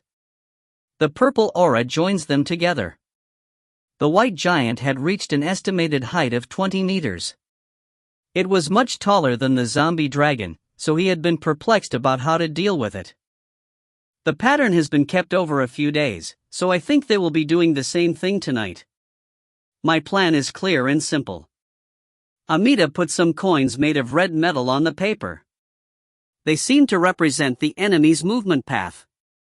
By deliberately making a hole in the ward, the monsters will be guided there and you will defeat them in order to prevent the ward from weakening. Amita laid a blue metal plate in front of the red ones. Then they took out white metal plates and continued talking. If the ward isn't weakened, the white giant won't be able to destroy it. I have been measuring its destructive power during the last few days. So far, I've observed that they can't maintain the white giant for long. I roughly understand the limits. Amita moved the red metal plates and tapped the boundaries of the ward with the white metal plate. If the ward isn't broken by the time it is morning, they will go away and recover during the day. So, if we can endure the same thing for 2 days, it will be our victory. When Amita finished their explanation, Felicia kneeled on the floor so that she was at eye level with Amita and asked, "Are you saying that reinforcements will arrive then?" 2 days would be quite fast for the reinforcements that Karma had gone to call. However, Amita shook their head. There will be reinforcements, but it is more independent. Amita smiled and tapped the center of the paper. In the center, where the last flame is, my weapon is charging its power. Once it finishes charging, you can defeat the white giant with that weapon. Amita's voice was louder than usual due to their pride in their weapon. Felicia's eyes shone as she was interested in what the weapon was, but Carrick was different. It shouldn't have to be recharged. He wished they could use it right away. Amita glared at Carrick before pounding the ground with their tail. It isn't a type of weapon in which energy can be stored in. Anyway, do you understand the plan? Roughly. We just need to endure for 2 days? Felicia asked again and Amita nodded. That's right. According to my calculations, there will be no need to fight the white giant. It was quite ideal. In-gong picked up a few red metal plates and asked, Amita, will the opponents follow the path we opened? They will follow. It is a situation where they can't think properly due to being possessed by the spirits of insanity. Aside from the white giant, those emitting the purple aura won't be able to do any intelligent actions. So, you don't have to worry about them. Amita asserted before turning to Felicia, Caitlin and In-gong with a worried expression. The problem is whether you can stop the attacks. They will flock in huge numbers. It seemed like huge numbers would be mobilized. Felicia replied to Amita in a confident voice. If you have defined a position in advance, won't we be able to fortify it? That means we can do it. Shutra and Caitlin are strong. In fact, Felicia hoped that the two people wouldn't be in danger, but her trust in both of them was real. Amita stared at In-gong and Caitlin and nodded. Okay. Then let's take a break. What is with those eyes? Amita's gaze was directed to Carrick and Carrick replied in a soft voice. Hey, is there really nothing you can do to support? Support in what sense? This is the raccoon's fortress and we are fighting in that fortress. There should be some equipment for us. The meaning in Carrick's words was that this was Amita's fortress and workshop. There was even a special weapon charging in the center, where the last flame was. Amita narrowed their eyes. Are you talking about the pieces I have already created? Oh, that's right. Carrick clapped like he had just thought about it. If you lend them to us during the battle, we will be stronger. Don't you want us to stop the monsters? It was quite reasonable. However, instead of responding to Carrick, Amita looked back at In-gong. Is he really an orc? I am a pure-blood orc. I don't have any other lineage. In fact, even In-gong suspected Carrick's identity sometimes. Amita sighed and sat down on their tail. Okay, I'll let you borrow the pieces that I have made. Do realize the honor. It is the first time you are using Amita's equipment, even if it is just renting. I feel honored. Carrick replied with a smile and Amita frowned again. It is really amazing. Caitlin hugged Amita in admiration. Amita's face brightened in an instant as they laughed. This level is nothing. They look like a cute, genius raccoon, but they might actually be a perverted raccoon. Additionally, they seemed childish. Why? Do you want to hug me? Felicia shook her head at Amita's question. There is no need. Please show me the equipment that we are borrowing. Okay, get ready. Amita jumped from Caitlin's arms and waved their tail. And night came once again to Spider Forest. It wasn't an exaggeration to say that Amita had prepared a small fortress. Rocks and trees were piled to make a passage and there were also stacked wood to make roadblocks. In-gong and Caitlin stood side by side at the entrance of this passage. Behind them, Carrick and Syra were armed with weapons, while Felicia and Delia were at the roadblocks. Daphne, who would act as the party's support, was located with Amita at the end of the barricade. Caitlin and Syra were wearing pipes made of woven tree branches. They had been created by Daphne to dispel the spirits of insanity. As they stood side by side, In-gong and Caitlin were holding hands. In-gong was wearing Earthquaker while Caitlin was wearing a gauntlet made by Amita. However, the quad core was triggered just like when they had been touching with bare hands. In-gong and Caitlin, who had been focusing on their aura, woke up at the same time. Instead of looking at each other, they stared towards the front. The world was glowing orange. Then it turned purple and became dark in a flash. In-gong and Caitlin slowly took the posture of divine Sura authority. White Eagle flew in the air while Daphne's spirits energized everyone. They're coming, someone said. The night started with a loud rumbling sound. If you find any errors, ads pop up, ads redirect, broken links, non-standard content, etc., please let us know. Report chapter so we can fix it as soon as possible. Chapter 90, Chapter 14, The Last Flame Number 5. Chapter 90, Chapter 14, The Last Flame Number 5. A battle with magicians was largely divided into three cases. The first was an unexpected battle with a magician, in other words, a battle where the magician wasn't prepared. The second was a battle with a prepared magician. The third was a battle with a magician who waited for the enemy within their magical boundaries. The reason for separating it into 3 cases was that the difference in the amount of combat power the magician could use was enormous.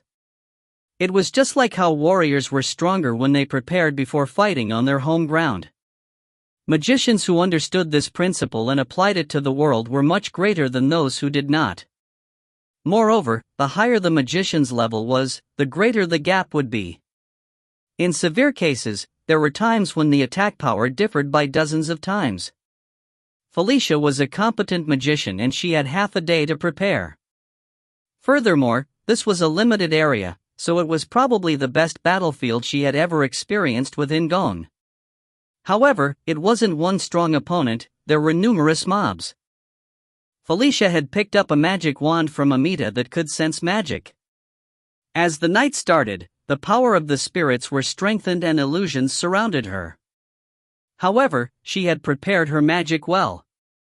She noticed the world through the magic spells as well as her 5 senses and opened her eyes, showing her great magical powers to the world.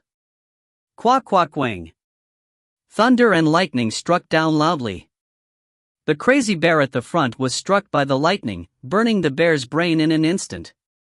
As the lightning reached toward its next goal, it grew exponentially and fell from the sky, striking nearly 30 beasts and monsters. Once the monsters in the lead fell down, the others naturally rushed over them. They ran over the corpses of the monsters, but Felicia didn't allow them to approach either. Following the lightning bolts, gigantic flames stretched out towards the monsters. The fire didn't burn the forest easily. Furthermore, the flames were controlled by wind spirits. Instead, the wrath of the flames swept through the monsters and despite being out of their minds, they had a terrible feeling. However, as Amita had warned, there was an overwhelming number of monsters. Despite the fact that dozens had died in an instant, the seemingly endless procession of red dots on the minimap never ceased. The monsters trampled on the corpses and passed through the flames. Additionally, there were those who trampled through the forest and used illusions to create new paths. However, Felicia didn't panic. She still had a few magic spells prepared. Due to the ground being spread widely with grease, it had become more slippery. The momentum of the monsters was great, so many of them tumbled down. As they fell to the ground in rapid succession, some of them fell on their heads and broke their necks. There were also monsters who were trampled by those behind them. Moreover, there were additional traps in the earth. Then once again, lightning bolts swept through the monsters. A few minutes after the battle had begun, more than 100 monsters were screaming in front of the party.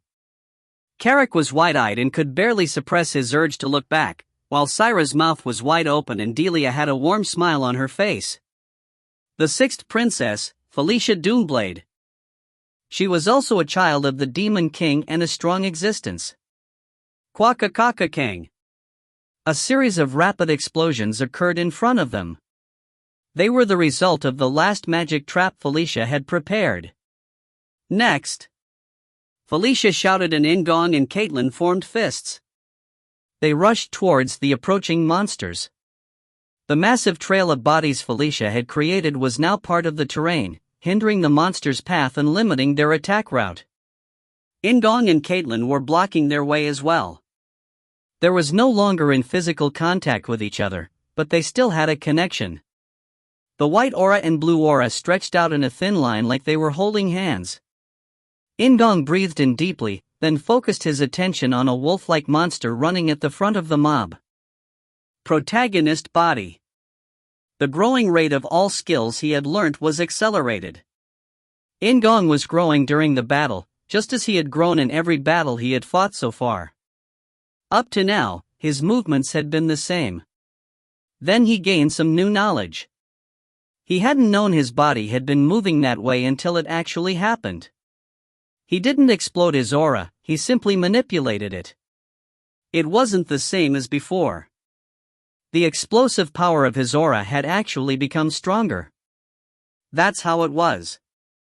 This was the technique used and it had been created with a simple principle. The level of explosive power has risen. The level of lightning has risen. The level of Great Mountain has risen. His skill proficiency increased suddenly due to the increase of his technical understanding.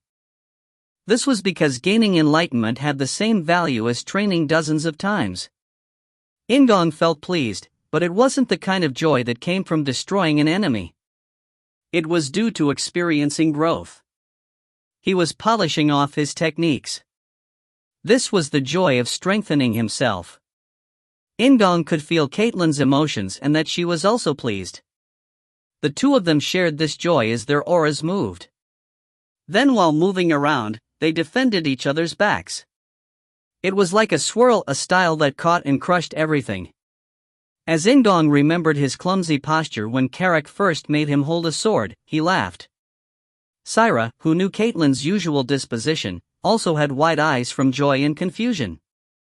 Both of In-gong and Caitlyn had strengthened noticeably, and their teamwork was comparable to Caitlyn's teamwork with Chris, who she had been moving together with for a long time. No, maybe it was even more than that. Koraha! Carrick let out a battle cry suddenly. Syra then looked at him and he laughed as he lifted the axe he had received from Amita. It was a fearsome magic weapon that unleashed a thunderbolt every time he wielded it. Syra understood what Carrick meant. It wasn't the time to stand there with admiration. She felt humiliated by losing sight of her role as an aide, but she also liked Carrick's trustworthiness. Then in an instant, the blonde beauty turned into a fearsome leopard. Carrick, Syra, In-gong and Caitlyn went on to deal with the monsters. The process leading from here was difficult, and it seemed like the number of monsters weren't decreasing. As Daphne used recovery magic and support magic on those fighting, she turned to Amita. Instead of laughing or being filled with admiration, Amita was staring at In-gong and Caitlyn with serious eyes. They then whispered in a low voice, "I want to make it." Daphne's eyes widened while Amita continued to speak. "I also need to tune it. It isn't completely suitable for him." The equipment from the Elder Dragons certainly had great performance, but there was a lot of room for improvement as it didn't fit In-gong completely. "Amita?" Daphne called out to Amita with a large grin as she understood the intentions in their small voice. Amita looked up at the laughing Daphne. They hit the ground with their tail and burst out. "Well, that is a story for when this is over. Once this is over, I will also expect you to make equipment for me." Instead of replying, Amita just laughed at Daphne. Meanwhile, Felicia chanted new magic spells to help In-gong and Caitlyn, who were fighting. Some time passed. In-gong, who was in a battle trance, stopped moving his hands and feet. Yesterday, he had dealt with nearly 100 monsters, yet his level hadn't risen. However, In-gong hadn't stopped in order to confirm his experience. It was because the endless procession of monsters had finally stopped. He looked at the minimap and saw that there were hardly any red dots. Caitlyn stopped moving as well and exhaled, while Carrick and Syra stretched their arms like they were very tired. "The white giant is appearing. Come back inside the ward," Amita shouted loudly. In-gong and Caitlyn hurried into the ward with Carrick and Syra following behind them. As soon as the four people came back, Amita closed the hole they had intentionally left in the ward and made it complete. "Is it over now?" Felicia asked as she flopped on the ground. It wasn't an exaggeration to say that her whole body was covered in sweat. Amita nodded. "Yes. Now, we just have to wait. There will be some impact when the giant taps on the ward, but it won't be a problem. Good work, everyone." All of them tilted their heads to look up at the sky. Under the green moon, the white giant emerged from the ground. The giant was right in front of them, and before the enormity of the giant, Felicia swallowed her saliva and Daphne felt an instinctive fear. The giant reached out into the air. A transparent wall was blocking it, so it appeared as though it was miming. This was a repeat of yesterday as it hit the air with its palm and fists. The party blocked their eyes or lowered their posture to prepare for the shock. However, In-gong didn't. He saw the blue aura coming from the white light of the giant's body and cried out. "It is different from yesterday." "Shutra?" Caitlin asked, and In-gong concentrated. Astonishment was heard from behind them. "The power of death? Amita."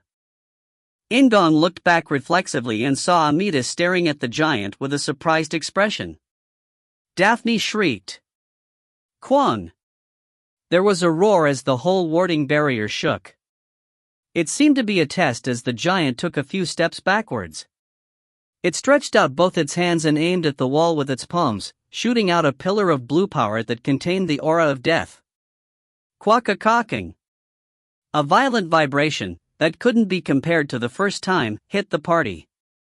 Carrot caught Syra, who had lost her balance, and looked at In-gong urgently, but In-gong was staring at the sky. A crack had appeared in the night sky. However, the sky hadn't actually cracked, it was the ward that had cracked. "Amita!"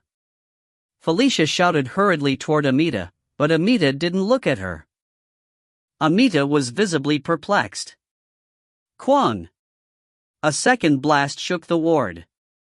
The crack grew bigger and the scattered blue energy turned purple. As the blue light spread against the night sky, it took on a creepy appearance. The ward was on the verge of breaking, and it was questionable how many more attacks it would be able to endure. "We have to stop it," In-gong said out loud reflexively. He didn't know how to deal with a 20-meter-tall giant, but he had to stop it. He was currently level 24. His level was lacking, but he just needed a little bit more experience. There may be a solution once he reached level 25. The white giant activated the blue aura once again. Daphne was still hugging Amita with bemusement while Carrick and Caitlin were looking for ways to escape. Then Caitlin pointed towards the sky. "That? What is that?" The presence of the green moon and the white giant had been enough to capture everyone's eyes, but something remarkable could be seen in the starless night sky. Something was approaching from between the green moon and the white giant. It was a silver light that grew bigger and bigger. Instinctively, In-gong took out the tears of a dark elf. The purple jewel had become lighter. Similar to In-gong, she pulled out her necklace from where it had been buried in her cleavage. The necklace was also purple. Felicia stood up instantly. The white giant's third bombardment struck the barrier and In-gong caught Felicia, who had been about to fall. Felicia leaned on In-gong and stared at the cracked sky. "A boat?" Carrick asked. Syra rubbed her eyes, thinking it was an apparition. Just like Carrick had said, it looked like a boat, a gorgeous sailboat with silver sails. Caitlin blinked. The white giant, who had been preparing for a fourth bombardment, looked at the boat. Felicia was delighted by the sight. Meanwhile, Delia raised both hands and cheered. In-gong also recognized it. It was a ship sailing in the sky. The tears of a dark elf. The captain who was flying through the sky and the sword of a dark elf that pierced through it. Sylvan. It was Felicia's twin brother. The fifth child of the Demon King, fifth Prince Sylvan Doomblade. Felicia called out to the sailboat moving across the night sky as it rammed into the heart of the white giant. If you find any errors, ads pop up, ads redirect, broken links, non-standard content, etc., please let us know. Report chapter so we can fix it as soon as possible. Chapter 91, Chapter 14, The Last Flame Number 6. Chapter 91, Chapter 14, The Last Flame Number 6. Simultaneously, many ideas popped into In-gong's head.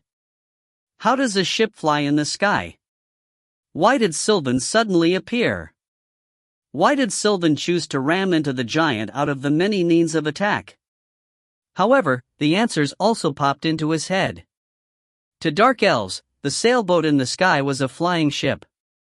In Knight Saga, Sylvan, who claimed to be a captain of the skies, was always riding in it. However, seeing it in a game was completely different from seeing it in reality. Unlike an airplane, the ship was essentially floating on a sky ocean. In-gong was already familiar with the concept of airplanes, so it was a destruction of his common sense. He couldn't be sure of the reason why Sylvan had appeared. They didn't always move together like Chris and Caitlin did, but Sylvan and Felicia were very strong together. Moreover, the Dark Elves' values regarding family were famous among the demons. In-gong wasn't sure, but he could only assume that Sylvan had come to find Felicia. Finally, the attack had been a desperate charge. In-gong couldn't think of any answers. The scene that followed immediately afterwards made his mind go blank. The giant's upper body exploded. To be precise, it shattered around the area that had been hit. However, In-gong couldn't cheer as Sylvan's flying ship hadn't penetrated through the giant's upper body. The giant's upper chest had exploded before the ship even touched it. The giant evaded the attack by splitting up. The flying ship passed through the giant completely and the flying ship drifted in the air as the fragments of the giant united once more. Felicia's scream pierced his ears. Sylvan! The giant's arm struck the rear of the flying ship. The giant hadn't regained its proper form yet, so the attack was unreliable. However, it was still a strike from a giant.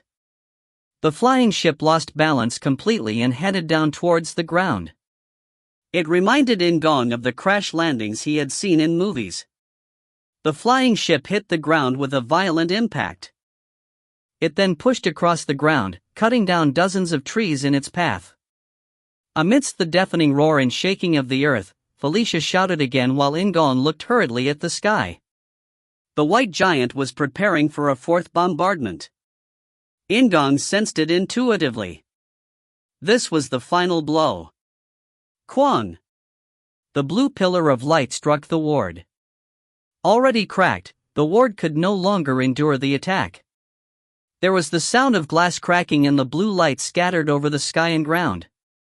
The ward was now broken.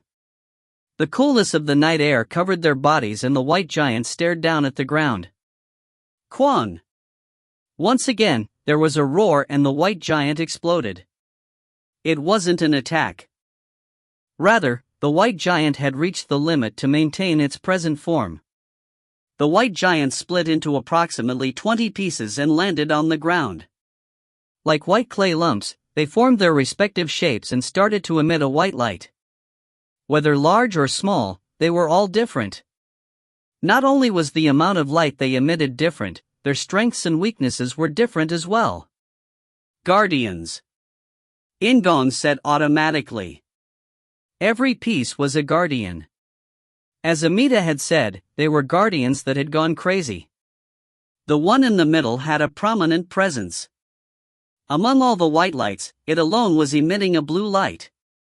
Unlike the other guardians who took the form of animals, this one was a humanoid with the power of death. It was a guardian that was probably controlling the purple aura monsters around them. The guardian raised a hand and the proportions of the forest changed.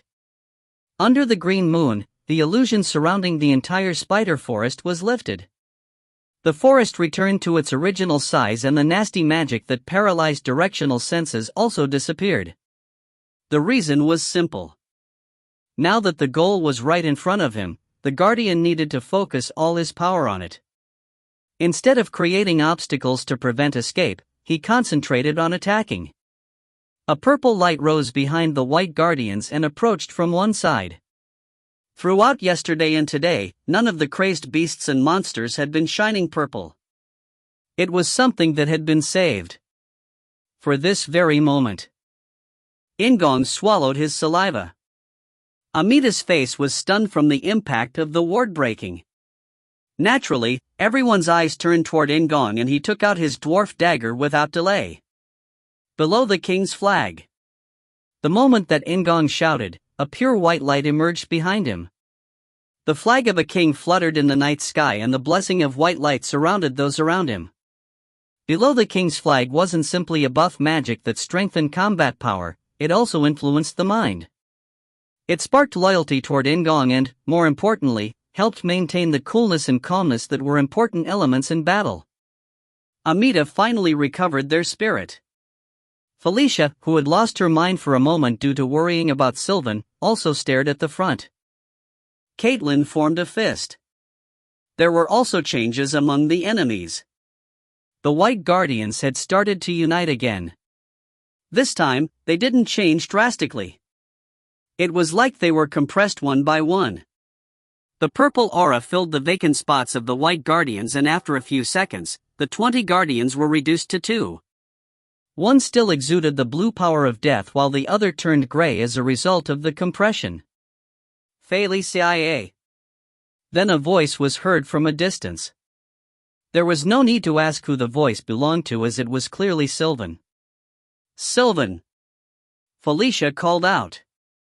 The Grey Guardian ran in the direction of Sylvan's voice while the monsters with the purple aura rushed towards In-gong's party.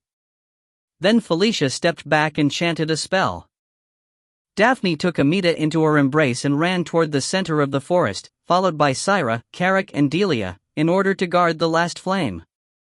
Instead of following them, Caitlyn produced a blue aura and In-gong activated his white aura as well. The two of them looked at each other without speaking. A roar shook in their ears. It seemed like the battle between the Grey Guardian and Sylvan had begun. The Dark Elf sailors ran over and clashed with the monsters with the purple aura. Then the Blue Guardian took a step forward. Despite the battles taking place everywhere, the area In-gong and Caitlyn were seemed silent. Instead of stepping forward, In-gong and Caitlyn grabbed each other's hands. In-gong spoke in a calm voice and Caitlyn nodded. She believed in In-gong to the depths of her heart. The Blue Guardian took another step forward. In-gong and Caitlyn let go of each other's hands, then In-gong opened the mini-map and Caitlyn activated her aura once again. The blue light from the Guardian covered the ground. Caitlyn pushed against the ground and rushed forward. Despite the Guardian possibly being as strong as Gerard, there was no hesitation in her dash. Then In-gong turned back. Instead of facing the Guardian with Caitlyn, he ran toward the nearest monster with a purple aura. Felicia, who had been observing the entire battlefield, was confused by In-gong's actions, but she didn't say anything and turned toward Caitlyn. It was because, like Caitlyn, she believed in In-gong as well. It was obvious that he had an idea. There were melees everywhere, but In-gong aimed for one monster at a time. He raced toward a monster and aimed for its head and neck. Immediately after the monster was knocked down, he aimed all his senses toward finding his next target. By the time In-gong defeated 3 monsters, Caitlyn had exchanged 5 attacks with the Guardian. Caitlyn had become stronger after learning Divine Sura Authority and forming the Starlight Core, but the Guardian was still an overwhelming opponent. Rather than counterattack, she moved quickly to evade or prevent the attacks. The Blue Guardian could feel In-gong's actions, but he was focused on Caitlyn. If the enemy was acting stupidly, he would take advantage of it. The power of death flew toward Caitlyn's head like a whip. Caitlyn raised her arm hurriedly to block the attack, but the Guardian didn't care. He attacked on the premise that it would be blocked. There was a blast as it hit her arm instead of her head. Caitlyn was pushed back from the force. The Guardian immediately aimed for Caitlyn's waist with his left foot, but Caitlyn succeeded in defending against it again. However, this time, her posture collapsed as soon as she defended the attack. Divine Beast Authority used explosive momentum-based attacks. From the beginning, it hadn't been suitable for defense. Divine Sura Authority was based on Divine Beast Authority, so it wasn't much different. The Guardian used a joint attack. The gap that was created with every blocked attack got bigger and bigger and her defense eventually failed on the 7th attack. She barely managed to twist her body to evade it. Then finally, there was a perfect gap. The Guardian, who had learnt this fighting method from the leader of the Purple Aura monsters, felt joy at the gap being created perfectly. Without hesitation, he aimed a blow at that gap. The Guardian's fist struck Caitlyn's abdomen. Instead of screaming painfully, Caitlyn tried to reduce the impact, but it was useless. At this time, the Guardian's left arm flew like a whip and caught Caitlyn's shoulder. Caitlyn had nowhere to escape as he then swung at her chest. With a loud roar, Caitlyn's aura, that was focused for defense, collided with the blue light and she flew backwards. The Guardian strengthened his legs in order to attack Caitlin again, but something caught the Guardian's eye. In-gong, who was covered with the blood of the purple monsters, grabbed Caitlin in midair and waved his left arm. White Eagle flew forward from his left arm like an arrow leaving a crossbow. The Guardian crossed his arms for defense, but it was useless. Instead of flying toward the Guardian, White Eagle moved to the side and struck a monster nearby. The half-dead monster died from having its head smashed. Why? The Guardian thought it was crazy and careless. The Guardian with the blue light had watched the battle yesterday and today. The strongest of the group was In-gong and he had fought rationally. So, why was he acting like this now? Why had he let Caitlin fight alone despite knowing she wasn't a match for the Guardians? Why was he obsessed with killing the monsters with a purple aura?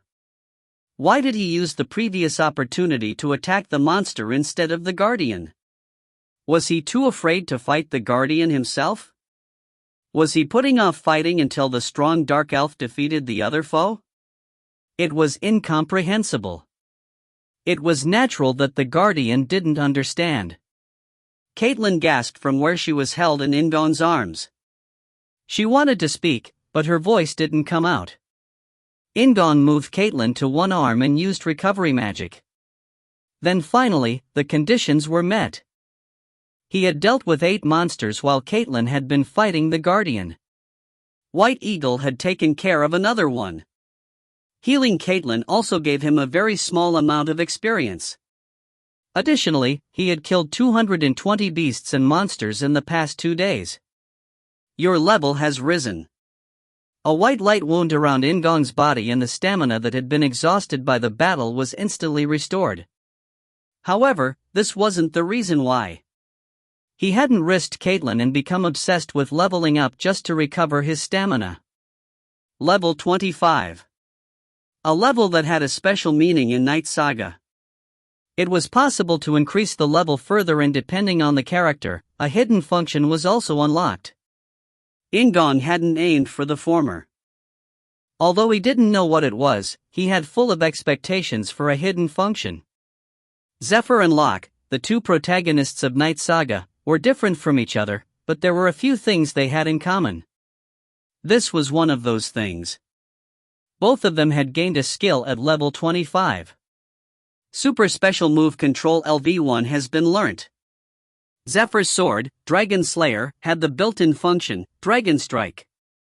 The Warrior's sword, which could be called Lock Symbol, had the built-in function, Warrior's Sword. In-gong had 2 equipment. Master. Green Wind shouted with confusion and jubilation as a series of lights appeared before In-gong. Great Enkidu's Earthquaker. Awakened move, True Destruction has been learnt. Watch Your Ankles, White Eagle. Awakened move, Absolute Area has been learnt.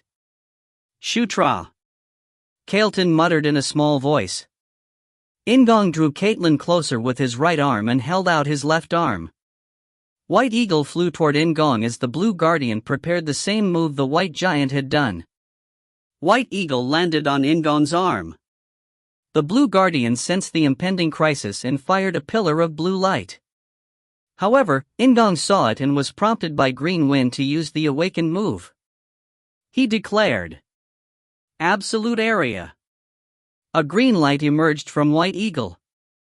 If you find any errors, ads pop-up, ads redirect, broken links, non-standard content, etc., please let us know. Report chapter so we can fix it as soon as possible. Chapter 92, Chapter 14, The Last Flame Number 7. Chapter 92, Chapter 14, The Last Flame Number 7. In-gong didn't know exactly what technique Absolute Area was, but he understood it instinctively. Maybe it was because Green Wind, who dwelled in White Eagle, shared it with him unconsciously. Absolute Area. The green light from White Eagle became a translucent barrier. In-gong held Caitlin in one arm and used White Eagle with the other. Absolute Area was never intended for defense. Despite seeing the pillar that had destroyed Amita's ward heading towards them, Caitlin wasn't afraid. She leaned back in In-gong's arms and closed her eyes. Finally, the pillar of blue light reached White Eagle. It didn't touch them. He couldn't explain it. There was no roar. Neither was there an impact caused by the collision between White Eagle and the blue light pillar. The blue pillar literally vanished the moment it touched Absolute Area's green light barrier. There was no noise or shock, so In-gong wasn't conscious of it. It wasn't remarkable because it had literally vanished. The Guardian panicked. He put more power into the light pillar, but it was useless. Absolute area. Did it mean an absolute area of defense? No, it was different. It wasn't just that. In-gong started thinking. The effect wasn't complete yet. The blue pillar, that touched the green barrier, scattered into dozens of pieces and flew into the air. The fragmented blue pillar changed directions and flew toward the Guardian like a rain of fire. The Guardian hurriedly withdrew the blue pillar and took a defensive stance. Some of the rays of light hit the ground around him. Absolute area. It meant absolute dominance. Although it was only a small area around White Eagle, it was a space where In-gong could control everything. It was indeed a super special move contained in the armor of an elder dragon. However, one fatal weakness also existed. Kuhio. In-gong wheezed. The consumption of not only his aura but his stamina was severe. Even though the super special move wasn't limited to a number of uses per day, it was a good idea to only use it a few times a day considering his current stamina and aura. He would surely reach his limit after using it 3 times. However, now wasn't the time to think about this. As White Eagle flew in the air, In-gong drank a stamina potion hurriedly. At the same time, the quad core was activated to hasten the recovery of his aura. Caitlin grabbed In-gong's hand and her other arm wound around In-gong's waist as she did something unexpected with the Starlight Core. It was aura transmission. Caitlin's blue aura was passed on to In-gong. It was a one-sided bestowal and not an exchange of aura, so his depleted aura was restored quickly. Shutra. Caitlin called his name briefly, but it was enough. In-gong understood Caitlin's intentions and nodded. He hugged Caitlin tightly and released her from his arms. The bombardment of blue light was almost over.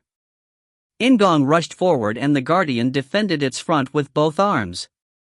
White Eagle returned to In-gong's side. The Guardian could move its hands carelessly, but In-gong narrowed the distance in an instant.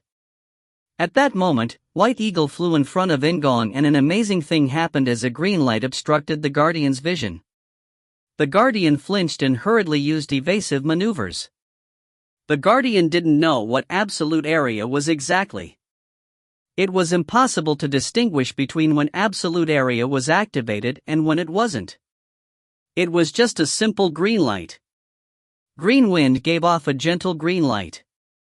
However, this wasn't the green light of absolute area, it was completely different. That gap, a decisive gap, had occurred because of that. Master! Green Wind shouted.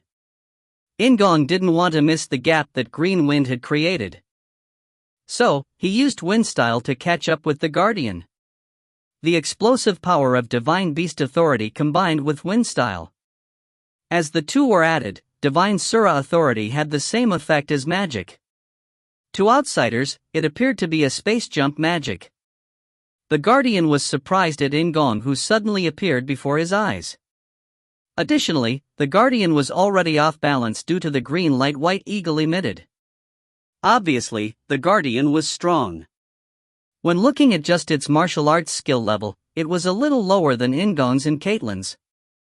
If this was a usual fight, In-gong and Caitlin would be waging a defensive battle. However, this situation had been created and the human feelings of panic and fear destroyed the Guardian's movements for a short time. In-gong couldn't miss out on this opportunity. He had to deal the strongest blow possible. And what was that? The answer was already determined. In-gong formed a fist. A red and yellow light gleamed from Earthquaker's scales. Earthquaker's built-in, super special move. True Destruction. There was a simple constraint in which it could only be used when both feet were touching the ground, but it was a deadly technique. The trick was like absolute area. He consciously activated super special move control and Earthquaker unleashed the hidden power with an angry cry. In-gong reached out a hand. The Guardian felt desperate like he was facing absolute area. However, the distance was too close. Moreover, In-gong had used true destruction, which was an unexpected technique. Telekinesis. It was just a small force that was enough to move a small teacup or kettle. However, that moment was enough to interfere with the Guardian's movements. An attack at an unexpected moment was fatal, whether it was be a sharp dagger or a small needle. Earthquaker reached the right side of the Guardian's chest. Originally, he had aimed for the Guardian's center, but there was a slight gap due to the Guardian's movements. There was a shock the moment that Earthquaker hit.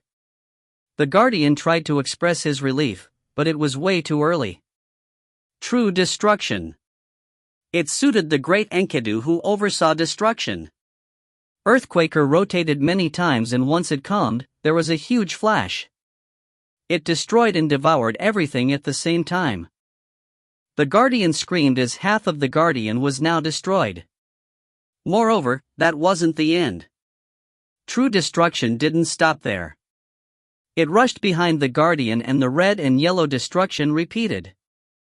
The ground was shattered and the bushes disappeared. There was a huge roar as the ground broke apart and the aftermath spread to other places. It caused a small earthquake that affected a radius of 20 meters. The surrounding terrain was changed.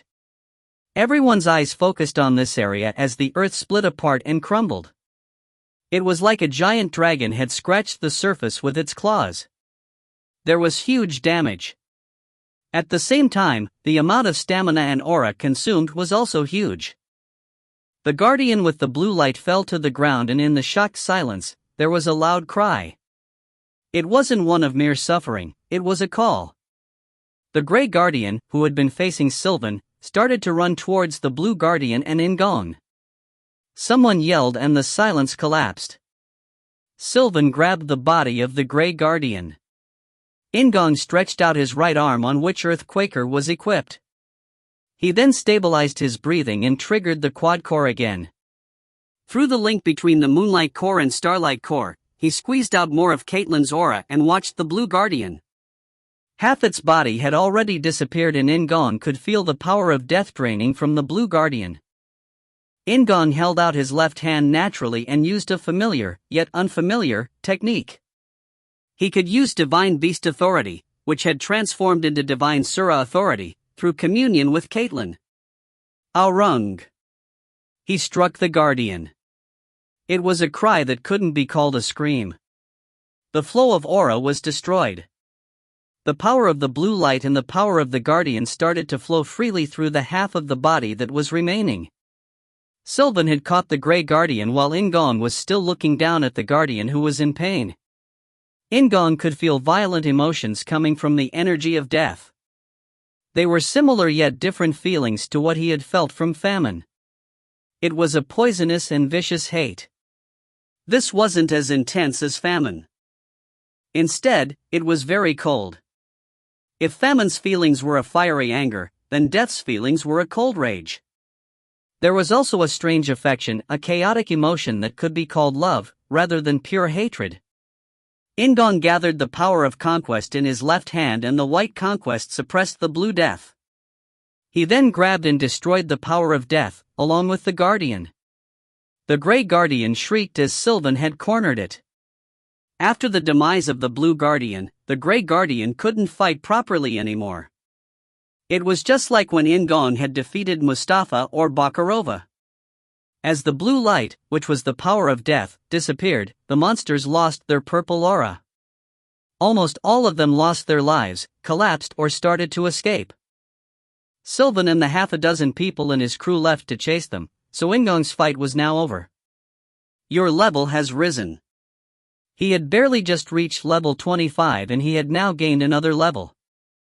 It was nice hearing the woman's voice after only a few minutes.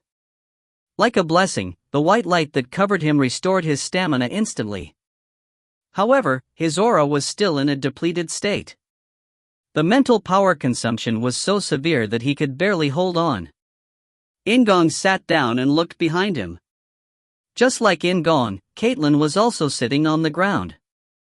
Her face was pale since In-gong had squeezed out her aura to the limit. Shutra as well.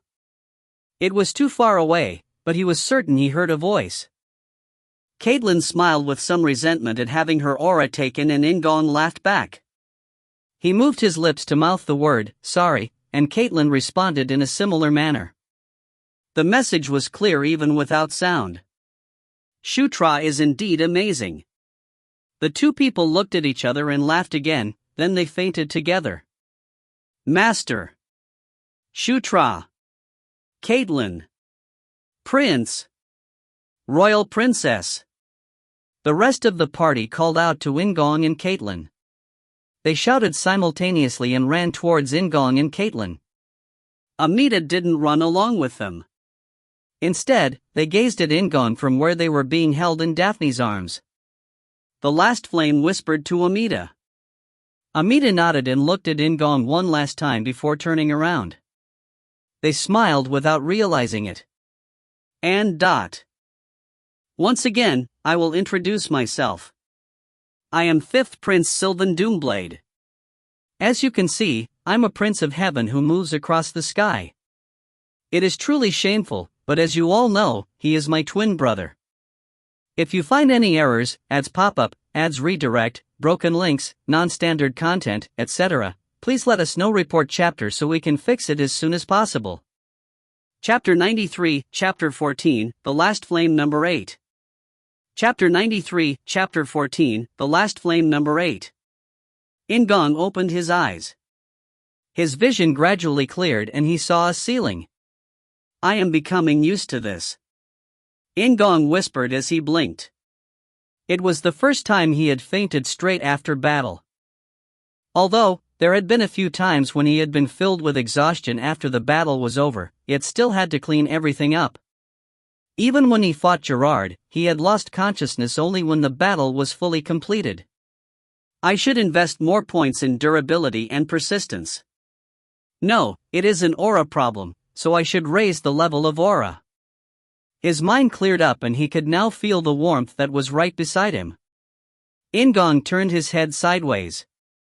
As expected, Caitlin was sleeping serenely next to him. Felicia and Carrick knew the effects of the Moonlight Core and Starlight Core, so they were holding hands like they had done at the lycanthrope house. There was a dark orange light, so he couldn't see Caitlin's face clearly, but she was very calm. In-gong's heart warmed as he gazed at her. Shutra as well. Caitlin had said it. He was sorry for having squeezed out her aura so forcefully, but she looked cute. Relax, relax. In-gong took a deep breath and raised his upper body. However, there was someone attacking In-gong's upper body. Master, you're awake. As expected, it was Green Wind. Green Wind hugged In-gong's upper body tightly. The weight felt good and he turned to face her, stroking her head with his free left hand. Well. Yes. Whoa. It felt similar to how he soothed Maybach. Then Green Wind complained. Your treatment seems different from usual, but it feels good. Continue, Master. It wasn't possible to see Green Wind's expression since her head was buried in In-gong's neck, but he could tell what the expression was. In-gong laughed and patted Green Wind's back slowly. Yes. Well done. It was clever to trick the Guardian with your green light. He whispered proper praise into her ears. Then Green Wind raised her body and gazed at In-gong. She said with a big smile. Did you only just find that out? Nevertheless, Master is a good master. Praise my wits. She then burrowed herself in In-gong's arms again. 1,000 years of solitude was scary. Or was this perhaps just her natural personality? In the end, In-gong couldn't control his laughter as he kept stroking Green Wind's back. The texture of her long hair felt good. Yes. Well. Nice, kind. It was good that Maybach was at the Demon King's palace right now. In-gong had the mischievous thought as he held the beauty in his arms and looked around the room. The walls, ceiling and furniture were all gorgeous, but the room itself was quite narrow. In-gong and Caitlin were lying on a slightly large single bed that wasn't meant for two people. Is this a room in Sylvan's flying ship? Green Wind raised her body again at In-gong's words. You're so great, Master. How did you know? I can't not know. In-gong pointed at the opposite wall and Green Wind quickly turned to look. There was a big portrait hanging on the white wall. The shiny silver hair, healthy brown skin, charming beauty, and noble air. However, the most noticeable things were the eye patch over the right eye and the plump feathered captain's hat. The subject of the painting was posing in a very strong and uncomfortable posture. It reminds me of Napoleon's portrait. In it, Sylvan was wearing tight silk pants. In-gong looked away from the portrait towards Green Wind again. The others? Everybody is sleeping. The fight was only completed a few hours ago. It is now early morning. Felicia wanted to watch over my amazing master, but Felicia was also tired. She decided to rest based on my recommendation. There was one strange thing about the story. Amazing? He guessed it was referring to him, but it was strange. Green Wind replied with an unconcerned expression. Meeting you is amazing, amazing. Moreover, Master seems to feel very good when someone says amazing. It was undeniable. Green Wind turned briefly to look at the sleeping Caitlin, then leaned close to him with a bright face. Master is amazing. Despite it being said informally, its effect was great. In-gong cleared his throat as he felt his heart beating wildly. I won't deny it. However, please don't take Caitlin's identity. I don't know what you're talking about. Green Wind laughed and raised her body. As she touched In-gong's shoulder, she became half-blurred. Rest a little more, Master. Morning is still far away. Yes. The clock on the mini-map said that it was 2 in the morning. Like Green Wind had said, morning was still far away. In-gong lay back down on the bed and closed his eyes. He could feel Caitlin's warmth through his right hand as he fell deep asleep. And once again, I will introduce myself. I am 5th Prince Sylvan Doomblade. As you can see, I am a prince of heaven who moves across the sky. It is truly shameful, but as you all know, he is my twin brother. The next morning, In-gong and Caitlin washed up with the water Carrick brought them and Felicia and Sylvan came to visit them. Sylvan glanced at Felicia who looked ashamed and clicked his tongue. Felicia, don't be ashamed. As my sister, you also have my beauty and grace. So, you don't have to be ashamed of that. Stand proudly. He didn't know why she was ashamed, or maybe he was just ignoring reality. I'd rather die. Felicia covered her red face with a fan and took deep breaths. It seemed like Felicia received Sylvan's share of shame. It was unfortunate that she couldn't lament it openly. In-gong closed his mouth as he tried to stop from laughing and Caitlin looked from Felicia to Sylvan with curious eyes. Felicia, who had barely recovered her composure, pointed at In-gong and Caitlin. Caitlin and Shutra. Sylvan, do you know them? Well, roughly. It has been a long time since I've seen them up close. Sylvan gazed at In-gong and Caitlin. It could almost be seen as a displeased look. However, Caitlin greeted him with her normal bright face. It is nice to meet you, Sylvan Appa. Nice to meet you too. Unlike Felicia, he talked to Caitlin in a more formal way. It was the same for both In-gong and Caitlin. Compared to Felicia, it was harder for Sylvan to act friendly with them. Sylvan's expression changed after they exchanged greetings. His eyes narrowed as he asked Caitlin. How is Chris? It was much smoother compared to when Chris mentioned Sylvan, but it wasn't that intimate. However, Caitlin just smiled. He is very healthy. He's doing well. I see. Sylvan seemed confused by Caitlin's attitude. Felicia laughed at their conversation and raised a hand to Sylvan's shoulder. Sylvan suddenly appeared because of me. While staying at the lycanthrope house, I used a long-distance communication method and contacted him. Felicia Nuna? Yes, he told me that he would come see me. I thought it would take a long time because he was quite a distance away, but he arrived sooner than I expected. It was the reason she didn't mention Sylvan when they had been worried about reinforcements for Spider Forest. Felicia thought that she wouldn't be able to meet Sylvan until after 2 weeks. Sylvan pulled Felicia close and stroked her head. Felicia was exhausted. I needed to charge over as quickly as possible. So, I flew like the wind to meet my beloved sister. She didn't feel any better despite his sweet voice. Chris loved Caitlin quite a lot, but it seemed like Sylvan loved Felicia more. Felicia held back a sigh and said to Caitlin, "I'm sorry about my brother. His screws are a bit loose, but he isn't a bad person. He is just a fool." Caitlin nodded. In order to change the atmosphere, In-gong spoke to Sylvan. "You were a big help in last night's battle." "Thank you." Although the first charge had been impulsive, Sylvan's subsequent activities had been impressive. He had also taken care of everything after In-gong and Caitlin fainted. Sylvan raised an eyebrow at In-gong's appreciation, then replied with a bitter laugh. "I did my best, but you played a more active role. You were amazing. I heard about it, but I honestly never imagined that you would be this great. It's amazing. Isn't it? Didn't I tell you? Isn't our Shutra great?" Felicia raised her chin as she exclaimed. Caitlin nodded in agreement. "Shutra is amazing." If Chris had been there, he would have asked why the two people were saying it. However, this was Sylvan. Sylvan simply shrugged and spoke to Felicia in a sad voice. "Felicia, this appa is also great. If I take off this eye patch. I'm sorry about my brother."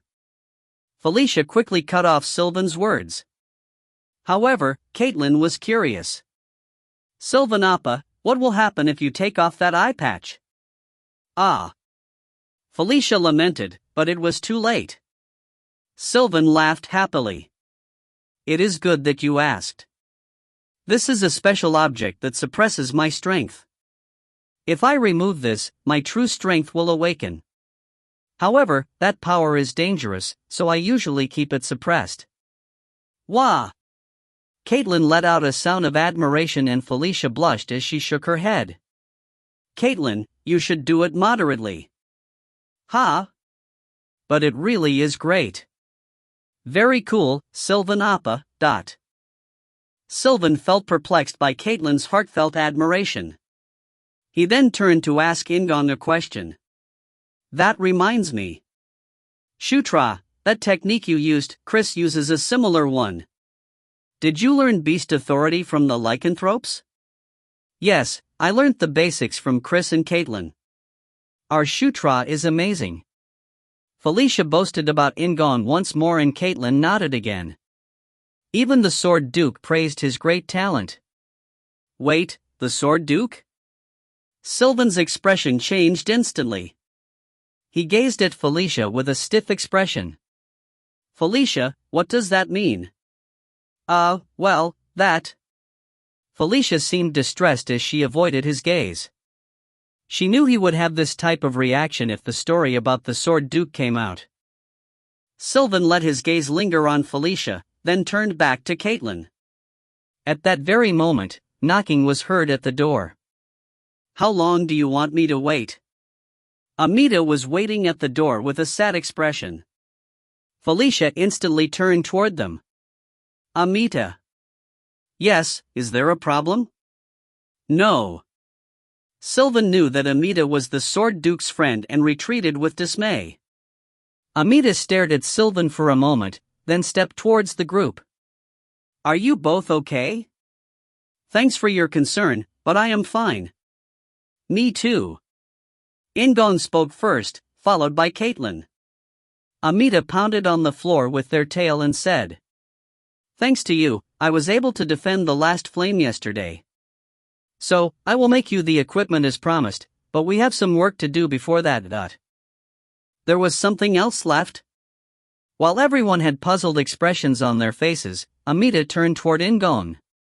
"Ninth Prince, the last flame wants to meet you." "Ha?" "Literally. Follow me." The last flame. The sacred fire. Everyone's faces became shocked. If you find any errors, ads pop up, ads redirect, broken links, non-standard content, etc., please let us know. Report chapter so we can fix it as soon as possible. Chapter 94, Chapter 14, The Last Flame Number 9. Chapter 94, Chapter 14, The Last Flame Number 9. Is Last Flame the name of a person? Carrick whispered to the group. Syra, who was walking next to him, responded in a small voice. Rather, won't they be similar to Green Wind? That was a likely story. If Green Wind was a person who had the power of the wind, it was possible that the last flame was one with the power of fire. Either way, it is intriguing. Felicia said with a smile. It was good for her. Encountering unknown knowledge always excited her. Amazing. Caitlin said in a small voice and Delia nodded. Amita, who was leading the way, suddenly stopped walking. Their long tail pounded against the ground as they shouted. I only called Ninth Prince, so why are there so many followers? Amita's anger was understandable. It was literally a procession. Felicia and Caitlin were on either side of In-gong and Sylvan was next to Felicia. The aides, Carrick, Syra and Delia, followed by Daphne, were behind the princes and princesses. Amita was angry, but it was more cute than scary, simply because they were a raccoon. Moreover, there was one person in the party who could handle Amita comfortably. Amita, I'll hug you. Daphne opened her arms and said to Amita. Amita then turned to Daphne and nodded. I won't refuse. They coughed a few times in embarrassment and Daphne hugged Amita with a gentle smile. The party followed the gentle Amita and went to a small temple nearby. It was a little bit larger than the temple on Anger Plains and was built entirely of wood. It wasn't made from cut trees, but the trees themselves had tangled together into the shape of a house. As they passed through the entrance at the tree trunks, there was a large space with a little girl standing in the middle. She was a short-haired girl dressed in a white dress. The guardian of Spider Forest. In-gong looked at the girl in surprise after hearing Amita's words. Robin had talked about a big spider, so he had never imagined she would be a little girl. It isn't a body. It is like some type of terminal. Moreover, she seems to be a young guardian based on her appearance. A large spider might have been the guardian in the past, but based on her appearance, the previous mess is understandable. She seems young and weak, without the strength to fight. In-gong jumped as he heard Green Wind's words. A young guardian? There's even something like this? And the former guardian was a spider. Does that mean a guardian can give birth? He was full of questions that he wanted to ask, but the situation wasn't good. The girl guardian lifted the hem of her dress slightly and curtsied. I am Catherine, the guardian of Spider Forest. Thank you for saving me. He wondered where she learned how to curtsy. Did Amita teach her? In-gong laughed at the thought of a raccoon teaching her courtesies and called Green Wind. Green Wind. Green Wind took a solid form next to In-gong. Unlike the party that was accustomed to seeing Green Wind, Catherine made a surprised face when she saw Green Wind. In-gong turned to Green Wind and said, Share your stories. Isn't this a rare opportunity? It was a chance for guardians to talk to each other. Like In-gong said, it was a rare opportunity. Catherine's eyes sparkled and Green Wind also seemed excited by the prospect, but that was only for a moment. Green Wind frowned and said hesitantly, But I have to follow Master. It doesn't matter. Only Ninth Prince can face the last flame alone, Amita said in a stiff voice. However, Catherine seemed pleased. In-gong stroked Green Wind's head lightly. I will be back. I understand, Master. Come back safely. It would be good if you can buy me a gift. Green Wind laughed happily. In-gong chuckled at the words, buy me a gift. Who taught you to say that? Karak taught me. Everyone's gazes turned toward Karak, who simply had shameless expression on his face. While they were all laughing, Amita shouted.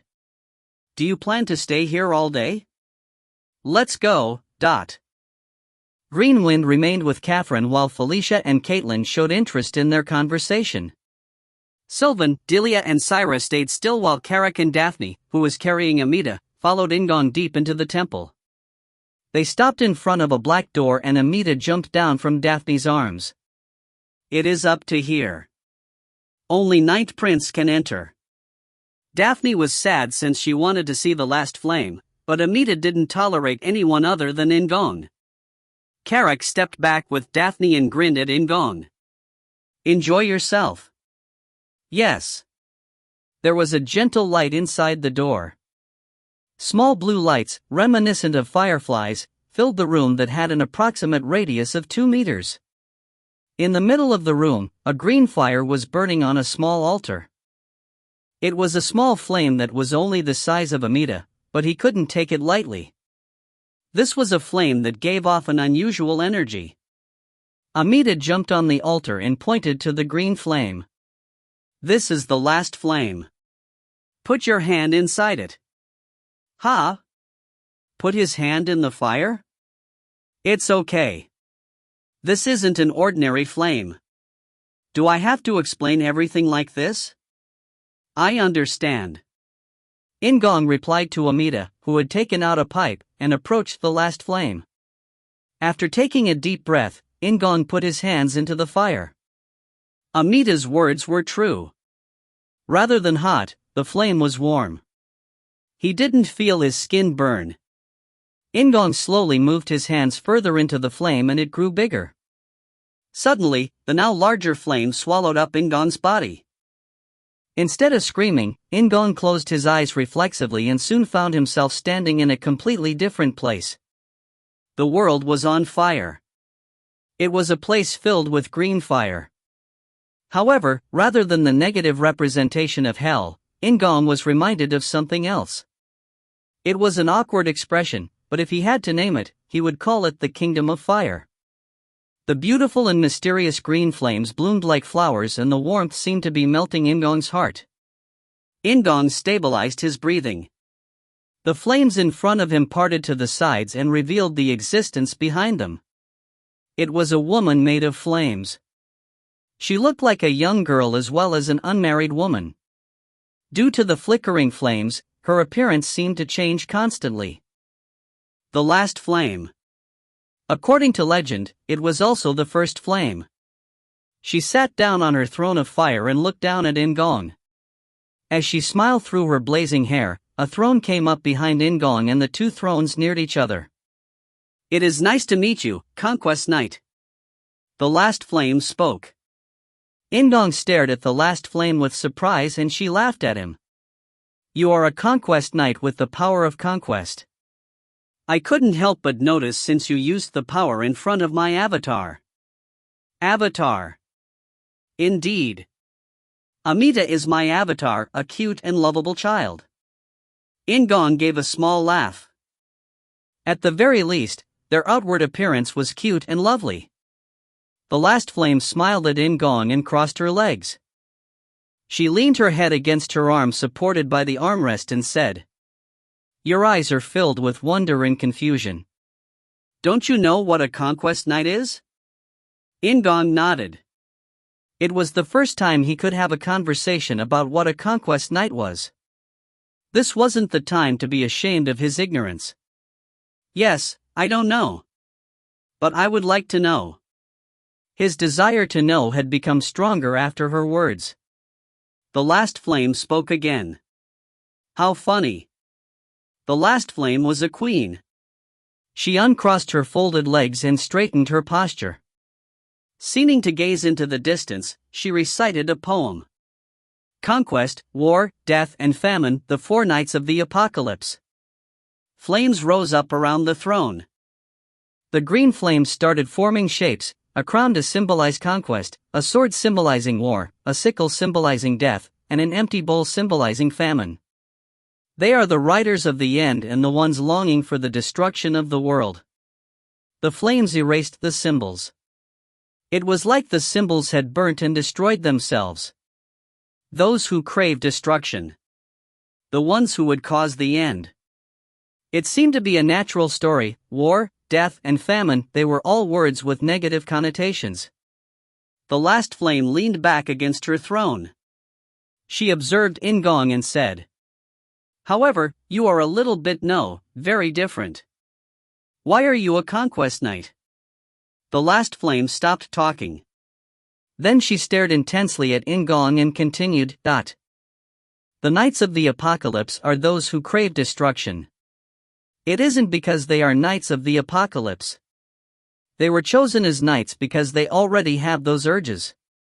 The only knight of the apocalypse that In-gong had faced directly was Gerard, the famine knight. He was crazy. He enjoyed destruction and slaughter and even tried to kill his own kin. You don't wish for destruction nor do you enjoy destruction and slaughter. Moreover, you aren't affected much. Affected? He asked reflexively and the last flame laughed. She formed two flames which were connected by a thin line of fire in the air. Those who have been selected as a knight of the apocalypse, conquest, war, death, and famine, those are the only things that can be expressed. The knights of the apocalypse are strongly affected by them. That is how their strength is able to grow. Under that influence, they will try to bring an end to the world. But you are different. You are almost unaffected by conquest. Conquest also doesn't want to conquer you. Rather.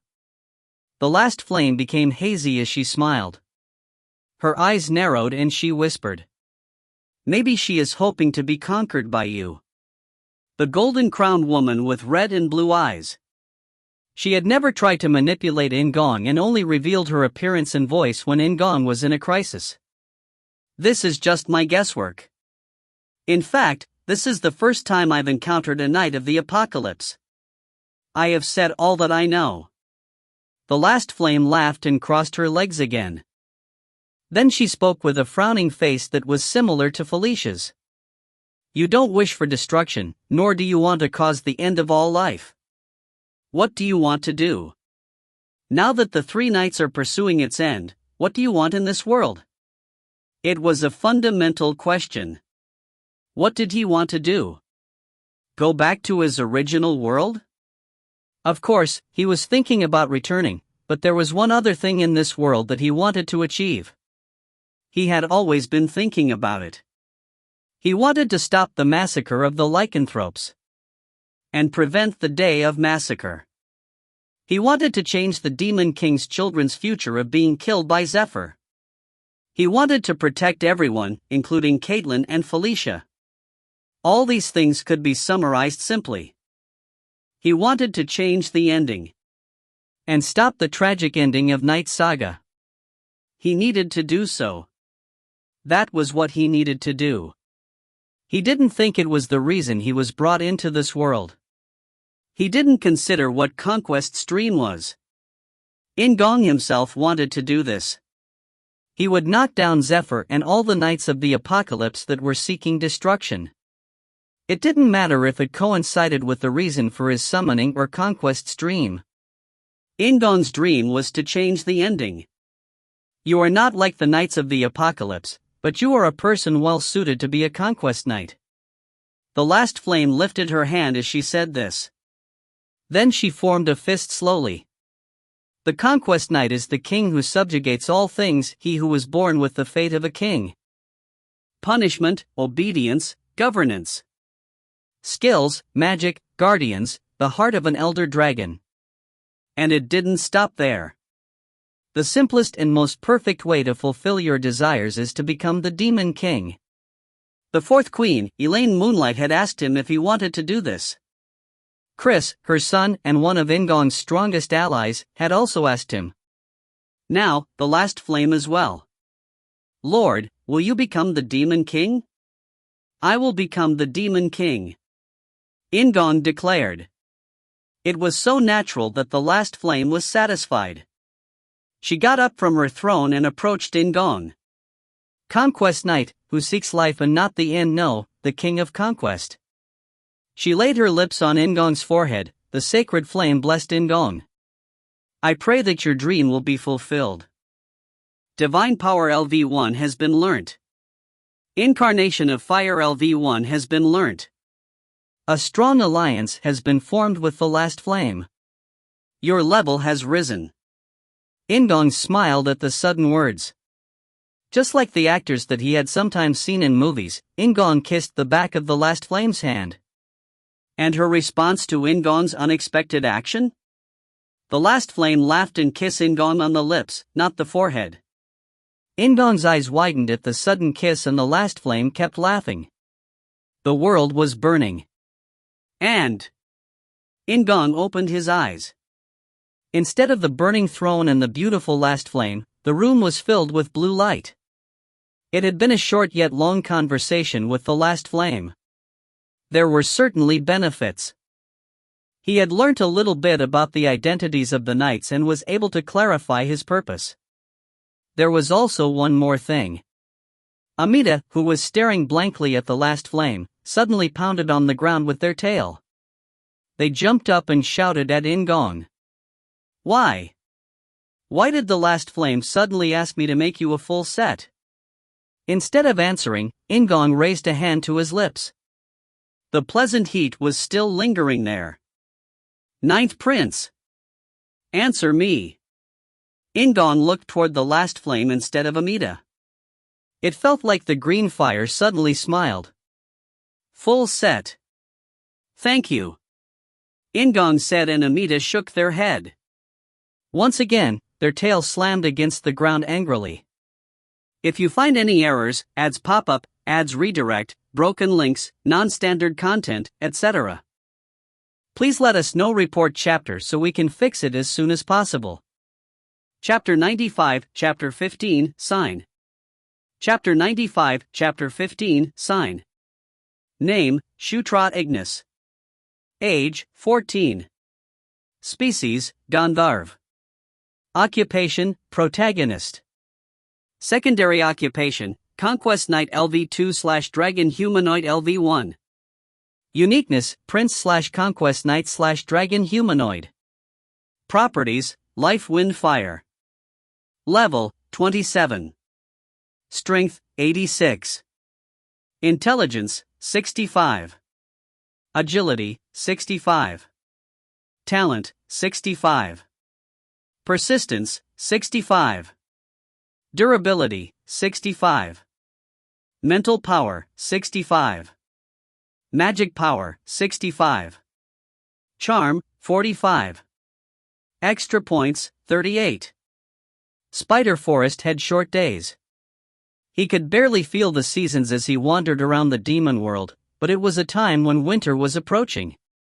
In-gong examined his body inside one of the various small rooms in the small temple. It was strange seeing it after so long. I feel like I have too many extra points. Should I start investing some of them? Thanks to investing additional points in strength, he could suppress Caitlin easily. What if he hadn't invested more points in strength? Although he was family, he might have missed catching her or might have been overpowered by her. There were two reasons why In-gong had saved his extra points. First, it was to prepare for moments when specific stats were especially needed.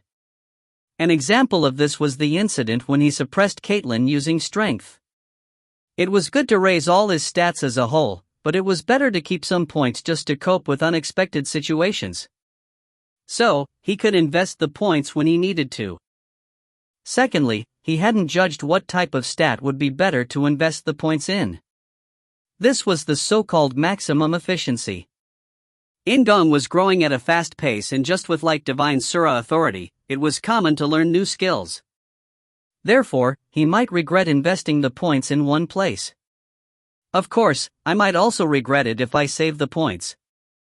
The time required to invest the points and increase the stats was at least 10 seconds long. It was a very short time, but that could be a long time in a battle. If he died, everything would over. It was necessary for In-gong to increase his basic capacities in order to face strong opponents such as Gerard and the Guardian. Let's invest some and leave a few behind. In-gong made up his mind and invested 7 points each in agility, talent, persistence, and durability. Agility and talent would strengthen divine Sura authority, while persistence and durability would increase the number of times he could use it. Altogether, he used 28 points and had 10 points remaining. In-gong closed his eyes and focused on his own body. The 7 points caused his existing stats to rise by more than 10%. If he concentrated, he could feel the difference. I don't know about persistence and durability. In fact, my skills as well. Still, he could feel the rise in agility. The trajectory of his swinging fist was faster and cleaner than before. Maybe I should increase charm. In-gong touched his lips involuntarily and laughed. He erased the youthful delusions in his head and activated the skills window. The King's Knight's LV2. Level 25 was a special level, so several skills were automatically increased. The most notable among them was the King's Knights. At level 2, the number of knights increased from 2 to 4 and the performance of Call was enhanced. Call, it is possible to summon a knight once every 3 days. The knight captain restriction was lost. He could now call other members besides Carrick. For now, there is only Karma. In-gong wanted to try and call Karma but stopped himself. He didn't know what Karma was doing, and the restriction of once every 3 days was never light. He couldn't waste it when he might need Call tomorrow. I should be thinking about who I should add as new members. The first name that surfaced in his head was Daphne. Although it was unclear if she belonged to In-gong or Felicia, she had already helped In-gong several times in battle. Furthermore, her spirits and abilities as a druid were very helpful. It was a talent that he couldn't miss. I don't know if I can, but I want to add Caitlin and Felicia. He would be able to use Call on both of them. Almost half the calls he made to Carrick were to escape from a crisis. By adding the 2 people, it would be easier to protect them, especially Felicia. I will tell them about it later. If he really wanted to aim for Demon King, he needed to acquire both of them. Let's check the situation. As the level of the King's Knights increased, the enhancement effect on the knights rose. So, that could be used as a material for negotiation. Next, In-gong checked the battle skills, including Divine Sura Authority. This time he was able to invest his skill points without worry. Aura and a rung. He chose to raise Aura, so the amount of Aura he had would increase. Additionally, a rung was the only special move that he could invest skill points into. Even so, it was a rung from Divine Beast Authority, so it used quite a lot of skill points. After raising Aura, the remaining skill points were ambiguous. So, In-gong decided to save them. I should train the smaller skills. There was quite a bit of progress. After he finished checking all his stats and skills, In-gong closed the windows and sat down. He thought about the story the last flame told him. The 4 knights of the apocalypse that would cause the end. Conquest. The woman with 1 red and 1 blue eye. She hadn't made any demands of In-gong. The last flame had said that Conquest was actually hoping to be conquered by In-gong. In-gong recalled her. He remembered her eyes and voice when she said that he was her only hope. Those who craved destruction. And the ones who wanted the end. He couldn't believe it. Was In-gong being deceived? Or did she really want him to be different from war, death, and famine? The Death Knight. He had attacked Green Wind, the guardian of Anger Plains, and Catherine, who was the guardian of Spider Forest. Why was he attacking guardians? Was there some type of connection between attacking the guardians and causing the end of the world? How would they bring about the end? If it wasn't that, what was the Death Knight's aim? Master. In the midst of his worries, In-gong heard Green Wind's voice. In-gong opened his eyes and saw Green Wind's smiling face. Did you enjoy talking to Catherine? Green Wind had been with Catherine ever since he entered the small temple. Green Wind nodded. I enjoyed it. Catherine is a very cute and good child. Rather, I smell something different coming from Master. Huh. Instead of answering, Green Wind brought her face close to In-gong's chest and arms and started sniffing. Is it the smell of another spirit? No, it is a little different. It is different from Catherine. Is this the smell of the last flame? She tilted her head before hugging In-gong. This was different from her normal hugs. She rubbed herself against his body without stopping. Excuse me, Green Wind? I am covering you with my smell again. I hate that Master smells of other natural spirits. With those words, Green Wind rubbed her cheek against In-gong's shoulder. Rather than being embarrassed, In-gong felt pleased and he laughed. Are you jealous right now? Well, I guess. Felicia would have denied it with a blushing face, but Green Wind was Green Wind. She moved her face closer to In-gong's and her long slender fingers touched In-gong's lips. Excuse me? The strongest trail is over here. I'm going to delete it. Delete. How was she doing to delete it? Green Wind's face came closer and her breath reached In-gong's lips. Unlike the heat of the last flame, he felt a cool sensation. It was at that moment. Prince! The door opened with a loud sound and In-gong hurried away from Green Wind. He stood up and asked Carrick. Huh? What's going on?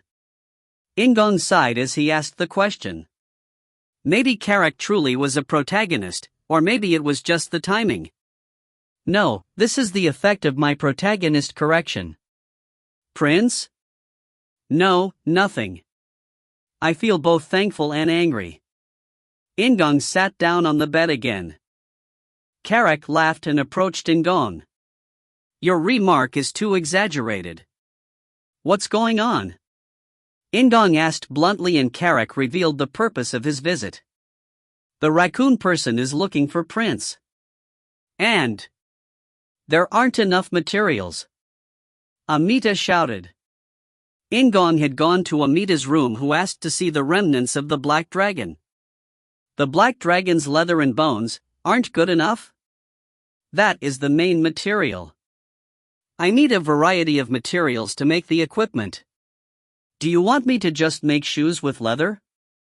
In order to create shoes, various materials were needed to fasten the leather together. In-gong's dragon scale greaves didn't only contain the scales of a red dragon but also light and durable unidentified metals. Carrick asked from next to In-gong. Huh? Isn't Raccoon the best blacksmith? But you don't have any materials? Carrick stimulated Amita's pride as they brandished a fist at his question. Your group has too many orders. I need to create more than 10 new pieces of equipment. It is the first time in my life that I have to make such a large amount in a short period of time. As the best blacksmith, I need to take the utmost care with each one. This isn't a factory. There is also a full set. Puh, a full set. In-gong imagined Amita sewing busily while sweating furiously and felt like laughing. He said reflexively, Thank you. Amita covered their face with a hand. They gave a long sigh and said, Thanks, and if you want to get the right equipment, acquire the materials. Not much is needed since you have so much of the main materials. What kind of materials are needed? Do we need to bring it from the Demon King's palace? Amita shook their head at Carrick's question. If you go a little further north there is a place called Sun Lake. There. Why are you looking at me like that? Ah, nothing. Continue. Sun Lake was the place where the lair of the elder dragon, Violent Cultine, was supposed to be. It was going to be his last destination before returning to the Demon King's palace, but his tasks were now overlapping. Amita frowned like they were uncertain about In-gong's answer. They took out a tobacco pipe from somewhere and continued. Sun Lake has metal creatures wandering around. They are moderately strong, but they shouldn't be a problem for you. Hunt a few of them. In addition to those, I will write down the materials that should be collected. Amita scribbled on a piece of paper before handing it to Carrick. Carrick frowned as he read the letters on the piece of paper. The letters are too small and are also a little crooked. My hands are small. Understood. I understand you. At Carrick's answer, Amita pounded the floor with their tail like they were frustrated. I am going to die. Go. I need to start the work in advance. I understand. Then I will be going. In-gong and Carrick smiled before leaving Amita's room. And Shutra, I smell something different coming from Shutra. If you find any errors, ads pop-up, ads redirect, broken links, non-standard content, etc., please let us know. Report chapter so we can fix it as soon as possible. Chapter 96, Chapter 15, Sign Number 2. Chapter 96, Chapter 15, Sign Number 2. In-gong moved to the hall at the entrance to the small temple and brought the group together. The three children of the Demon King, Caitlin, Felicia and Sylvan, as well as Syra, Delia, Daphne, Carrick and In-gong combined to make up 8 people. Shutra, I smell something different coming from Shutra. When everyone had gathered together, Caitlin suddenly sniffed the air. She closed her eyes to focus on the smell and her nose neared In-gong's shoulder. Felicia, who was standing to the right of In-gong, laughed at Caitlin. Caitlin, that nose. Is it a dog's nose? It was slightly rude, but Caitlin was a werewolf lycanthrope. In fact, lycanthropes generally had a good sense of smell. As Caitlin continued to smell him, Felicia also seemed to be interested and moved her face closer to In-gong's shoulder. HRMM? It smells good. It's like a fruity smell. Is it a Gandharv? The Gandharv were a species excellent in dancing and singing, so they smelled sweet generally. Just as Caitlin was a mixed werewolf, In-gong was also a mixed Gandharv. So, it was natural for him to show the characteristics of a Gandharv. In-gong made a strange expression and tried to maintain a steady posture as the 2 beautiful females continued to smell him. Sylvan looked at him with envy and poked Felicia's back. Felicia, doesn't Appa smell good as well? It is too much. Sprinkle less perfume. Felicia replied without looking back and Sylvan crumbled. She then continued speaking without even moving her head. Caitlin seems to be correct. I feel like I smell something different than usual as well. Her voice was filled with confidence. Just then, a new voice was heard from behind In-gong. Didn't I erase it? It was Green Wind. She took a solid form and rubbed against In-gong. Green Wind? Erase what? After hearing Felicia's question, Caitlin stopped sniffing him as well and lifted her head.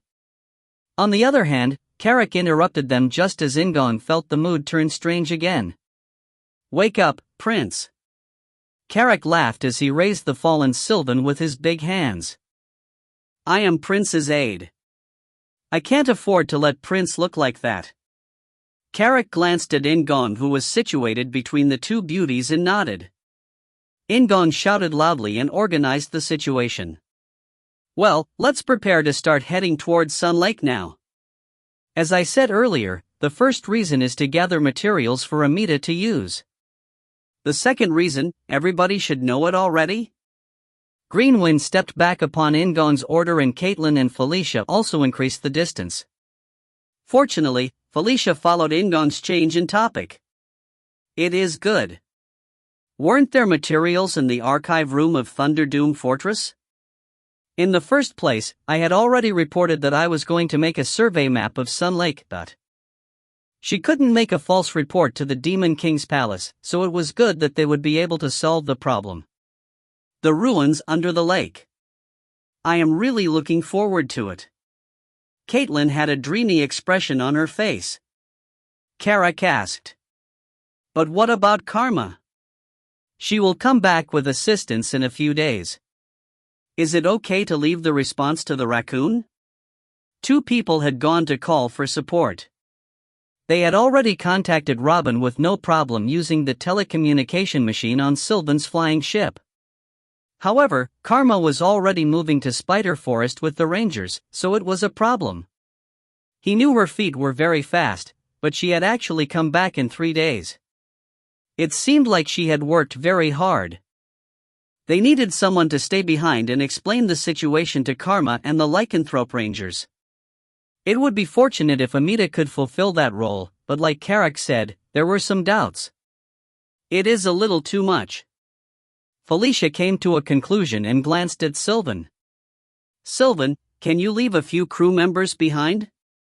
We need to tell our party the situation as well as protect Spider Forest. The hardest thing to prevent is a sudden raid after everything is over. I will leave a squad behind with Sapphira. Sylvan struck his chest with his fist and struck a pose after talking. Then Carrack opened his mouth. Is Sapphira the deputy captain? The woman with purple hair? Yes, she is Appa's aide. By the way, you've only seen her once and yet you remembered her, but... Cyrus, Delia's and Daphne's eyes sharpened at Felicia's question. Carrack answered with an unconcerned look. Personnel identification is essential. It is important to remember any new faces. Doesn't it increase the risk if you don't know all the faces? Spies can mix in. It is better to remember faces than names. It seemed like he had remembered the faces and features of Sylvan's crew members. Sylvan watched Carrack with a bemused expression and asked Felicia. Felicia, is that really an orc? I've always wondered that. I want to investigate it just once. They didn't know if Felicia's words were a joke or a genuine answer, so Delia said with a smile. Carrack is very competent. He has the sense of an aide. Really amazing. Syra expressed herself in a manner similar to Caitlin. Daphne didn't stay still either. Dependable. He's a really dependable guy. Sylvan gazed at Carrack in a manner similar to when he looked at In-gong. Carrack just laughed and scratched his head. I have to take responsibility as an aide. Delia's, Syra's and Daphne's expressions became warmer. In-gong just laughed and Felicia summed up the situation again. The story has finished, so shall we start straight away? Sylvan, please. Sylvan nodded immediately when Felicia asked him. Leave it to Appa. He left the small temple and gathered his crew. Felicia laughed as she watched Sylvan and the crew move as fast as lightning. Appa is easy to handle. In-gong pretended to be deaf as he left the small temple with Carrack. Sylvan's flying ship, the Black Flame Dragon, was preparing its anchor for departure. Then after 20 minutes. Black Flame Dragon ho! Start! Start! Start! Silva drew his sword and shouted. All the crew members shouted along as well.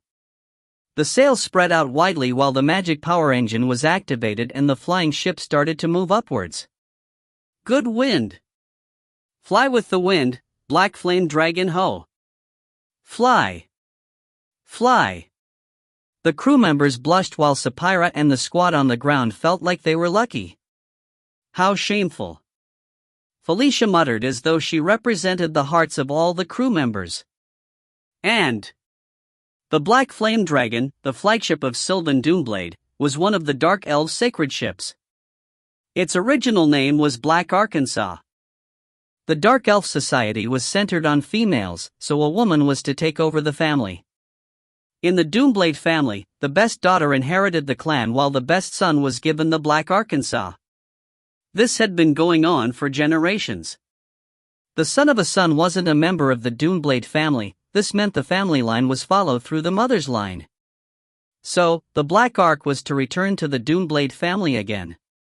Sylvan had inherited the Black Ark from Lionel Doomblade, the older brother of 3rd Queen Sylvia Doomblade. In other words, it had been less than a year since Sylvan had inherited the flying ship.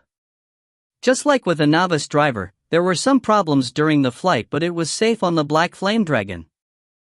A trip that would have originally taken a few days took only a few hours.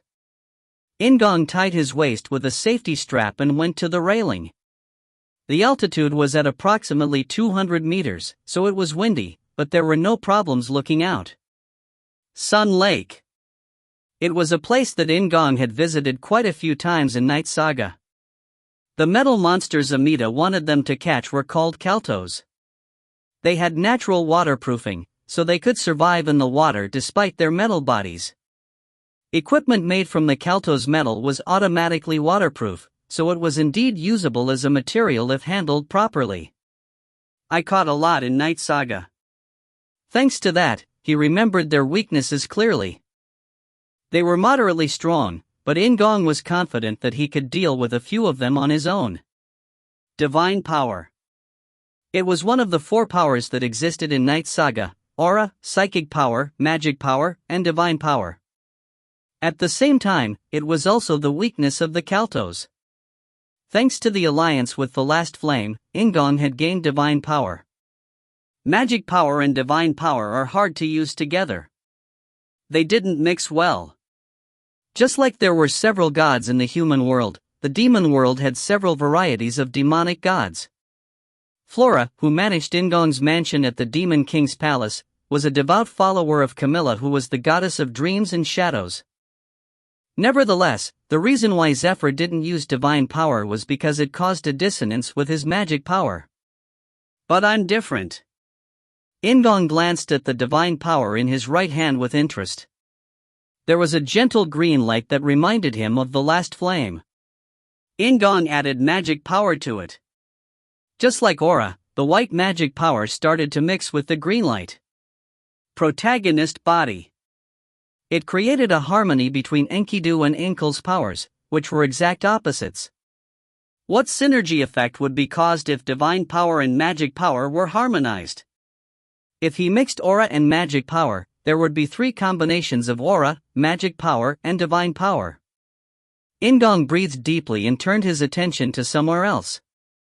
A gigantic, golden lake glowed beneath the red and yellow sky. It glowed gold during both day and night, so it was called Sun Lake.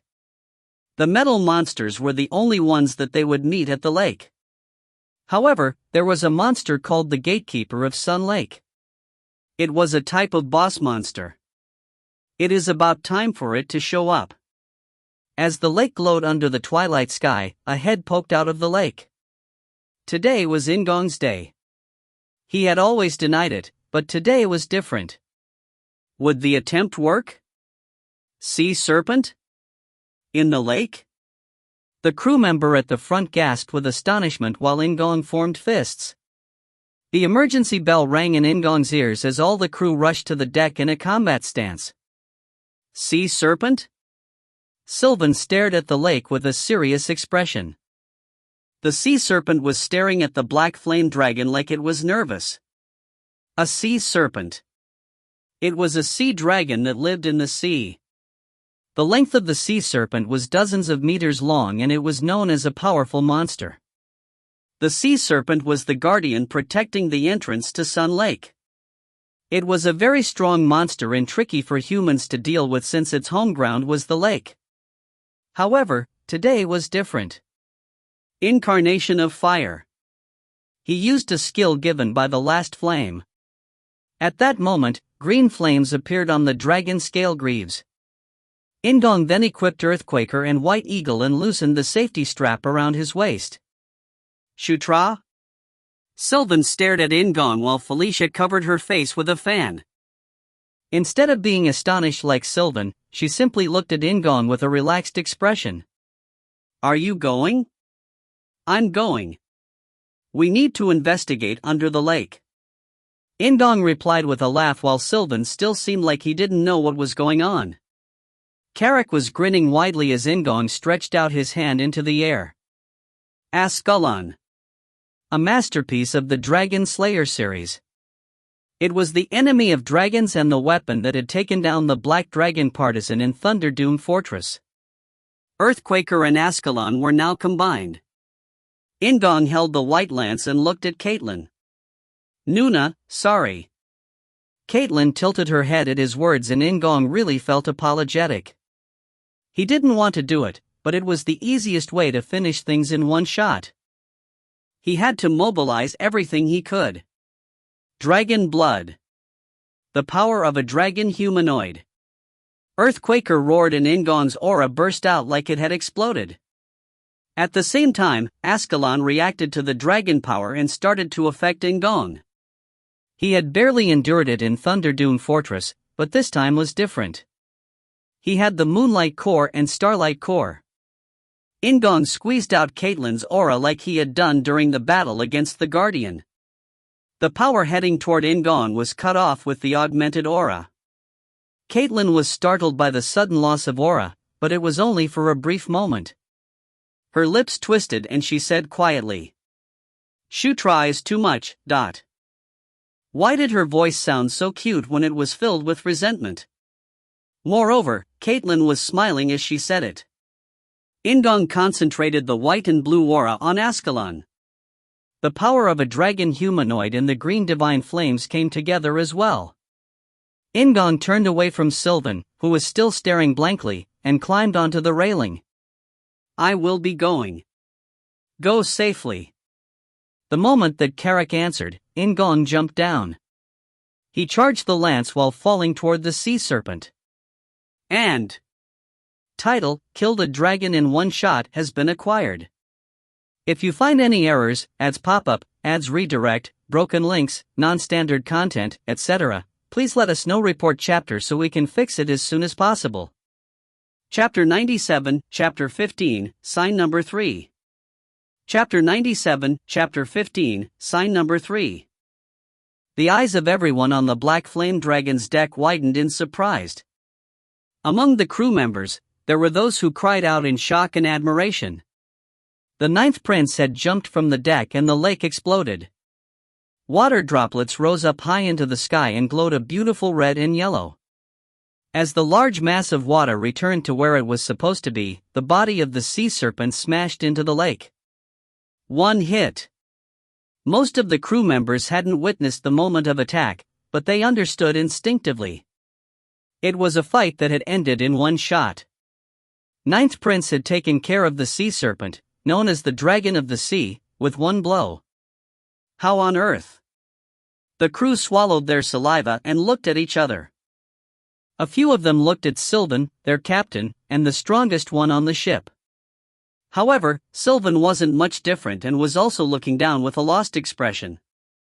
Sylvan had strengthened his eyesight with aura and was able to see In-gong through the remains of the sea serpent. In-gong was standing on White Eagle, not in the water. He waved to Sylvan, who waved back reflexively. Then Sylvan glanced at Felicia and Caitlin standing next to him. It was a useless reasoning, but it seemed like In-gong wasn't waving to Sylvan but to Felicia and Caitlin. How? Sylvan asked Felicia with a large wave of his hand. He didn't know what else to say. Felicia smiled widely at Sylvan. She also seemed quite surprised by the attack as there was some confusion on her face. However, she wasn't like Sylvan and the crew members. She opened her eyes wide and replied, "Didn't I tell you? Our Shutra is great. He can remove a sea snake in one shot." If Chris was there, he would have questioned it. However, the person here was not Chris but Caitlin. "That's right, Shutra is amazing." Caitlin nodded in agreement. The two of them boasted proudly. Sylvan felt dizzy and headed down to below the deck. He ordered the crew to lower the Black Flame Dragon. "And, Master, are you okay?" Green Wind's worried voice was heard in In-gong's ears. In-gong then glanced at Earthquaker and Ascalon in his right hand and nodded. It wasn't obvious from a distance, but In-gong's face was pale. I'm fine. It's just that my arms are hurting, . His arms would have been shattered if he hadn't reinforced them with aura. He had used an incredibly powerful attack, so the burden on his arms were enormous. In-gong stored Earthquaker and Ascalon in the inventory. He looked up at the sky and saw the black flame dragon descending slowly. Master, I'm sorry that White Eagle is so narrow.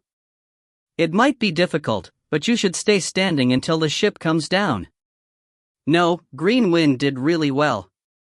It is thanks to Green Wind blowing the wind properly that I was able to hit it in one shot. Good job.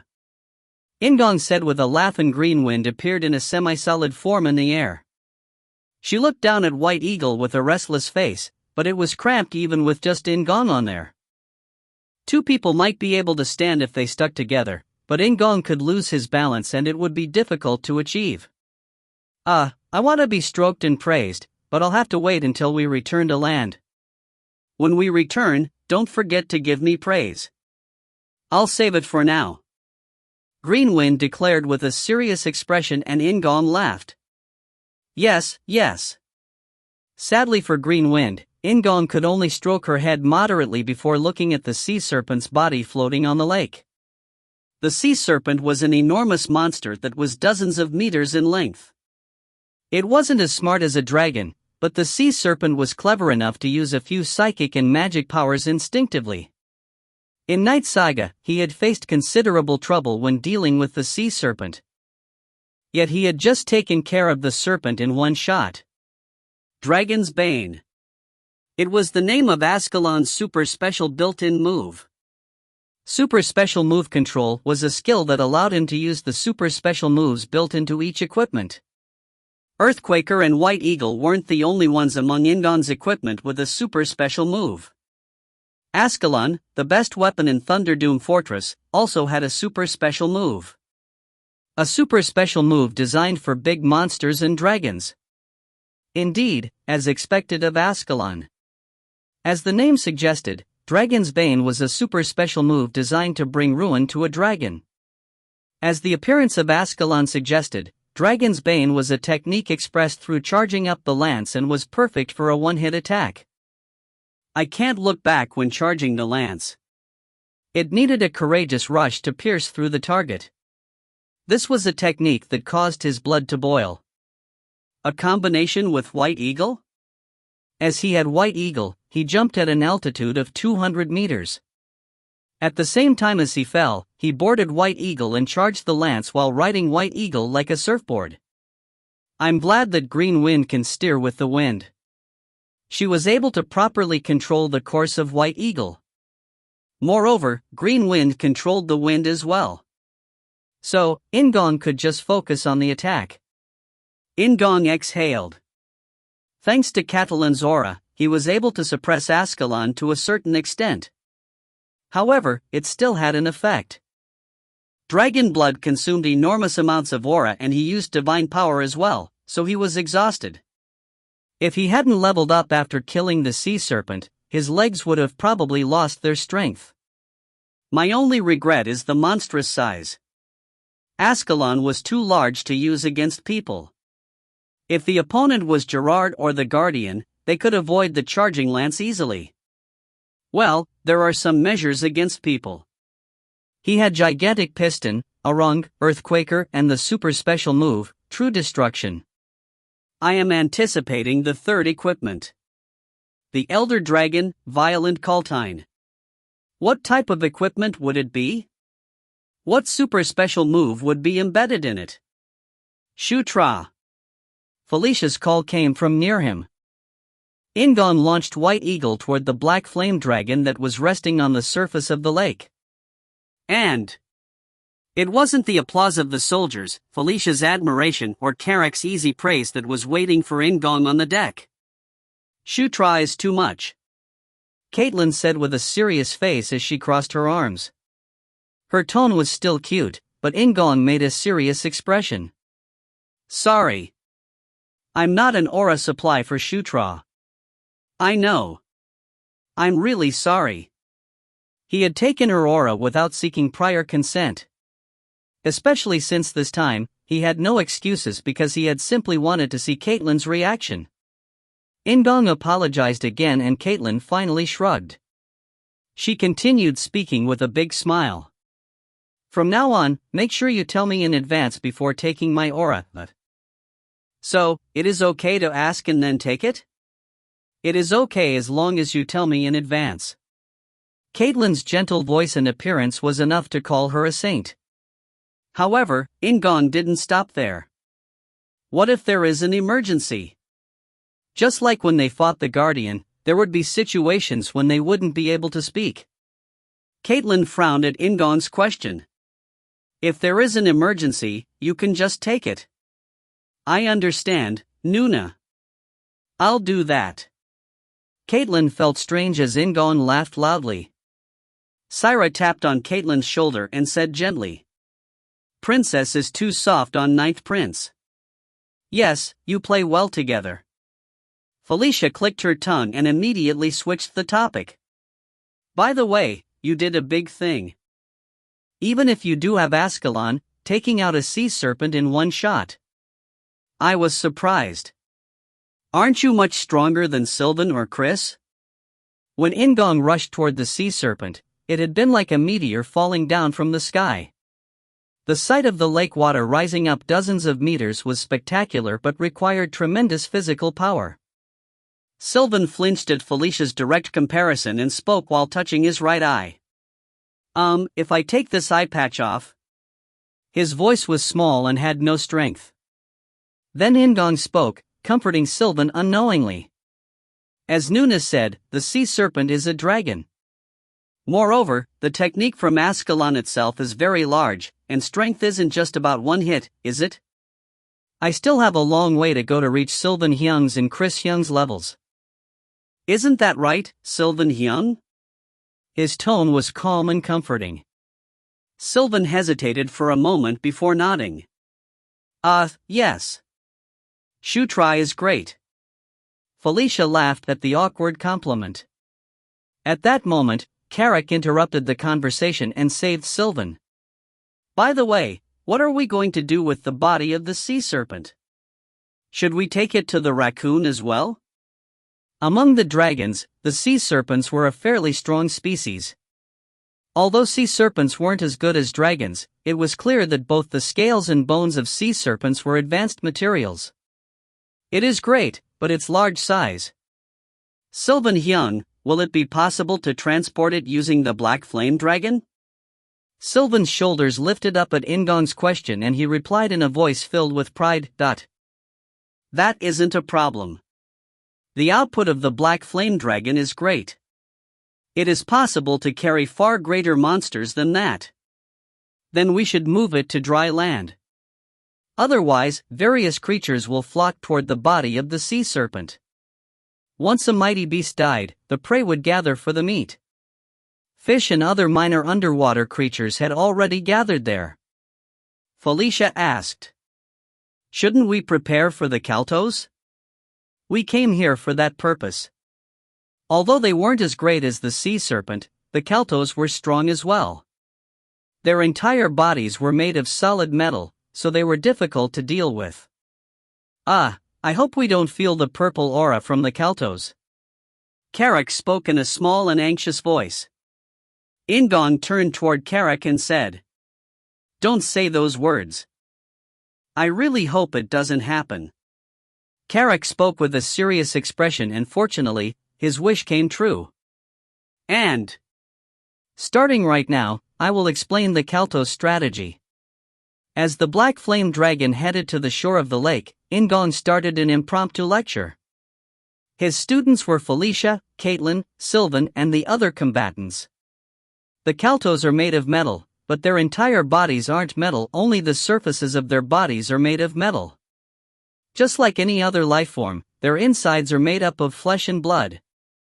The Kaltos were monsters with the bodies of lions and the heads of crocodiles. Their entire bodies were covered with green metal scales that edged close to black. In-gong picked up a knife and pointed at the drawing of a Kaltos that Delia had done. It is resistant to both physical and magic attacks, so the most effective way is to attack the insides. The Kaltos' big mouth is its best weapon as well as its weakness. So, we attack when it opens its mouth? Felicia raised her hand and asked a question. In-gong nodded straight away. Yes, the Kaltos have a habit of biting. We will take advantage of that. Felicia's expression changed subtly at In-gong's answer because it was a difficult strategy. In-gong smiled at her reaction and continued explaining. The next thing that works well is ice magic. The Kaltos are very weak in the cold, so their movements will become extremely slow. In other words, we will slow down their movements with ice magic and then aim for their mouths. Felicia nodded as she finally understood the strategy. Then that means I will play an active role. In the party, Felicia was the most capable one with regards to ice magic. However, at that moment, Sylvan shook his head. This is an interesting strategy, but I have a more effective and efficient approach. Sylvan suddenly pulled out his sword and a dark aura flowed all around it. A blade of sharp aura molded around the sword. It was an aura blade that could cut anything. Clearly, this was an area that Sylvan was an expert in. My aura blade can cut through metal. Their hard shells won't interfere at all. It made a lot of sense. Sylvan's aura blade could cut through the Kaltos shells easily. Felicia joined her hands together and made a sound like she was in awe. You're really awesome, Appa. Sylvan's title was changed to Appa, but Sylvan felt a sense of discomfort instead of gladness. Felicia continued speaking. Then we will leave the Kaltos hunting to Appa. I will cheer you on as you make these great actions. It was awkward and an obvious lie, but Sylvan was convinced. Sylvan tapped his chest with a bright smile. Leave it to Appa, Felicia. Yes, please. I believe in Appa. Okay, then I'll be going now. Kaltos, be prepared. Sylvan shouted loudly and jumped from the deck. With his cloak streaming behind him as he ran, it was a truly imposing scene. Felicia gazed at Sylvan for a moment before turning back to everyone else. Now, we can have dinner and rest. We need to be in the best condition to enter the lake tomorrow. It had gone as she had expected. Caitlin blinked with a confused expression and Felicia wrapped an arm around her shoulder. Caitlin, Appa is going to deal with this. Okay? Caitlin's eyes just widened with shock. Carrick clicked his tongue. Ah, poor fifth prince. Well, he looks good. In-gong watched Sylvan for a moment before shrugging and turning his interest away. He had been worried about meeting Sylvan, but that worry had disappeared. Felicia handles him well. In-gong laughed and turned towards Sun Lake. The golden glow from the surface of the lake was spreading through the darkness. And author's note, this is the announcement of the results for the popularity contest. Here are the votes. 1 vote, Earthquaker Karma Amazing Great Vision Famine Mustafa / Level Up Voice / Orc Soldier / Black Flame Dragon / Baikal Ragnaros. 2 votes, Maybach Daphne Zombie Dragon Isabella / 4th Queen Elaine Moonlight. 3 votes, Warrior Lock / White Eagle / Villager A. 4 votes, General Vandal / The Last Flame. 5 votes, Enkidu. 6 votes, Conquest. 10 votes, 5th Prince Sylvan Doomblade. 12 votes, Chris Moonlight / Zephyr Ragnaros. 16 votes, Demon King Mitra. 25 votes, Sword Duke Ishgard. 27 votes, Amita Ignatia. 5th place 135 votes Felicia Doomblade. 4th place 183 votes Joo In-gong, Shutra. 3rd place 365 votes Green Wind. 2nd place 405 votes Garrick. 1st place 449 votes Caitlin. The contest between Carrick and Greenwind was quite close through the counting. Unexpectedly, In-gong received a pretty high ranking, laughing face, If you find any errors, ads pop up, ads redirect, broken links, non-standard content, etc., please let us know. Report chapter so we can fix it as soon as possible. Chapter 98, Chapter 15, Sign Number 4. Chapter 98, Chapter 15, Sign Number 4. Sylvan worked really hard. He struggled until late at night and caught 19 caltos, which was about twice of Amita's requirements. Felicia rewarded Sylvan by kissing his cheeks and his shoulders, expressed his happiness. It was a happy night for everyone. The next morning, Sylvan ordered the crew members to collect small materials while the ruins exploration began. There are 3 major ways to explore underwater ruins. One is to split the water, while the other 2 ways involve entering the water. In a world where magic existed, mysterious and radical methods could be used. Felicia folded down one of her fingers and explained further. However, the first method is hardly ever used. The amount of magic power needed is too much, and if it goes wrong, it can destroy the environment. Due to this, I mainly use the other 2 methods. As Felicia explained, Delia handed out a magic tool that looked like a bar split in 2. It is a tool that allows you to breathe in water if you put the middle part in your mouth. It consumes magic power constantly, but if you have the magic power, it can be used forever. I have prepared it just in case. It was a familiar yet unfamiliar tool for In-gong. It was used for support in Knight Saga, but this was the first time he had actually used it. Then does that mean we are going to use another way?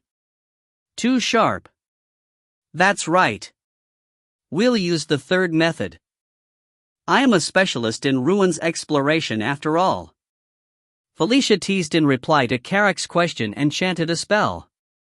Every time she pointed at a party member, a large air bubble formed. Wah! Caitlin's eyes shone as she looked at the air bubble around her. She touched the air bubble carefully, like she was afraid it would pop, but it didn't burst that easily. Felicia, who had gained verification due to Caitlin's little experiment, grinned at the air bubbles and continued to explain. Put the magic tool in your mouth just in case something happens. If you go inside, make sure to follow my lead. Got it? Understood, Uni.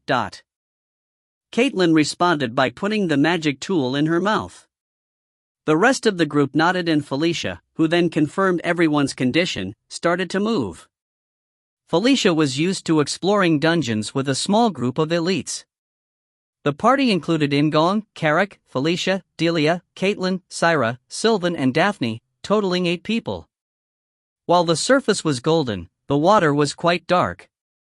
Felicia couldn't see that far, so she chose a gentle light instead of a bright one in order to avoid provoking the creatures in the lake.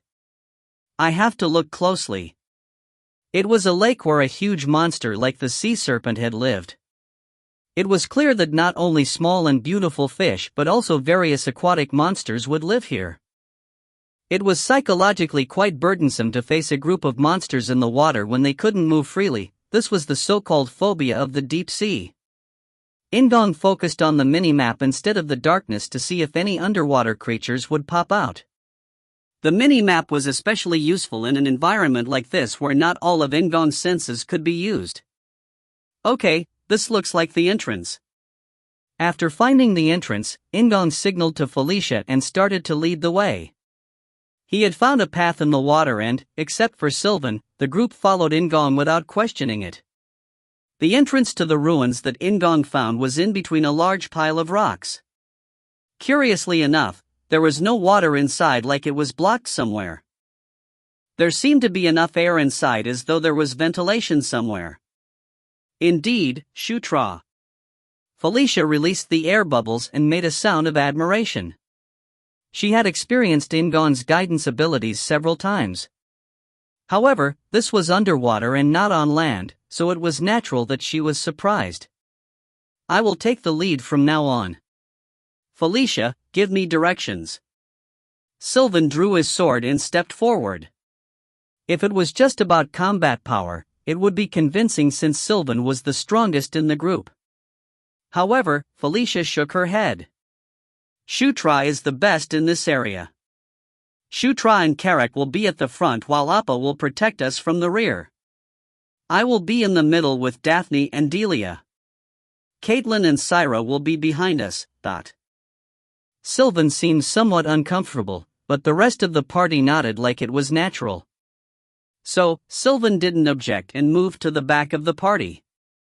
After arranging the formation, the party started exploring the ruins. As it had been recorded in Thunderdune Fortress, this was Violent Cultine's lair, so the space was big. The party moved slowly around the ruins without any haste. He couldn't confirm when they were from, but there were signs of fighting everywhere.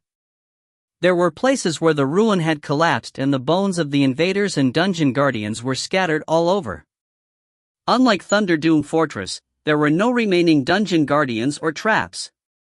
Felicia frowned as she investigated the signs of magic power remaining in the ruins. This ruin. It seems like the function has been lost for at least 1,000 years. It is much more serious than Thunderdune Fortress that had only been abandoned for hundreds of years. 1,000 years. In-gong was reminded of Ankel, who he had seen at Anger Plains. She was also killed 1,000 years ago. The great Ankit had left his lair for some unknown place, but what about the Violent Cultine? Had he also departed his lair? Or had he been killed like Ankel? Additionally, if he had been killed, who had the strength to murder an elder dragon with the power of a god? In-gong recalled the slab he had seen at Fort Thunderdoom. The 4 people standing against the 6 elder dragons. Conquest, war, death, and famine. The last flame had said that the Knights of the Apocalypse were those who craved destruction and wanted to bring about the end. If so, was it them? Had the 4 knights killed Ankel and Cultine 1,000 years ago? If that was the case, why? Master. Greenwind called out to In-gong. In-gong then realized that he had been walking without realizing it. The party was standing in front of a large mural. In-gong couldn't tell if it was a coincidence or something else, but he raised his head and looked at the mural. Many areas were broken or exposed to the flow of time, so a clear form couldn't be recognized. There is some writing. Felicia approached the wall excitedly but soon became upset. They were characters that she was seeing for the first time. In-gong examined the characters. They weren't dwarf characters or dragon characters. It was completely different. These characters seemed to be much older than the other 2. Extinct native species' characters LV1 has been learnt. A woman's voice ran in his ears and In-gong swallowed his saliva. The word extinct stood out in his mind. Just like the mural, the writing was badly damaged, so no proper sentences could be read. In-gong read a few words in his head. Writers of Destruction. Collapse of the 6 pillars. It couldn't be kept. 10,000 years. The end. They were all negative words. In-gong finished reading the words and looked at the mural. There was something large and red painted there, but the damage made it unclear. The extinction of a native species. These were records about destruction. Master, I feel a strong draw. Focus on the equipment of the elder dragons. Greenwind whispered again. In-gong looked at White Eagle and Earthquaker. Despite the fact that they were separate powers, both of them showed a green, red, and yellow light. The gazes of the rest of the party moved to In-gong and he concentrated on the equipment of the elder dragons like Greenwind told him to. A path formed in his head and he moved accordingly. Soon, he arrived in front of a small room. As In-gong arrived there, the wall opened automatically and a small altar appeared. Its structure was similar to the dwarf altar where he had acquired Earthquaker. Violent Cultine. Felicia muttered in a small voice. Above the altar, there was a dark blue cloak shining with a white light. It was obviously an equipment of the elder dragon. The excited Sylvan reached out to the altar, but he couldn't touch it. He was blocked by an invisible wall. Felicia wasn't much different. She was also forced to take a step back from the wall. Caitlin naturally looked to In-gong, who stretched his hands forward with the power of conquest. The transparent wall blocked In-gong's hand, but it was only for a moment. It was like with Ankel's dragon heart. As though it had been hoping to be conquered, Kultine's barrier accepted In-gong's rule. After seeing In-gong walk through the transparent wall, Sylvan closed his eyes and tried to approach the altar again, but it was useless. This invisible wall just blocked his way once more. Night Watch. That was the name of the cloak. As soon as In-gong reached out to it, Night Watch moved to In-gong's shoulders. Naturally, Night Watch's abilities popped up in his mind. Mental power has increased by 10. Magic power has increased by 10. Agility has increased by 10. Built-in skill, Blink LV3 has been acquired. The resistance level for all attributes have been increased by 1. Flying ability LV1 has been acquired. Awakening Black Ghost has been acquired. However, this wasn't the end. Nightwatch recognized In-gong's fighting style. A cloak was lovely but cumbersome for someone who fought with their hands and feet. Therefore, Nightwatch changed its appearance. It moved like a dark blue liquid and took a spot around In-gong's neck and shoulders. It was similar to a muffler that stretched to the back instead of the front. In-gong stepped into the air. He couldn't feel any strength like how he would when stepping on stairs, and instead felt like his body was floating. Ah, no. The meaning of my existence. In-gong smiled as he heard Green Wind's cry. Completely free flight was unreasonable, but he was able to move somewhat freely in the air. Once again, Shutra is the owner. I was afraid of this. Felicia laughed bitterly. Caitlin never felt any greed as she watched In-gong with shining eyes. It was great that In-gong had found the artifact. Additionally, the current situation meant that it was impossible for Sylvan and others to feel discontent about it. Felicia had expected this, and Sylvan had been rejected by the artifact. So, he had to stand back with a sour face. Felicia and Caitlin came up to In-gong as soon as he landed on the ground. Even if they didn't know Night Watch, it was possible to look at it. Sylvan sulked in a corner for a few minutes. Suddenly, there was a flash from Carrick, Syra, and Delia. Carrick thrashed around while Syra and Delia pulled out a small pendant with familiar movements. After confirming the color of the light coming from the pendant, they exchanged glances and nodded with a serious expression. Delia? Felicia's voice was somewhat uneasy as she was surprised by the unusual atmosphere. However, Delia spoke in an orderly manner. There was an emergency contact from the Demon King's palace. It's an order for everyone to convene. Just by listening to her words, it was obvious this was a rare incident. Carrick watched the light from the pendant and stuttered. The princes and princesses must gather at the Demon King's palace 10 days from now. Carrick, Syra, and Delia all received this as aids to the children of the Demon King. Carrick looked at Syra to see if he was right, and she nodded.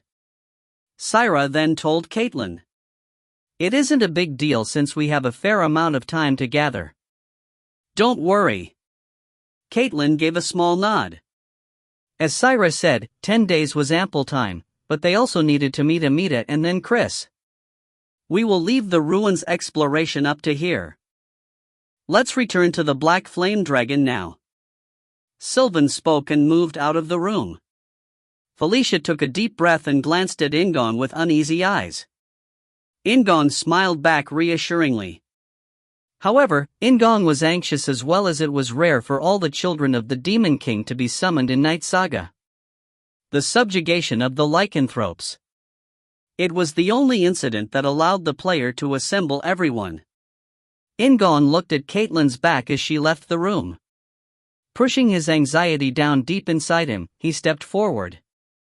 If you find any errors, ads pop up, ads redirect, broken links, non-standard content, etc., please let us know. Report chapter so we can fix it as soon as possible. Chapter 99, Chapter 16, Summons. Chapter 99, Chapter 16, Summons. Felicia had taken a few steps away from the room containing Night Watch when she stopped abruptly and looked back. Caitlin, who was walking slightly behind the group with In-gong, wondered what was going on. Felicia then opened her mouth and said, "Hey, is there no time at all? I want to take a look at this floor at least. We might not get to look around next time." Her face was filled with regret. Sylvan sighed at Felicia's attitude and called out her name with the tone of an aggravated older brother. "Felicia. Shutra, what do you think?" However, Felicia just talked over him and called out to Shutra instead. Felicia glanced at In-gong, who replied with a frown. As Syra said, 10 days is an ample amount of time. And to a certain extent, Felicia Nuna is correct. To be honest, isn't it a little disappointing? This was the lair of an elder dragon. Until now, they had been to places related to an elder dragon, but this was the first lair. In the case of the great Enkidu, it had been a place to store treasures rather than Enkidu's lair. Additionally, they hadn't even visited Watcher Enkel's place. Felicia's expression brightened as In-gong sided with her. "Isn't it? Shutra thinks so as well? Isn't it a shame to just leave?" Felicia was more emotional than usual due to her regret and desperation. It was pretty cute, but In-gong spoke without losing his composure. "However, Nuna, will you really just look around? My guess is that we've seen half of this floor. Can't it be delayed for a few days? He could roughly guess the scale of the place through the mini-map. Of course, he couldn't reveal the basis of the information, but the group regarded it as true. "Felicia." Sylvan called Felicia's name once again, but she ignored it. Felicia folded her arms and shook her head. Won't it be okay just for today? Amita, we can leave at night." Their transportation wasn't a carriage but a flying ship. She felt sorry for Sylvan's crew members, but they could move at any time, morning or night. Taking a break wasn't a problem either. They could rest while the flying ship was moving. Felicia gazed at In-gong with earnest eyes, and Delia, who was also interested in exploring ruins, had a similar expression. Would In-gong allow it? As everyone paid attention to In-gong, Sylvan once again felt isolated. In this situation, shouldn't Felicia be seeking permission from Sylvan, who was her older brother and the master of the flying ship? Why was she asking permission from the youngest prince, Shutra? As Sylvan floundered about, In-gong sighed like it couldn't be helped and said with a smile, "That should be fine." They were supposed to return to the Demon King's palace within 10 days. Half a day wouldn't be a detrimental hindrance. Moreover, In-gong was interested in the areas he hadn't seen yet. He had achieved his goal after acquiring Kaltine's Night Watch, but it would be a shame to go back with just that. Maybe I can get more information. The records of a destroyed species. And information about who attacked Violent Kaltine. Neither were important at the moment, but it wasn't bad to know. As In-gong gave permission, Felicia jumped up and cheered. Her face was bright like a young child. "Yes. Okay. Then let's look around." "Felicia." Sylvan called Felicia for the third time. This time, Felicia did something worse than ignoring him. "Appa, can go back to the flying ship first? Do you know how to use the magic tool that allows you to breathe underwater?" Sylvan's shoulders sagged at her words and he said, "I'll just stay with you." "Okay." Felicia hummed lightly as she walked toward a path they hadn't been to yet.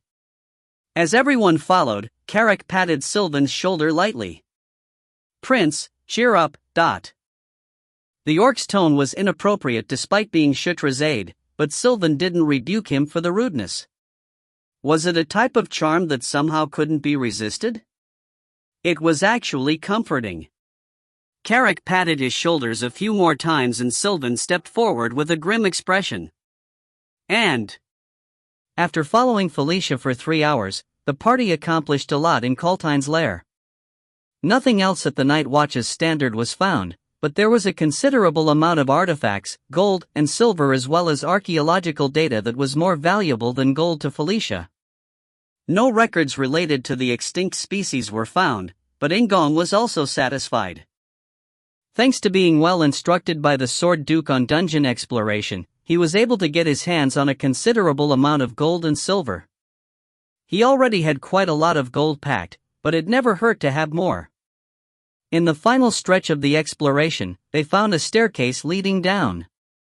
Felicia made a pitiful expression, but it was impossible to delay any further. He didn't know why, but Sylvan was also sulking, so the dark elf siblings looked strangely cute and pitiful. However, In-gong urged Felicia with a decisive expression and the party was able to leave Kaltine's lair on time. Lift up the anchor and spread the sails. We are going back to Spider Forest now. Soar, soar. Black Flame Dragon ho! Sylvan cried out towards the sky from the deck of the flying ship. Although it was eccentric, it was what Sylvan always did, so the crew members rushed to depart without paying any attention. Then after half a day, once it was close to dawn, the party was able to reach Spider Forest. It is insane to come at this hour. At the entrance of the small temple, Amita glared with sleepy eyes while being carried by Daphne.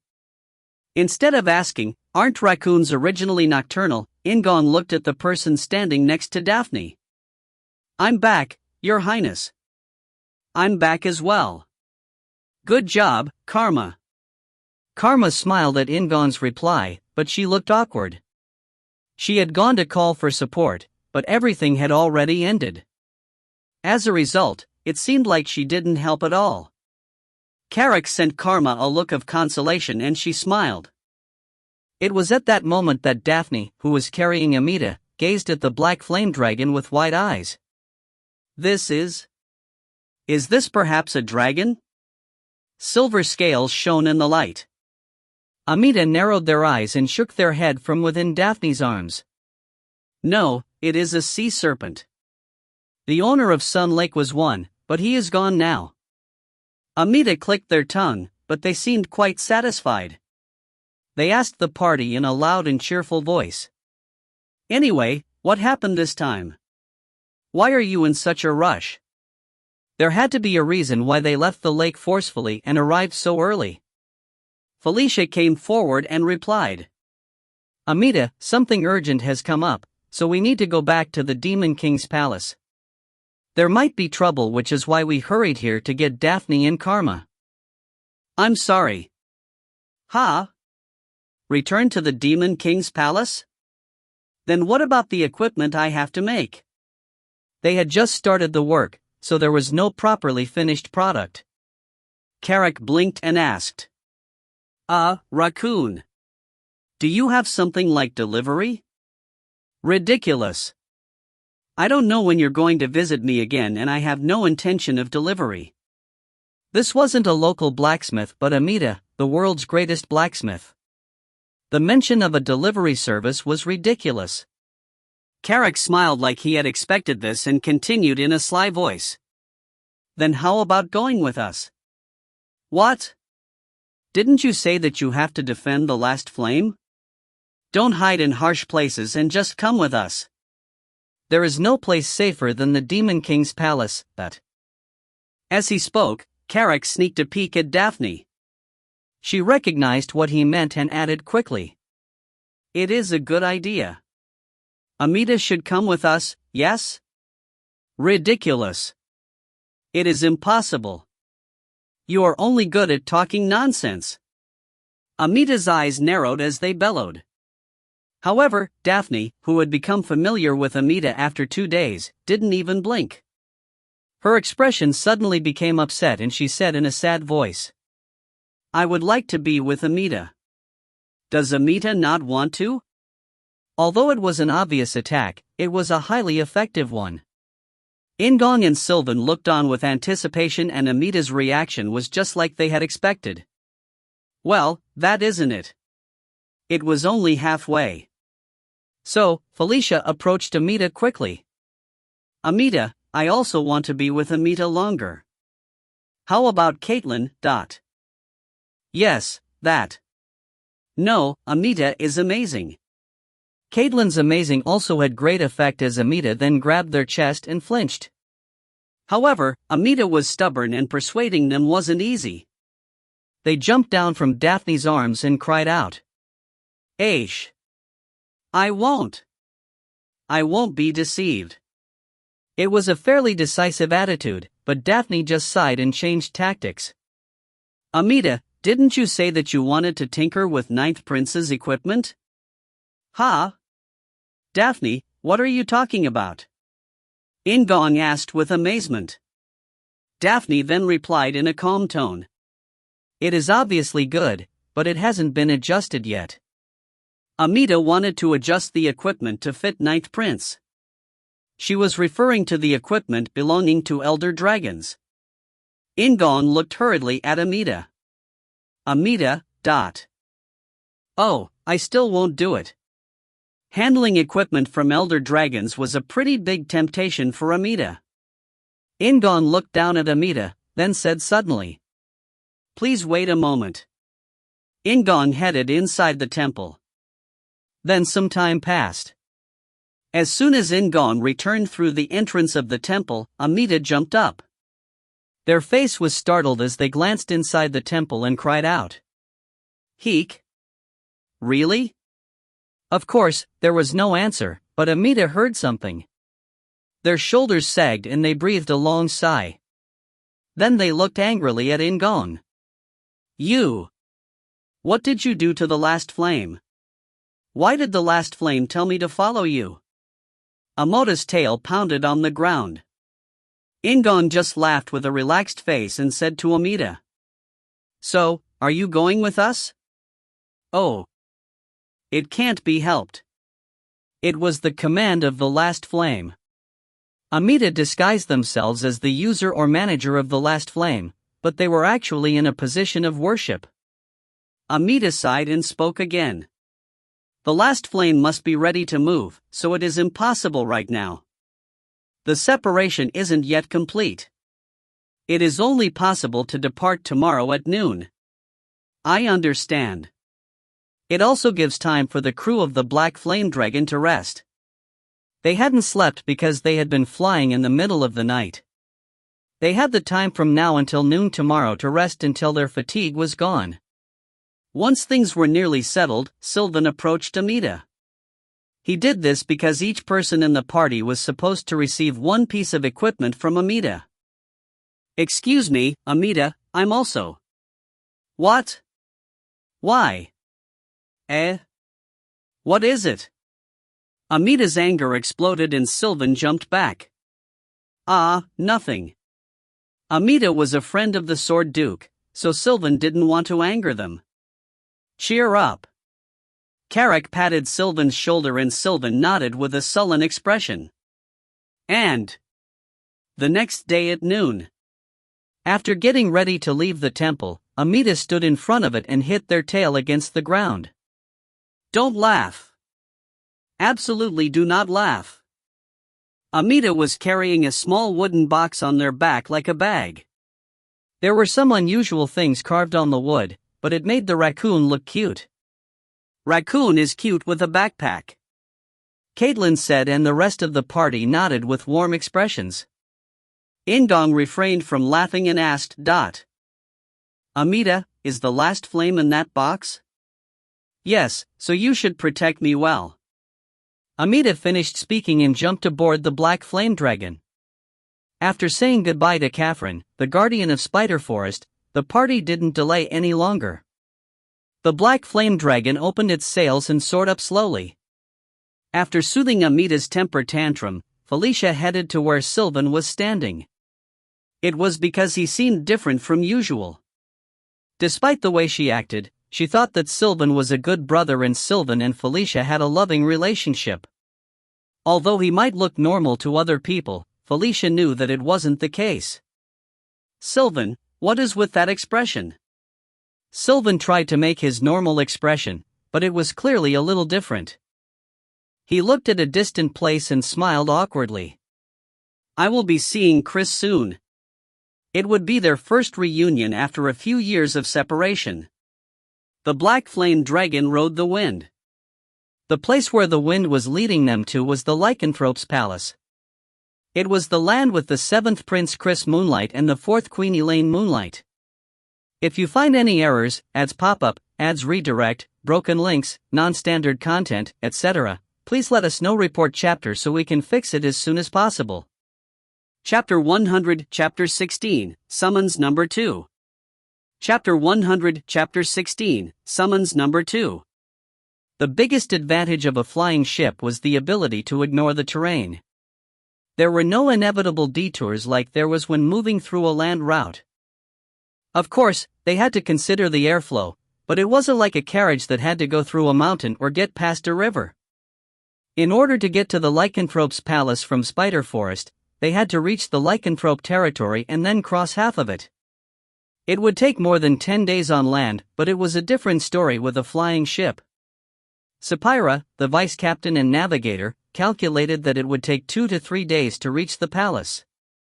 During that time, the party didn't sit quietly. Amita, who was in Daphne's arms as always, gathered everyone in the captain's room, the largest room on the airship. Now that the rough preparations are over, I will receive individual orders. The look on Amita's face almost looked like a human expression. It was the expression of someone who didn't want to do a chore but had accepted it anyway. Tell me the equipment you each desire. Daphne was the first one to reply to Amita's words. She caressed Amita's fur and said, I want armor, as I mentioned before. Yes, I'll make a dress with embroidered protective spells. Amita smiled and nodded. It seemed like they had already talked many times about what Daphne wanted. Carrick blinked and asked, Ha? Raccoon person, is that possible? Isn't it tough for you to sew? Why, do you have a complaint? Do you have a complaint? Amita snarled at Carrick, but the rest of the group just looked at Amita's little hands. The thought of a raccoon sewing with those hands was very cute. Carrick also had similar thoughts, but instead of teasing them, he just replied with a wide smile. No, raccoon person is very talented. Bah! Amita snorted, but they didn't hate the praise. Well, let's keep going. Satyr, tell me your order. Karma stared at Amita, then said in a cautious voice. I will ask for armor. She hadn't participated in the fight to defend the last flame as well as the negotiation. Amita looked Karma up and down after hearing her order. You prefer speed, so I'll have to make it light. It will be a partial armor. Okay, next. Amita's gaze turned to Syra this time and she responded with a serious expression. I need armor that can be worn after a transformation. Well, I guess I'll need to make resizable armor. It depends on the material, but the armor will basically be heavier, so the defense is higher. Is that what you want? Some weight is okay. I'll use it after the transformation. I just want you to consider that I'm a warrior who uses my fists. Understood. I will take it into account. You? Amita's voice abruptly changed at the end. It was because Carrick was the target. Carrick scratched his chin and grinned. I also want armor. After Karma and Syra, that made 3 consecutive orders for armor. Daphne's order of clothes also belonged to the category of armor, so all the orders from the party so far had been armor. Amita jumped from Daphne's arms and pounded the floor with their tail. Why are the orders all armor? Isn't this too much? Armor is the hardest, so are you trying to mess with me? The biggest piece of equipment was armor. Carrick waved his hands and shook his head like there was a misunderstanding. Armor is necessary. Who wouldn't want sturdy armor with the purpose of keeping them alive to come from the best craftsmen? Moreover, Karma, Syra and I are the escorts of princes and princess. There are many things to be done, so it is natural that we need armor. It was a logical claim for an orc. Amita couldn't come up with any way to refute it, so they sighed and shook their fists. Sapphira, who was standing with Sylvan in a corner, stared at Carrick with amazement. Delia noticed the gaze and moved to block Sapphira's view. Amita jumped back onto Daphne's lap and looked at Delia. "You? Do you also want armor?" Delia was an aide like Carrick and Syra. However, Delia shook her head. "Amita, I want a shield that is small and light but has good defense and a wide range of defenses." Delia was a dark elf and dark elves were usually highly exposed. Exposed armor naturally had a low defense, so instead of flimsy armor, she wanted a shield. At Delia's order, Carrick and the others all looked at Amita nervously. Delia's order was quite contradictory, so they thought Amita would become angry. A shield that was small and light, yet it should have excellent defense and a wide defense range. Was that even possible? A shield. It is for defense, but it isn't armor. Okay, I like it.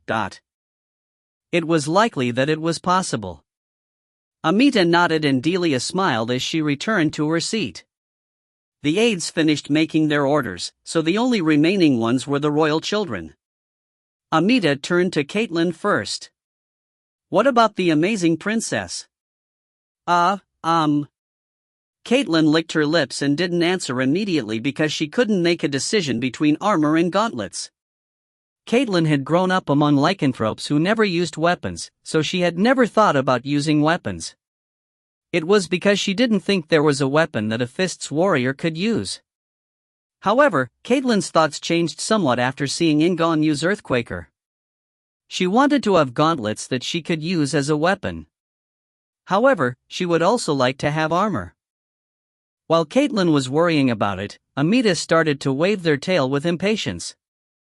Amidst everyone's nervousness, In-gong pulled Caitlin's hand and whispered to her.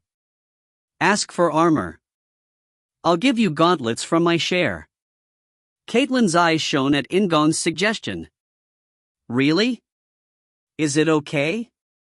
Everybody became curious because Caitlin's reply wasn't a whisper. In-gong grinned and nodded. "Yes, it is." In-gong was supposed to receive a full set from Amita. Gauntlets and a shield were included in the full set, but In-gong already had Earthquaker and White Eagle. So, the gauntlets and shield would be best placed somewhere else. Caitlin would receive the gauntlets and Carrick would get the shield. It was the reason Carrick selected armor instead of a shield. Thanks to In-gong's consideration, Caitlin's worries were relieved and she smiled brightly. "Please make me armor. Light and sturdy armor should be good." It was the 6th defense and 5th armor order. Amita sighed as their shoulders sagged. "I am going to be an armor craftsman."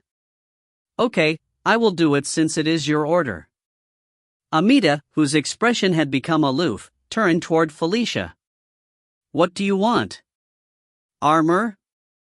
The word armor emerged from Amita's mouth, but their eyes were full of expectations. Felicia was a dark elf like Delia. So, right now, she was wearing clothes that exposed her belly and her shoulders. Felicia, who received Amita's burning gaze, covered her face with her fan. She looked somewhere else and said, "A sword." "Sword." It wasn't a shield or armor but a sword. "Huh? Aren't you a magician?" Amita asked with startled eyes. Felicia raised her fan a little bit higher and replied, "I'm not using it. Please make a sword for Sylvan." "Felicia?" Startled, Sylvan cried out. Felicia glanced at him and muttered in a small voice, "Well, I am a magician. I have no need for weapons or armor." Her face was covered with a fan, but her long ears had turned red. Everyone smiled warmly as they saw Felicia's red ears. "Felicia!" Sylvan was unable to hold back and pulled Felicia into a hug. They were a twin brother and sister, but the two of them were quite different. Felicia cried out from within Sylvan's arms. "Oh, come on. Do you want me to change my order?" However, her face was still red. Instead of releasing Felicia, Sylvan chuckled and kissed her forehead and cheeks. You know that Appa loves you, right? I know. Felicia responded with a small smile, and Sylvan laughed like he was someone who had obtained the world. Amita nodded with a cheery expression. I love you too. A sword, good. The seventh order was a weapon. However, there was still a long way to go. Amita sighed as they looked at the person whose order would be the same amount as the previous ones combined. A full set. So, full body armor, shield, and a helmet? The full set also included earrings and nose rings. In-gong replied with a grin that was similar to Carrick's. Please tune Earthquaker and White Eagle as well, thank you. The last flame, ... Amita lamented, but the last flame was on In-gong's side. Moreover, Amita still had one more trial remaining. Speaking raccoon, don't forget about me. I also need to give my order. Green Wind appeared next to In-gong. Amita looked up at Green Wind and didn't have the power to tap the floor with their tail anymore. What would you like? Well, I want to have something that can help Master. I am Master's and Master is mine. Master, what would you like? The words were good for In-gong but terrible for Amita. Not just the orc, but the Master and subordinates were all vicious. In-gong smiled and stroked Green Wind's head. I want a special order.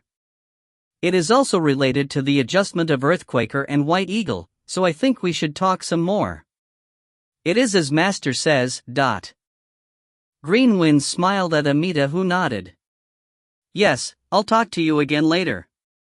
Anyway, this flying ship has a fairly large smithy. I'll start working there. Also, Ninth Prince. Amita got up and pointed at In-gong. Will there be a smithy at your mansion in the Demon King's palace? Yes. In fact, it didn't have a smithy. However, he had accumulated many merits, so he would be able to install new facilities. Once all the orders were finished, Amita covered their face with a hand. I'm a complete slave, a slave. I'm going to be churning out equipment.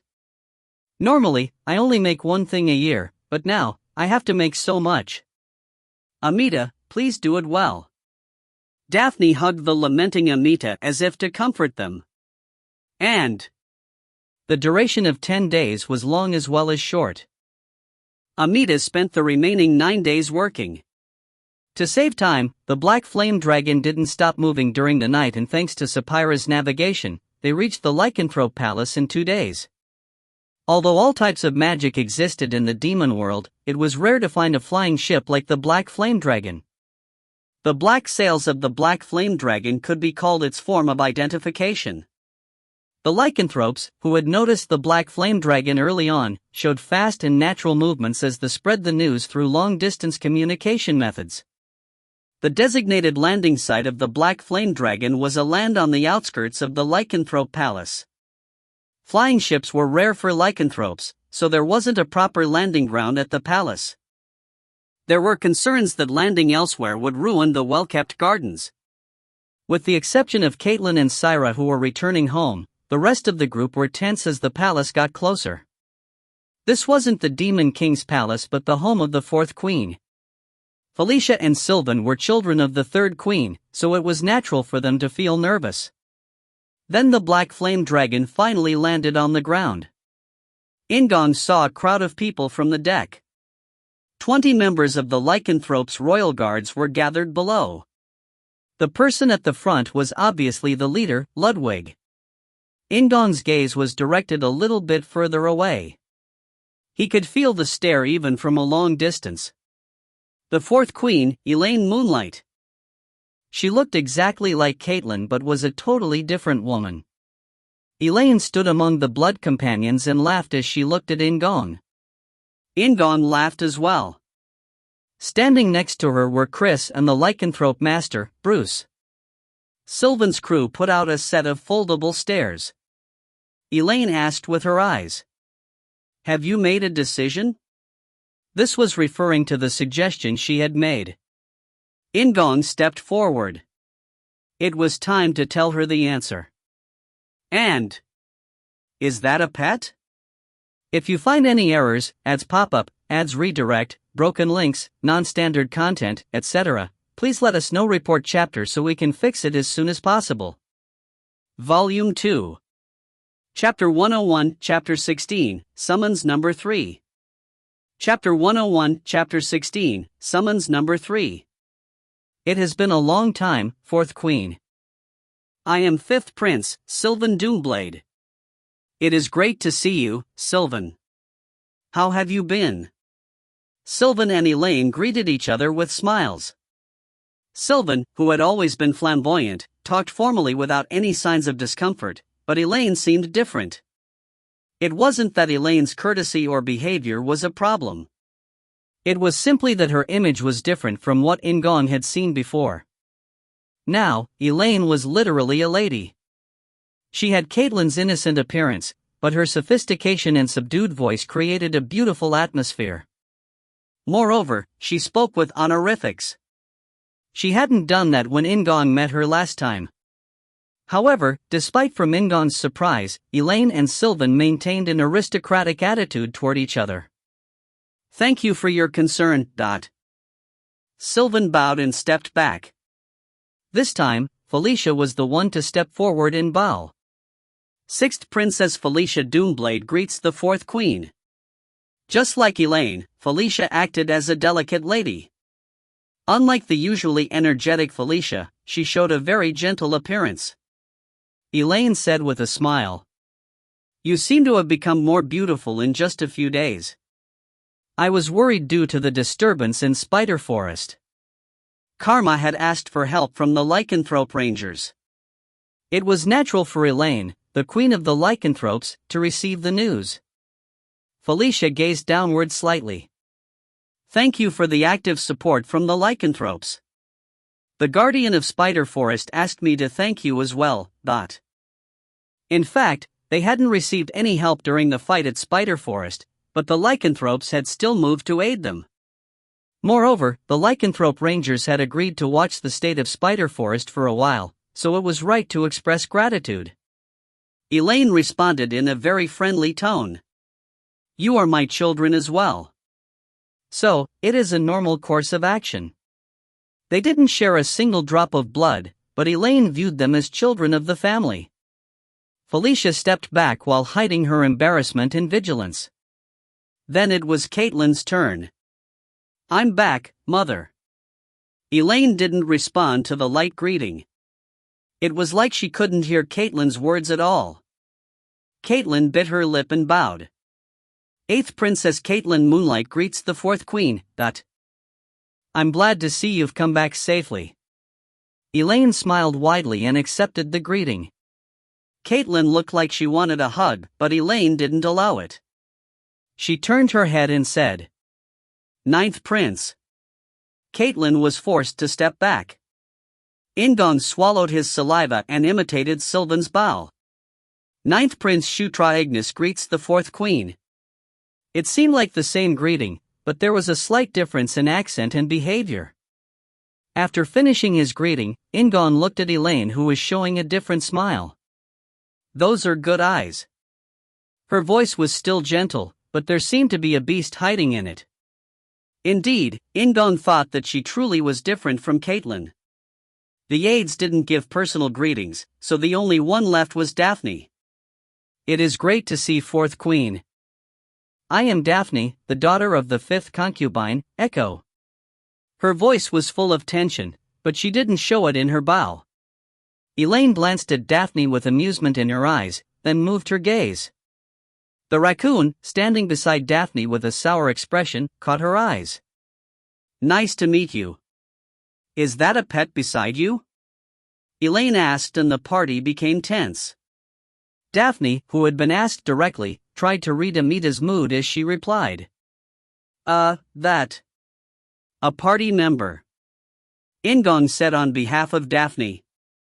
Caitlyn stepped forward and added. This raccoon is the great Amita, Mother.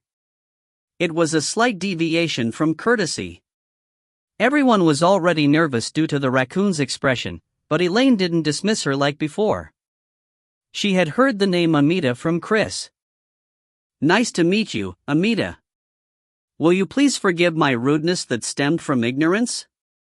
Elaine smiled while lowering her posture. Amita stared at Elaine for a while, then shook their head with their arms folded. "I forgive you." "Thank you." Whether it was to make Elaine uncomfortable or for some other reason, Amita did not say any more. Elaine didn't dare say anything else to Amita and introduced Bruce, who was next to her. "This is the great Master Bruce. He is the lycanthrope that boasts the strongest power." Master Bruce was a very big, burly man. His head was full of white hair and there were fine lines all over his face, but that was it. His muscles were tight and his body was almost as good as Carrick's. He dressed almost just like Chris, with animal hides that made him look like a bandit. In-gong could tell instantly where Chris' fashion sense had come from. In Knight Saga, Master Bruce hadn't been present for the lycanthrope subjugation. It was because he had suddenly died 2 weeks before it had happened. Bruce stared silently at In-gong. It was obvious that Chris had talked to Bruce about In-gong. Bruce's eyes reminded In-gong of the Sword Duke. However, now wasn't the time or place for his personal interest. Elaine turned around and said, "I am surprised by the sudden summons, but you don't have to worry too much. I don't know the exact reason for the summons, but it seems to be unrelated to the princes and princesses. Use today to relax." Her gentleness was nice. Elaine then glanced at Chris, who was standing on her right. "Chris, can I ask you to guide your brothers and sisters?" "Leave it to me." Chris replied with a rigid expression. Sylvan had a somewhat complicated expression on his face, but Chris didn't pay him any attention. Elaine ignored the strange tension and called out to In-gong. "Ninth Prince, please take a short walk with me." Felicia jumped and her eyes sharpened. In-gong just responded like he had already been expecting it. "I understand." The party split in two. Chris led one group to the palace while Ludwig and the Blood Companions escorted In-gong and Elaine. Except for Ludwig, the other Blood Companions kept a considerable distance from Elaine. In-gong, Elaine and Ludwig walked ahead at a distance from where they couldn't be heard. As soon as they entered the garden, Elaine said quickly, "So, have you thought about it?" Elaine stopped talking with any honorifics. In-gong looked slightly surprised by her sudden change in attitude, but Elaine just shrugged. "Like I said, you are my child. Moreover, didn't you make a commitment after learning Divine Beast authority from Chris and Caitlin? So, I should treat you properly like my child. Do you want a hug?" Her mischievous smile made her very different from Caitlin. Instead of indirectly hugging an adult Caitlin, In-gong chose to speak. "I've thought about it and I've come to a conclusion." In-gong hesitated before cutting to the chase. Elaine laughed as she stepped forward and turned to face In-gong. "Interesting. Can you tell me your conclusion?" "I will become the Demon King." His voice was calm. Elaine tilted her head and asked again, "Why?" "I want to keep something." Wanting to keep something. The motivation wasn't great, but Elaine was very satisfied. "How interesting. Isn't this purpose the same as mine?" Elaine didn't ask what he wanted to keep. She just turned around and started walking again. In-gong walked next to her for a while before she opened her mouth again. "Shutra, the lycanthropes will support you. As Chris already said, if you become the Demon King, that will be the best outcome for all of us." "Is that so?" "It is. Keeping the status quo isn't as easy as it sounds." "It is a lie if I say I don't want things to improve." Elaine laughed playfully, then her expression changed. Her eyes narrowed and she frowned slightly. "If the first prince, second prince, or fourth princess becomes the Demon King, the lycanthropes are likely to lose our current position. Unlike the current Demon King, they have a lot of people on their mother's sides. They aren't few in number like the Sura, who are foolish warriors. The Sura queen didn't participate in politics. Even Galid, one of the 5 captains, stayed at the Demon King's palace unattended. However, the Draconians and Nightmares were different. The Dark Elves will have similar worries. Win them over well. In particular, the 6th princess and 3rd queen, it is more important to gain their hearts than Sylvan's. Well, you seem to have already gained 6th princess' heart. I can tell by looking at her eyes. Elaine laughed as she recalled Felicia, and In-gong smiled with embarrassment. Is it because 5th prince is a man? You're aware of it. The Dark Elves are a female-centered society. The women plot while the men fight bravely. It isn't 5th prince but 6th princess that holds the key. Moreover, 5th prince is very dedicated to 6th princess. It is like Chris and Caitlin but reversed. Just as In-gong thought, Sylvan was in charge of protecting Felicia. Elaine turned around and faced In-gong. I will treat you like my child, but our relationship is loose. After becoming the Demon King, you may do something ungrateful and stab us in the back. So, I'm not expecting anything big right now. The honeymoon period has just begun, so it would be nice to build up our relationship gradually. Elaine said that their connection was weak. In-gong was a Gandharv, not a lycanthrope. Moreover, there are still secrets, so our relationship is far from being developed. Elaine winked with a giggle and turned back around. The talk about their relationship ended with this. Then In-gong asked something else. Is there any more information about this summon? It is like I said before. Something has happened, but it doesn't seem to be about the children of the Demon King. Don't worry, the Demon King isn't angry with his children. At least it wasn't about Caitlin. If it truly was about Caitlin, then Elaine wouldn't be as peaceful as she was now. This time, Elaine was the one who asked In-gong. How do you intend to return to the Demon King's palace? I will return to the Demon King's palace with everyone else on Sylvan's flying ship. This meant they weren't going to use the transfer formation. Elaine's eyes narrowed. Why? There is already a spotlight on the entry. This way I can give the Demon King's palace a proper shake-up. Elaine was able to understand instantly and she laughed once again. I really like the way you think. Chris will actively support your idea. Elaine stopped walking, made a whoo sound as she breathed out and started talking again. This much should be enough. It isn't good to hold you for too long. 6th princess will be worried. Isn't she a very cute child?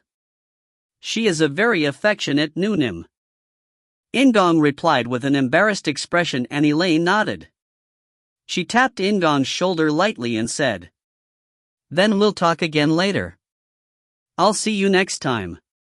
2 blood companions approached In-gong naturally and guided him.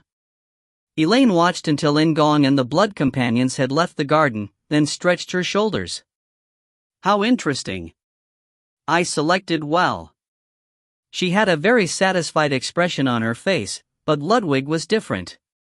He had a perplexed expression on his face. Noonim, what did he mean by shaking the palace?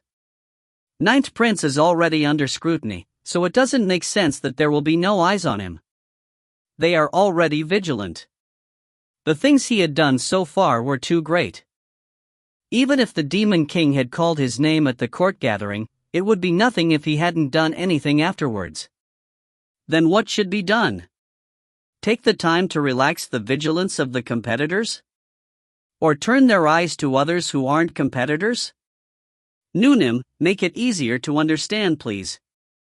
Elaine clicked her tongue at Ludwig's pathetic request. Despite leading the blood companions, Ludwig was overly simplistic, so Elaine explained it to her cousin. Sylvan, that child never leaves his flying ship. If they use the transport formation, then Sylvan has to go back alone on his flying ship. This appearance isn't suitable. Appearance? Think about it. Not 1 or 2, but 5 child of the Demon King have gathered and they are returning to the Demon King's palace like that. Can their loving brothers and sisters look on and laugh? Ludwig's eyes widened, then he started counting off with his fingers. 5, 6, 7, 8, 9. That's more than half the number. 5 out of the 9 royal children. Yes, that's more than half of them. They don't have influence yet, but it is definitely impressive. Additionally, they are a group that had never previously gone together. There is no choice but to look for the link. People will think about who was at the center of the crowd. Then the answer would quickly emerge. They would be able to tell instantly, and Chris was going to create that atmosphere. Isn't this likely to make them more vigilant? Ludwig asked in a concerned voice. Elaine shook her head. As I mentioned earlier, they are already wary. Moreover, Ninth Prince is different from the other princes and princesses. I want them to show it to the Demon King's palace, that a new faction has appeared in the Demon King's palace. It wasn't just to show off their power to the other children of the Demon King. There were others they wanted to show. The nobles of the Demon King's palace. There were also the children of the concubines who hadn't yet chosen a master. Additionally, there were merchants who were unaffiliated. What do you think? It seems to be a bit rushed, but I like it. There were now 4 factions in the Demon King's palace, not just 3. Moreover, the 4th faction wasn't insignificant. Elaine exhaled. The playfulness disappeared and she said with a mother's face. It might just be a feeling, but I feel I can leave it to that child. Noonim? Elaine didn't say anything more. She shook her head and walked with a wolf-like look. Let's go back. Elaine didn't look back and headed straight to the main hall. And a day passed. After Sylvan joined Chris, he became significantly less talkative, and it was the same for Chris. Even when the Black Flame Dragon left the lycanthrope territory, the awkward silence between the two people continued. However, both of them showed their usual appearance when the other was absent. In-gong was curious about what happened between the two of them but found it hard to ask. Then after a few days, while Amita designed blueprints and In-gong and Caitlin practiced with the Moonlight Core and Starlight Core, the Black Flame Dragon continued flying to the Demon King's palace. Carrick, who was standing next to In-gong and watching the full moon, turned to In-gong and asked, "By the way, I feel a little anxious. Something unforeseen always happens with the Demon King. I'm sure that it will explode this time as well." Carrick had already determined that there would be an incident. In-gong poked Carrick's side. "Hey, what basis do you have for saying that?"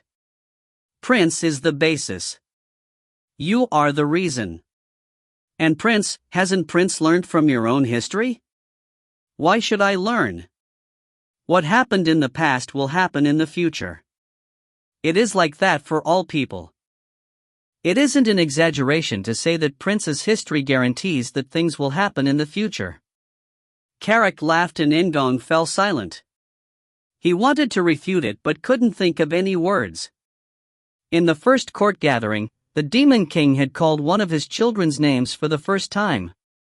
In the second court gathering, he had given In-gong a mission. A mission that everyone had thought belonged to Zephyr. If so, what would happen this time? Patterns can be broken. I have my doubts, but won't we know once we arrive? Carrick responded effortlessly to In-gong's defense and waved abruptly. In-gong glanced over to see Sapphira smiling widely.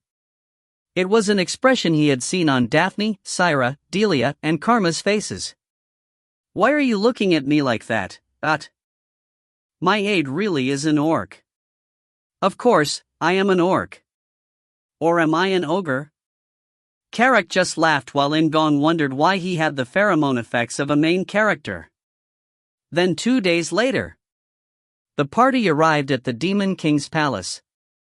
If you find any errors, ads pop up, ads redirect, broken links, non-standard content, etc., please let us know. Report chapter so we can fix it as soon as possible.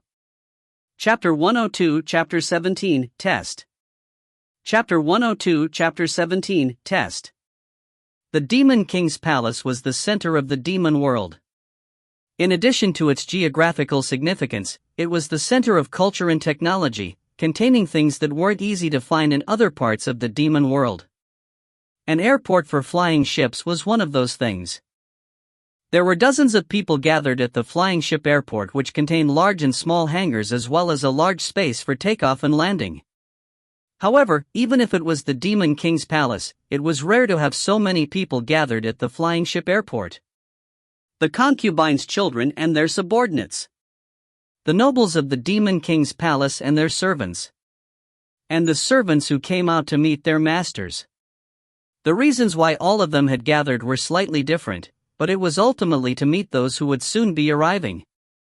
Someone raised their hands and pointed to the sky. Then someone else exclaimed and everybody looked up. There were also those who made welcoming gestures. A sailboat with dark sails was riding the wind. It was the flagship of the fifth prince, Sylvan Doomblade. The Black Flame Dragon had arrived at the Demon King's Palace. And they had not planned anything in advance. However, Chris and Felicia exchanged glances and got into the most appropriate formation. In-gong was the first one to get off after Sylvan's crew members put out the folding staircase.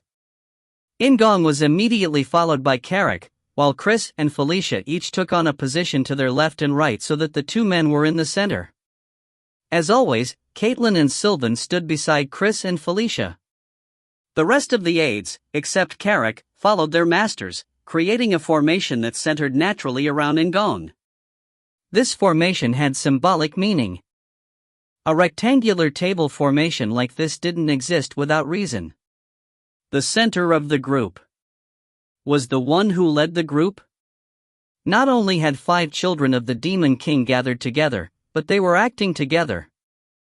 5th Prince, 6th Princess, 7th Prince, and 8th Princess. They represented the royal families of the Dark Elves and the Lycanthropes. Why were they moving together? Who tied them together? The answer was clear. Just by looking, they could tell who was leading the crowd. It was 9th Prince Shutra Ignus. The one who had defeated the Red Lightning Tribe with 7th Prince and 8th Princess. During the mission, he had rescued the 6th Princess and the 6th Princess showed her devotion by helping 9th Prince. Additionally, the 5th Prince was added since he couldn't stand to fight with the 6th Princess. Their suspicions became certain. Some were happy while others felt discomfort. However, all of them understood intuitively. A new faction had emerged in the Demon King's Palace. The youngest and so-called Prince of Scraps, Shutra Ignus, was the head of that new faction. In-gong smiled bitterly as he descended the folding stairs under the flood of gazes. He couldn't tell what they were thinking through their eyes and facial expressions alone, but he knew. This is overwhelming. When he first visited, there had been no one to greet him, and the second visit only had Felicia's aides. Then the third visit. Everyone was paying attention to In-gong.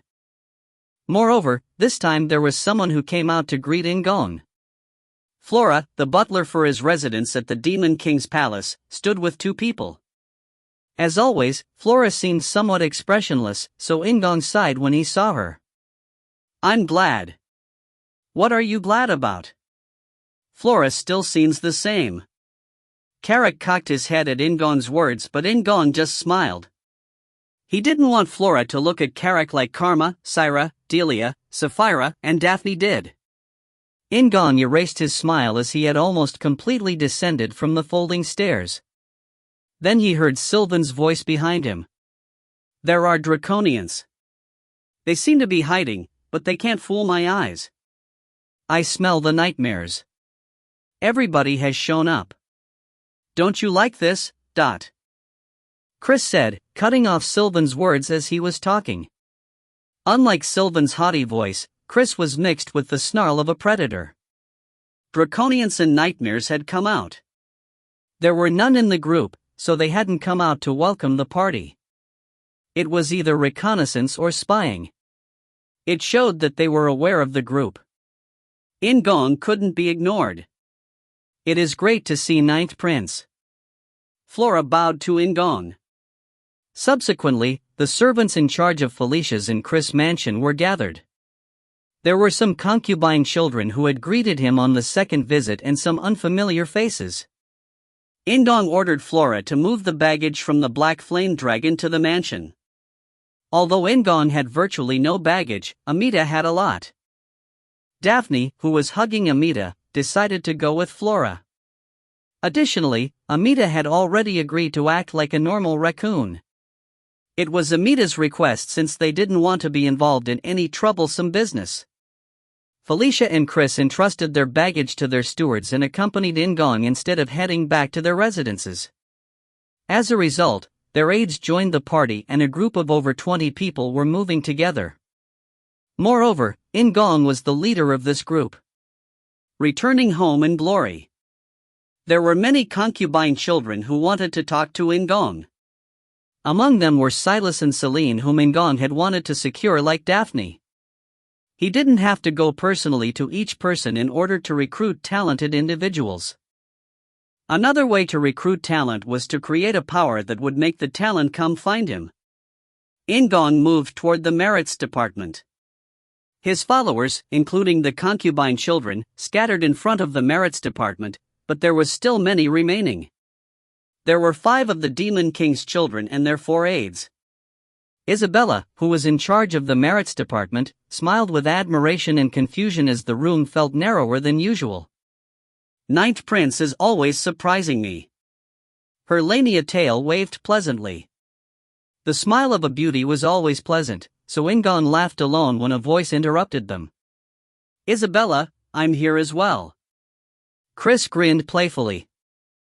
It would be embarrassing under other situations, but it was different with the children of the Demon King who were close to Isabella. She laughed like she was accustomed to Chris' frivolity and gave an exaggerated bow. Of course, I know. It has been a while since I've seen 7th Prince at the merits department. Chris was satisfied with the intimate tone. Then another voice was heard. Me too. Yes, 5th Prince, I know. I'm very pleased to see 6th Prince and 8th Princess. She is like a nanny to children. In fact, Isabella had seen the children of the Demon King since they were children. She even had a friendly attitude to Zephyr. Maybe 1st Prince Baikal and 4th Princess Anastasia wouldn't be much different. He didn't know if it was a way to deal with the Demon King's children or due to friendship, but Isabella didn't get involved in any political problems such as factions. She only greeted In-gong today as a representative of the merits department. Ninth Prince, what can I do for you today? I want to install a new facility in my mansion. And this scammer. This isn't a smithy. Amita burst out and pounded their tail on the ground. In-gong had just installed it, so the smithy was virtually empty. Now, there will be one. Amita can decorate it as you like. It will be your private smithy. If you have anything you want, please say so at any time. Amita responded to In-gong's friendly words by covering their face with their hands. Oh, somehow, I have an ominous feeling like I can never escape from this place. They needed to create more than a dozen equipment. So, an extended stay was required, no matter how good Amita was. While Amita was pessimistic about their future, Daphne took out a blue collar. Amita, this is a necklace. All pets in the Demon King's palace must have necklaces. Don't forget to act normal. Amita's necklace was truly a dog's collar. Amita looked up at Daphne with a bemused expression for a moment. Are you enjoying this? That is impossible. Daphne laughed and Amita gave a long sigh. They seemed to have given up. I'm glad I have Daphne. It seemed like he could leave Amita to Daphne. In-gong moved the materials in his inventory to one side of the smithy, then headed for the salon room of the mansion. Felicia, Sylvan, Chris and Caitlin were gathered in the salon room. The aides? They are having a separate tea time. Shouldn't the counselors have time to rest as well? In-gong slightly frowned at Felicia's answer as an image of Carrick sitting in a flower garden popped into his head. In-gong felt angry and Caitlin looked at him curiously. Shutra? No, it is nothing. In-gong erased the image of Carrick in a flower garden and sat down between Caitlin and Felicia. Unlike Caitlin, Felicia laughed like she knew what In-gong had been imagining. Anyway, there will be a court gathering in 2 days. Apart from this alliance, there will be Baikal Orobioni, Zephyr Orobioni, Victor Orobioni, and Anastasia Uni. All of the children of the Demon King will be there. Even in Knight Saga, there hadn't been a case of all the Demon King's children attending a court gathering. In the lycanthrope subjugation, Chris and Caitlin had been, naturally, absent and Shutra hadn't been present at the other times. Sylvan remained silent due to Chris while Caitlin, who wanted to get close to the other royal children, had a mixed look of worry and expectation on her face. Chris grabbed Caitlin's hand and said, "As Mother said, you shouldn't worry about it. Maybe there is a problem on the periphery." The periphery? Felicia was the one who asked. Chris nodded and continued speaking. I heard some things on the way, but I'll have to check again today. It seems like the contents of the court gathering haven't been publicized to the palace yet. Maybe it was an incident similar to the uprising of the Red Lightning tribe. Due to the fact that the story hadn't spread in the castle, Chris judged it wasn't a big deal and changed the subject to something else. Rather? I am already looking forward to it. What else will happen at this court gathering? I was sad that I couldn't participate in Shutra's second court gathering. He wanted something extraordinary to happen so that everyone would be shocked. On the other hand, Felicia frowned and touched her chest. My heart isn't good. Please let this time go smoothly, Shutra. Yes. Sylvan's and Caitlin's gazes also turned to In-gong. In-gong smiled in a manner similar to the gaze had given Amita when he had spoken about the smithy. 2 days later, it was the day of the court gathering. In-gong's faction was in the waiting room. Baikal and Zephyr were going to participate in the court gathering without waiting, while Victor and Anastasia were in a different room. Therefore, everybody was comfortable, except for Sylvan. I've worn this 3 times and I'm still not used to it. Carrick spoke while touching his tie. Due to his hulking shoulders, Carrick looked pretty good in a suit. In-gong glanced at the others. As always, Felicia was wearing a red dress cut so deep, he could glimpse her hip bone, while Sylvan was wearing a black uniform decorated with gold thread. He couldn't wear his captain clothes and wasn't exposed like Felicia, but he was still wearing his eye patch. Caitlin was wearing a blue dress that emphasized her waist, making her look calm and cute. However, the most noticeable one was Chris. Although he had big muscles like Carrick, Chris gave off a wild feeling in his black suit. In-gong wore the white suit that he had already worn twice to the court gatherings, but Felicia seemed very dissatisfied that he wore the same clothes 3 times in a row. Anyhow, please let this proceed well without any fuss. Felicia held her hands together and prayed while Chris chuckled. Then the waiting room door opened. It was their turn to enter. And as soon as the door opened, In-gong sensed it. Something was wrong. The court gathering was filled with silence. Confusion and surprise seemed to emerge even in the silence. Why? In-gong looked in front of him. He could see the backs of first Prince Baikal, second Prince Zephyr, third Prince Victor and fourth Princess Anastasia who were kneeling on one knee before the Demon King. It wasn't because of them. They were surprised as well. Zephyr and Anastasia didn't reveal anything, but Baikal and Victor seemed somewhat uncomfortable. Then what is it? In-gong's gaze moved a little further, then he heard Sylvan's sound of shock from behind him. Felicia and Caitlin, as well as Chris who was expecting an extraordinary situation, couldn't conceal their shock either. At the highest place on the podium, the Demon King wasn't alone. There was one person next to the throne of the Demon King. Sword Duke Ishgard. He was an elder of the Sura who had never once shown up at the court gathering ceremony. With the exception of the Demon King, he was someone who boasted the greatest strength in the demon world. His eyes moved toward In-gong, then his pleasant voice filled the silence. "Ninth Prince, it has been 1 month. How are you?" It was a light greeting. However, it could never be taken lightly. All eyes turned to In-gong and there were suppressed moans in many places. If you find any errors, ads pop up, ads redirect, broken links, non-standard content, etc., please let us know. Report chapter so we can fix it as soon as possible. Chapter 103, Chapter 17, Test Number 2. Chapter 103, Chapter 17, Test Number 2. It was already shocking that the Sword Duke had appeared at the court gathering. Yet the Sword Duke had immediately spoken to one of the princes. The meaning of this was enormous. The first prince, second prince, third prince, and fourth princess. The Sword Duke hadn't spoken to the previous 4 people. He had gazed at the second prince with interested eyes, but that was all. He hadn't greeted them or acted friendly. Moreover, there was one important fact. It's been a month. How are you? The combination of everything in this short greeting resulted in only one conclusion.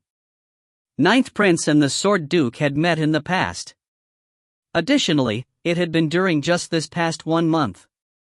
Those who were participating in the court gathering weren't stupid, most of them remembered the last court gathering. The last court gathering. The day afterwards, Ninth Prince had headed to Thunderdoom Fortress. How had the Ninth Prince met the Sword Duke? Had the Sword Duke gone to visit Ninth Prince? Moreover, it wasn't somebody else but truly the Sword Duke? The Sword Duke? These questions raised some doubts. The shock caused an even greater impact. First Prince Baikal Ragnaros flinched. He wanted to look behind him. Third Prince Victor Nikrian, on the other hand, couldn't endure it. He looked back with a confused and awkward expression. Fourth Princess Anastasia Nikrian repressed herself, but she also revealed a slight shaking in her body. It was just the second prince who didn't seem to care. However, In-gong didn't care about any of this. Everyone was busy looking between the Sword Duke and In-gong, while In-gong was struggling with the ripples caused by the Sword Duke's greeting. Felicia repressed an urge to press her hand to her chest and her stomach hurt like she had often read in the novels she read as a hobby. This was definitely something that hurt her stomach. Sword Duke. You are already getting too much attention. The Sword Duke had certainly said it at Thunderdoom Fortress. He had said the fact that Ninth Prince had combined Sura Heart Law and Divine Beast Authority into Divine Sura Authority should be concealed. Ninth Prince was already receiving too much attention. If this fact was known, people would be even more wary toward him. Then what was this? Was this the trial that often appeared in novels? Or perhaps, it was a test? What is this bullying? There shouldn't be trials or tests. Felicia erased all the prideful things in her head, trying to calm her mind and maintain her composure. Anyway, it was a situation where the Sword Duke had greeted In-gong. There had to be a response. How should he respond? Should he greet the Sword Duke? Or should he maintain his silence in front of the Demon King? It was not Felicia but In-gong who needed to respond. Even so, her stomach was hurting. It was really bad for her heart. Only a few seconds had passed by. During this period of time that was both short and long, Felicia was caught up in her pain thoughts while everyone was amazed. Oh, I was rude. I forgot this is the inner palace of the Demon King. The Sword Duke spoke again. He bowed to the Demon King in apology and the Demon King accepted it with his usual face. The storm had passed. However, the calm after the storm wasn't calm. Pent-up emotions. The atmosphere in the Demon King's palace was like trying to hide a mess with a big white cloth. This incident didn't take long to pass. It was thanks to Isabella, the organizer of the court gathering, remembering her duties. 9. No, fifth prince, Sylvan Doomblade. It was a minor misstep, but most people understood the mistake. No, there were many who didn't even realize the mistake. For example, Sylvan, who stepped forward. Additionally, Felicia, who was watching Sylvan, felt an intense pain in her stomach and heart again. Sylvan, your hands and feet should go together. Why was Sylvan the one who had to go out first? Sylvan had received a very big shock because he had always wanted to be noticed by the Sword Duke. His steps were awkward, like a man who had forgotten how to walk, but fortunately, everyone was still in shock. There were a few who noticed Sylvan's mistake, but Sylvan was able to show the proper procedure when he reached the Demon King. This was due to Sylvan having been born as a prince and grown up as one. Felicia sighed with relief, but she then became tense again. Sixth princess, Felicia Doomblade. Why was she next after Sylvan? Felicia blamed the third queen, Sylvia Doomblade, for a moment, then stepped forward gracefully at Isabella's call, stepping forward at Isabella's call. After that were Chris and Caitlin. Thanks to having some time to prepare, the two people were able to regain their composure and showed much more relaxed appearances than Sylvan and Felicia had shown. Chris was smiling confidently as always, while Caitlin had a gentle expression on her face. Then finally, it was In-gong's turn. Ninth Prince, Shutra Ignus. In-gong's steps coincided with Isabella's call. It was like crossing a sea of gazes, but In-gong just smiled. This is the third. The fact that humans were creatures of adaptation seemed to fit this perfectly. As he stood on the right of all the royal children, In-gong got down on one knee before the Demon King. As usual, it was time to announce the merits of all the royal children who participated in the court gathering. However, this court gathering wasn't to announce the merits and appreciate the achievements. After looking at all his children for a moment, the Demon King glanced at the Sword Duke. Sword Duke, did you leave the sanctuary a while ago to meet Shutra? After the Demon King's question, everyone listened attentively. The fact that the Demon King spoke in the court gathering had no great impact now. Not only was the other person the teacher of the Demon King, but the question itself was very interesting. The Sword Duke had left the sanctuary.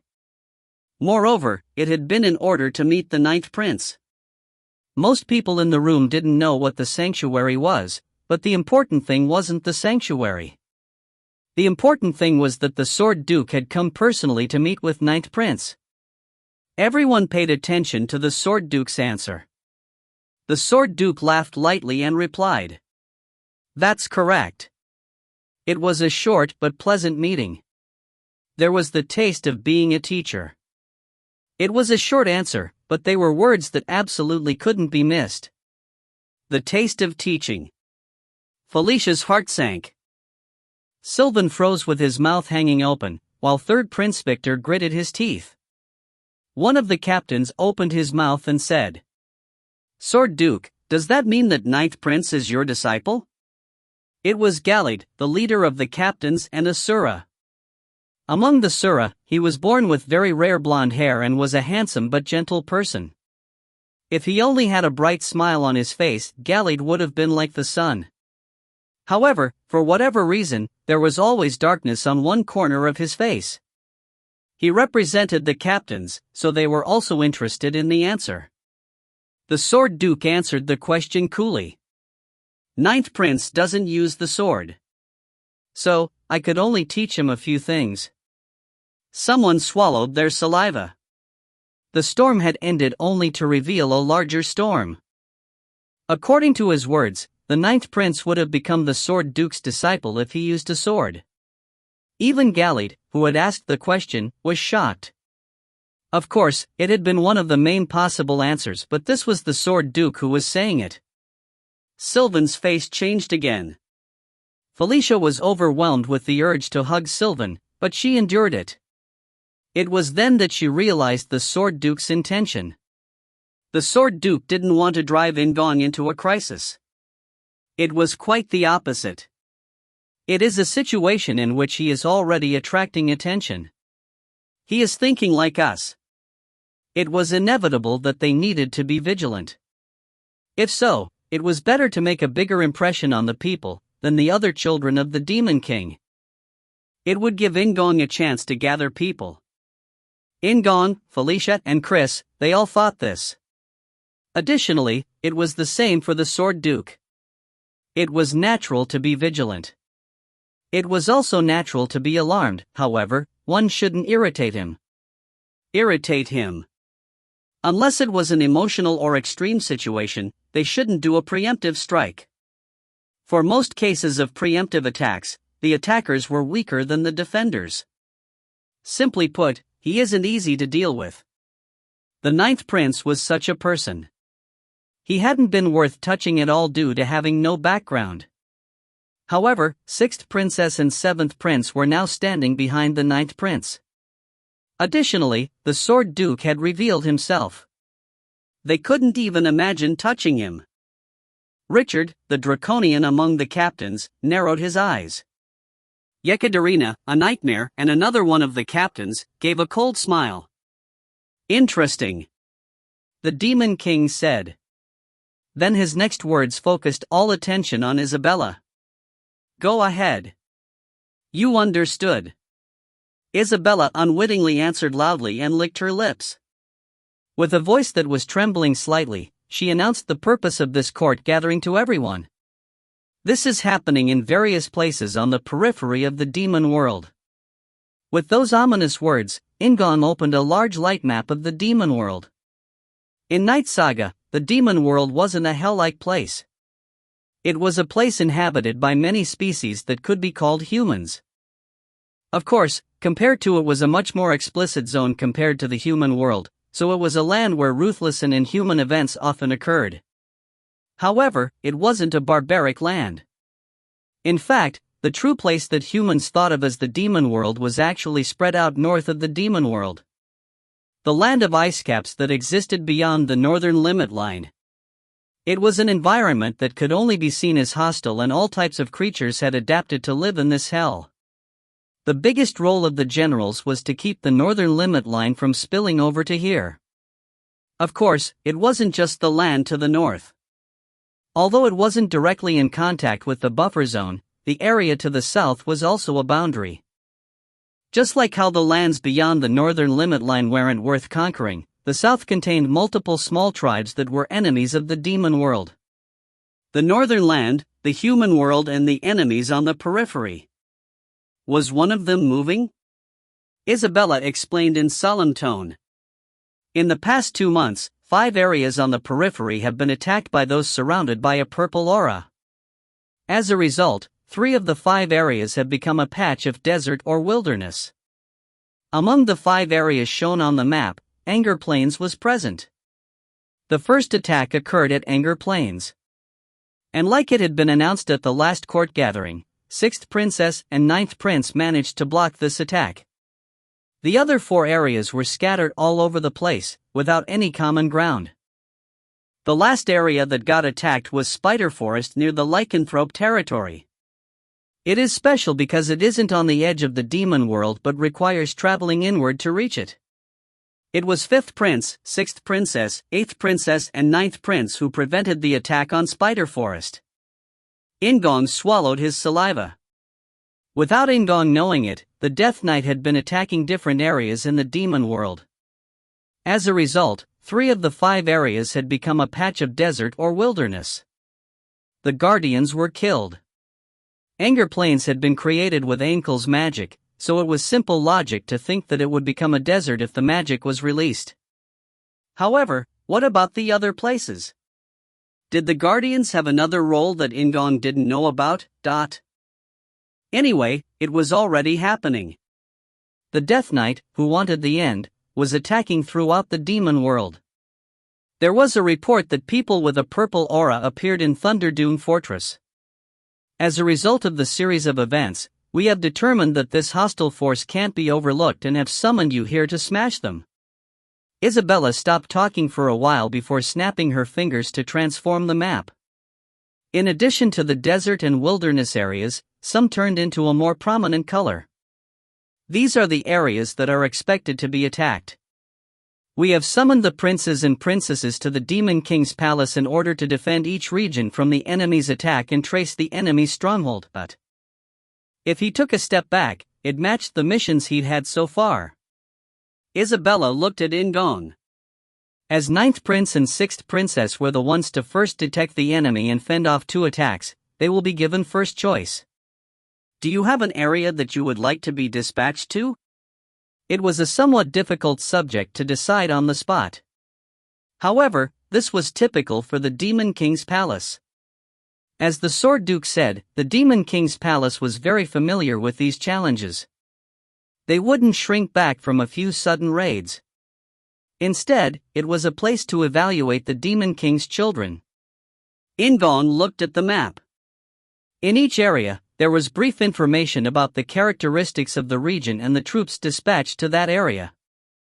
The ability to pick a region to defend would also be a factor in evaluating the children of the Demon King. In-gong recalled the information he had about each area from Knight Saga, having remembered the rough geographical features. There was one good place to defend due to the area's natural characteristics. On the other hand, another area was hard to defend because everywhere was open space. In-gong laughed at his thoughts. It was a difficult place to defend, so he should avoid it, but his mind naturally went there. General Vandal. It was the area he had been dispatched to after taking care of the Red Lightning tribe. Since a crisis was an opportunity, this might be the best chance to acquire General Vandal. Of course, that is only if I can win. It would be a challenge. In-gong took a deep breath to calm his mind and said, I will go to Evian. Some people were relieved by In-gong's declaration while others questioned it. In the end, there were those who laughed at him and said he was only a child. Evian wasn't a good place for defense, nor was it very important. Even Felicia wondered why In-gong chose that place. However, there was only one person who thought differently. This person had wanted to go to Evian the moment the map had been opened. Zephyr narrowed his eyes as he looked at In-gong. If you find any errors, ads pop up, ads redirect, broken links, non-standard content, etc., please let us know. Report chapter so we can fix it as soon as possible.